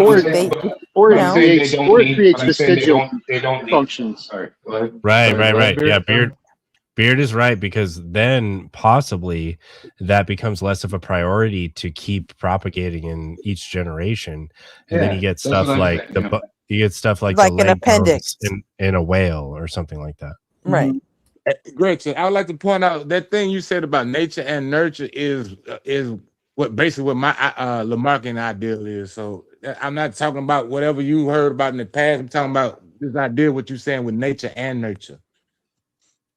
You can't just take nature and nurture and put the name Lamarckism on it and say that's the same fucking thing. Watch the video. You don't get to do that, because that's not what Lamarckism is. Proven false. Watch the video. So I let the person explain to you better than me what she was talking about. I'm just expressing her ideas, and she sold me on it. I think. Well, then how about don't? How about don't express them until you know what the hell you're talking about?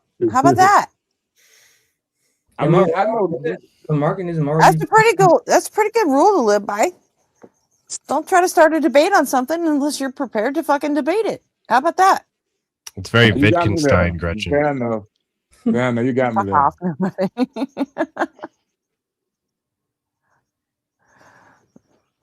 You got me there, but I'm telling you, to some certain extent, like the same like a cigarette smoker can pass that cigarette smoking down to their children.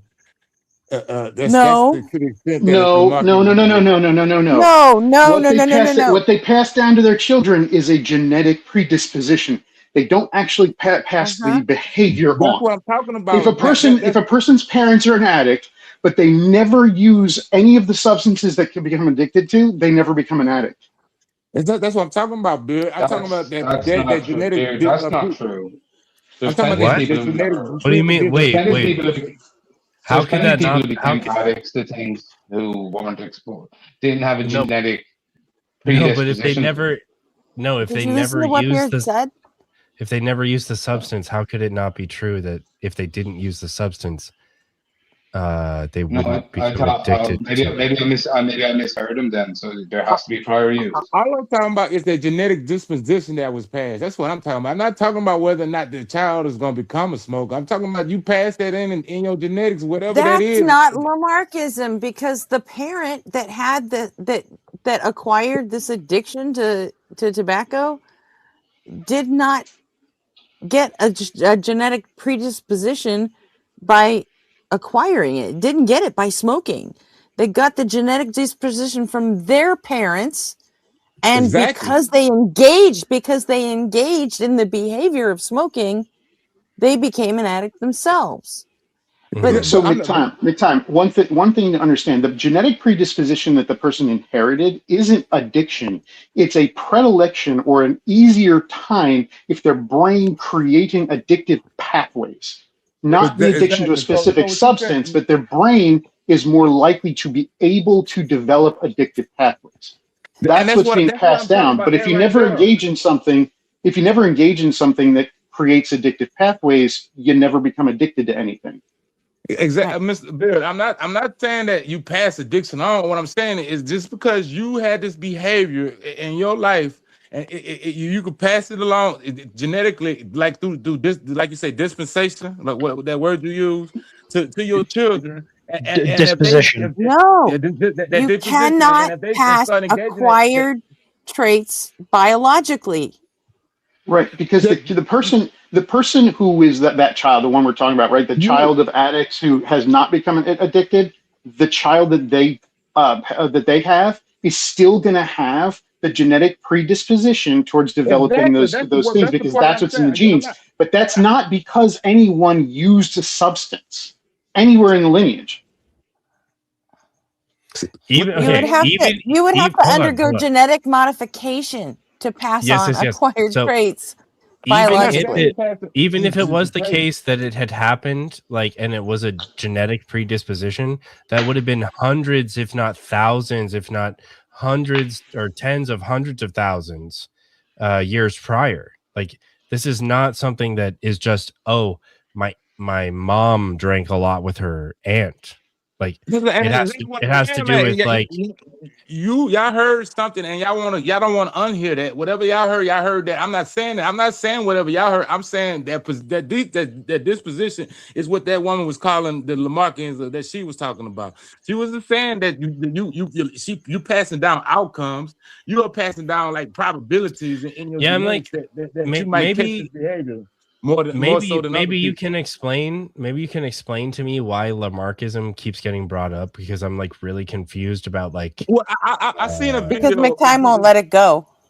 I seen a video what is and y'all keep saying everything that I'm not saying and saying that's what I'm saying, which I'm not saying that. I'm not saying you passing down outcomes and behaviors. I'm saying that you passing down like what Beard said, that disposition, that right there, that disposition in your genetics is something that wouldn't have been there if you hadn't did that behavior.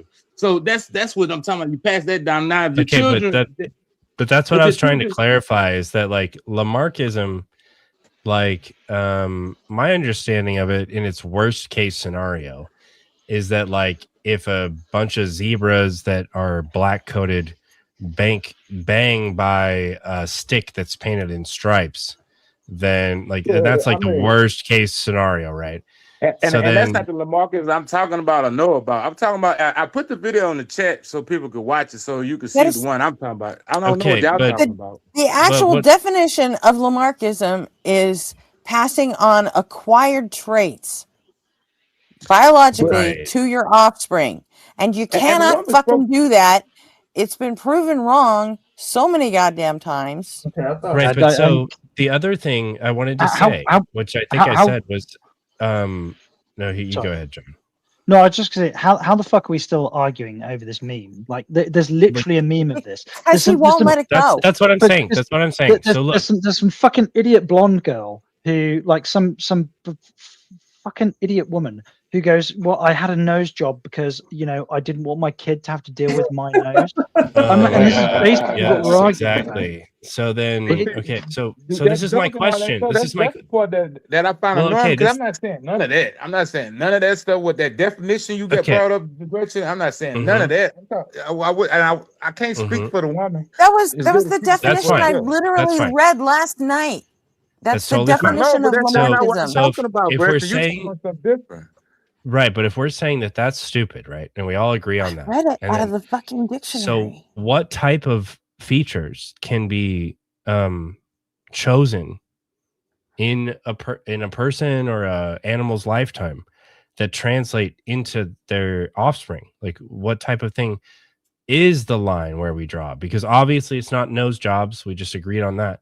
So then, what is something that would be sufficiently in this window that you're talking about? Just missing mods just telling me off. She is pointing out that she told me that in confidence, so I apologize. I do that sometimes. I just read the dictionary for fun. So we agree the nose job doesn't translate, and so if the nose job doesn't translate, what does translate? What's the loosest idea that would, we can do it from generation to generation, or maybe there's 3 generations minimum, something like that.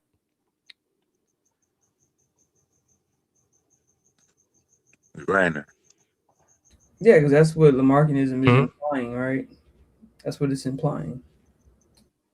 And you gotta keep in mind, if you actually watch this video, the one we're gonna explain that there is the way it's been taught. Because you got, she said that Darwin was a Lamarckism, and I realized that Darwin don't. Who said that? Who said that? Who said that? Who said that? You know what? Put the fucking link in the fucking back chat again. No, that's fine. Yeah, that's How fine. long I does got. it take? Well, I'm gonna go back and find it. I don't think it's still in my clipboard. I gotta go find the link. I'll be right back. Okay. But I don't think that's true at all. Jean Baptiste is her name.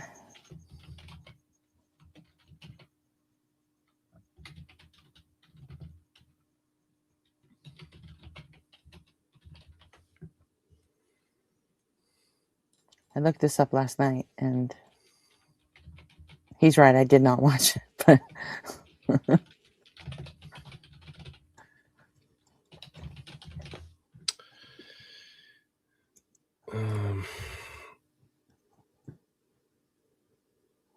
yeah.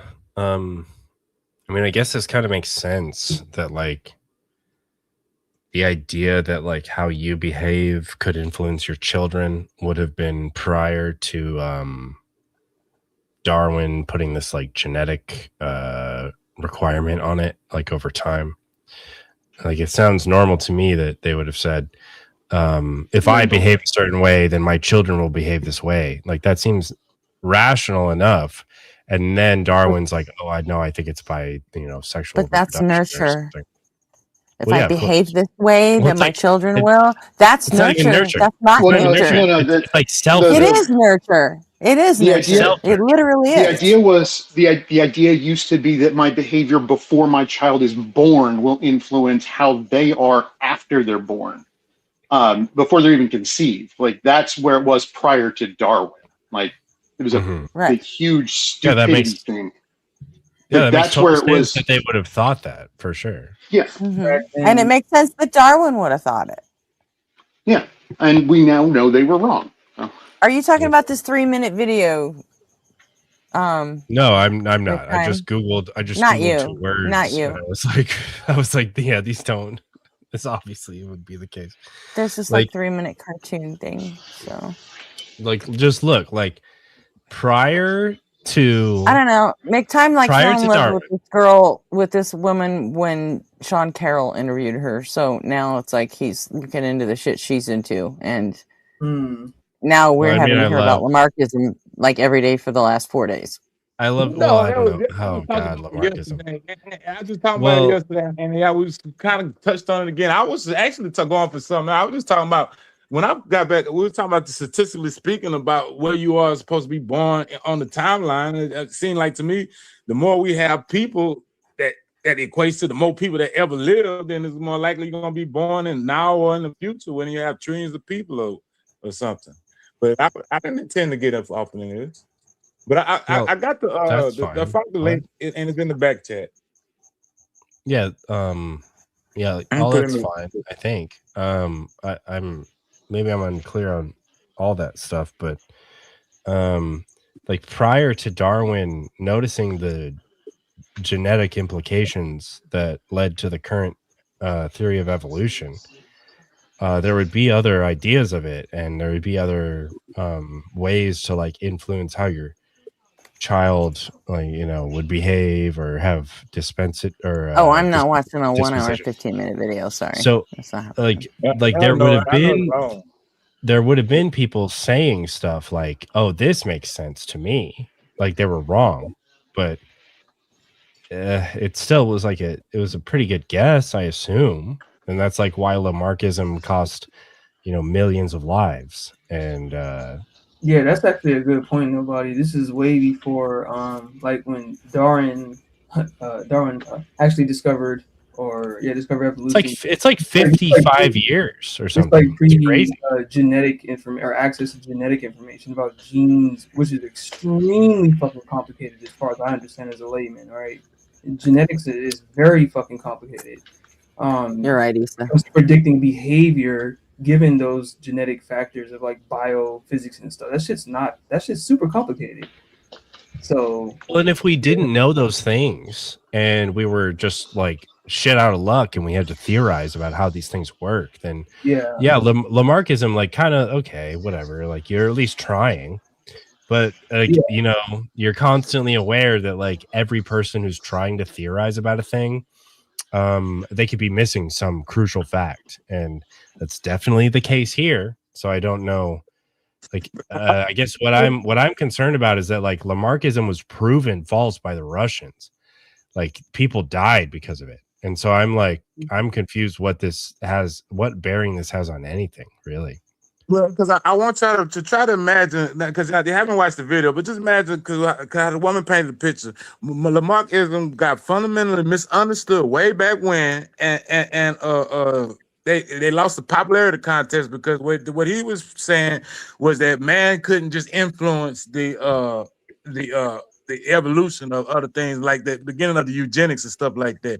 So they lost the popularity contest, and it's been taught wrong ever since. And all y'all doing is repeating the wrong shit that's been taught. The Russians did the wrong idea what they thought Lamarckism, because they've been fundamentally misunderstood since almost the beginning.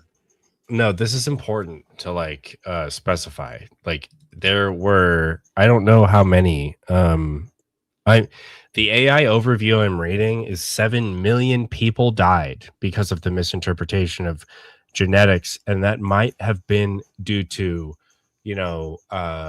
us and pigs or something like that, or that might have been due to the Lamarckian interpretation of like how to grow crops or something.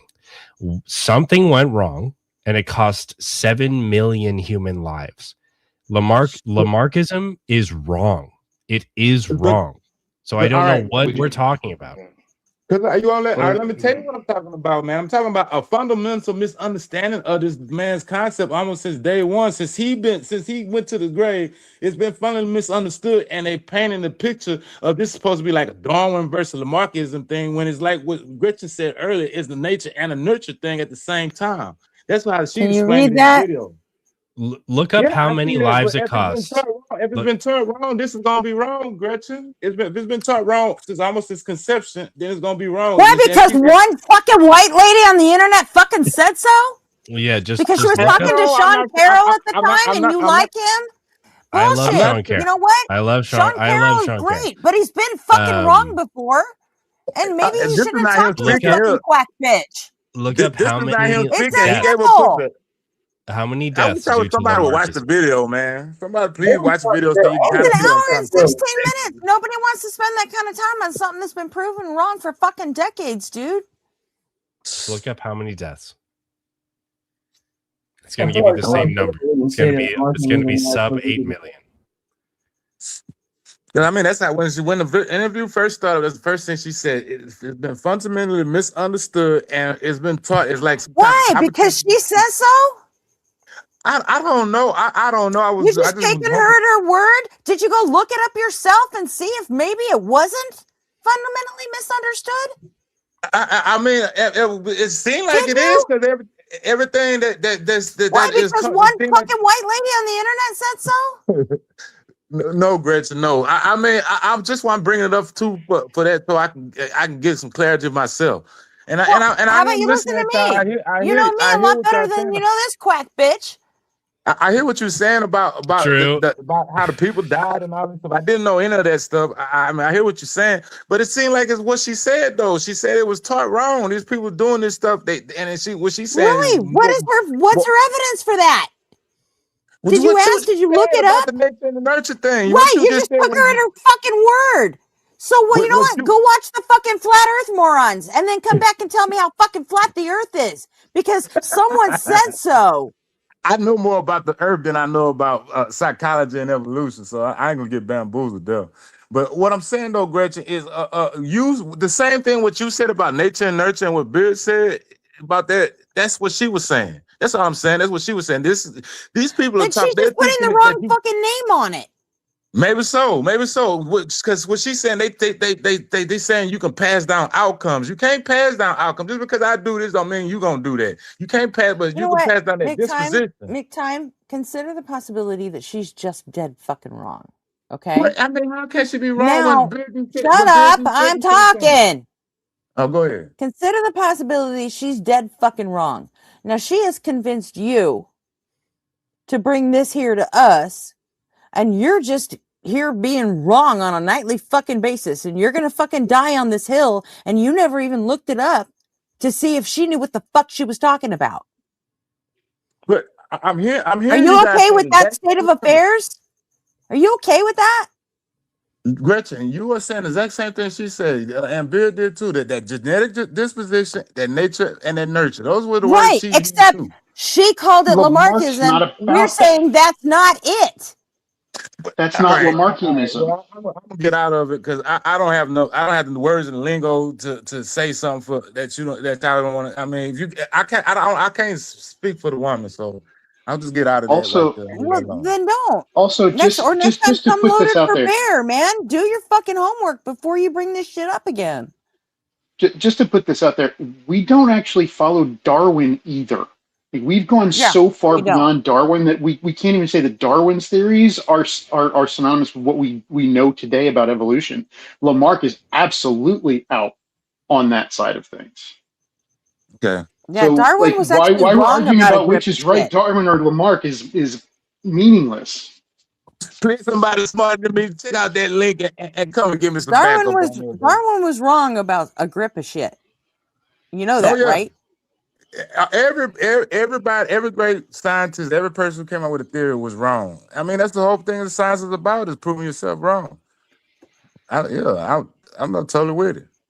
Yeah, and we're probably wrong today about some shit, but you know what? In 100 fucking years, there's going to be some physicist that says, "Oh, hey, look, this Dr. Blitz guy fucking had this part right.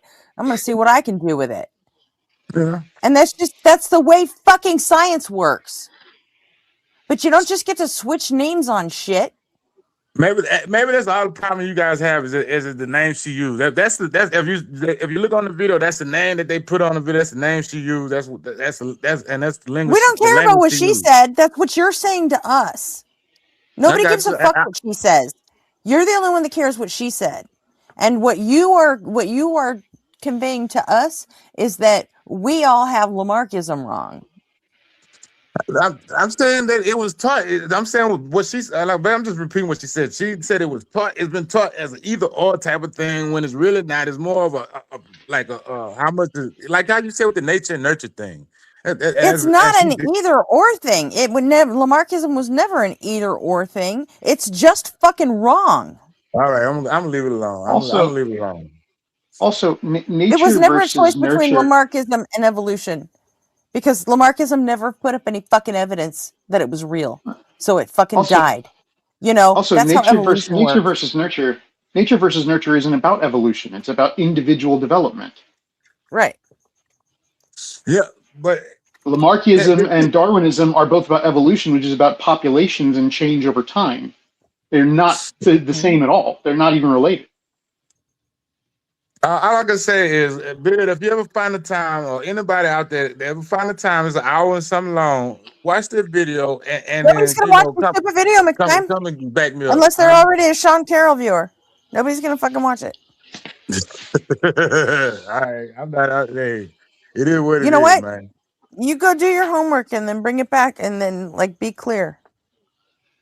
I mean, because right now you're telling all of us that Lamarckism is like a real thing, and we've been wrong our whole lives about what it is. I'm not understanding. I'm saying that Lamarckism, because you heard one quack bitch talk about it on a fucking YouTube channel. I mean, that. No, that doesn't make any sense. What you talking about don't make sense, but she wasn't talking about what you was talking about. But I can't make you listen here it, so I gotta go and maybe I can listen to it again and go do some more research and pick up this language, so I can tell you the way how she was talking. And bring sources. I'm not talking the way she was talking. Huh? I want to see sources. Ask why. When she says something, instead of just swallowing it, say, "Why is she saying that?" And then go look it up and see if she's right. But they provide sources. Was that one quack bitch or one crack bitch? I called her a quack bitch. It sounded like crack. Yeah, it sounded like crack to me, but my bad. I was calling her a quack bitch. Both. But yeah, maybe she's a quack bitch that does crack. Yeah, just checking. Don't mind me. Look, as someone who's that's actually kind of hard to say with my slur, so that's funny. I was saying, as someone whose profession is often referred to as quack. Oh god. Huh? I say, as someone whose profession is often referred to as quack, not sure if I appreciate someone else being called a quack and negatively. Oh, I'm not sure. I give a Yeah, shit. Gretchen, you bastard. What the hell I'm are you not doing? sure I care. Yeah, I didn't say you had to. It could potentially have been a slur, but I doubt Gretchen would give a single fuck whatsoever. So No, she comment. wouldn't. No comment. I'm necessary, Gretchen. I get to make the calls. Yeah, true. All praise necessary, Gretchen. Gretchen Have function. you guys seen that? It's like a cartoon meme where there's a person who opens their wallet and a bunch of fucks fly out and they're on like wings. They just disappear off into the ether and there's like 0 fucks left. I think it's basically Gretchen, to be honest. Yeah. I agree. What is your area of Where's study? the room? If you don't mind me asking. What's that? Are you talking to me? Oh, no, Gretchen. I was asking Beard. What is their area of study is? Just curious. Not that I'm trying to like debate you. I'm a licensed therapist. I have a master's degree in clinical mental health counseling and bachelor's degree in psychology, and certifications in narrative therapy, neuropsychotherapy, and existential therapy. Okay. I was just curious. And he has a YouTube channel called The Beard of Empathy, where he has a show called Damn Fools, DAMH, in which he talks to people about their journeys through deconstruction and mental health. Yeah, man, I'm gonna really look you up today, Beard. And Beard of Empathy also has his own very own channel in the Async Discord, which I will put in chat, by the way. And if you want to talk to him about being on his show, please hit him up in the Discord or go see him on his YouTube channel at The Beard of Empathy. Hey, Beard. I was just wondering, are you more in the Rogerian camp, or do you utilize like Gestalt and all that? I love Carl Rogers. Carl Rogers is the basis for how I interact with clients, using unconditional positive regard, active listening skills, empathic reflection. Like those are all the basic tools for how to interact with people. But then I use some narrative, some CBT, some existential therapy, kind of like cobbled together into my own style of conceptualization and therapeutic work. No, that's cool. No, that's deadly. I do like some things from Gestalt, but Fritz Perls was an asshole. Like, well, yeah, holy like shit, that dude was an asshole. I agree. Look, obviously, like, but that was his whole thing, wasn't it? His thing was the challenge. His thing was to kind of create an environment where they felt safe to actually come back to him and say, you know what, fuck you, man. He wanted them to do that. Do you know what I mean? Yeah, he did. So he did. I think there's a good middle ground there, obviously, and I think they blend so well, the Rogerian and the Gestalt, if utilized in kind of, that kind of being empathetic when you need to be empathetic, but also challenge when you need to challenge. There's goods to get out of both sides of it. Yeah, there was a video we watched in grad school. I can't remember all the details right now, but it was I think it was Ruth was the name of the woman, and the video was I know the one you're talking about, yeah. Right, Ruthie. Yeah, it was Carl Rogers, Fritz Perls, and oh crap, I can't remember his name. Who created CBT? But it was the three of them, and basically showing different ways of interacting with the same client from different perspectives. And one of my favorite after the fact things was when they finished with Fritz Perls, and they're doing an interview after the fact. He's sitting there smoking a cigarette, and Ruth is sitting next to him, and he just turns to her and then holds his hand up like a cup and just looks at her until she holds her hand up the same way. And then he ashes in her hand and then just keeps talking. Like, that's how much of an asshole Fritz Perls was. Like, I saw that, Brandon. Thank you. And there welcome was back. the one as well. The one with Gloria was a good one. That was I think what was that again? I think that was a similar one to where they did kind of the cross examination between the two different principles, the Rogerian and the Gestalt, and he. I think like the whole thing with the Gloria girl. I think he wanted her to get angry because she always put up the facade of I'm that good person, I'm the good girl. You know what I mean? And she kept this elegant demeanor and stuff like that. But he was like, "There's some anger in you that she needed to get out," and he kind of just poked her and poked her the whole way through the session. And he's like, "Why you being a chicken?" and going, bark, bark, bark, bark, bark, and all this stuff like. And then she kind of exploded on him, and then he goes, "There it is." Yes, That's how you're feeling. Sometimes that's now. necessary. You know? Yeah, and Yes. obviously, and I come at it from the perspective of obviously you would never start with something like that. You know what I mean? Yeah, no, you never No. start there. And once you get to know a client well enough, you can know where to apply pressure to boundaries that aren't going to break or make things worse. Yeah, it comes That's with that the mutual tough thing. trust and respect built over Yeah. time. You know. Hey, Bill, I want your advice, man.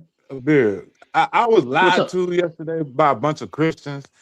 I went on their stream and they told me, well, we'll come over here and we're gonna let you interview one of us if you let us interview you.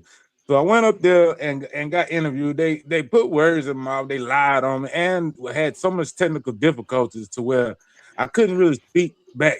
I had maybe 2 or 3 words before my mic got cut out. The mic cut out, phone froze. It just was a shit show for me. And now the guy didn't call in or didn't do anything he said. And I specifically asked him, I said, look, man, now that I did my part, you still have a way out, because I realized that the lady does her show late at night and it might be interfere with your schedule. So if you don't want to get up this late and do it, it's okay. Let me know now. He said, no, I will be there tonight. And it's been the whole night he haven't showed. What should I go back and put him on blast for that? What you think I should do? I don't know. You started out the story with Christians lied to me, which is one of the most redundant statements ever. It's like water's wet. And then you let them do their interview first. Sorry, super quick. We've covered this topic. Water isn't wet. Water is wet. One single water molecule is not wet, but put one water molecule next to another water molecule, they're both wet. One water molecule is another water molecule. It was a terrible joke, Beard, but it was a joke. Wet is an emergent property. It's a condition. It's no different than. Okay, stop. We're not going down this fucking road again. We don't have to. I took down the fucking banner. Don't make me put it the fuck back up. No, okay, so I'll change from water's wet to it's daytime and the sun is shining. Help me get my clap back right to the Christianity. I want to tell them you pack of liars, you den of thieves. You lied to me. Like you said, I did everything you asked of me, and then you came and keep your word. I want to clap back on Christianity. Help me. Then get this clap right. back on them, because they set up this situation. Like, you should have gotten your interview first and then did theirs. But they still aren't upholding their end of the bargain, which is something that goes against what they should be doing according to their book. How are you gonna clap back on them if you can't even get a connection stable? Well, you're right, but I can go on chat. They made me a member. My letters green. You need to do something that's really gonna fuck with them. That's how you clap back, dude. That seems like a subjective argument to me. What do you think, McTime? Gretchen? Well, Gretchen is general. She's a spook. She know how to do stuff. No, it's the Phil Dave Philbro thing. I'm fucking with her. But on that note, I'm gonna have to get out of this. That's what you do. What time does this? When does the stream happen? McTime. What time does the stream happen? It seems like it's an all day and all night thing. I don't know really, but it seems like it's almost the time. It's that Orthodox Christianity debate stream. What's the name of the channel? Christian King. Is this one Andrew Wilson? I'll catch you later. Here's what you do. Here's what you do, McTime. Here's what you do. You do a video on your own, just ripping them apart to nothingness. So just ripping everything they talk about apart. You post that video, then you go in their chat and you just talk them up like it's the best experience you've ever had with them, that they're so wonderful, you're almost there, that they did this interview and you posted it on your channel, that you love it so much, and then you send them over to the hit piece link. Okay, that sound good. But can I do that here, Gretchen? What? Make a video tearing them up. I need to find that where we did that the You can do interview. that here. Yeah, The Christian King. If I find that timestamp, y'all, would you want to play it and see? Just because I wouldn't know. Well, I was Open on for. mic. Huh? Exposing Catholic, Eastern Orthodox, non-Trinitarian, Muslims, atheists, Christian live. Like King Split, King something, King Split, say something, King Christian, something like that. Christian King. Yeah, I got it. Christian King. Yeah, yeah. And you were up there talking to how many Christians at one time? Like 6 or 7. Oh, Godson's in there, motherfucker. They got a lot of them in there. And, no, like Godson from like Son of God, got a son. Yeah. He's got like 20,000 names. A son of Jesus. Yeah, he's in there. It's a lot of them in there, and like I said, there's 6 or 7 of them, and I barely had time to speak. Every time I talk, I felt like I had to cram it all at one time because I didn't know how long the mic He's was only going to got stay 35 people watching him. Hey, maybe if he's still alive, maybe we can get a couple of these people. TBS was on his fucking channel. I don't know who these people are. You know who Toronto Bible Study is? Fuck you. Yes, you do. You know who TBS is. I already know. But okay. I've been From trying to get Taco's channel? Huh? You insane? From Taco's channel? His name is Mike.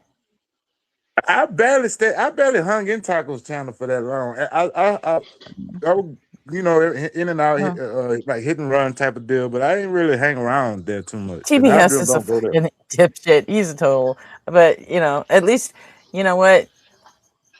At least he argues the fucking Bible. He does do that, Mm-hmm. I think I'm going to jump off here. I'm going to go get some breakfast. I'll see you guys later. Okay. I was good talking with you, Beard.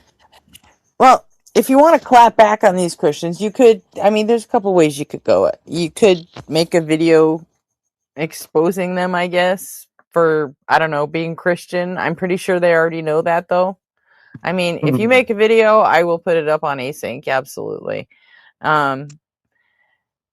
Maybe the more fun thing to do would see if maybe some of us or from the chat or something would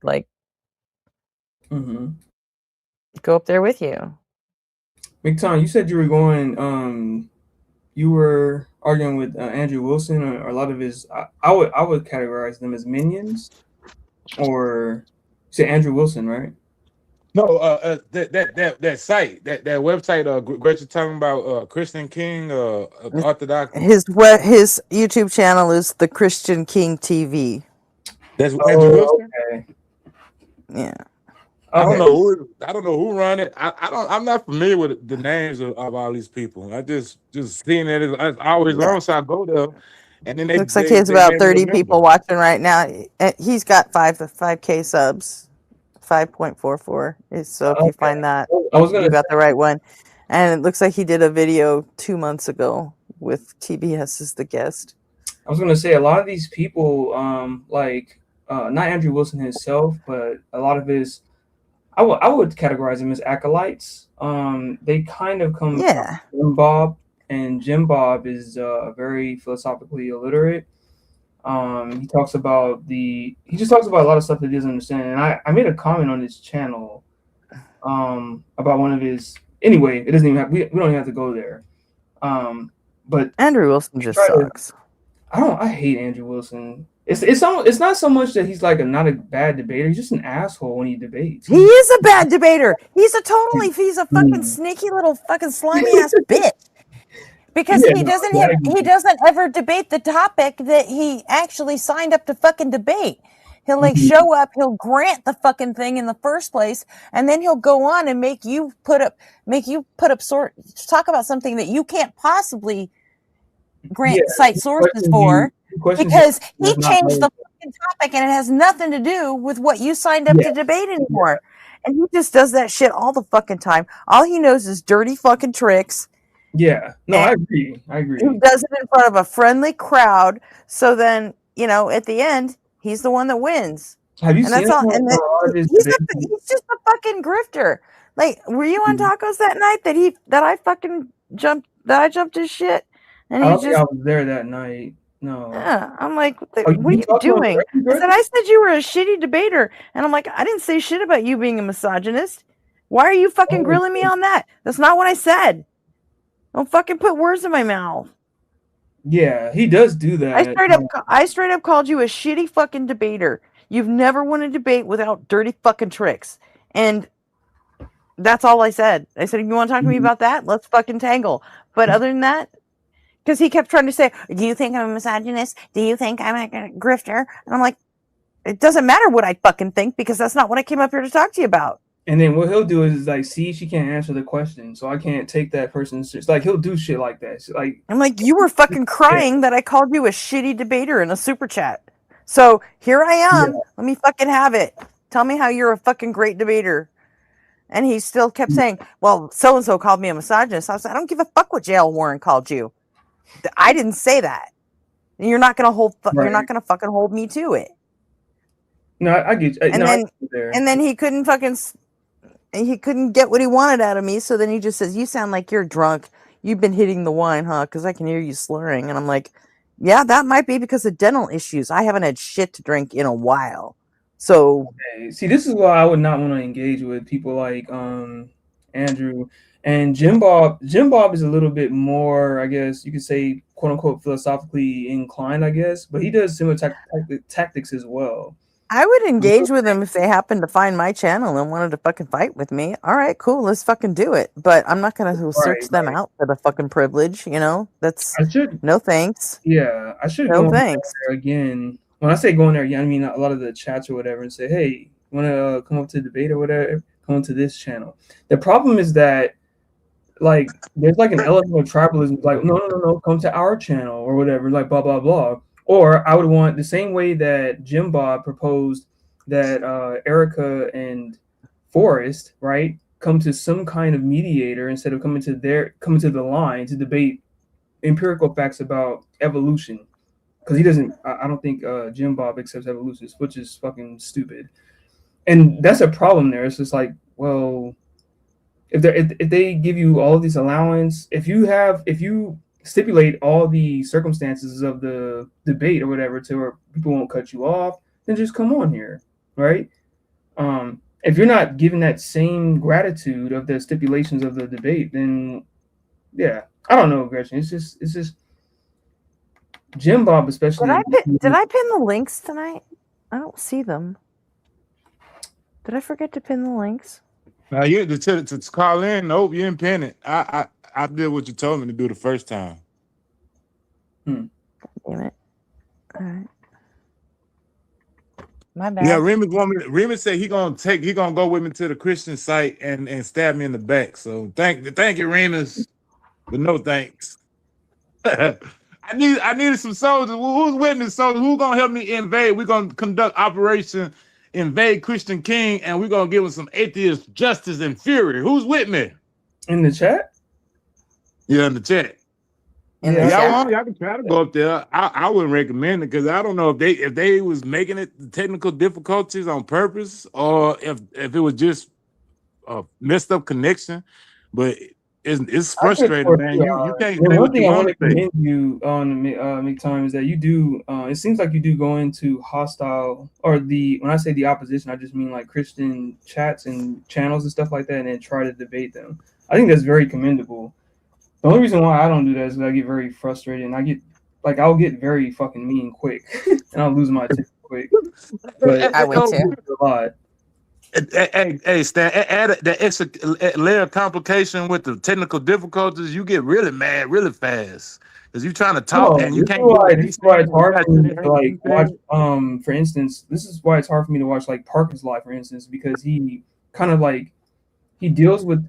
I don't want to call people like idiots, right? But he deals with people. He's very patient, and I don't like the patience. If they're saying something stupid, just say, you know what, fuck you or fuck off. Or if they're being rude, sometimes they're like, even with the line with Jovan and stuff. Jovan is very patient. These people are patient. I'm not patient. If you say something that's wrong, if you're not catching on quickly, I'm just going to call you a dumbass. And then I'm not patient either, but I manage.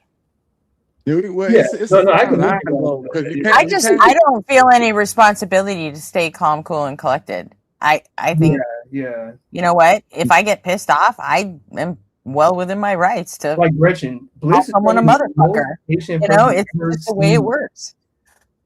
Yeah, I Dr. just am who I am, and you know. Yeah. But it's a if I had fine line, Dr. though, Bliss because intelligence you and knowledge, I gotta would just be cutting people off left and right because it would just piss me off. I'm not gonna. I mean, what don't I know. crash out here like 30 times a night, so True. Yeah. you know. But my bad. Go ahead. It doesn't make me wrong just because I fucking said something Oh, at not top at all. volume. No. You know? Is that I got a volunteer? Is that Fisticuff? Are you volunteering to help me perform Operation Invade Christian's King? we can probably make a better name for it. Christian's King. This is the Christian King. The Orthodox debate channel, Orthodox Christianity debate. I don't know what the hell that Do is. they do a lot of like Philbro shit? That's basically well, they try to, but it's so crazy, Gretchen. Because like, all right, yesterday this guy was trying to do a syllogism, right? And I he mean, kept it's not like trying to crazy. Like, you know, you've seen other atheist streams. Do they hit the science hard? Do they hit the philosophy hard? Or do they hit the Bible hard? I mean, it's one of the two. It's like a vague mix. It's a vague mix because they're not trying to do science, and then it's all done in bad faith. And then what makes it even worse, like I was trying to say, the guy was trying to do a syllogism yesterday, and they kept playing noise over his, so I couldn't hear what he was saying. They were like, oh, "This is the king," and boom, and then the crowd go wild and all kind. I'm like, what the fuck? I can't hear what the man said. Turn that shit off. And today it was more day before yesterday was when they played the noise. Yesterday it was you could actually hear them. They did it more in reserve, but they played noise over the fucking people talking. You can't hear what they saying. Like a football game. In the chat because this sends me to Sean Carroll. Like I'll go in there. Oh no, the link in the chat isn't the same one. Here, I'll send you a link to this guy's page. Okay, my bad. Okay.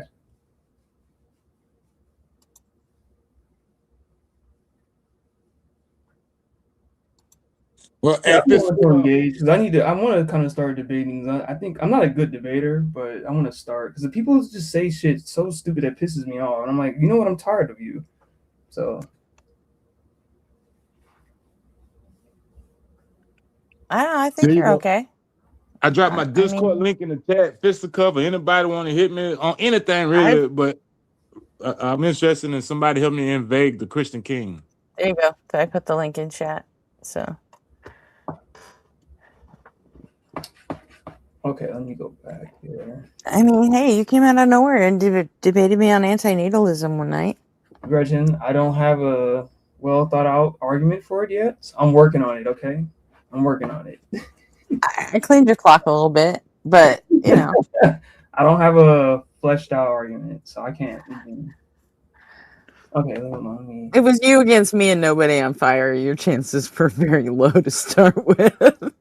Yeah. No, all I told nobody. This is why nobody knows what he's talking about. But yes, he does. I didn't have a fleshed out. Don't nobody know what nobody talking about. Oh, that's kind of funny to say that. I did tell him though. I was like, I don't have like a flesh. I just told him I sympathize with it, but I don't have like an argument for it for sure. Oh, I'm sorry. No, you said that. You said that at the time. You were because yeah, Tacos wasn't getting any calls, and we were just up there shooting the shit. And yeah, And Taco said, "Hey, debate something," and you said, "Hey, how about antinatalism?" I'm like, "Let's fucking go." They get it. I'm working on the Hey, argument. I probably don't I do didn't as know. much. I didn't really know anything about it either, so it's like. But I do was have their doing permission it. to promote your stream on their site. So I've been trying to promote it as much as I can on their site, but I haven't been able to get any that's crossover. Oh, let me go to the actual thing so I can see the. Oh, I'm sorry. Go ahead. Go ahead.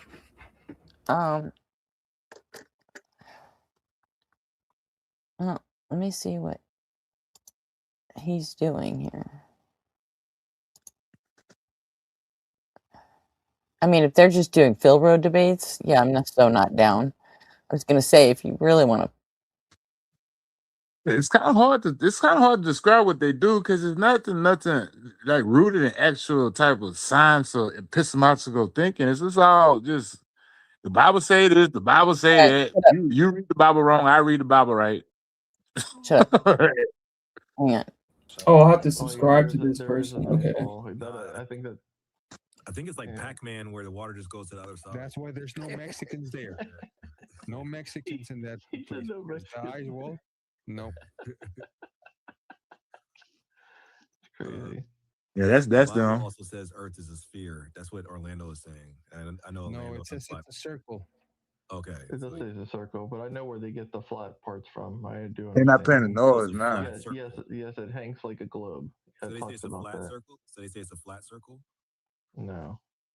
No, they just reject the circular verses. Can I just Social Federalist went over there. Are you using Discord? What is this platform that they're using? Right. But a sphere is a sphere. I don't know. It's a sphere. I wish I could find my find my timestamp. If I find my timestamp, It's Restream. He's using Restream. yeah. Yeah, I want if I find my timestamp, will y'all watch it and grade my performance on my debate with these guys? Geometry. Hey, Bald said. Do you see what Bald said?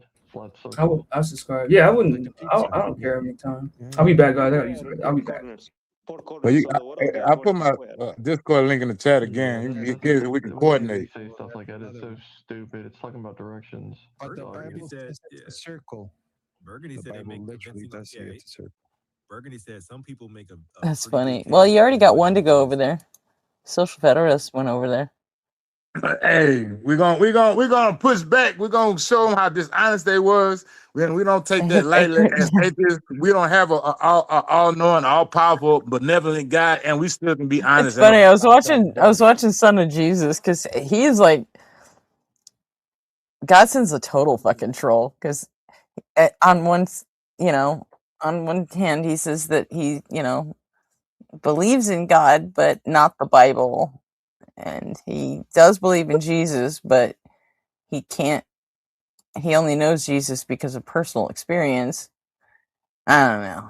He's all over the place. Dude, go ahead. He's all over the place. He's out of his mind. But they I don't know. I like him though. I think he's fun to talk to. Have you ever heard of a guy named Sarap? Sarap? Yeah, Sarap. I mean, Seraph? Does it end with an H? Okay. I think it's Sarap. I think that's what I remember. I think it's Sarap. Like Sird and Rap. Oh. No. Well, anyways, he seemed to be their little debate or whatever. This guy is so dishonest, man. First, he asked me, he said, "What is wrong with loving people like you love yourself?" So when I answered that question, then he said, "See, you telling me that something is wrong with loving people." I said, "No, that's not what you said. You said loving people like yourself. Now loving people, just loving people, that's different. That's a different question. Let me answer that question." All you got to do is if someone says, "What's wrong with loving people like you love yourself?" You just say, "Who the fuck says I love myself?" Exactly.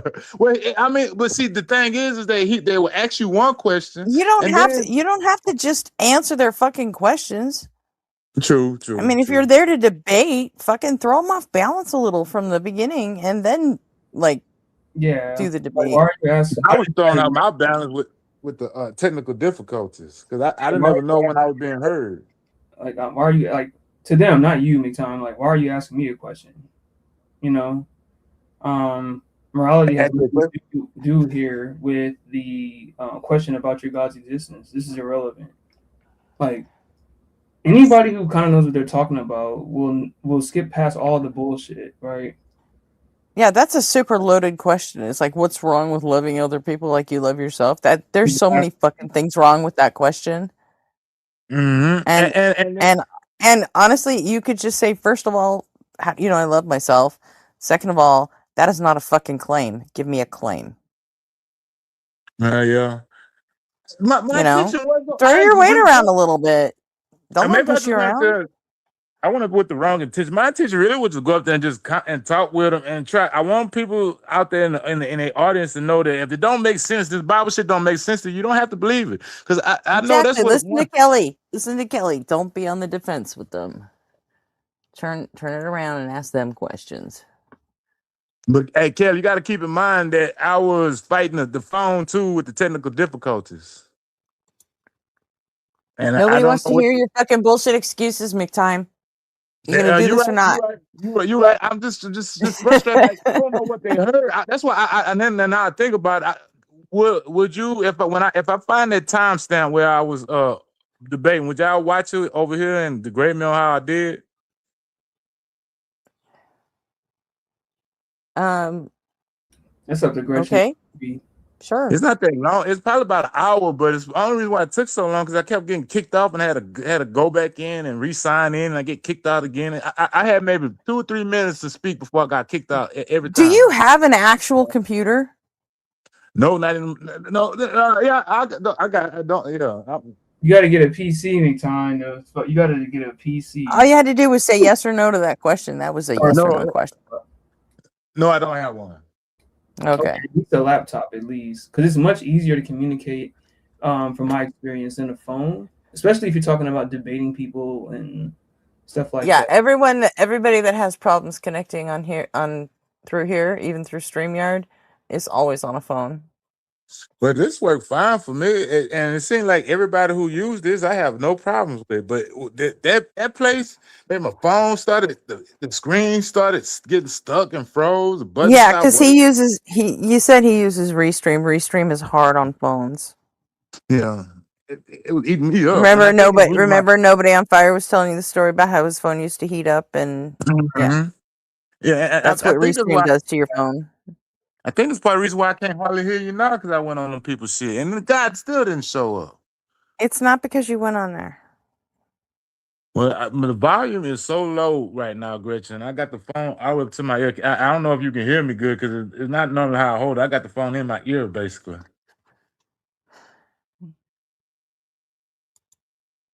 And it hadn't done this before until after I went on that show yesterday. Oh, yeah, I'm in their chat right now. You know what? You see the little up arrow next to your microphone button? Hold on, let me get out of the chat.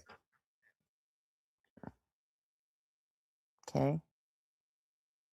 All right, what's it? Facing front, facing. No, that's for the. Oh, never mind. Hold on. There's a little up arrow next to your microphone button. Click that. I put it on speakerphone.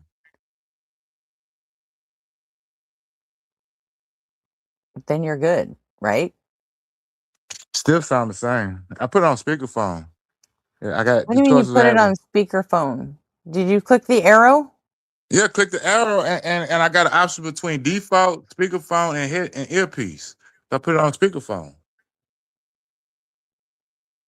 Okay, that's right, because you don't have a fucking earpiece. So, and then what does the microphone part say? Just default? Yeah, default. So I got 3 options: default, speakerphone, and headset earpiece. And it still sounds the same. Weird. I can hear you. It's good. I'll just make do with what I got.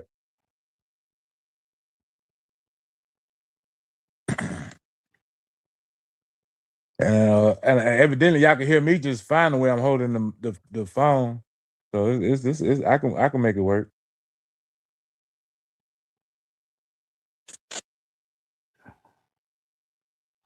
Get used to it. If Lamarckism is real, your next phone, you won't be able to hear out of that either. I'm gonna use my Lamarck phone, people. I will be calling you from the middle of nowhere on my Lamarck phone. This is gonna work everywhere. Damn, people are saying a lot of shit. Okay, I'm gonna join next time. I do not feel like actually arguing with them right now. I will come up the next live they have because I've been up for fucking like 12 hours already. But I can see people already in the chat. It's just saying a bunch of dumb shit. But what you talking about on that Christian King site? Yes, yeah. Hey, you got my Discord, man. Hit me up. Let me know when you go. We can coordinate. We'll all go at the same time. They go through Discord? Yeah, I do have Discord. Yeah, that way you can tell me what time you're going and I can meet you. I don't think he does it through Discord. I think it's just Restream. No, I'm talking about between me and Stan, so that way and Fisticuff, if he want to join in, I'll put my Discord. Let me put it back in the chat again. If y'all want to join me, we can coordinate our time. We're gonna go and talk shit on the Christian channel. Oh, wait a minute, that's the wrong damn thing. Hold on. Just tell them to come find you in the async Discord. You're in there. They can find you. You can find me in the async Discord. That got my ID too in the chat. You can do all of this. That way we can coordinate our time and we can all go together and speak in unison.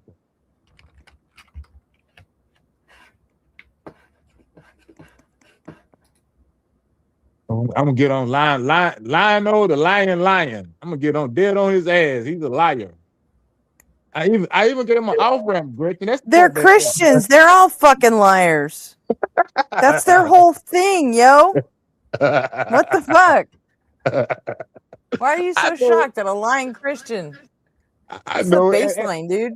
I feel like this will be, based on the comments that I'm seeing, this will be easy work. Like a smart atheist, I'm scared of, right? People like Adelstein, I could not debate with, but these kind of responses are just, this is easy. This is just so fucking easy. Okay, time. So you were saying you're gonna put the link. Oh, you that. Okay. The ID, my name with the numbers behind, that's my Discord ID. Or you can find me through Async Discord, and we all can coordinate our time. You gotta get your skills up, and then you can join the async gang, and then we're gonna go after KG. KG. Mm-hmm. Yeah, they're a group of philosophy debaters on TikTok. Oh, okay. They got Joel Reads Bible to join their gang, and I want to get Mezzo to join ours, and then fucking. Oh yeah, I've seen some of Mezzo. Flash. Good. Okay. Okay. It's gonna be great. I already drafted RP and Nobody on Fire, so. My channel for the Discord, and we could. Which is fucking weird because Nobody on Fire is like, oh no, I'm not at the level. I can't handle that. And I'm like, what the fuck are you talking about? No, there are. His humility fucking drives me up a fucking wall sometimes. I haven't met anybody that hasn't been impressed by Nobody on Fire. Like I've never met anyone. And he's like, oh, I don't know anything. I really don't know. I'm just guessing here. And I'm like, no, you're not. No, you're not. No, Gretchen. You sent me a book list of like 125 books. You're not just fucking guessing. You read all that shit. I'm like, what the fuck is wrong with you? There are some levels though. Like I sympathize with Nobody because there are some crazy like people who they're professionals, and there are also people who do kind of study it a lot. Okay, but we're not talking about going up against Monkey Boy. We're talking about going up against some fucking 19-year-old kids on TikTok. Fuck that. He's good. True. Nobody on Fire is fucking good. Period. I get you on that, yeah. I hope you're still listening and eat shit. I'll tell you one thing. I normally beat fifth graders like fifth graders. I normally beat them. I'm pretty good. Any fifth grader, they stand a chance against me. Beat fifth graders. Now the 19-year-old, maybe I might have. See, East agrees with me.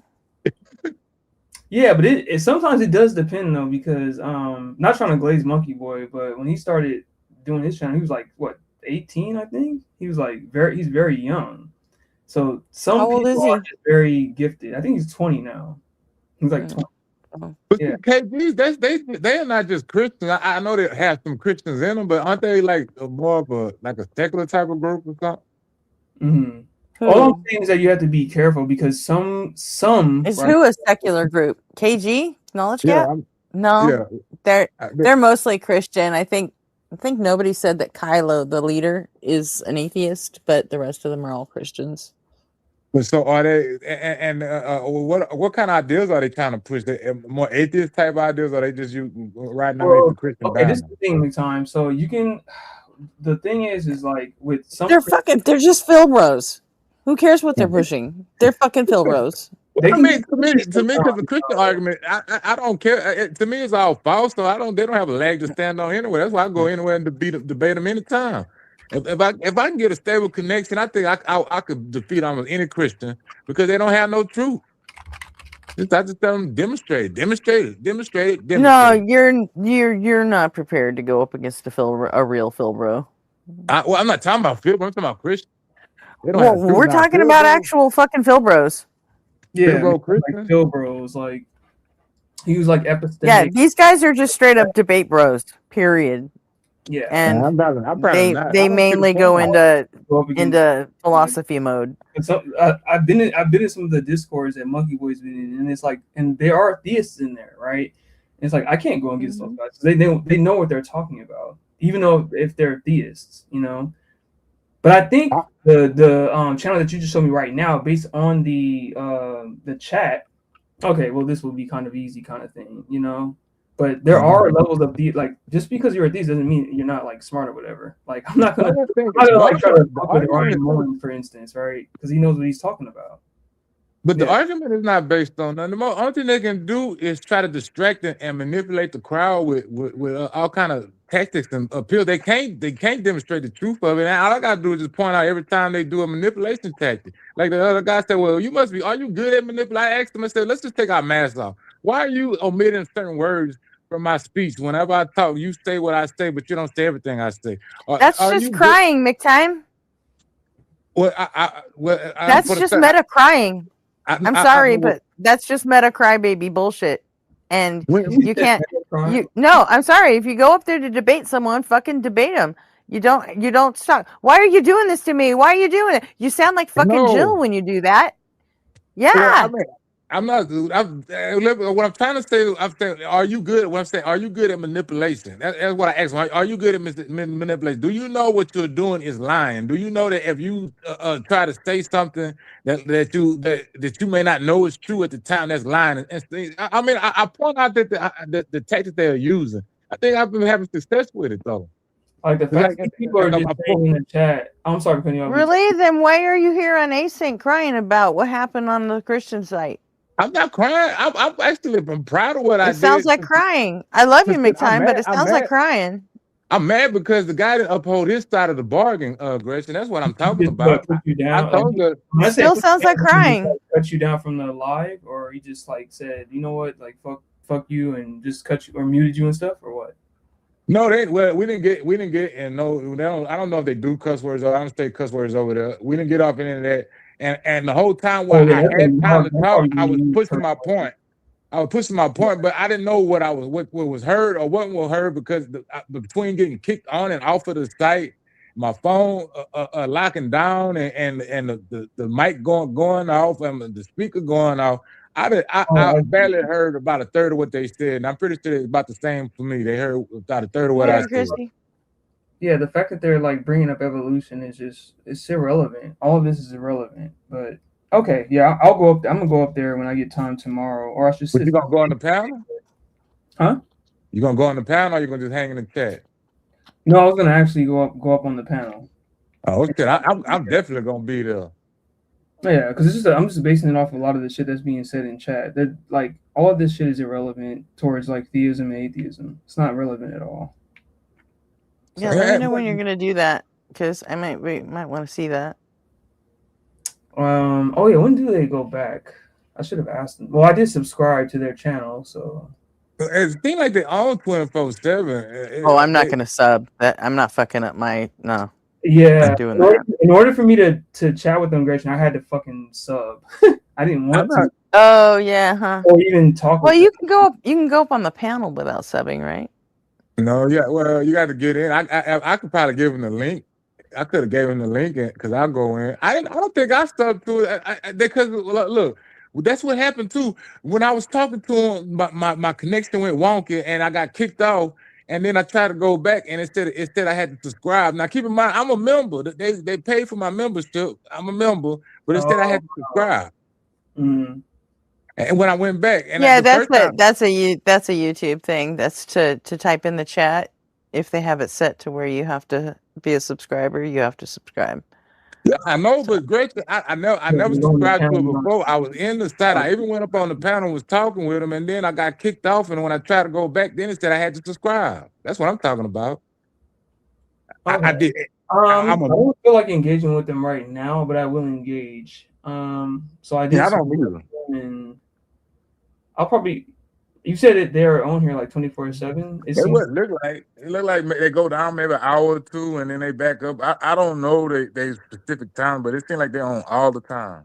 Okay, because I do kind of want to experience, you going into a different channel, and not only in the chat, but on live with everybody completely opposed to your idea. I think that's very commendable, and I think for me that'll be very hard to do, but I want to do it as well. So. Oh yeah, I mean that's the story of my life, man. That's the story of my life, kid. I've been always the I'm not gonna lie to you, McTon. I am very comfortable hanging out in circles with people who agree with me on most things. It is something to go into another environment where almost everybody disagrees with you. So yeah, I think, well, you need some of that, man. You don't need don't be nobody fool. Don't be naive. You always want to stay skeptical and find that balance between cynicism and naivete. But you need to go hear the opposing view because they not always. Sometimes they have valid points, and you don't want to get caught in that echo chamber. I understand that. Yeah, I definitely get that. I don't know, because I have been in theistic circles, just not on panels, and I just have I guess, somewhat indirect understanding as to how theists think in general, and I'm not trying to be hubristic. Like I literally think that's the case. No, you don't. You've been in enough of these fucking atheist streams. You know exactly how they fucking think. I'm just saying, like, because not all, but yeah. No, go ahead. I mean, we could talk like this amongst ourselves, but I would stay away from saying like, I know what you think, I know what you believe, I know. No, you're right. You're absolutely correct. Yeah, because that's the thing, right? I don't need to appeal, because a lot of them in the chat, right? I'm just noticing a lot of them trying to appeal to the scientific or empirical facts about how old the Earth is and all that. I'm like, I don't care about any of that. None of this is necessary in order for us to talk about the existence of God at all. Like I don't like I could just say, yeah, the world is 6,000 years old. Yeah. I'll just give them that. Like that's why would you give them that? Because I don't like philosophically and from like a Bayesian like nerdy phil shit, you can account for it. You can provide an explanation that can account for the 6,000 years. I know that the reason why I'm not going to fight him on the 6,000 years is because I'm not like Dr. Blitz. I don't know all the details, but I don't need the details about like radiometric dating and stuff like that. Does that make sense?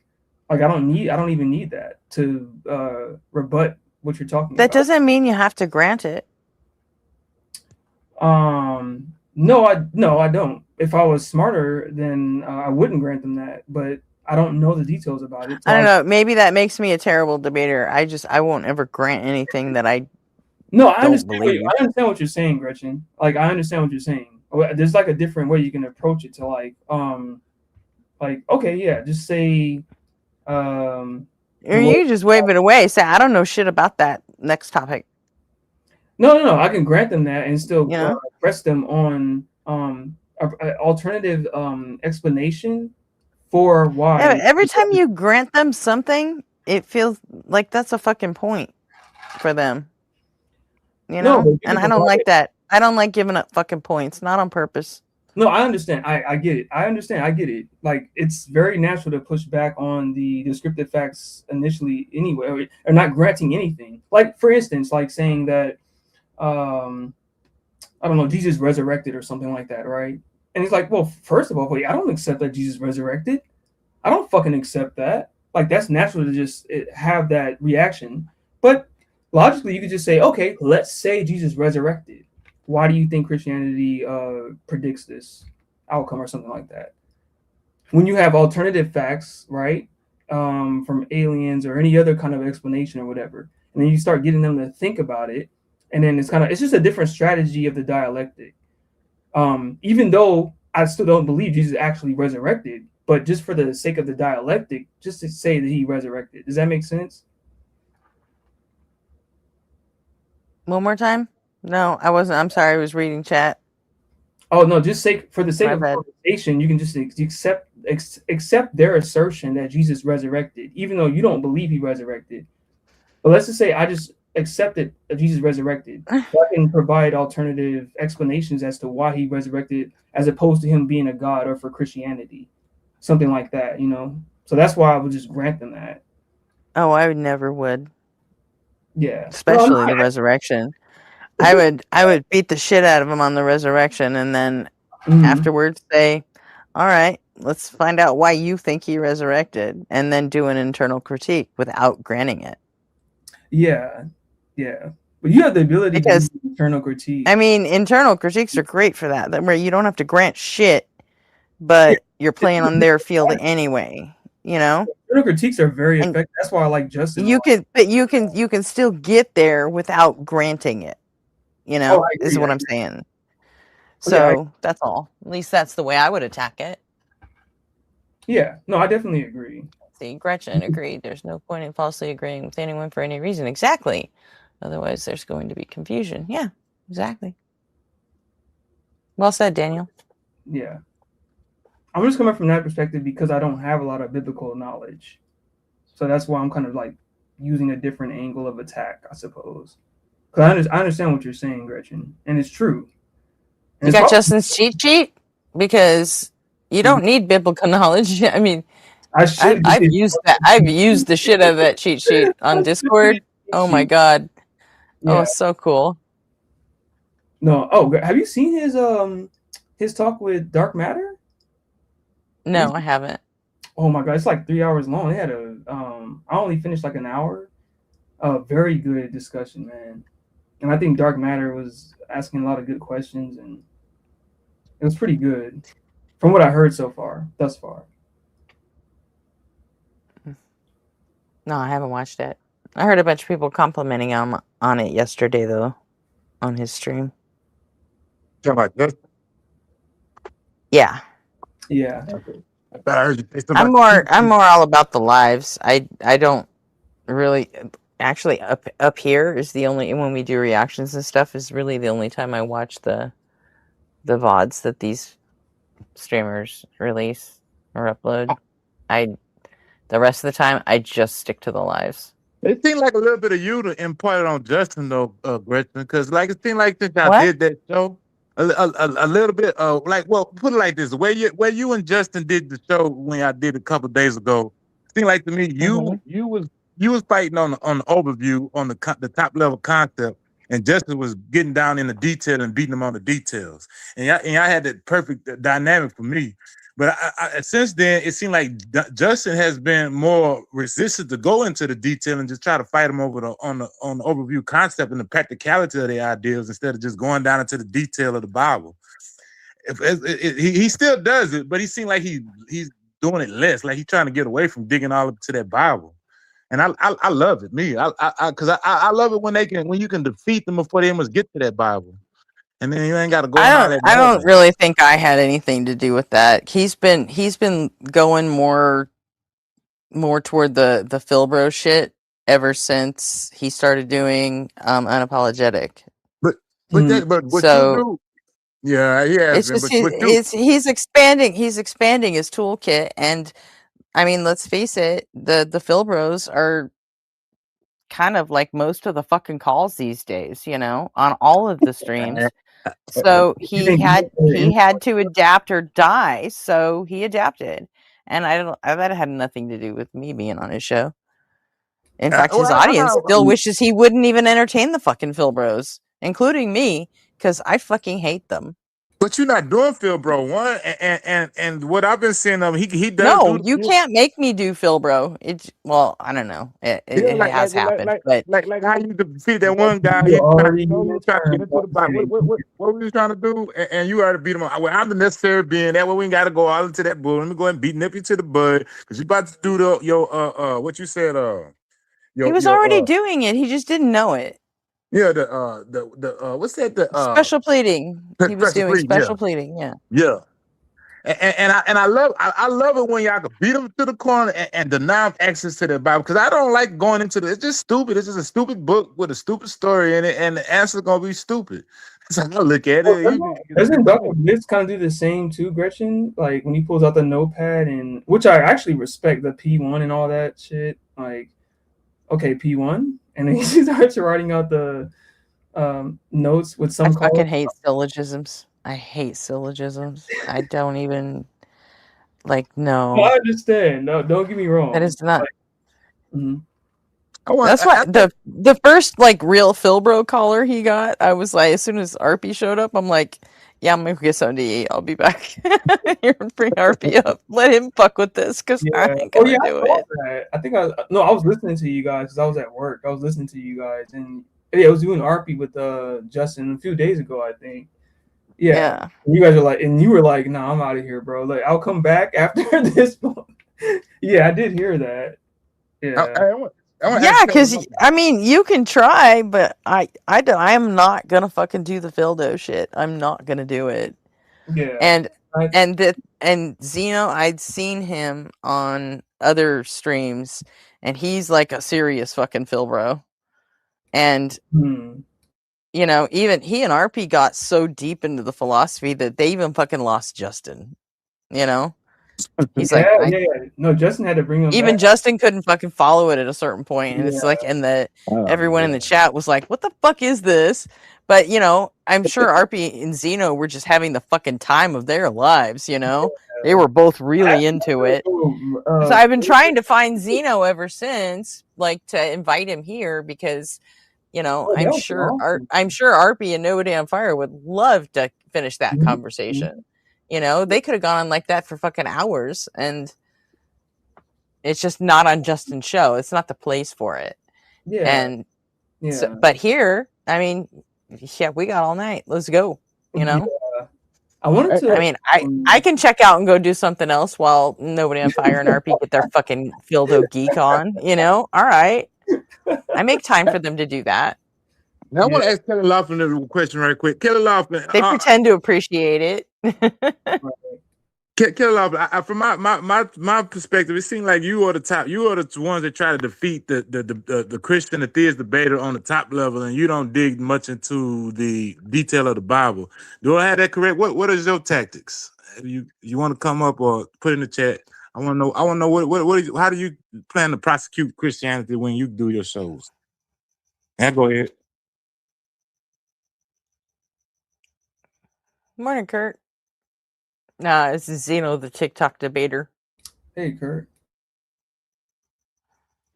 Yo, Kurt, what up, man?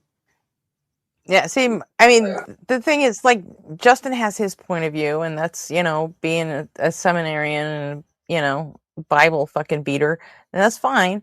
That's just not where I come from. My POV is I care about what helps us now, here, boots on the ground, you know?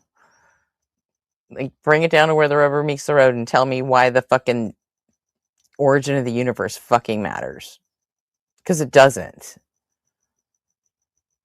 It's not going to help us solve the problem, the fact that we have a fucking madman in the White House. That's not going to solve anything. Yeah, I get that. But my perspective, Gretchen, is that a lot of these fucking, well, not evangelicals or evangelicists or whatever, but a lot of the people who do believe in God or believe in some kind of form of Christianity try to go back, or they don't notice it, but they're operating from the philosophical ground of like God existing and stuff like that, which is why I try to push back as much as I can because of that theistic notion or whatever, right? So Yeah, but you can't argue philosophy with someone who doesn't know shit about philosophy. They won't know what you're talking about, and you will just sound like an elitist, fucking uptight asshole because you're using words they've never heard before. Yeah, but I mean, even though you're explaining concepts that, yeah, they might be fucking up, but the way you're doing it isn't going to get through to them. I think you can use philosophy to a certain extent, but when they get off into that specialty talk and all that other bullshit, then you done lost me. But on ground levels, basic philosophical concepts, I think most people can get. Well, no, this is where you go to people like Jim Bob or whatever. They're familiar with the jargon to some degree, right? Because these are the people, right, that are the fucking cancer or the roots behind Christianity, in my humble opinion. And so you have to attack those. Yeah, but most of them are just fucking automatons that are just regurgitating the shit they've been told their whole fucking lives. They're not thinking about it on philosophical grounds. They're not. They don't know what fucking ontological means. They have no fucking clue. But people like and people like that, you can't. Huh? I thought ontological was a bad word. Every time I heard that word, I always hear a Christian saying. I just thought it was a bad word. I go, oh shit! When I hear that word, I know some bullshit was coming. And like my whole debate background is debating MAGA vets in veterans servers on Discord. None of them fucking beat on philosophy because they're fucking stupid ass veterans. Just like me. So nobody cares about philosophy. It's all about fucking. Trump's the fucking orange god king, and we love him and praise Jesus. That's like 99% of their fucking answers. Hey, Gretchen, look at the side. But Biden, I'm sorry, but Biden is also a fucking major thing. Yeah, what about Biden? I just hate when these maggots types they invoke evangelicalism or whatever. So that's what gets me. Okay, I have to attack the root. Usually they do that to defend why. No, of course, not all veterans. Hashtag, right? Not all veterans. Hey, Gretchen, look at the side chat, the panel chat. What? The side chat for the panel. Look at that right quick when you can. Okay.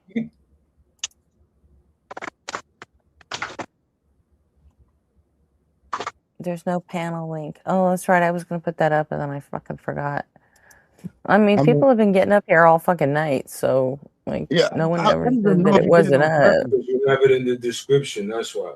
Yeah, that's what I was gonna say, but I didn't know if she did it on purpose. I put it in earlier. I just didn't pin it, and then I got busy doing other shit. And but the cat's out the bag. The link is in the description. Sorry, unless you want to come in and make sense of the inside of my fucking head, which good luck.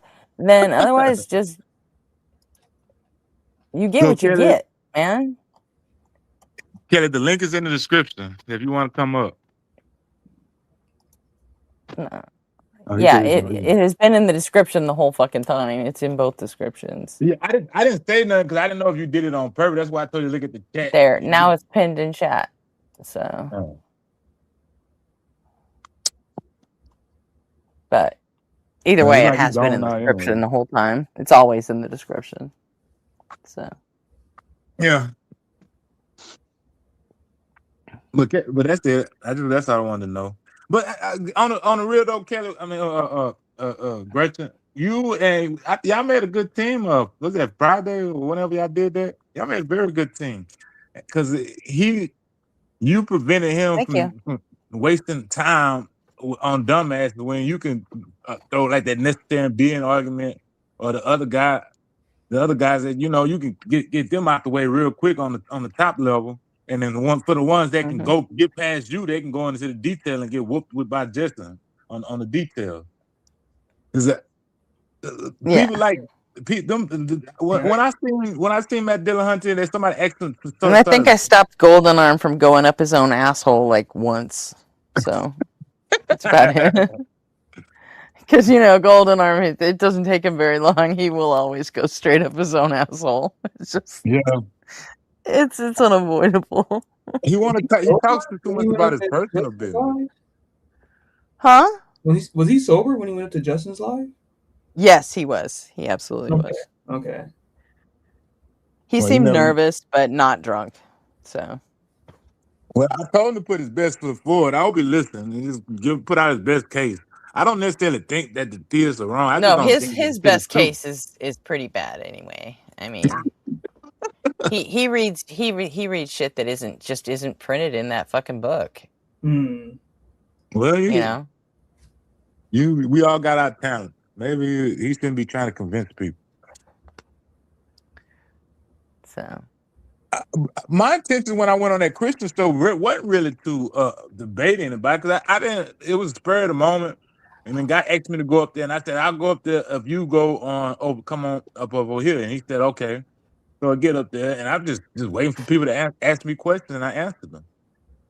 He didn't like he kept the guy kept telling me I don't love the Bible. I said, well, look, man, you know what I love the same way you know about your God. You pretend I don't want to talk to you no more. Next time let's talk to one of y'all, because he's a pretender. He think he know my thoughts through chat. but see, you can't just do that. If you go up to debate someone, you can't just pull out a fucking thought stopper, and just. Well, I mean, that's how the hell? That's just sophistry, dude. You can't just do that. If you're gonna I debate, you need to fucking get up there and debate. You don't just say, "Oh, I don't believe anything. I'm not gonna listen to anything you say because you're wrong about this." That's. But don't that expose kind of wrong bullshit, thinking? dude. Got to be more affirmative or direct. Like, hey, I think you guys' belief is false, or why do you guys believe this? Be a little more direct, and then they'll probably engage. Like when I go up there tomorrow and I say, hey, I think theism is false, or I don't think that God exists, I'm pretty sure a lot of people are gonna fucking attack me, right? Or they want to engage with my inquiry about the question, right?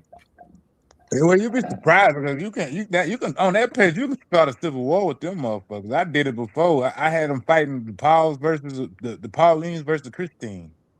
Oh, were you just trolling in? Were you just like, were you just 4 minutes of civil war, huh? Nation said this, and then another. No, I started talking my shit, because the way I was raised when I was a Christian, we didn't follow Paul, and I still like hold a special place in my heart for that motherfucker. Even though I don't believe any of it anymore. It's still, I was raised to think this way, and so I went in there and I was talking about like I didn't really talk about, because I don't talk about my experience as Christian. Well, whenever you go up there to debate, you make sure you have a claim that you can support. I wasn't debating though. Or make the claim that God isn't real. Make a negative claim, and then they're the ones that have to attack it. And then when they force me to but then that just makes you a burden shifting loser like Ty Wolf. So I mean, whatever. Because they and in the course of that yesterday, they forced me to adopt a position, and my position was, I just want you to be more reasonable. Stop and stop. Oh yeah, be reasonable and stop worrying so much about this ancient ceremonies and practice. The MB approach is like, no, I didn't come up here for you guys to ask me questions. Like, I came up here to get your fucking argument for. Yeah, I just thought I wanted to. I can answer your questions later, but I just want your argument for God or something like that. Like, I can provide my argument or provide my inductive case or whatever. I just told them I wanted a good reason to believe it, but they made me adopt a position, and my position was, I think you should lay off some of this ancient ritual and ceremonies so you can learn something about modern technology. And that's not a position, that's an opinion. Yeah, that's what he said too. I said, well, I'm coming in my humble opinion and asking. Well, then he wasn't wrong. Yeah, well, I didn't say he was. I said, well, then I'm coming to asking you people with my humble opinion, could you please be more reasonable and so that way we can live more together peacefully. That's you know what I'm saying. But I don't know how much they heard, because like I said, you don't think that by demonstrating that if this guy is pretending about something stupid like knowing somebody's thoughts and beliefs and desires and wants, then he probably pretending about his God too. I'm not sure that would be effective no matter what. Like, it kind of sounds like Oliver Twist going up saying, "Can I have some more, please?" You know, fuck you. No. It seemed to me because now you're gonna get your fucking ass handed to you because you fucking asked. You know what? Go up on a debate channel and say, "Can you guys be fucking nicer about being fucking stupid?" I mean, that's dumb. Stop pretending you don't know. No wonder they were mean to you. You went up there and fucking dunked on them. You didn't go up there to debate. Don't let them bully you, man. You basically went up there and gave them the finger and then left. That's like, if that's what you did, you know. Today, I'm gonna find that time. Hey, the world sucks, and you're the fucking reason. Now what? No wonder they kicked you. Today, I'm gonna find the time. I mean, come on. When I was on, and when I come back tonight. When you come back tonight, would you play it and y'all can grade me? Man. Sure. Yeah, I'll hop over. Where are you, McTon? Are you PST? No, he's in Texas. He's Central. Okay, so that's only 1 hour. Okay. I'll come back at 5. Could you send me a 5 PST? So that's 6 for you, or is it okay? Because I'm off tomorrow. That's 7 for him. I'm an hour ahead of you. So whatever out. No, you ahead of me. You're ahead of me. So you always gonna be earlier than me. Yeah, an hour earlier. Yeah. Yeah. Could you send me a just a private message? And then Well, he's gonna find the clip of the last time he went up on there, and he wants us to dissect it for him. Because you wanted to engage these guys. It doesn't matter. I can engage them alone.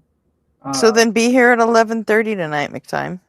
Okay, yeah, I'm coming here, Gretchen. I'm gonna go find the clip. I know, but you're not usually here when we start up. Yeah, well, I was trying to be because I did want to see if that guy Lionel was coming, but I fell asleep. You wanted to engage them with you and I, right? That channel. Well, I just want.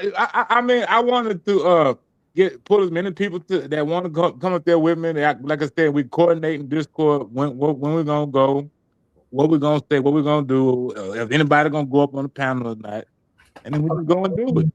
The main thing is just trying to get everybody to go at the same time. Though that's really what I'm trying to do. That's why I give you out my Discord. Discord link. If you really want to do this, because I have nothing to do tomorrow, so I have no problem engaging with these people. Yeah, it's fine. And just remember, it's not really just a debate between atheists and theists over there. It's a debate between Christianity over there. They got the Orthodox view and I think the Catholic view or something like that. I'm not sure. So it's easy to foment a civil war between them. It's easy to start dissension. I did it plenty of times. Put the wedge in the middle. It's very easy. But then again, I think Christianity is easy to do that period. I don't know why you don't just let them kill each other. I don't know why you want to get the atheists involved in this. To be honest.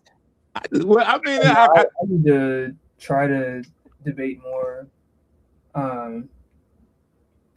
Wait, do you guys have a Discord channel? Just so I can get the time to start. Yeah. Okay, 1 second. I'll be right back. Yeah, hang on. I'll put it in chat again. Hang on.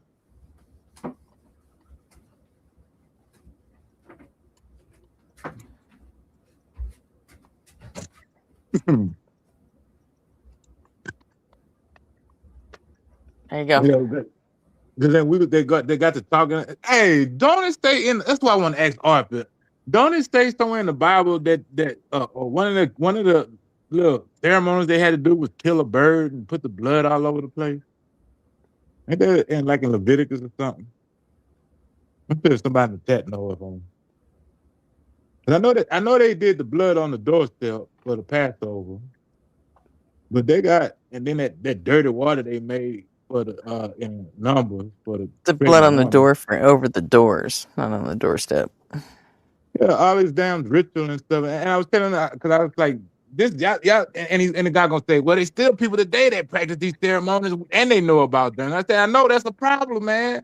You people y'all don't trying to go back to the 1st century. We trying to go to the 22nd century, man. Come on. Y'all want to practice the ceremony and rituals. sprinkling blood on shit. You don't need to do that, man. It's gonna make you sick. See, that's not debating. That's just insults, though. Well, that's what I mean. I didn't really go up there. I mean, if that's all you're after is so you can go up there and insult them. I mean, that's. Listen, look. I mean, when I went up there, I was quiet. Is that what you want the Christians to come here to do? Because that's what they'll do. I mean, they're gonna do that. They'll come here and just fucking show up and be assholes to us. Like, you got to see the video. You got to see the video on that. Because I think I did good, and I think it was very, very nice. Because I didn't speak until they spoke to me, and I tried to keep in the frame of what they was talking about. And because I know that I can't say cuss words, and I probably got other little button issues they don't want me to talk about. So I tried to stay within their lane, and I gave them absolute discretion. Hold on. You can't say curse words? if you can't say cuss words, I'm never going on that fucking channel. I will try. You won't get me over there. I don't know. I said a few cuss words. I said a few cuss words. Nobody said anything. It slipped out. But then again, I don't know if they heard me when I cursed because I don't know what I said that got through all the technical difficulties. Oh, okay. Okay. I mean, why are you doing all this in the first place? Come right back on. Huh? Why are you doing all this in the first place? Who, me? Yeah. What I was doing, because I said, I remember I told you I done taped my message. Instead of me going in the chat and complaining, You're taking your message. Are you proselytizing atheism? I take what I'm telling people. Maybe so. I wouldn't call it quite just that, but I'm telling people that it's okay not to believe this stuff. Some people don't know that, Gretchen. I didn't know this. I didn't know that you didn't have to believe in the Bible. I thought you had to believe in the Bible. I thought you had to, because like one of the things that they normally say around here is, so everybody got to believe something. You got to believe something. You know what I'm saying? And so I thought that you had to believe in a God and Jesus and read the Bible and stuff. And when I heard Kelly Laughlin, Matt Dillahunty, and people like that at the XP say, when a guy read a passage out of the Bible, say, I don't care what the Bible says. Why should I care? And they never could give him a reason. Why should you care? So I picked that up and I run with it too. And I still haven't got a reason why I should care about what the Bible says. Okay. And so my goal is to inform people that may not know that it's okay to be an atheist. You don't have to believe this shit. If it don't make sense to you, then you don't have to believe it. If the truth is not if this is not compelling to you, then it's not true. People are compelled by the truth. So let the truth compel. Well, then why don't you work on fucking J Money? Who? J Money? J Money. We're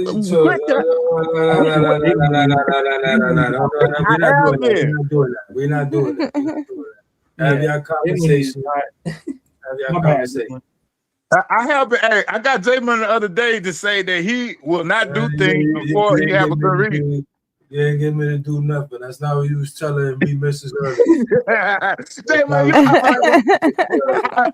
let me rephrase. I take that back, J Money. Didn't you say the other day that you won't do things before until after you have a good reason? I always felt that way. Well, it took a long time for you to say that because it took about a week. But I'm glad you said it. I speak when I speak. I speak when I speak. Only when I speak. You know what I'm saying? Like when I'm ready to say something. When I'm ready to make that point, that was never my sentiment. The thing that you were saying was never my sentiment. I know. That's why I think you just never thought about it before. That's why you never talked like that. But now that you said it, I take that as a win because I like. You can't take it as a win because I already felt that way before. This is what I'm saying, bro. Like this is just. He's telling you he did think about it. That's the thing. I'm telling you that I already, before I ever came across you, I thought the way you think. That's what I just said. Yeah, like. Yeah. All right. He has thought of it. You said I don't think you ever thought about it before, and he's telling you, yes, I have thought about it before, and came to my own conclusions. Thousands of times, like. Yeah, so it's I know you. I know you can at least admit that I asked you that question for a past week, and it took ask me the question. It doesn't matter. You're still asking it from your perspective. You're not in my head. You understand what I'm saying? So, and at the end of the day, if I respond right and you don't accept something, like earlier today in the chat, you told this remixes person, you say, he accepts stuff without good reason. So obviously, you didn't get me to see it the way you get what I'm saying. Like you think you got me to see it a certain way, but you just reiterated earlier today in the chat that he believes in things without good reason. I wanted to put more. I wanted to put earlier? the caveat in there, but I didn't have enough room to fit all that in the text prompt, Jay. Well, no, I hear you, but you did have enough room to make it seem like I still believe stuff without having a good reason.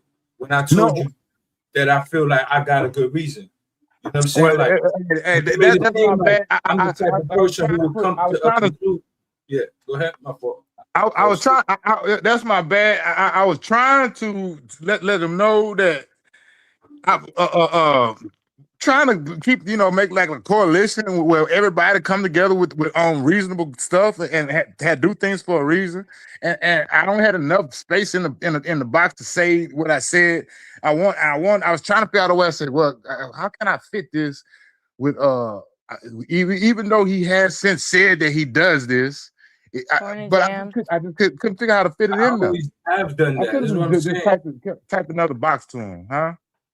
I always have done that. I'm saying there's streams that before this ever existed, this platform that this stream where I'm doing that. You guys fight. You know what I'm saying? I need to go. We ain't fighting. Just we ain't fighting. That's my boy. We done like brothers, It's a man. figure of fucking speech. I'm gonna step away for a couple of minutes. Jesus. We just don't agree on shit, but that's my brother. We down like brothers. Good. You know, it happens. That's how it be, you know. I'm big on that, Jay, and like when the first couple times I started talking on here, like everybody, I asked them all the same questions, and we end up arguing about when is the time to do shit, but without having a reason. And I don't think, I know that you can't always think things through like you want to in the course of life and because it's shit happens and you got to move fast.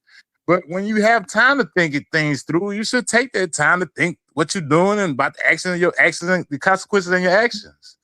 Yeah, for sure. That's why I said, AKA what I always say, you got to know what you're ready to live for and what you're ready to die for and what you're ready to kill for. You understand what I'm saying? So it's like, these are the things that I always, it's right in line with the way I see it. It's just worded a different way. It's just, prepared with different ingredients. That's all. It's the same overall message, though.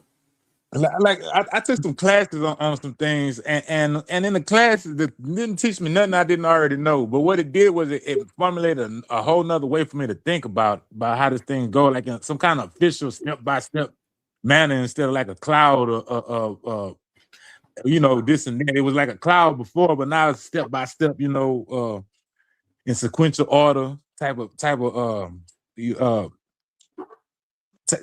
action that you could take, like a flow chart. If this happened, then do this. If that happened, do that, and it go down and it make it so easy to operate because now it's clear in my head instead of just a fuzzy cloud that I just thought of, out of intuition and stuff.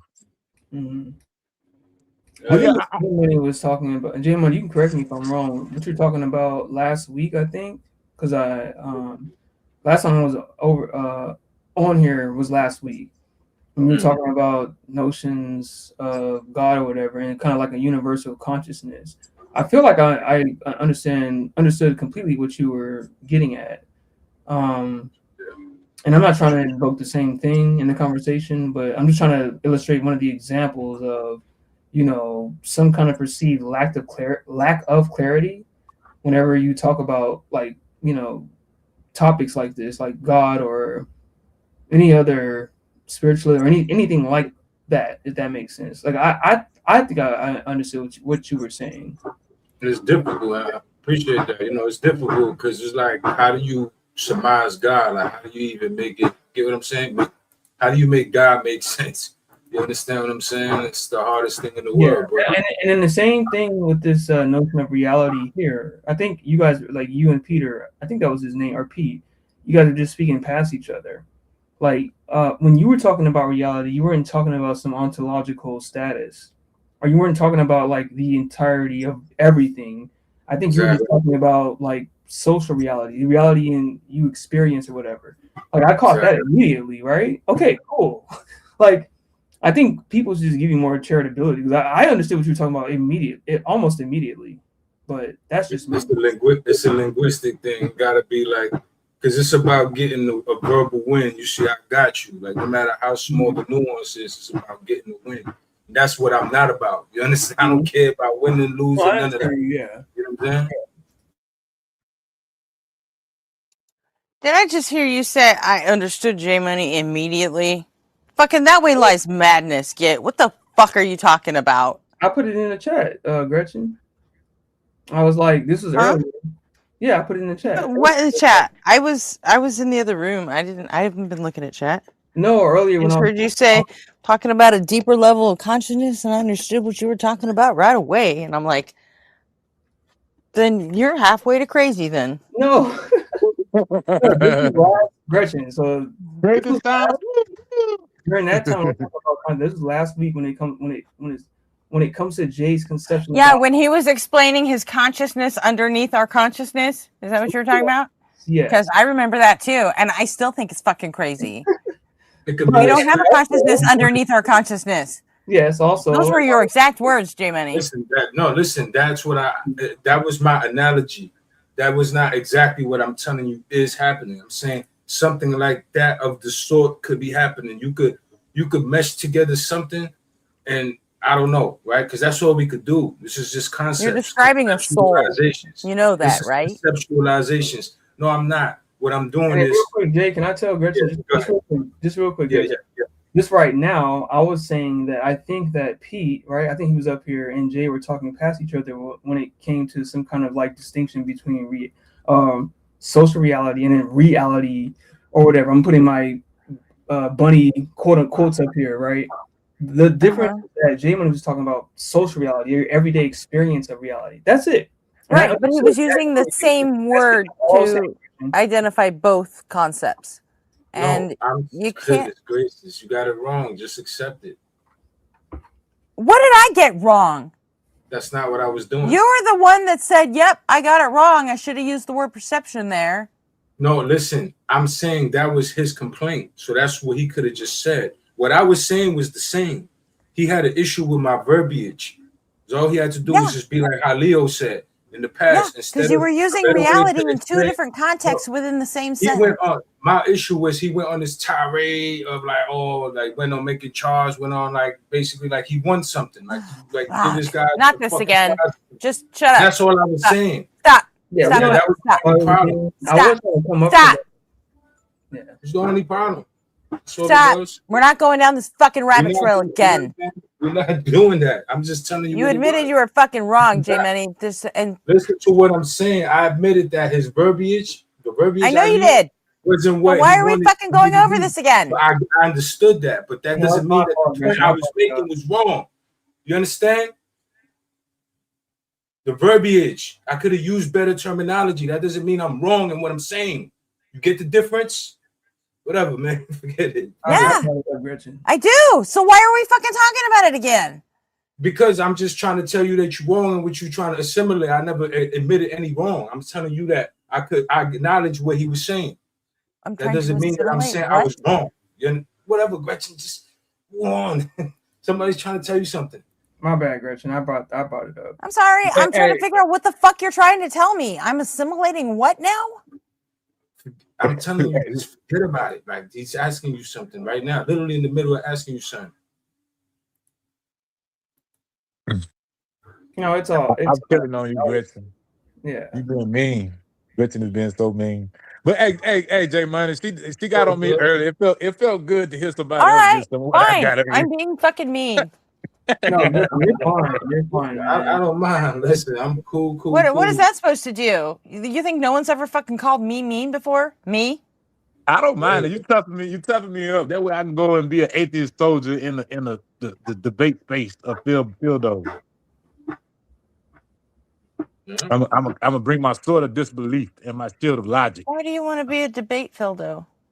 No, that's the debate space is the Phildo. It's called the Gladarenia or something. When I got my logic as my shield and my sword of disbelief, go kill that god. Don't go for Phildo. argument would kill like theism. Otherwise, it would have been done away with a long time ago, in my opinion. So, but I think that having a consistent application of argumentation or pushback against religious arguments or any kind of theistic Hey, Jams. is needed. What's up, y'all? Hey, Jam. Jam. Hello. Jam. Jam Nick. Yo, ain't no jelly here. going Jams on? in the house. Ain't no jelly. We got jam tonight. No, yeah, she been mean to me, Jam. I like this lady that was interviewed by Sean Carroll, and I'm not gonna get off into it. They're gonna cut me out. But she expressed some views about Lamarckism that ring true to my head. And I'm trying to talk about it, and that got my ass totally mollywopped. I'm down to want to be quiet and try to let this moment ride over so they can forget about me and jump on Jay Money for a little while. Go get Jay Money. He right there. You're a thief. Get Jay Money, y'all. Don't look at me. Not Lamarck. Man. Hey, you're the one that wants to be the debate, bro. Why aren't you jumping on J Money? You Me? said you want to bring your message of atheism to everybody. Fucking convert Jay. Me and Jay finally agreed. It took us a week. We finally agreed on the reason thing, doing that thing that's a good reason. And he said, I got you, Jay Money. You said that you always felt that way, but keep it real though, man. You didn't. This is meta fucking crying is what you're doing right now. This is meta bullshit. This is meta bullshit. I don't need you to repeat a conversation to me. No, I'm just asking him. I just want to ask him that. I'm just trying to show you where you're fucking wrong. That's all. I'm telling you that you have a perception of what you think I think, and but despite this, I'm telling you, before I ever came across this, I was having these conversations already, showing that, like already. Okay, Brandon, I'm about to bring you up. Do you want to be on camera on stage? This is not about what we was talking about. Okay. Hello. All right. Hello, Brandon. Hey, Brandon. Yesterday, I saw Slugger send me a link to this channel. Right. Yeah, he's not here today, but welcome. Slugger DM'd me on Discord about this channel that he was on. Mm-hmm. And I did remember subbing to you. Okay. And Slugger was on here, and I apparently do have a new YouTube channel. I was doing the Monday morning show when he was live. Mm-hmm. Did you just come up to plug your account? And did you even look at my new channel? Oh, yeah. You came up here to ask us to look at your channel? Slugger told me to. You should probably be around here a little bit longer before you start asking people to look at your channel. Yes. I do have avatars of various Looney Tunes. Okay. That's very cool. But do you know what this one is? Looney Tunes, you know what I'm saying? Looney Tunes is a good cartoon, you know what I'm saying? One of my avatars. So you didn't have any disagreements or anything, like with the current one of my avatar right now. Okay, that's fair. Puffer and fuckatash. Yeah, that's correct. You know that Tweety Bird was originally supposed to have no feathers whatsoever, and then corporate people complained that Tweety Bird was naked. So We got this one. Really? Yeah, and they had to paint him yellow to make Tweety Bird look like it had feathers. But they never mentioned anything about Porky Pig not wearing pants. Do you know how to get into the private chat in the back? Channel link. The private chat. Okay. Oh, he knows all about getting in the back door. Why don't you leave a link to your YouTube channel in there, and then I'll put it in the chat, and then I'll drop you back into the chat, and you can talk to people there. And then I'll put a link to your YouTube channel in the chat. See if you can get some subscribers out of it. Okay. Okay. Cool. And then when you've been in chat for at least a couple of weeks or something, then we'll bring you back up and you can talk to people that actually know you better. All right? Because that'll help with getting you subscribers. Like actually meeting people and talking to them will help get you subscribers faster. So yes. Oh yes. And we can have the important debates like is Bugs Bunny And do you know what this? How about this cat on my avatar? Huh? The cat on my avatar. What? Wile E. Coyote? Yes, sir. He didn't age well. Yes, sir. It is Wile E. Coyote. Mm-hmm. It's the original Tom from Tom and Jerry. Yeah, many people think, and that's why I did my channel in the back chat. Okay, man. Did you see my text? My text in the big chat, public chat. Yes. Okay. I got it. I'll put it in the chat for you. But if you go down, I'm gonna drop you back down into chat, and you can answer if people have questions. Then you can answer questions about your channel, and I'm sure these nice people will help you out with subscribers if that's what you're after. Okay. Yep. Let's get into the chat. I don't really see it in the public chat. I'm doing it right now. I haven't done it yet. Hold on. Did you sub? I saw it. Did you sub? Hold on a second. I haven't. I'm in StreamYard. I can't head there just yet. All right. I can only do one thing at a time. There you go. I put it in the chat. Pop quiz. I'll only subscribe to Brandon's channel if you can tell me. You put it in the back. You put it in the back chat. You're right. You're right. I did. Like I said, I can only do one thing at a time, and sometimes it's the wrong thing. I use OBS now. I don't use OBS. I am not that good yet, so I don't know OBS well enough to use it. So. Am I muted? Hello. There it is. I hear You're not muted. I don't think you can hear anybody except me. There it is. People have problems Okay. sometimes. Well, then I won't ask you my question. Yeah, I hear you. There it is. Brandon, can you hear anybody else other than me? Hey, Brandon. Yes. Oh, you Then can? why aren't you Okay, 'cause responding someone's when I asking say, you a hey, question. Brandon. Hey, Brandon. Hello? Hello. Brandon, can you hear me? Hi, Yes. I have a question. I will sub to your channel if you can tell me what the E in Wile E. Coyote stands for. Equipment You got 5 Acting seconds. Corporation. Nope. The E stands for Ethelbert. Ethelbert. He never catches the roadrunner. Wile E. Ethelbert Coyote. And my channel is in the public chat. Mm-hmm. Did you sub?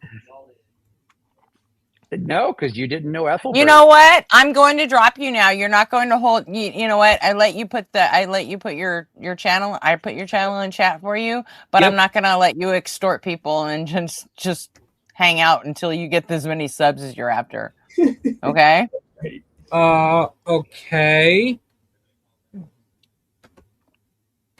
So you can go into chat and ask people if they want to sub, but you're not going to do it from the stage, all right? Some more important questions. What's this about Gretchen being mean to McTimey? Oh yeah. I like this lady. She had some views that express something about Lamarckism, and they don't like it. They don't like it. And they think I'm a dumbass for even much listening to her. So they've been pretty much cussing me out all night, telling about I'm weak. It wasn't just Gretchen McTime. It was So John. I want to dangle Jay money in front of them, let them attack him for a little while. Get him. That's the thing. Make time you go for that type of shit, man. Listen, ain't nothing dumb unless you don't ask it. You didn't ask it. I know. That's when I would have been like, that's dumb. You didn't ask You know what?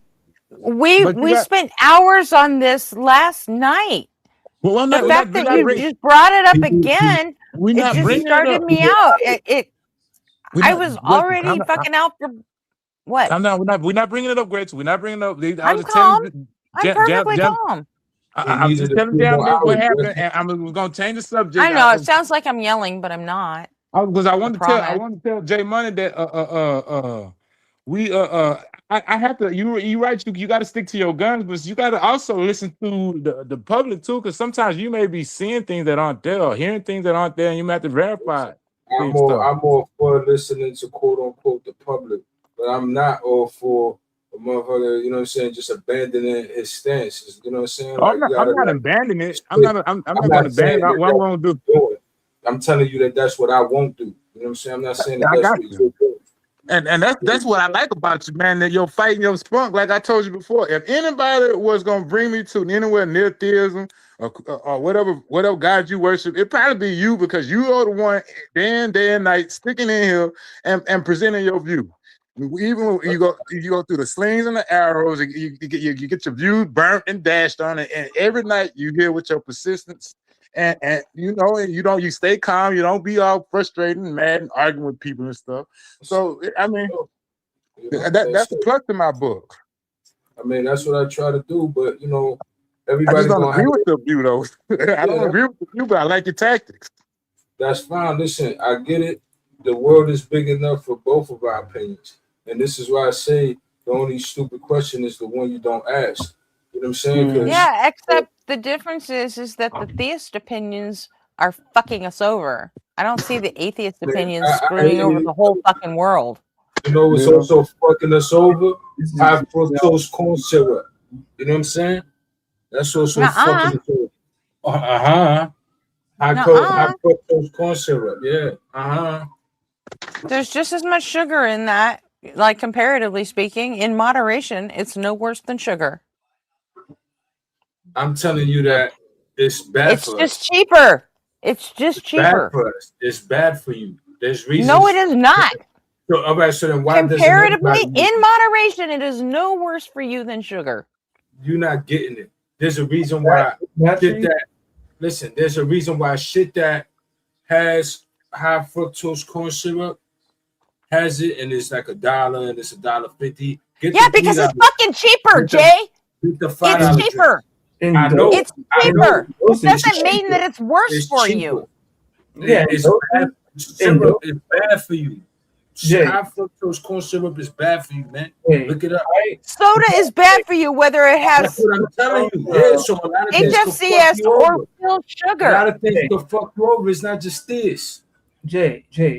I didn't say anything about you. Just as you any did kind of compound or anything,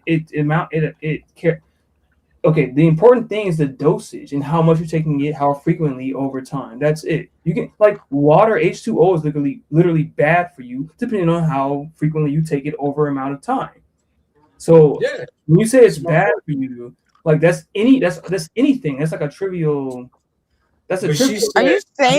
Are you saying that high fructose corn syrup is an atheist thing? Because you have completely fucking jumped the shark now. No, I didn't say I don't get it. I don't get why you even brought up this shit in the first place. And Git didn't say that. No. I'm saying all things are bad for you just based on the. They could be bad for you based on the dosage of it. It doesn't matter what the fuck the chemical thing. It doesn't matter. Mm-hmm. People have died from too much water. Corn syrup is bad for you. It's kind of like that's a trivial thing to say. Yeah, like we need salt to live, but too much will kill you. Same with water. Listen to what I'm saying. The substance itself is bad. I get what you're saying, but there's things that, like for example, there's things that, like, how can I explain? Like that are not so costly, but don't have high fructose corn syrup in it. You understand what I'm saying? Like for example, the Jarritos sodas, like them joints is like $2 a bottle, something like that. They're not $4 or nothing like that. But they don't got high fructose corn syrup. You see what I'm saying? Because at the end of the day, you don't have to just put that in a product. You don't have to do that. You understand what I'm saying? Like that's not a good thing. I don't even know what you're talking about anymore. Goodness, J Money, is your point? Can I tell you how? Can I bring it all back and make it all make sense? You made a comment saying how did. Please okay, do. I'm trying to do that. If you let me, you made a comment saying about how theists are like, you know, they do shit like basically like they shit fucks with people like it like yeah like They when I said the comment when I They said do the shit comment like Project 2025 and electing Trump. The when I atheists said don't do shit like that. when I made the comment right about what I said, you said, oh yeah, but their shit fucks with people though. You see what I'm saying? So It does. Then I said, okay, Does well, Trump not fuck with people? exactly. So Does then, Project 2025 not fuck with people? So that's when I said, so there's things like high fructose corn syrup. That's one of the many little things that we don't see that also fuck with people. You get what I'm saying? In ways that we don't see. You get what I'm saying? I'm just making But comparisons. what is that That's in? all What it is high fructose corn syrup in the context of atheism versus theism? No, because you were saying that. I was saying that no, the only dumb question is the one you don't ask. And you said not when it comes to theists because theists fuck with people. So I said there's other things that No, fuck that's not. That's not That's what I what said at all. That's not what you asked. You want me to roll it back? Yeah, roll it back. You said I have a right. I said, roll hey, it back. I can have my opinion. You can have your opinion. We can all just live together with it. That's what you said. And then I said, except it's the theists with the one that are putting their opinions together and fucking the rest of us up. All right, so we can't roll You it don't back. see the atheist doing that to the other side. You don't I know see that what I just said. happening. I literally made the comment when I said, I literally made a comment, Gretchen. It was off my comment that you said what you said. Then that's when I replied with the high fructose corn syrup. I said a comment saying there's no such thing. The only stupid question, the only dumb question is the one you don't ask. That's what I said. And then to that, I you didn't hear replied, that part. All I heard That's- was, I have my opinion. We should all have our own opinions and just live together and be happy. Then you said something. Then to that, you responded something about, well, not the theists because their opinions fuck with other people. I didn't say not the theists. I said except said for the something theists about are the ones that put their opinions together and fuck the rest of us over. That's what I said. This is still fresh because we going over it is pointless. You know what I'm saying? We can just leave it alone. It's not that deep. Get what I'm saying? Like we already iterated it. Get what I'm saying? Like there's no more clarity to be had. There's no more clarity to be had. Like, if I may, okay, little clarity to be added. Corn subsidies are the largestly subsidized things in the U.S. Most heavily subsidized crop, approximately 3.2 billion annually, and that's a payoff for farmers to keep voting for Republicans. And it's an issue of capitalism fucking over people, capitalism getting involved in farming, capitalism causing high fructose corn syrup to be replacing sugar and more natural things and more foods, leading to the it's cheaper than bad health sugar, that we've so. got. Yeah, and the bad health effects that we get in the United States because of that, and having a shitty healthcare system which costs more than any other country and has worse results.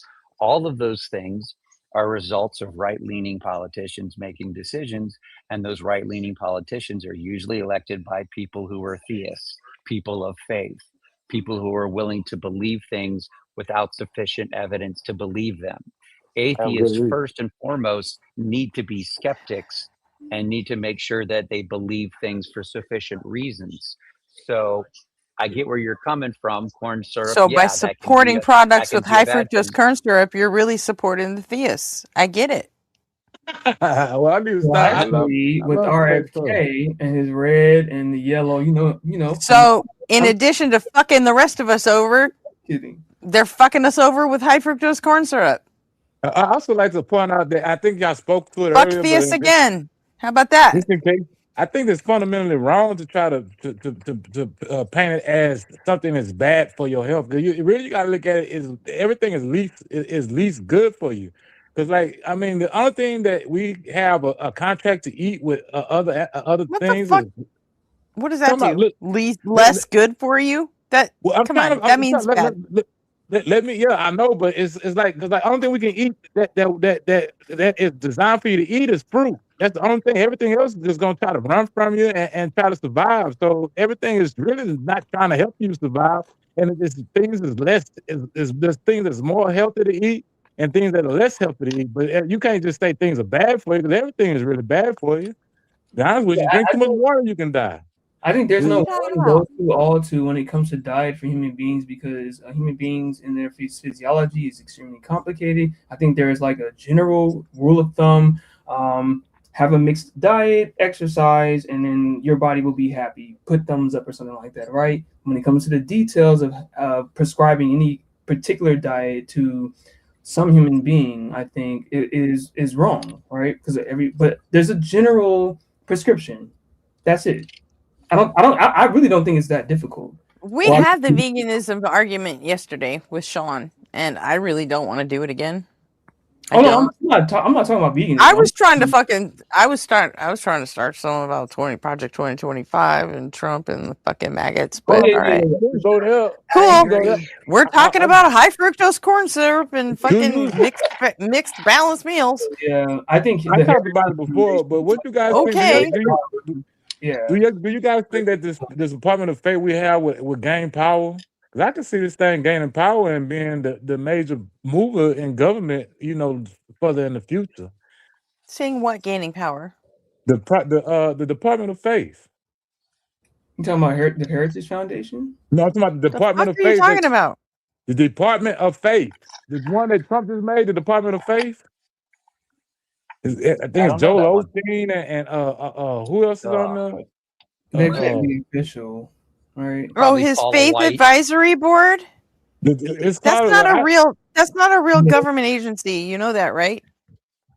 I thought it was. I was under the impression it was. I could be wrong, but I was under the impression it was, and I see it as some white lady on Sean Carroll's show tell you it was.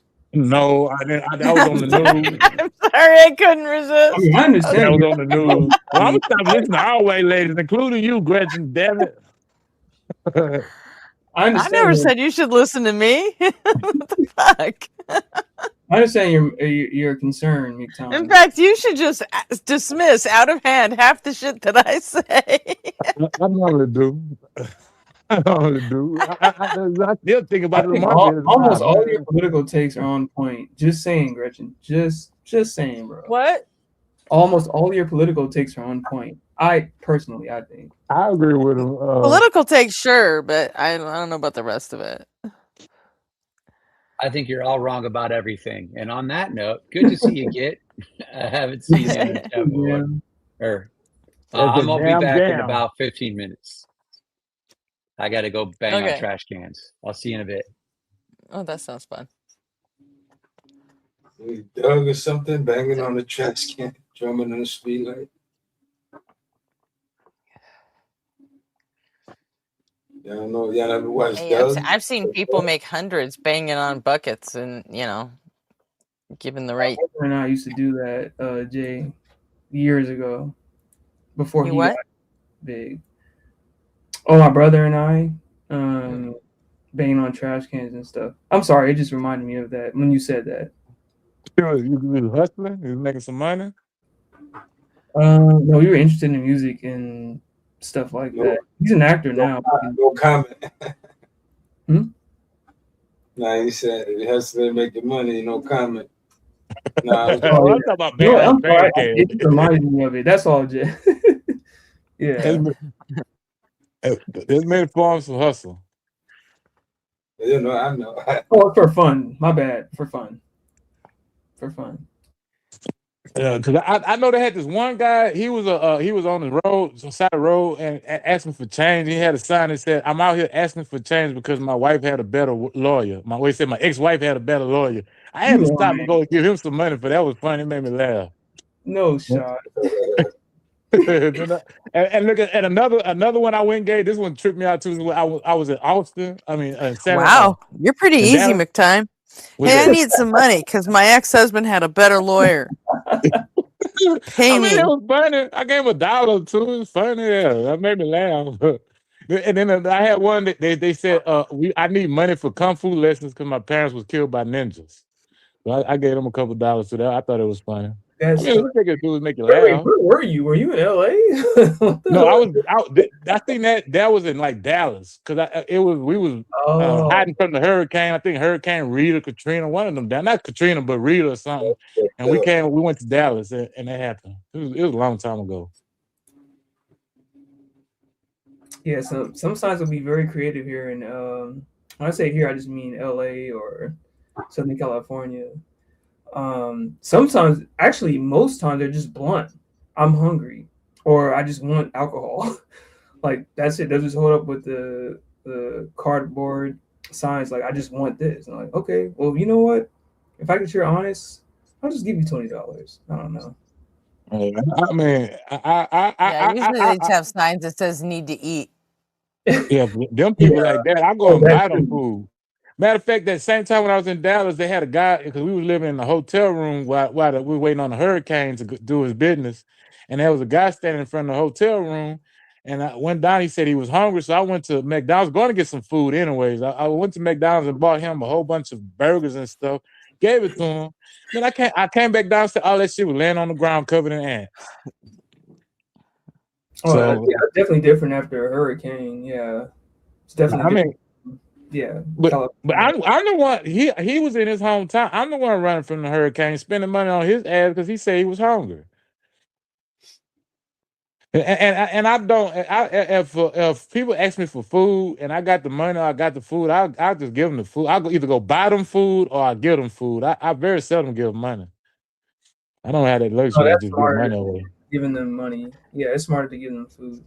Yeah, I mean, I even had a friend of mine. He had just first out the penitentiary. He got out for a little while, and then I let him try to come and get his legs. This fool started stealing food out of my refrigerator. I had to kick him out of my house, and then like a couple months later, he caught a murder charge with somebody. He gone now. He gone. There be people like that. That's like the dude that killed Max Kellerman's brother, man, the boxer, James Butler. James Butler. That's a piece of shit. You can't help some people. Man. They don't want to be helped. They look to that as weakness. You help them, and exactly. Exactly. Yeah. And you know what? I use that against him because they were trying to start a gang, Jack Money, like right down the street from me, a couple of houses down. They're trying to start. He was in his house, and I went over there. I mean, he was a good friend of mine. We grew up together. I went there. He got all his boys there. Ain't none of them got jobs. They all lived in his house. I don't know how they got this house. And then the guy talking about they want to corrupt children. They want to be OGs and corrupt the children to do their crimes and stuff so they can take all the charges. And when I heard that shit, what I did, I pointed out how weak he was, and I purposely caused a division between all of them because if they think the leader weak, they're gonna want to fight the leader, and now everybody fighting, and they all left. And so I got that shit out of my neighborhood. And like I said, the friend of mine ended up catching a murder charge with the guy that was owning that house. So I don't know what the hell they had going on over there. I mean, be like that, you know what I'm saying? It's crazy, man. Like, motherfuckers don't be grateful. They steal your food, you give them a place to stay, they steal your shit.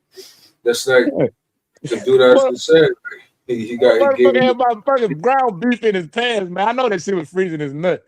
We had a slab of ground beef in his pants. I was like, man, what the fuck you got in this? And I been see what he was doing, because that's when I had my computers and shit, and I would be working on my computers. He come in and he like play like he doing something. And I'm not paying him no mind, and then he leave. And I kept noticing my food was getting smaller and smaller. So I'm like, man, let me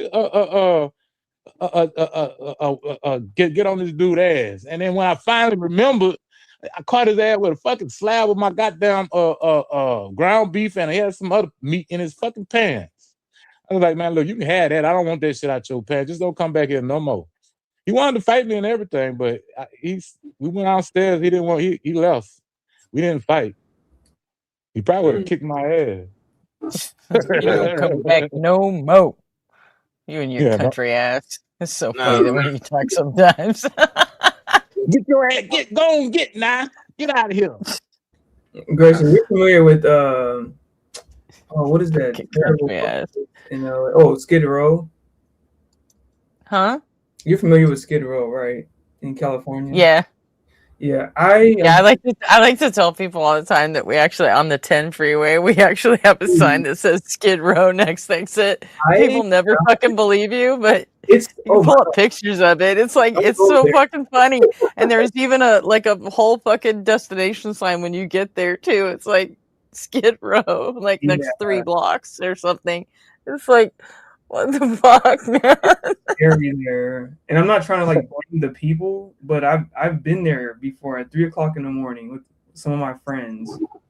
Don't ask me why. Okay, it was just crazy. Don't ask me fucking why.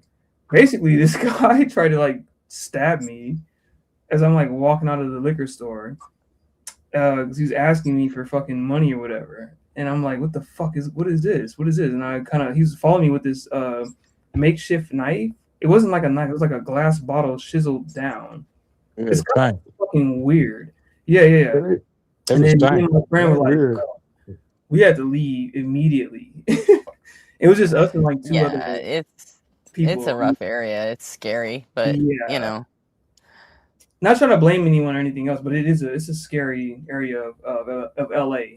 If you ever come to California, it's very scary. I used to go down there once a month for like 3 years because we would go down and feed the vets and make sure that they were getting the appointments they needed, and you know, because like they wouldn't, because the VA hospital was in West LA, and they were all the way downtown, so it's like we'd go and pick them up and take them out, get them some food, and make sure they made their appointments, and so I don't know the full history. It's just like a zoned off area for some reason. It's not really zoned off. It's just it used to surround. There used to be a big mental hospital right there. It was LA County mental something. I don't know. It was a long time ago. And they all used to, not everybody could get into the hospital, but they were all there to get their meds and stuff. And then it just started growing like block by block as more people, kind of moved in there. And, obviously the businesses around it didn't much like it. But, I mean, most of them are already dumps too, And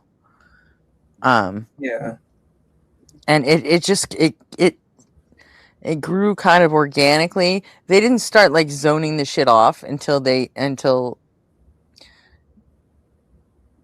started all the gentrification of downtown LA. Yeah. And, like they were just trying to improve everything. And so they started moving them like back into the fashion district, and then, down toward the warehouses and all that shit. So you're not saying this is simply zoning? It was like I don't know. I don't know too much about the history of it. It wasn't simply just zoning off the area. It was like I don't know, gradual. Yeah, it's like they didn't just. I mean, originally the original draw was that state hospital that was there, and it just sort of became like home base for a lot of them, because they didn't have homes to go to, but they needed to get in and get, like, a lot of them were on meds that they would have to go in every day and get them, like especially like maybe the methadone people.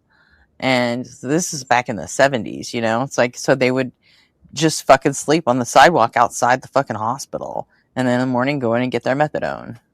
Oh, so I think I understand what you're saying now. And then the ones that needed their antipsychotics would just go in the morning and get their antipsychotics, because they don't like just giving people drugs like that if, they don't have homes, because they could get rolled for everything they had or lose it.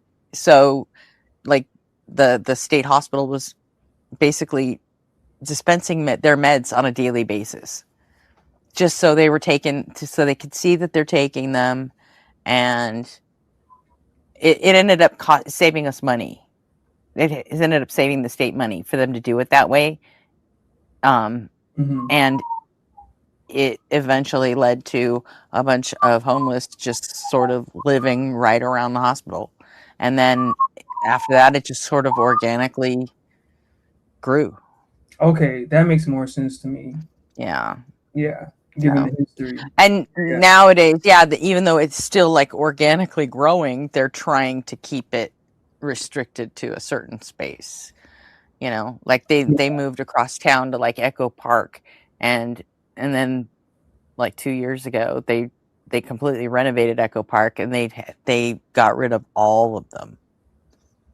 And damn, that sucks. That fucking sucks. Yeah, and a lot of people hit Gavin Newsom for that, like, because he turned his back on the homeless. I'm like, yeah, but the renovation of Echo Park had been on the fucking books for like 10 years, so like they can't do it when they've got people living there, you know. To like create there's that whole like pretend fake lake up there that they needed to totally gut and redo, so they had to get them out of there, and they did put them other places. It's not like they just arrested them all like they do in other states. And you know, Karen Bass took a hit for that too, actually. Yeah, but I mean, I didn't know that history, but thank you for telling me that. I had no idea that in Skid Row it was like a hospital there before, and these people were, and then as soon as the hospital was not being funded, you just have a bunch of people, and that makes complete sense. Yeah, that happened in the 80s. It became a I think the hospital's still there, but I think it's obviously under private control now, because it's because Reagan basically closed all of the mental health services in this country. So yeah, it ended up going from like public to private, but by that time there were so many homeless already living around there that, you know, in fact, one of them was my great uncle. I think that's how I learned so much about this shit when I think I was like maybe 7 or 8. My dad went and got his uncle from Skid Row, and oh damn, brought me with him. Yeah, because the family had been looking for him for years, and he was like maybe 50, maybe, and he raised a whole family with 5 kids, and one day he just up and walked out of the house and never came back. And then they finally found him, so my dad went to go get him, and he brought me with him. We went and looked on Skid Row, found him. It was my great uncle Larry, and we brought him back to our house. He stayed with us for the weekend, and he ate and all that crap. And he just told us, I just didn't want to do it anymore.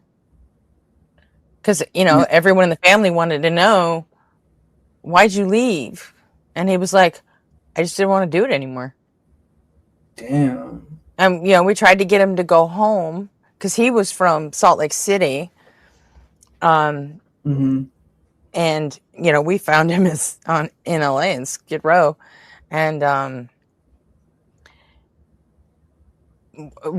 my mom and my dad, they talked to him, tried to get him to go back home. And he was like, I just don't want to do that anymore. I'm done with that life. Damn. Yeah. He's like, no, just, he's like, this was great. Thank you. And it was good to see you. And, you know, take me back. I want to go back. I mean, So, sometimes and, you know, my dad was like, oh, but what about church? He's like, I'm going to take you to the temple. And he goes, no, I'm not doing that anymore. He just kept saying, yeah, I mean, cause he was, my dad's family are all very, very, very Mormon. And, he was just like, I've decided not to do that anymore. I'm just not doing that anymore. You can't make me do that anymore. Hey, like he wouldn't even. They tried to get him to call his wife, his ex-wife at that point, but or like one of his 5 kids, and he wouldn't. He's like, no, I'm not doing that anymore. Oh, I was going to ask you, does he have kids? Oh, he had 5. Damn. Yeah, he did. He had, well, but at that point they were all adult kids. But oh, okay, that's you know, my dad was trying to stall him at staying, you know, at our house long enough for his cousins to come see him at our house, because I grew up in the valley, you know. Yeah. And and they didn't make it. Like we had to take him back because he was just like, if you don't want to take me back, I can just go. I'll take the bus back there. He said, but I'm just not doing that life anymore. I mean, sometimes He didn't want to talk to any of his kids, any of his family, nothing. He was happy to see my dad and us, but then right back to Skid Row, and then he died on Skid Row, like 5 years later. Yeah. Would it like maybe? And that's the way he wanted it. Chose that. He was not. He was not an addict. I think he was. He did have some mental health issues, but yeah. I mean, why should everybody some want to live people in the just, house?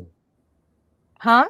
Why should everybody want to live in a house? Because like I seen this guy they got a little area in my I don't city know. where- I've been living in a house my whole fucking life. Me I'm too. kind of used to it.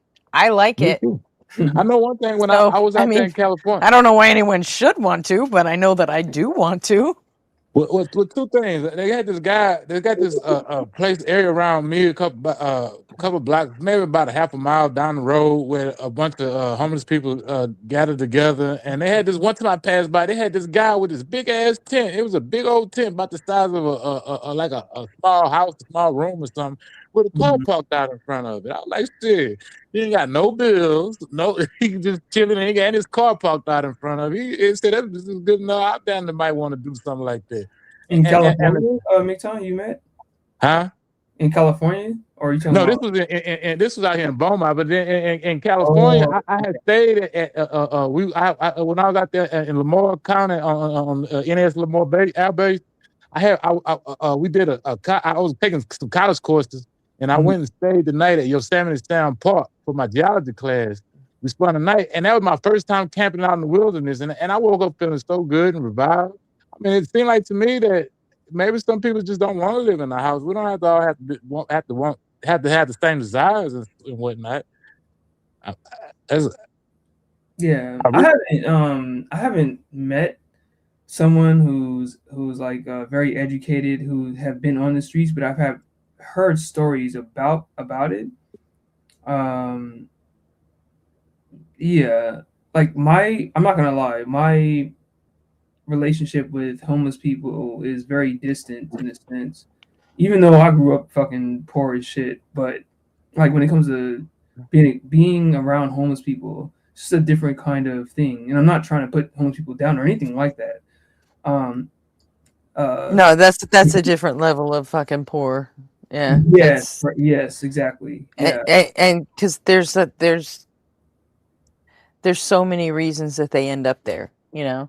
Correct. And there's so many varied reasons. Like, look, my great uncle, he just wanted to be there.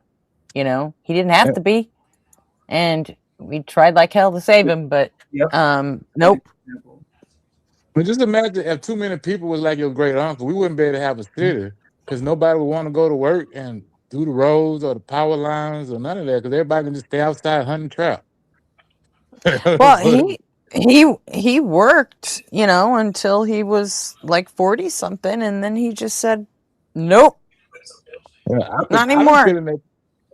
I had this one girl. One girl, she said she would get out there with me. I told her I was like, I'm gonna get my solar panels to live outside. She said, "Come on." I was like, "Shit, I got me somebody that's down. We're gonna just go live outside with our solar panels." No, that when you're in LA, being homeless isn't fucking living outside with solar panels. It's shopping carts and tents on the street and cardboard boxes. You have to move You have to move in like the back ways of Lancaster or something like that, or have some kind of like land toward the desert. Land scatter. Land scatter is a good way to put it, Gretchen. That's what we call it. We call it land scatter. We call it that land scatter in Bombdale. Yeah. We call Palmdale Bombdale. Bombdale is crazy. I really appreciate these kind of people who live in this area though, like in the back areas, who have like their own propane tanks and they're fucking, I don't know how many gallons of water that they have and stuff. I really kind of admire people who live. Yeah, that's where I am. I'm up in that district with Palmdale and Lancaster. They're part of my congressional The only district. reason I'm familiar with Gretchen because I work in that area, these areas, so I'm very familiar. Yeah. When they go back to that argument, why should we? Well, next time you go up to Palmdale or Lancaster, give me a call when you're on your way through. We'll go hang out. Yeah, definitely. Go eat or something. Because I'm just here. I'm in Santa Clarita, so you'll have to go right through it to get to. Yeah, right? it's on the way towards LA. As you're going, you take the 5 up to the 14. You take the 5 and the 14. The 5 and the 14, yeah. Yeah. Okay. Yeah, I'm right off the 14. Right by Palmdale. There's a Vincent substation there, but before you go to the Vincent substation, yeah, I get it. Yeah. I'm still in Canyon country, so I'm like just past St. Canyon.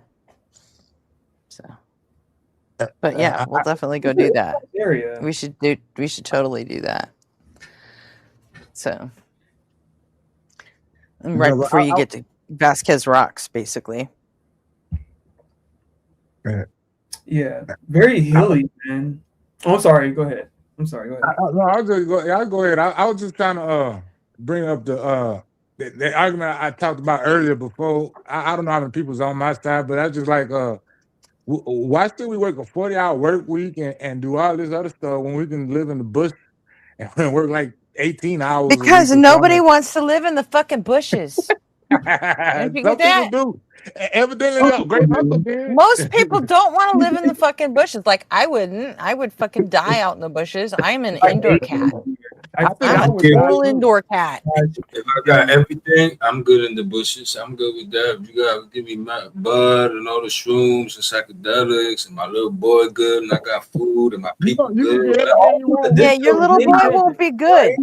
And you will have nowhere to plug your fucking shit into because you live in a bush. Obviously, because I'm gonna make sure that I do I make sure I got a good situation. You know what I'm saying? Like I would make if sure you make that work within capitalism, then I'm with you 100%, J Money. You want to be a capitalistic bush fan? Yeah, I don't think you want to be capitalism is like 100% a good thing, but I think it's That's the dumbest shit I ever heard. I'd be happy living in the bushes. Whatever. Then go do it.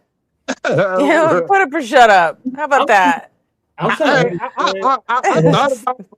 have everything I need and I can navigate, why not? I'm outdoors. I'm outdoors. No, it wouldn't work because everything you need is in fucking side. Well, not everything you need is out there. You can have everything you want, just got to catch it and kill it. Oh no, I like my grocery I'm store. not talking about struggling. Fuck that shit. You're going to have to build it, catch it, or kill it. Everything you want is out there. And when everybody's out in the bush trying to kill and eat everything, then there'll be nothing left to kill and eat. Well, we killing everything now. Wrong idea. Yeah, they would. We're Americans. We're too lazy to kill and eat our own fucking food. Come on. Most Americans haven't even seen a factory farm, Gretchen or Jay. True. Caveman like. That's what I think. They would fucking turn their heads if they seen an actually factory farm and how it works. Like that's the reason why I was like, oh shit, I should become vegan because that shit looked very terrible. Even though I'm buying sausages at Walmart at 3 a.m. So Equinox, I've actually been to a slaughterhouse and it didn't faze me at all. Really? But at all? Yeah, not at all. What? I mean, it's not like I didn't know what fucking happened there before we went. Well, my uncle killed her. Right? He raised a pig and he killed that pig in front of me. And I didn't really feel good about it, but it tasted. I liked it in post top. I mean, yeah. I mean, I guess you weren't around in the 80s, so you didn't get like the onslaught of all the Faces of Death movies that we all fucking spent our teenage years watching. Oh, my friend grew up on a farm. My friend's family grew up on a farm in Visalia, and like I've been out there. California, not northern, but Central California. By Bakersfield farm, and he used to tell me about the stories of his grandfather butchering pigs and stuff like that. And then at first he was like, "Damn, I was shook," but then as he got used to it, he became more desensitized to it, and so it just became a thing. But yeah, I don't know. That's a whole other topic. Who in chat wouldn't mind living in the bush? Let me see how many bushmasters we have in the chat.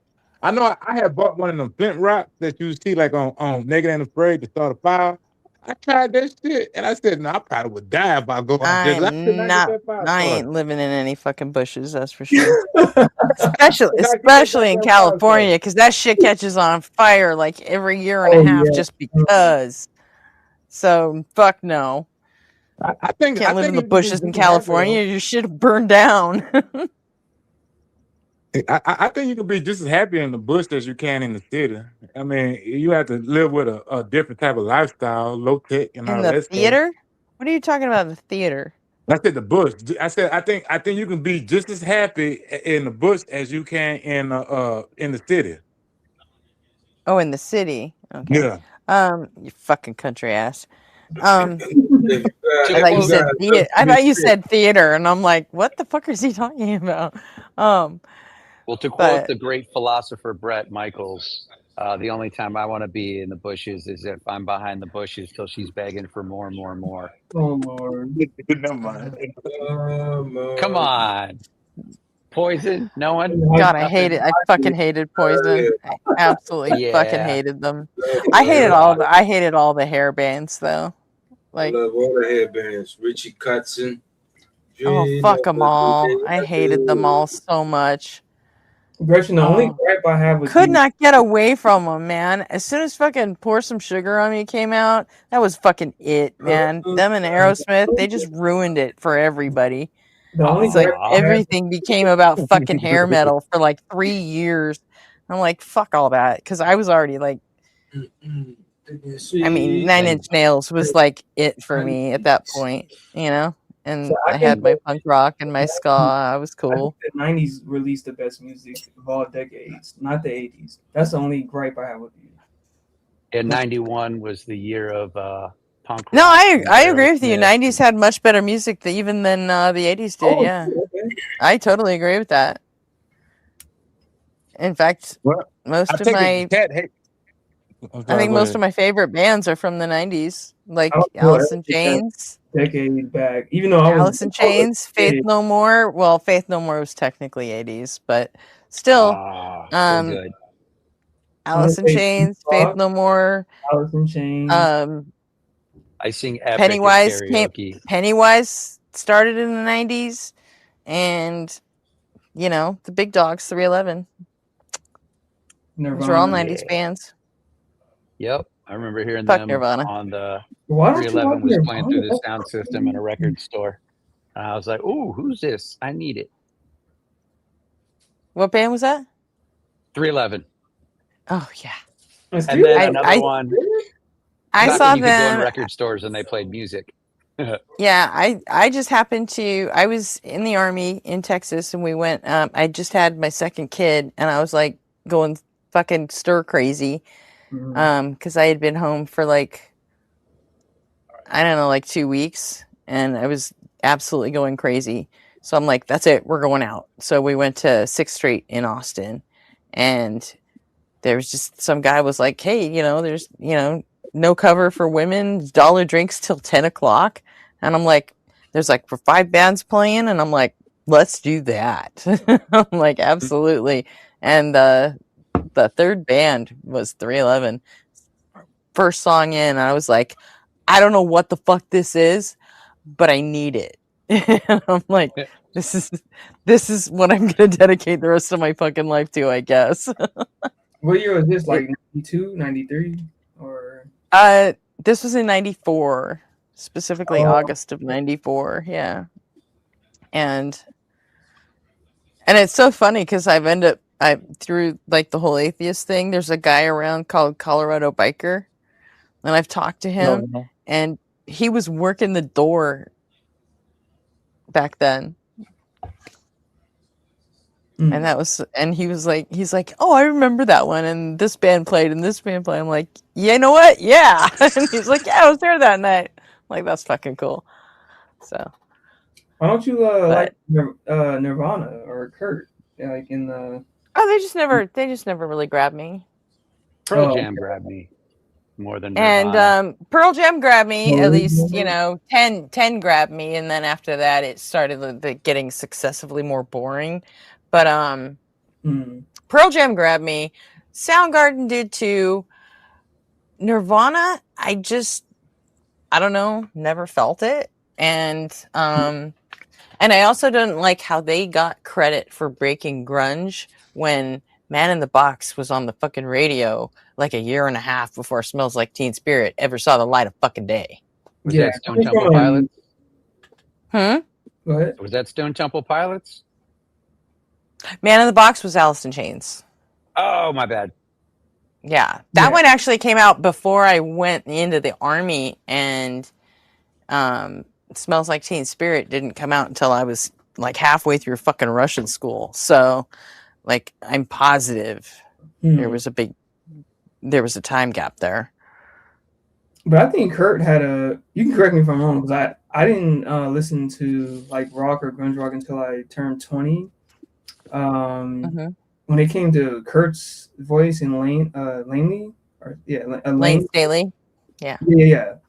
I think their voices were particularly different.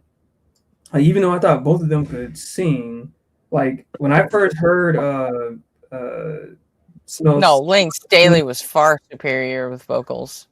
I would have to say that. Yeah, I had to think about it for a little bit, but that's true. And plus, and also, I mean, not only was Lane Staley fucking amazing, he was like Chris Cornell amazing, and but he also had like Jerry Cantrell from Alice in Chains. Also, they sang a lot of harmonies together, and they're just next level when they sing harmonies. So, like, not only did Kurt fucking have to sing alone, but Lane Staley also had a much better voice, and then he had a harmony partner that was just insane. So they were super next level for me.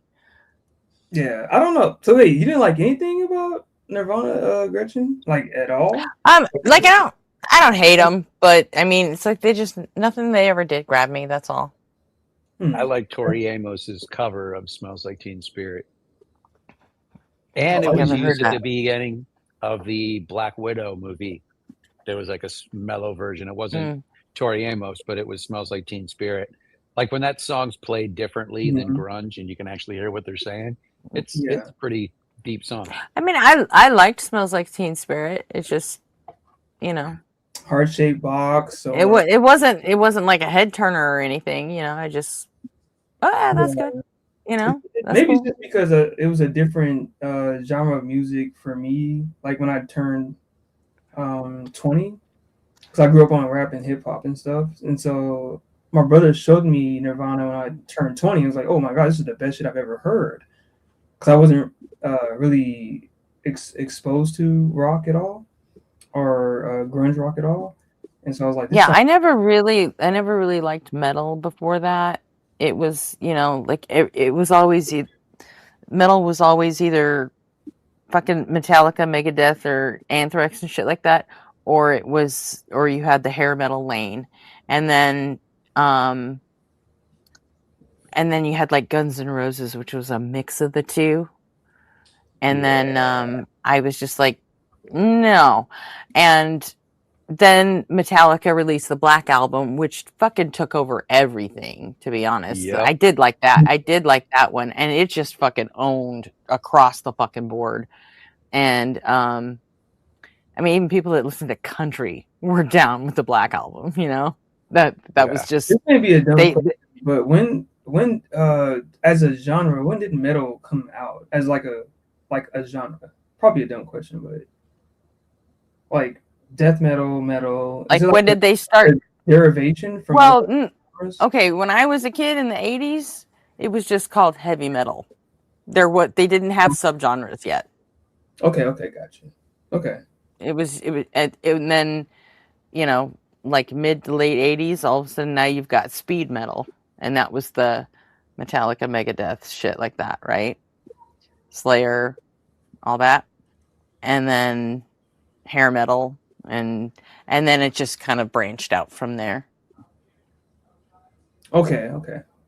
But it used to, when I was in elementary school, it was just called heavy metal. That was it. Here I go again on my own. Going down the only road I've ever known. I'll never know. Like a drifter, I was born to walk alone. Other than Metallica's Black Album, and probably like, I mean, I don't know if you call Jane or Nine Inch Nails fucking metal. I guess you could kind of. I mean, it was industrial, but yeah, that's more. Yeah, the I word don't I'd know. use. Yeah, but like, I guess the closest I ever got to actual metal was Jane's Addiction, probably before I heard Alice in Chains, and I didn't know Jane's Addiction was considered metal. I said the closest thing to. I mean, I don't know what you would. Yeah, I mean, I just said the closest thing to it. I mean, unless you consider Nine Inch Nails closer than that. I mean, I don't know. I was a punk rock girl, I think Alice in Chains, from what I heard, even though I've really only kind of digested 2 fucking songs, I'll be very honest, was Hell, I think, which is that shit made me more depressed, but I can relate to it at the time. And the popular one that I'm fucking forgetting for some reason, with Stanley's voice, or Lanley's voice, Stanley's voice, yeah. But yeah, Which band? Alice in Chains.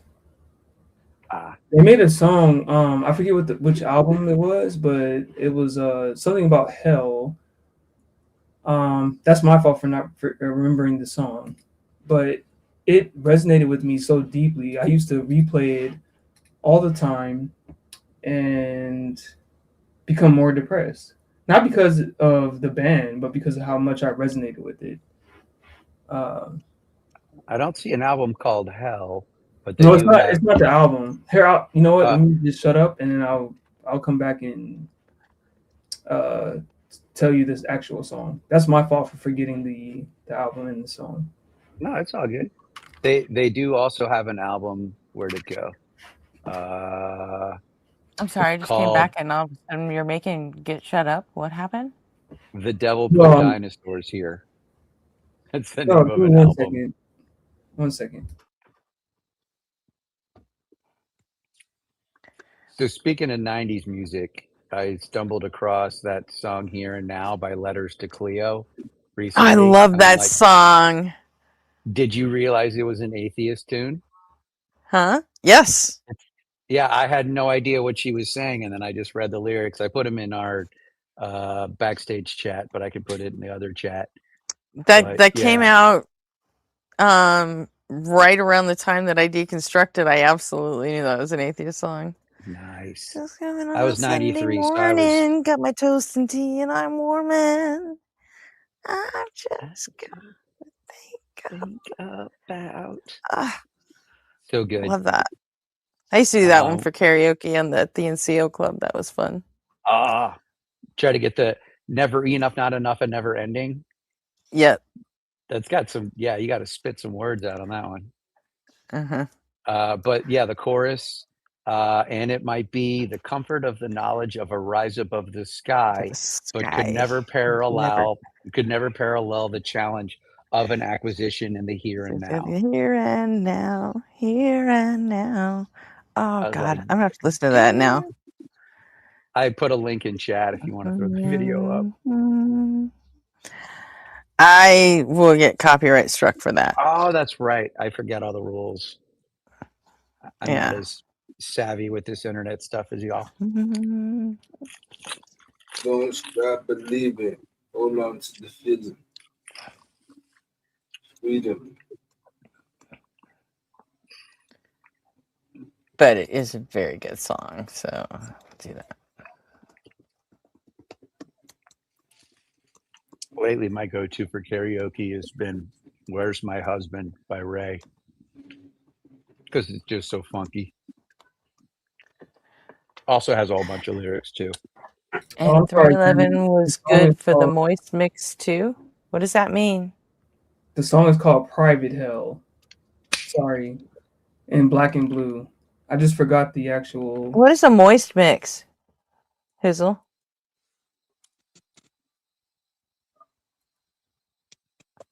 I imagine it has something to do with being a bridge to the girls, but I've never heard that before. There's something like that soaking wet for sharing thing. For hanging with her. Okay. Yeah, I've never heard that turn of phrase before. Moist mix. Yeah, I haven't either. It's something new. I like it. I'll allow it. Still Sunday morning, got my toast in the morning. Well, I got one person that said they're gonna stay in the bush with me. So there you go, Gretchen. It's not a total loss. Keep getting. Huh? I said one person said they would stay in the bush with me. Hey, you said that too, J Man. You don't mind the bush either, right? I mean, shit. What I'm saying is, if I got the luxuries, I ain't gonna live like no caveman. But if I got like, good luxuries, why not? I Jamnik, man, that's one of those songs that always fucking stays in my head too. Damn. Earworm. Yeah. It's not as bad as my either. number one worst earworm though. Which I'm already fucking singing in my head. It's fucking Ruby Soho by Rancid. I don't know why, but I don't even have to hear the song. I just hear, you know what? I can hear someone call somebody Ruby, and I'm like, destination Ruby Soho, and it'll be stuck in there all day now. Cool. I've got that. I don't know why. I never loved the song. I never hated the song, but it is catchy as a motherfucker, isn't it? And at least it is to my brain. So everybody has different earworms, but that one just kills me. Usually, you can end most earworms with going "Bye, Menon." But that's that doesn't work. That doesn't work with me. Yeah. You could maybe. I've heard people say, "Well, you just have to." I'm loving it.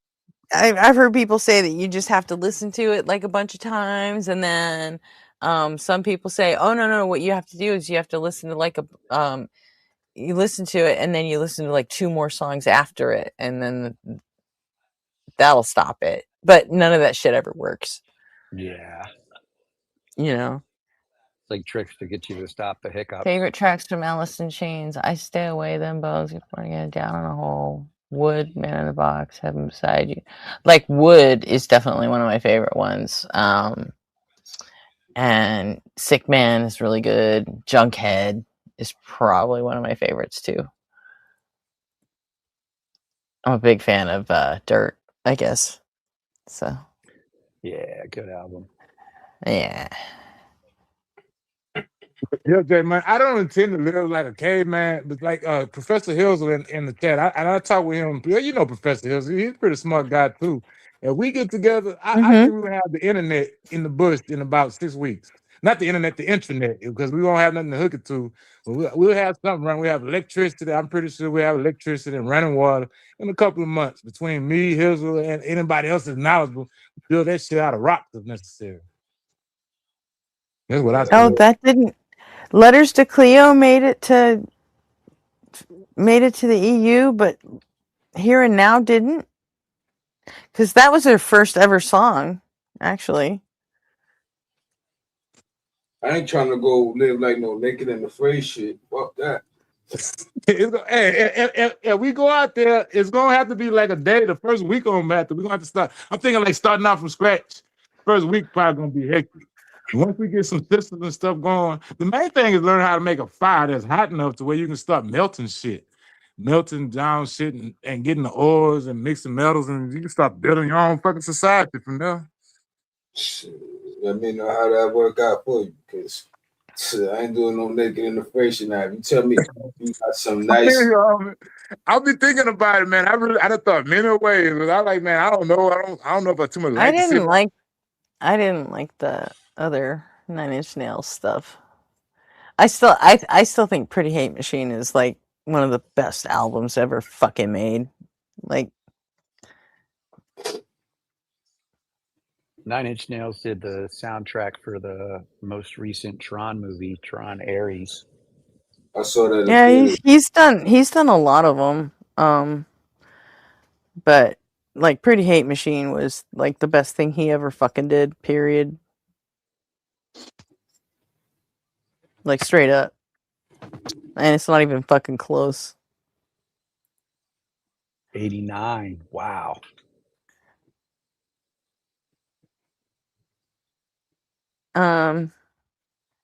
Yes, I've heard 311's cover of Jamaica, but it doesn't even hold a candle to 311's cover of The Clash, Who's Got the Herb, or Bad Brains, Who's Got the Herb. Or their cover of Cure Love Song. I hate that fucking song.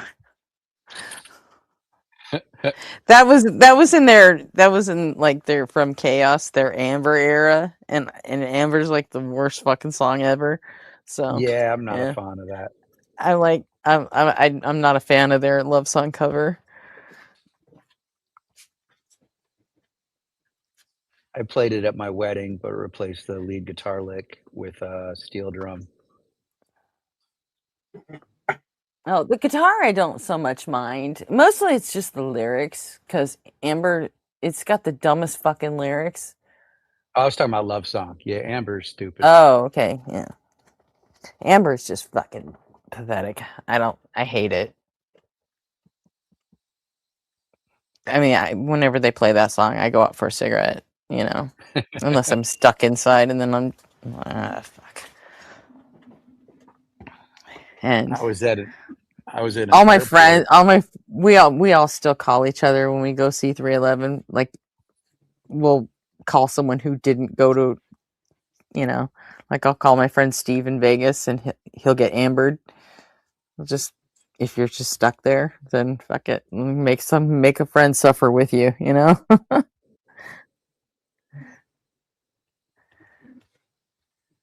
Because they always play it. So yeah. I was in a airport in Wisconsin and had some downtime, and there was a guy doing chair massages. So I'm getting a massage from him, and we start talking. And I was up there because I went to a music festival, and he's like, "Oh yeah, cool. Yeah, I usually tour with 311." I'm like, "Wait, what?" He goes, "Yeah, I'm the physical therapist that goes on the road with them when they tour. So anytime they came through town, I got like tickets and got to go see my buddy who I met at an airport. And yeah, super nice guy too. Oh, that's cool. Yeah. That's funny. That is funny. Small world.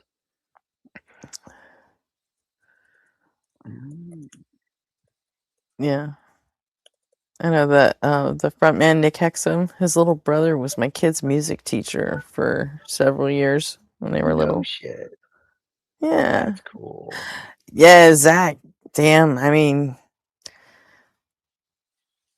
it would be close, but I'd say Zach actually got more of the talent in that family.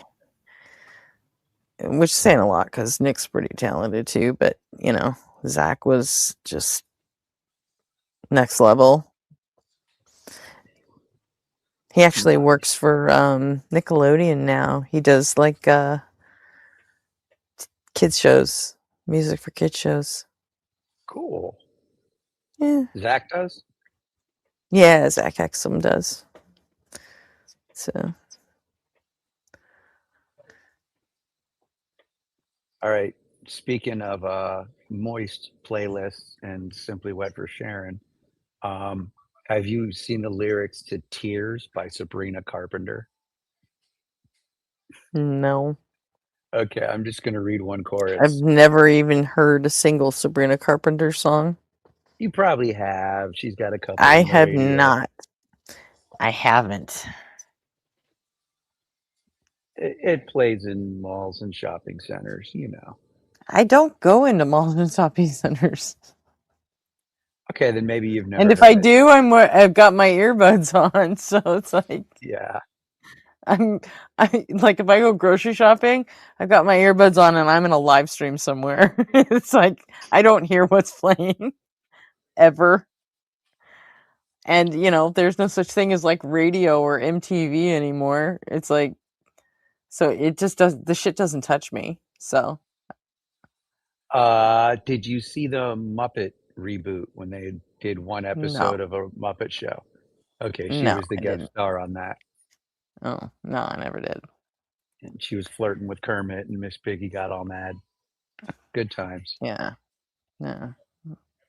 And she may have been on fucking Saturday Night Live, and I didn't see that because I only watched the cold open and Weekend Update, and then I fuck off the rest.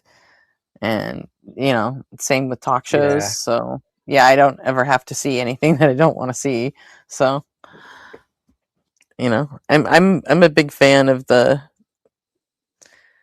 what's happened in music.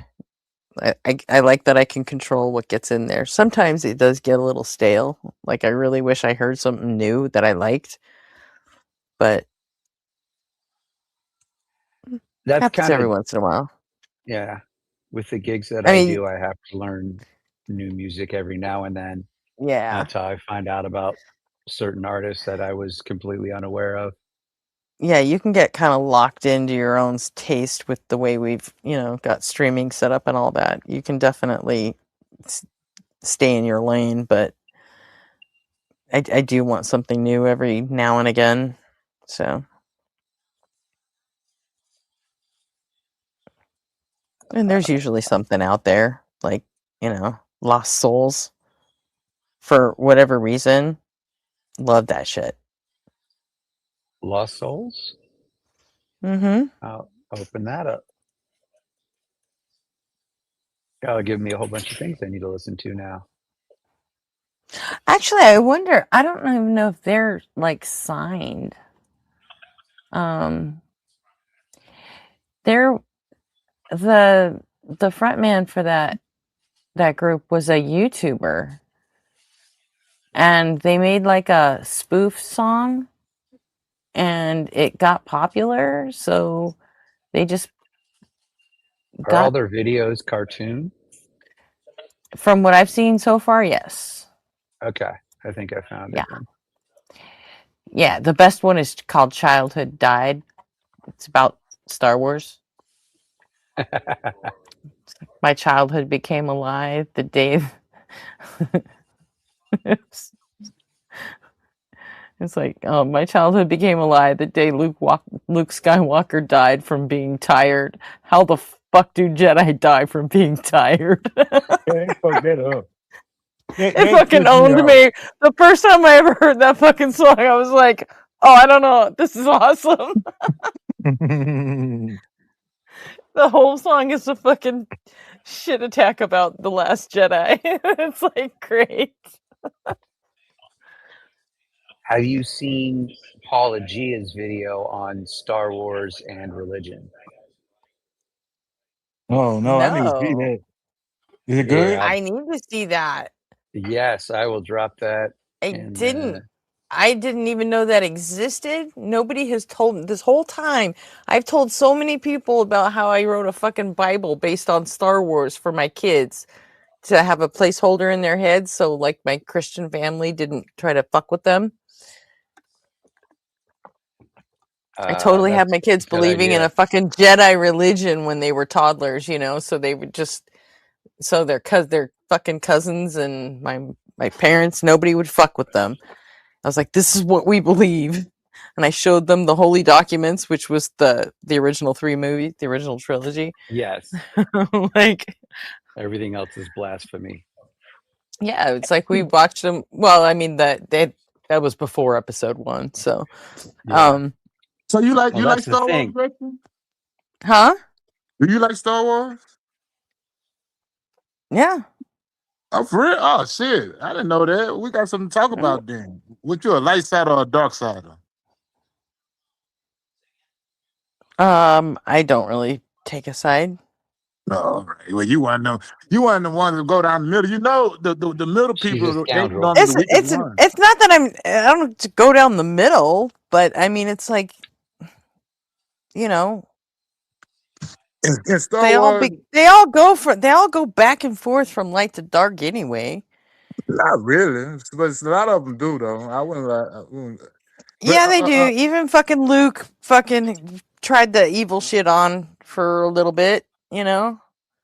Luke was like the culmination. He was the only one that was able to get real power out of doing both the light and the dark. Because most of the people that try to that take that middle road, they're the weakest ones on Star Wars normally. The one with the purple lightsabers, they get their ass whooped. But Luke, Revan, and Mace, well, they kick Samuel their ass. Jackson. Oh yes, Samuel Jackson was the only one with a purple lightsaber. Well, not in the movies, yeah, but in the comic books and in the lore, they had Bane. He was a dark sider, but he used a purple lightsaber. They had Revan. He was going back and forth. Then they had like Samuel, and then they had his apprentice. What was her name? She had like a police thing, like lightsaber, like one of them nightsticks. She had one made like a police nightstick. Yeah, they had a few with some purple lightsabers. No, not that was Dark Tyrannus. That was his apprentice when he was a Jedi. She had that damn purple lightsaber thing. I mean that represents the you both the light and the dark side. I don't know. My favorite character was always Boba Fett. So I like Boba Fett too. I mean, you know, it's like my favorite. He mostly just fucking stayed out of the way. Nah, Boba Fett was a bad man. He shot Darth Vader in the head. Look, him and Darth Vader was fighting over his head in the box, right? And Boba yeah, Fett. I didn't like that they used him to make all the fucking clones, though. Later If you on. know the backstory, you would love it because you know why they use him. Because this motherfucker, his daddy Jango Fett was such of a badass. He didn't have no power, and he killed because he was shooting at the Jedi. He killed like 4 of them with his bare hand. You see, he was shooting at them, and they kept blocking with bullets with his sword. So he threw the gun down, and went on and beat their ass.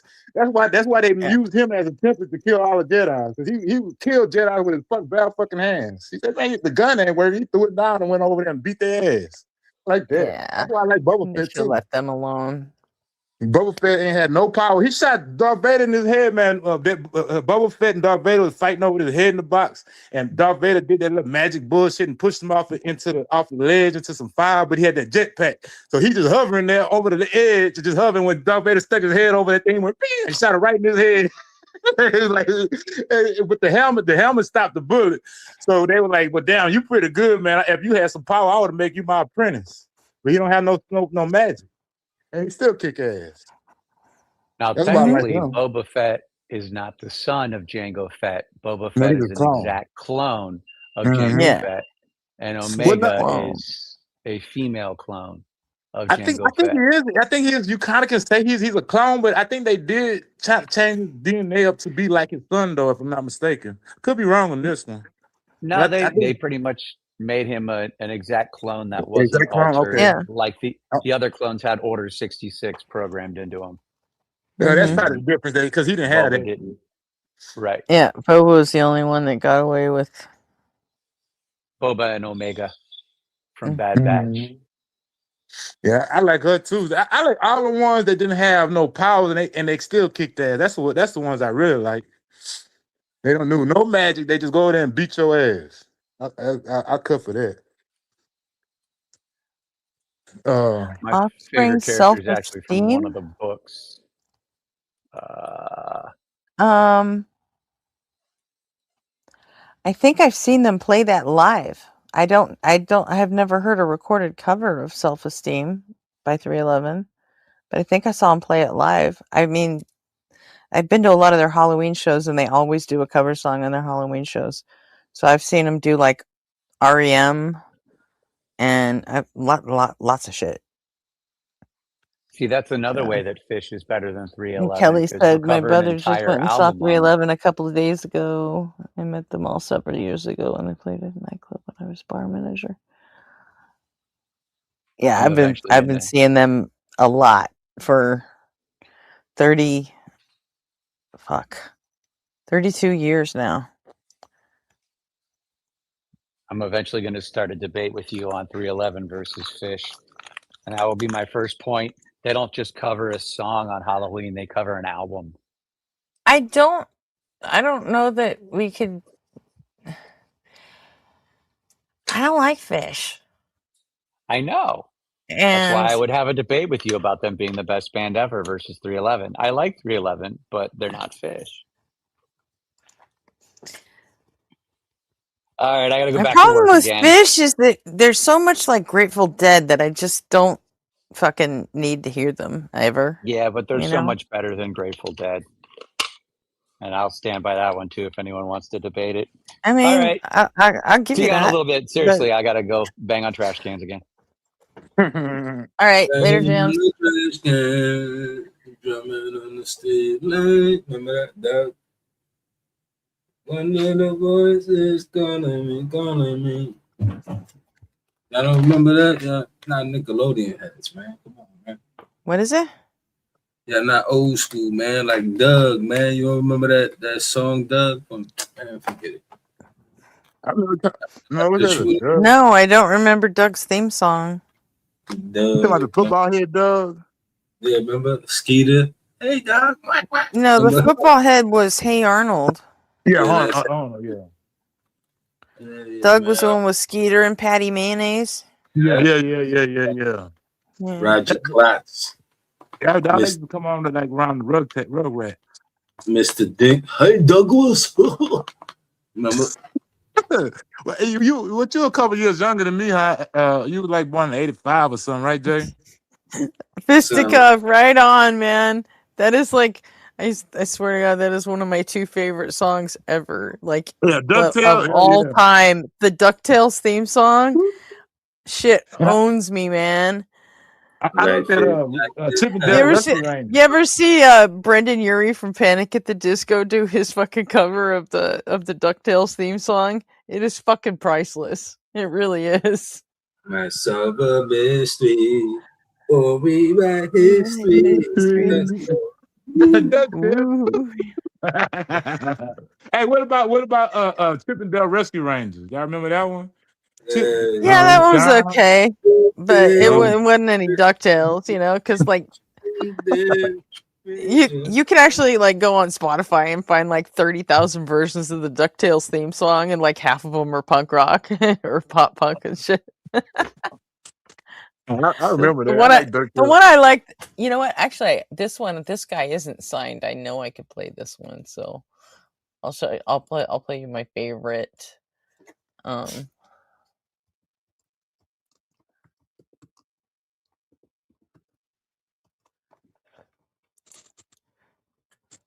This is my absolute favorite version.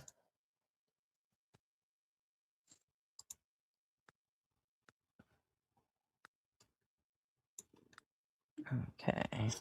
Oh, did I kill that? Yeah, I did. I have to share it again. Screen.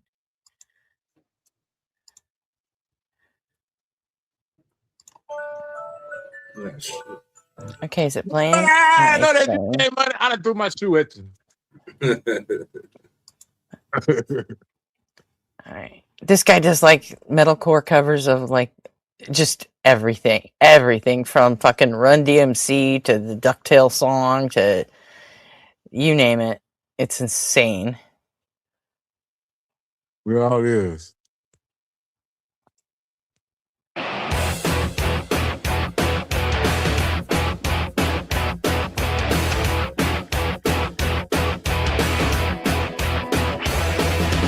Life is like a hurricane.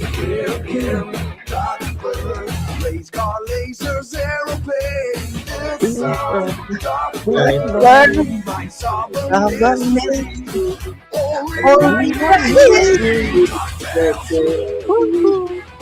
every day they're out there making tales of daring, do bad and good it seems they're heading for final curtain. Good deduction never fails.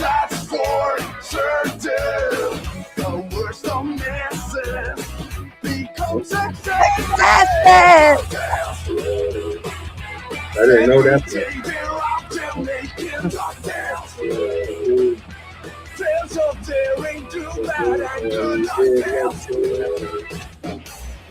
Oh, this part is amazing. Wait, listen. Oh,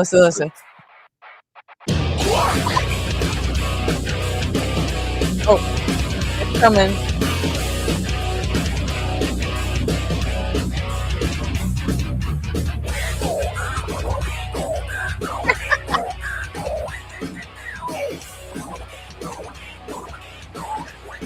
Now you got this song stuck in my head, Gretchen. It's all your fault.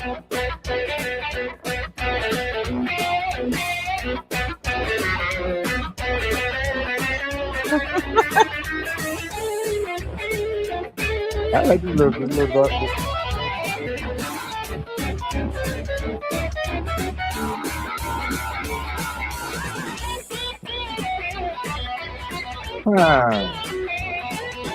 He's going out.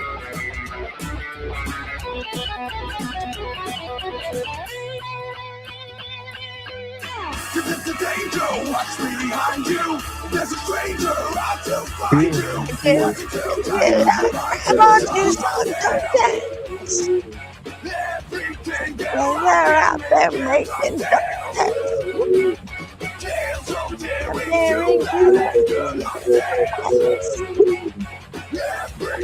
They're out there making.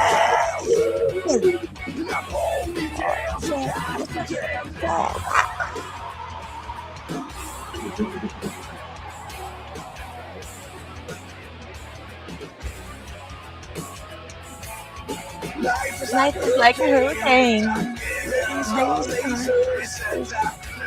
Life is like a hurricane.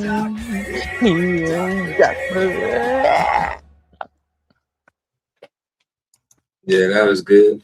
That was good, right? Mm-hmm. Yeah, his verse sound a little different, but it was still good. I love that bridge he did with the guitar. Did he do Scooby Doo? Did he do Scooby Doo? That'd be good. I mean, probably. I mean, you can look him up on. I don't think he has everything up on YouTube, but he does put everything out. He's got like 15 fucking albums worth of songs on Spotify. I would just be interested in Scooby Doo and if you search for, I think his name is just Leo on Spotify. Mm. Yeah, it is. Let me see. Scooby.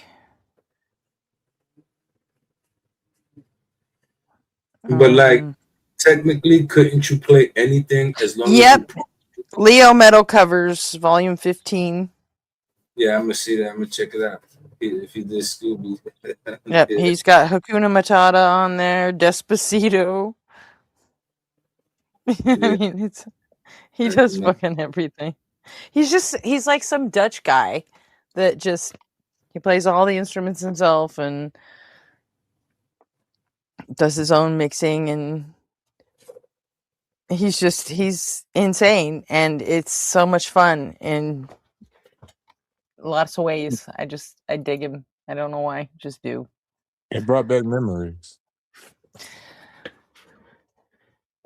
But technically, can't you like review anything and then just like pause it every few seconds and then make a comment and then let it play again and then make a comment like that? And like, wouldn't that be considered fair use on technically any video you use? Like, just I'm not saying do it, but like, not anymore. Not anymore. If they belong to like a big record company, then no, absolutely not. No matter what you do, I would have to actually, and I would have to like, file for for clearance. I would have to go through the process to get everything cleared before I do it. So like, legal. That's kind of sleazy though, man. That's what I'm saying. Because like, how do react? That's why I'm asking the question. Because I know certain channels are just reaction channels. That's all they do. Well, I mean, it depends on like if you're just it's going to be harder for you if you're just starting a reaction channel. that you're gonna have to figure out how to do it. But like people like fucking Knox Hill, you know, I mean, they want him to react to their shit, so they're gonna clear him. You know what I mean? Yeah. I hear that, but it gets tricky there because, like you said, the next people that come up, they're not going to be doing it forever. Those guys. Mm-hmm. And as a It's gonna be eventually. They're gonna be because they do take a lot of, they strike a lot of these people's stuff, and eventually the record companies are gonna figure out that this is fucking free advertising for them. You know, at least that's the way I look at it. Yeah, no, that's true. And yeah, it's like this shit's free advertising. And like that's kind of what impressed me so much about Ren is he look. I think he straight up used the reaction community, you know, and look where it got him. You know, he didn't just say, "Oh yeah, you can go ahead and react to my stuff." He straight up said, "Yeah, please do. Here you go. It's free. You can take it, all of it. And by the way, I'll come on your channel and do an interview with you. Absolutely. Hey, you come on my channel and come in. You know, Knox Hill. You come. How about you want it? You want to make a song with me, Knox Hill? You know, it's like he straight up took the whole fucking reaction community and just fucking mobilized it for himself. This fucking kid's a genius." Yeah, Ren is good. Like my sis put me on to him. Yeah. She put me on to him. Like I'm not. I don't know about the style of rap. It's probably not something I'm gonna put in my Spotify list. But at the end of the day, I like his story. I like what he fought back from. You know what I'm saying?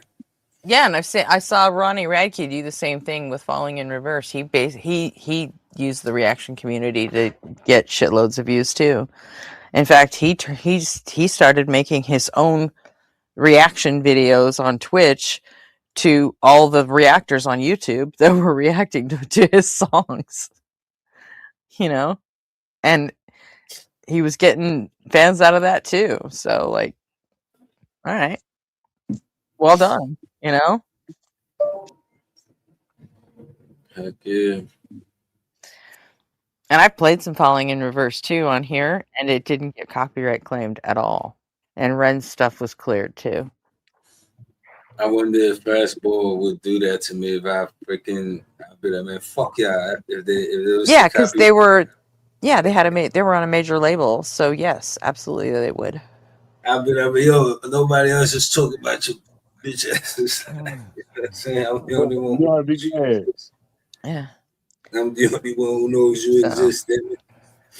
I tell people about that band and they be like, yo, who are you talking about? I have to like tell them about that one song they had, The Way. You know what I'm saying? They only had one hit really, like the other ones was like obscure, you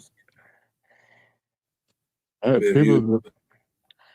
How many albums did they ever put out? They put out a lot, but the only one that I give a fuck about is the first one. That's the only one that I care about. And they're your favorite band? Yeah, you only like one of their albums, and that's your favorite. Well, because I don't really like other bands, right? Like I don't know any other band's whole album. Like I don't know of another band that I know their whole album. You understand what I'm saying? That's what I mean by that. That's his favorite album. That's his favorite band artist. You know what I mean. It doesn't have to be. I might know a lot of their music where together. Like I might know a single for this album, single for that album. You put that together. So like who's your favorite rapper? Tupac Shakur, 100%. So you like Fastball more than you like Tupac? On the East Coast? No, that's different stuff. Well, so that's when I ask you what your favorite band is. That's what I'm asking you. Is what's your favorite artist? Oh, artist. I thought if you like Tupac more than you like Fastball, then you say Tupac. Damn it. No, what I'm saying is Tupac is my favorite artist. Fastball is my favorite band, of group band. You know what I'm saying? Like more than one person involved. You know what I'm saying? Like that. Okay. Yeah. So like that, but you know, Tupac is the best. Is to me by you far. Like Tupac on the East Coast? I would think. I don't know. I never. He's from the East Coast. I know. He was born and raised in the East Coast. My cousin's ex-wife, her grandmother used to babysit Tupac. She used to know Fanny, and she used to babysit, and they used to live on Morningside. You know what I'm saying? Like, yeah, I got you, but the way the chips fell and when he died, it was he was a major factor in the East Coast West Coast thing, and most people know him from that. And that's why I just said surprising to hear that you being from the East Coast liking Tupac. But I mean, you especially if you know you got skin in the game, you know some of his people, you know, 6 there was degrees of never separation type of deal. there was never. How can I explain to you? There was never an East and West Coast war. That was all fabricated. There was never a Did I tell there. you? Did I tell you I met him once? Yeah, Yeah, you you and said, his mother. that. I believe. Yeah, I met his mother mostly. He Yeah, was dead. Yeah, like that. He we was were at a dead. She fucking gave me some shit, man. She did not like that I was there. So. Because he was white. Huh? Because he was white. Well, we were at a protest, and I was with the sharp skinheads, which are the basically black and Mexicans, most of them. And I was dressed in my ska shit that day. So, and she was like, "What are you doing dressed like a rude girl? You don't, you gotta earn that." And I'm like, "Wait, what?" What you think about it? He kicked your ass. She like, what are you doing, white girl? That's what she did to me. Like for a while. She was cool though. She was cool though in the end. So once you got to know y'all. She had to harden your balls. You know what I'm saying? Mm-hmm. she Like what you started doing with asking me questions about fucking 60s ska from like straight from Jamaica, and I was like, and I was like, you gotta know what it's about. I got into it with the Scatolites with her, and she was like, "All right, you pass." Like, okay, thanks. Fanny was one of the realest people, man. Fanny Shakur. Now you went through all that to bust my balls because of my performance on Kristen King yesterday. And that bitch. What was that? No, I was talking Gretchen.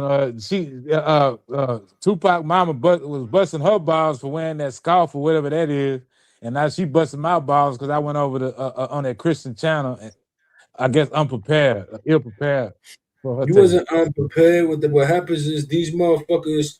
What they do is they'll mute you and boot you once you start kicking something that they can't knock down, because it's all about winning.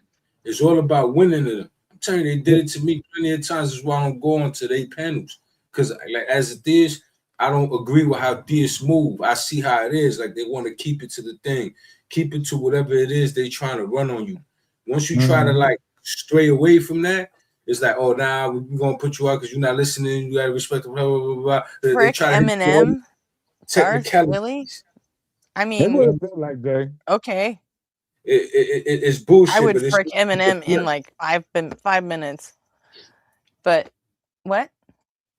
It's bullshit, but it's just to deflect. They don't want to lose. They don't want to look crazy. Like I got into it with somebody who literally told me on the air. He was like, "Yo, science is not real. I don't believe in science. So what next? What else you got? I'm telling you, get your science out of here. I don't care about science. My science is this book. Talk to me only about this book. If you ain't talking to me about this book and through this book, I don't want to hear it. This is my only science."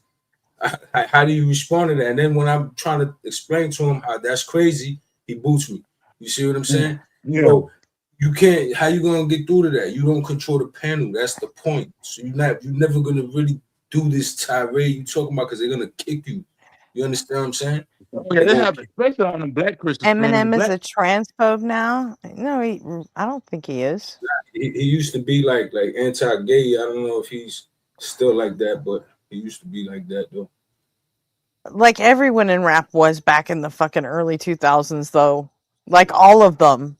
I mean, I was never misogynist my whole life. I'm glad they were all fucking misogynists all the way from the fucking 80s. What are you talking about?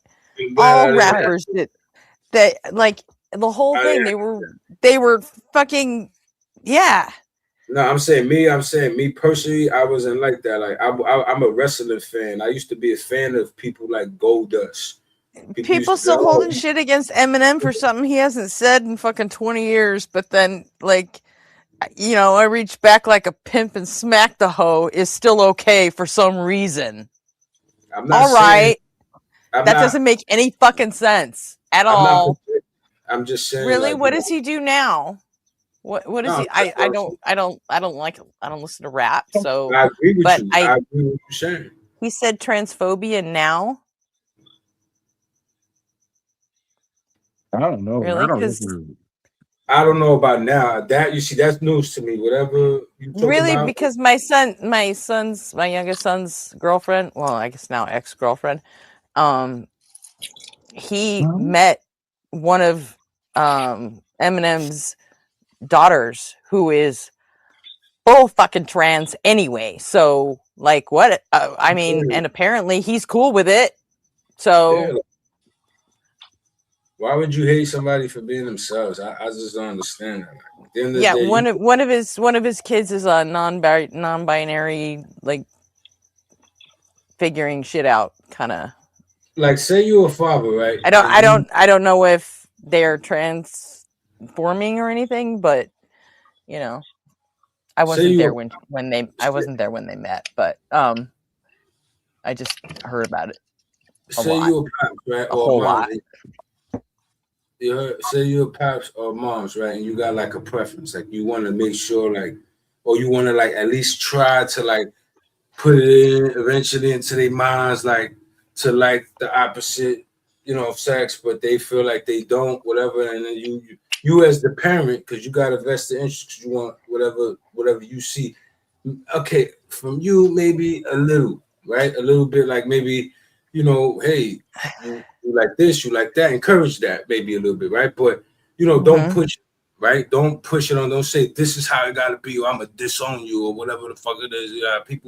People do that to their kids. Like, I'm like, yo, that's crazy. Like, okay, I get it. You had something you wanted, right? Like, you probably had hopes. Maybe that's your only child or something like that. And you wanted your only child to probably have more kids, give you grandkids or something like that. You probably couldn't wait to babysit them. You get what I'm saying? And then it turns out that's the case, and you gotta accept it. You might not, you know. So you got a reason to feel like man, like to encourage it. But even then, Okay, he said he's making transphobic comments now. Like what and when? The world should never push that on people. Like, in other words, it should never be no pressure on a trans person, like, or any gay person or any person, period. Like, I just don't understand people like that. You know what I'm saying? Like, why even take note of it? Like, why even care about it? Like, what's the Too point? many people consider their children their property. They're a mini 20 version of years themselves, ago, an extension though? of them. But yeah, as far as Eminem, he's made fun of his ex-wife Kim and then done songs about how he loves her and always be there for her. I mean, he says both sides of a lot of issues because the controversy gets attention. So yeah, I haven't heard him say anything transphobic recently. Not recently. Yeah, I haven't either. Wasn't Eminem the originator that's saying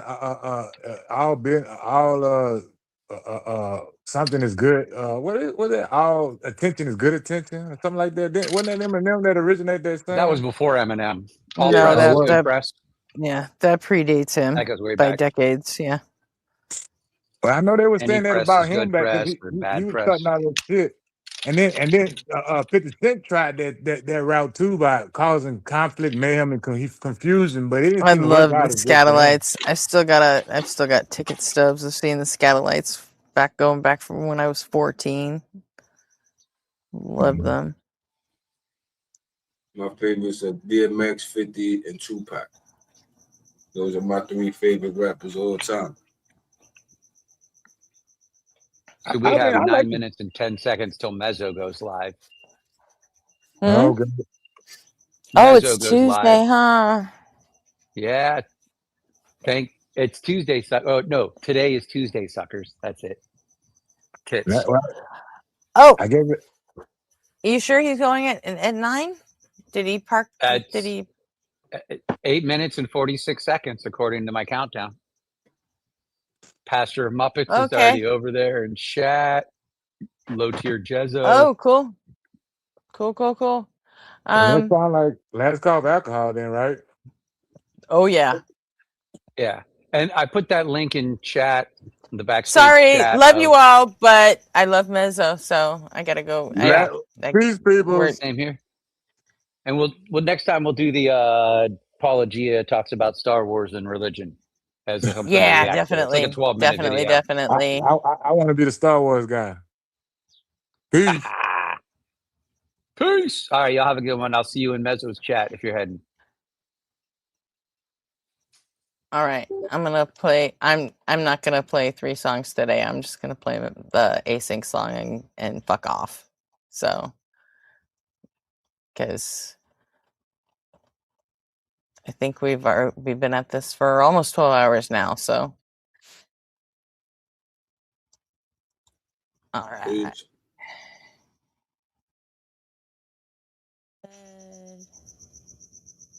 There we go.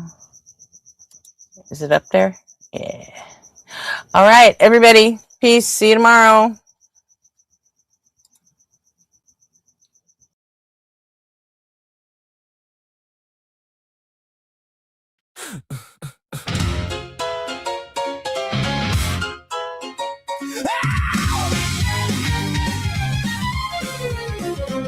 You dress up doubt in velvet robes, throw dead men's quotes like holy stones, name drop Plato and wave your hands like a mystery will make us understand. You sell transcendence cheap online with cherry-picked and twisted lines, a sermon built from smoke and mirrors, preaching louder cause the truth gets nearer. You claim spirituality, philosophy, and historicity, but all you got is sophistry. We don't believe your silly fairy tales, but we're ready to talk about it if you want to. We'll even fight about it if you need to. So light the match, strike up the choir, turn your doubt into wildfire. We're dancing on the altar rails tonight. You call it faith, we call it theater. Illusions dressed up deeper, but everybody loves a beautiful lie. Whoa, you want salvation with the spotlight glow. Whoa, but the house always wins the holy show.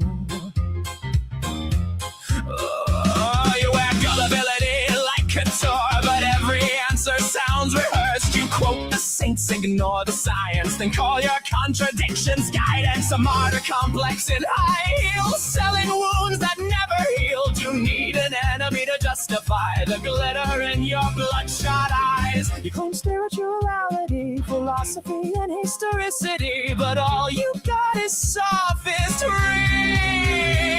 We don't believe your silly fairy tales, but we're ready to talk about it if you want to. We'll even fight about it if you need to.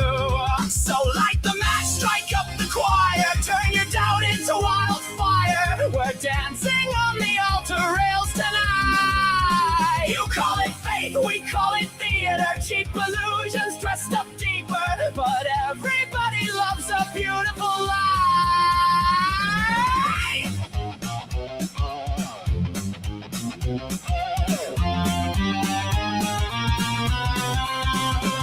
And if heaven's just a green room backstage, then who's been writing all your lines? You pray in public for the applause, then curse the crowd when they don't buy. By the way, darling, not sure if you know this, but we absolutely noticed that your family values venom has infected your whole system now. It's dripping on your ballots, making every vote a weapon. Your blind faith inspired prayers are now our Christo-fascist nightmares. Light the match, strike up the choir, watch the city drown in fire, while angels smoke outside the venue doors. You wanted prophets, you got performers, broken hearts and false informers, singing hallelujah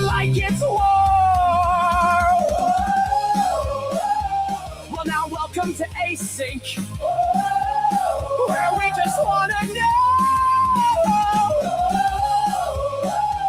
all the fears, ideas, dreams,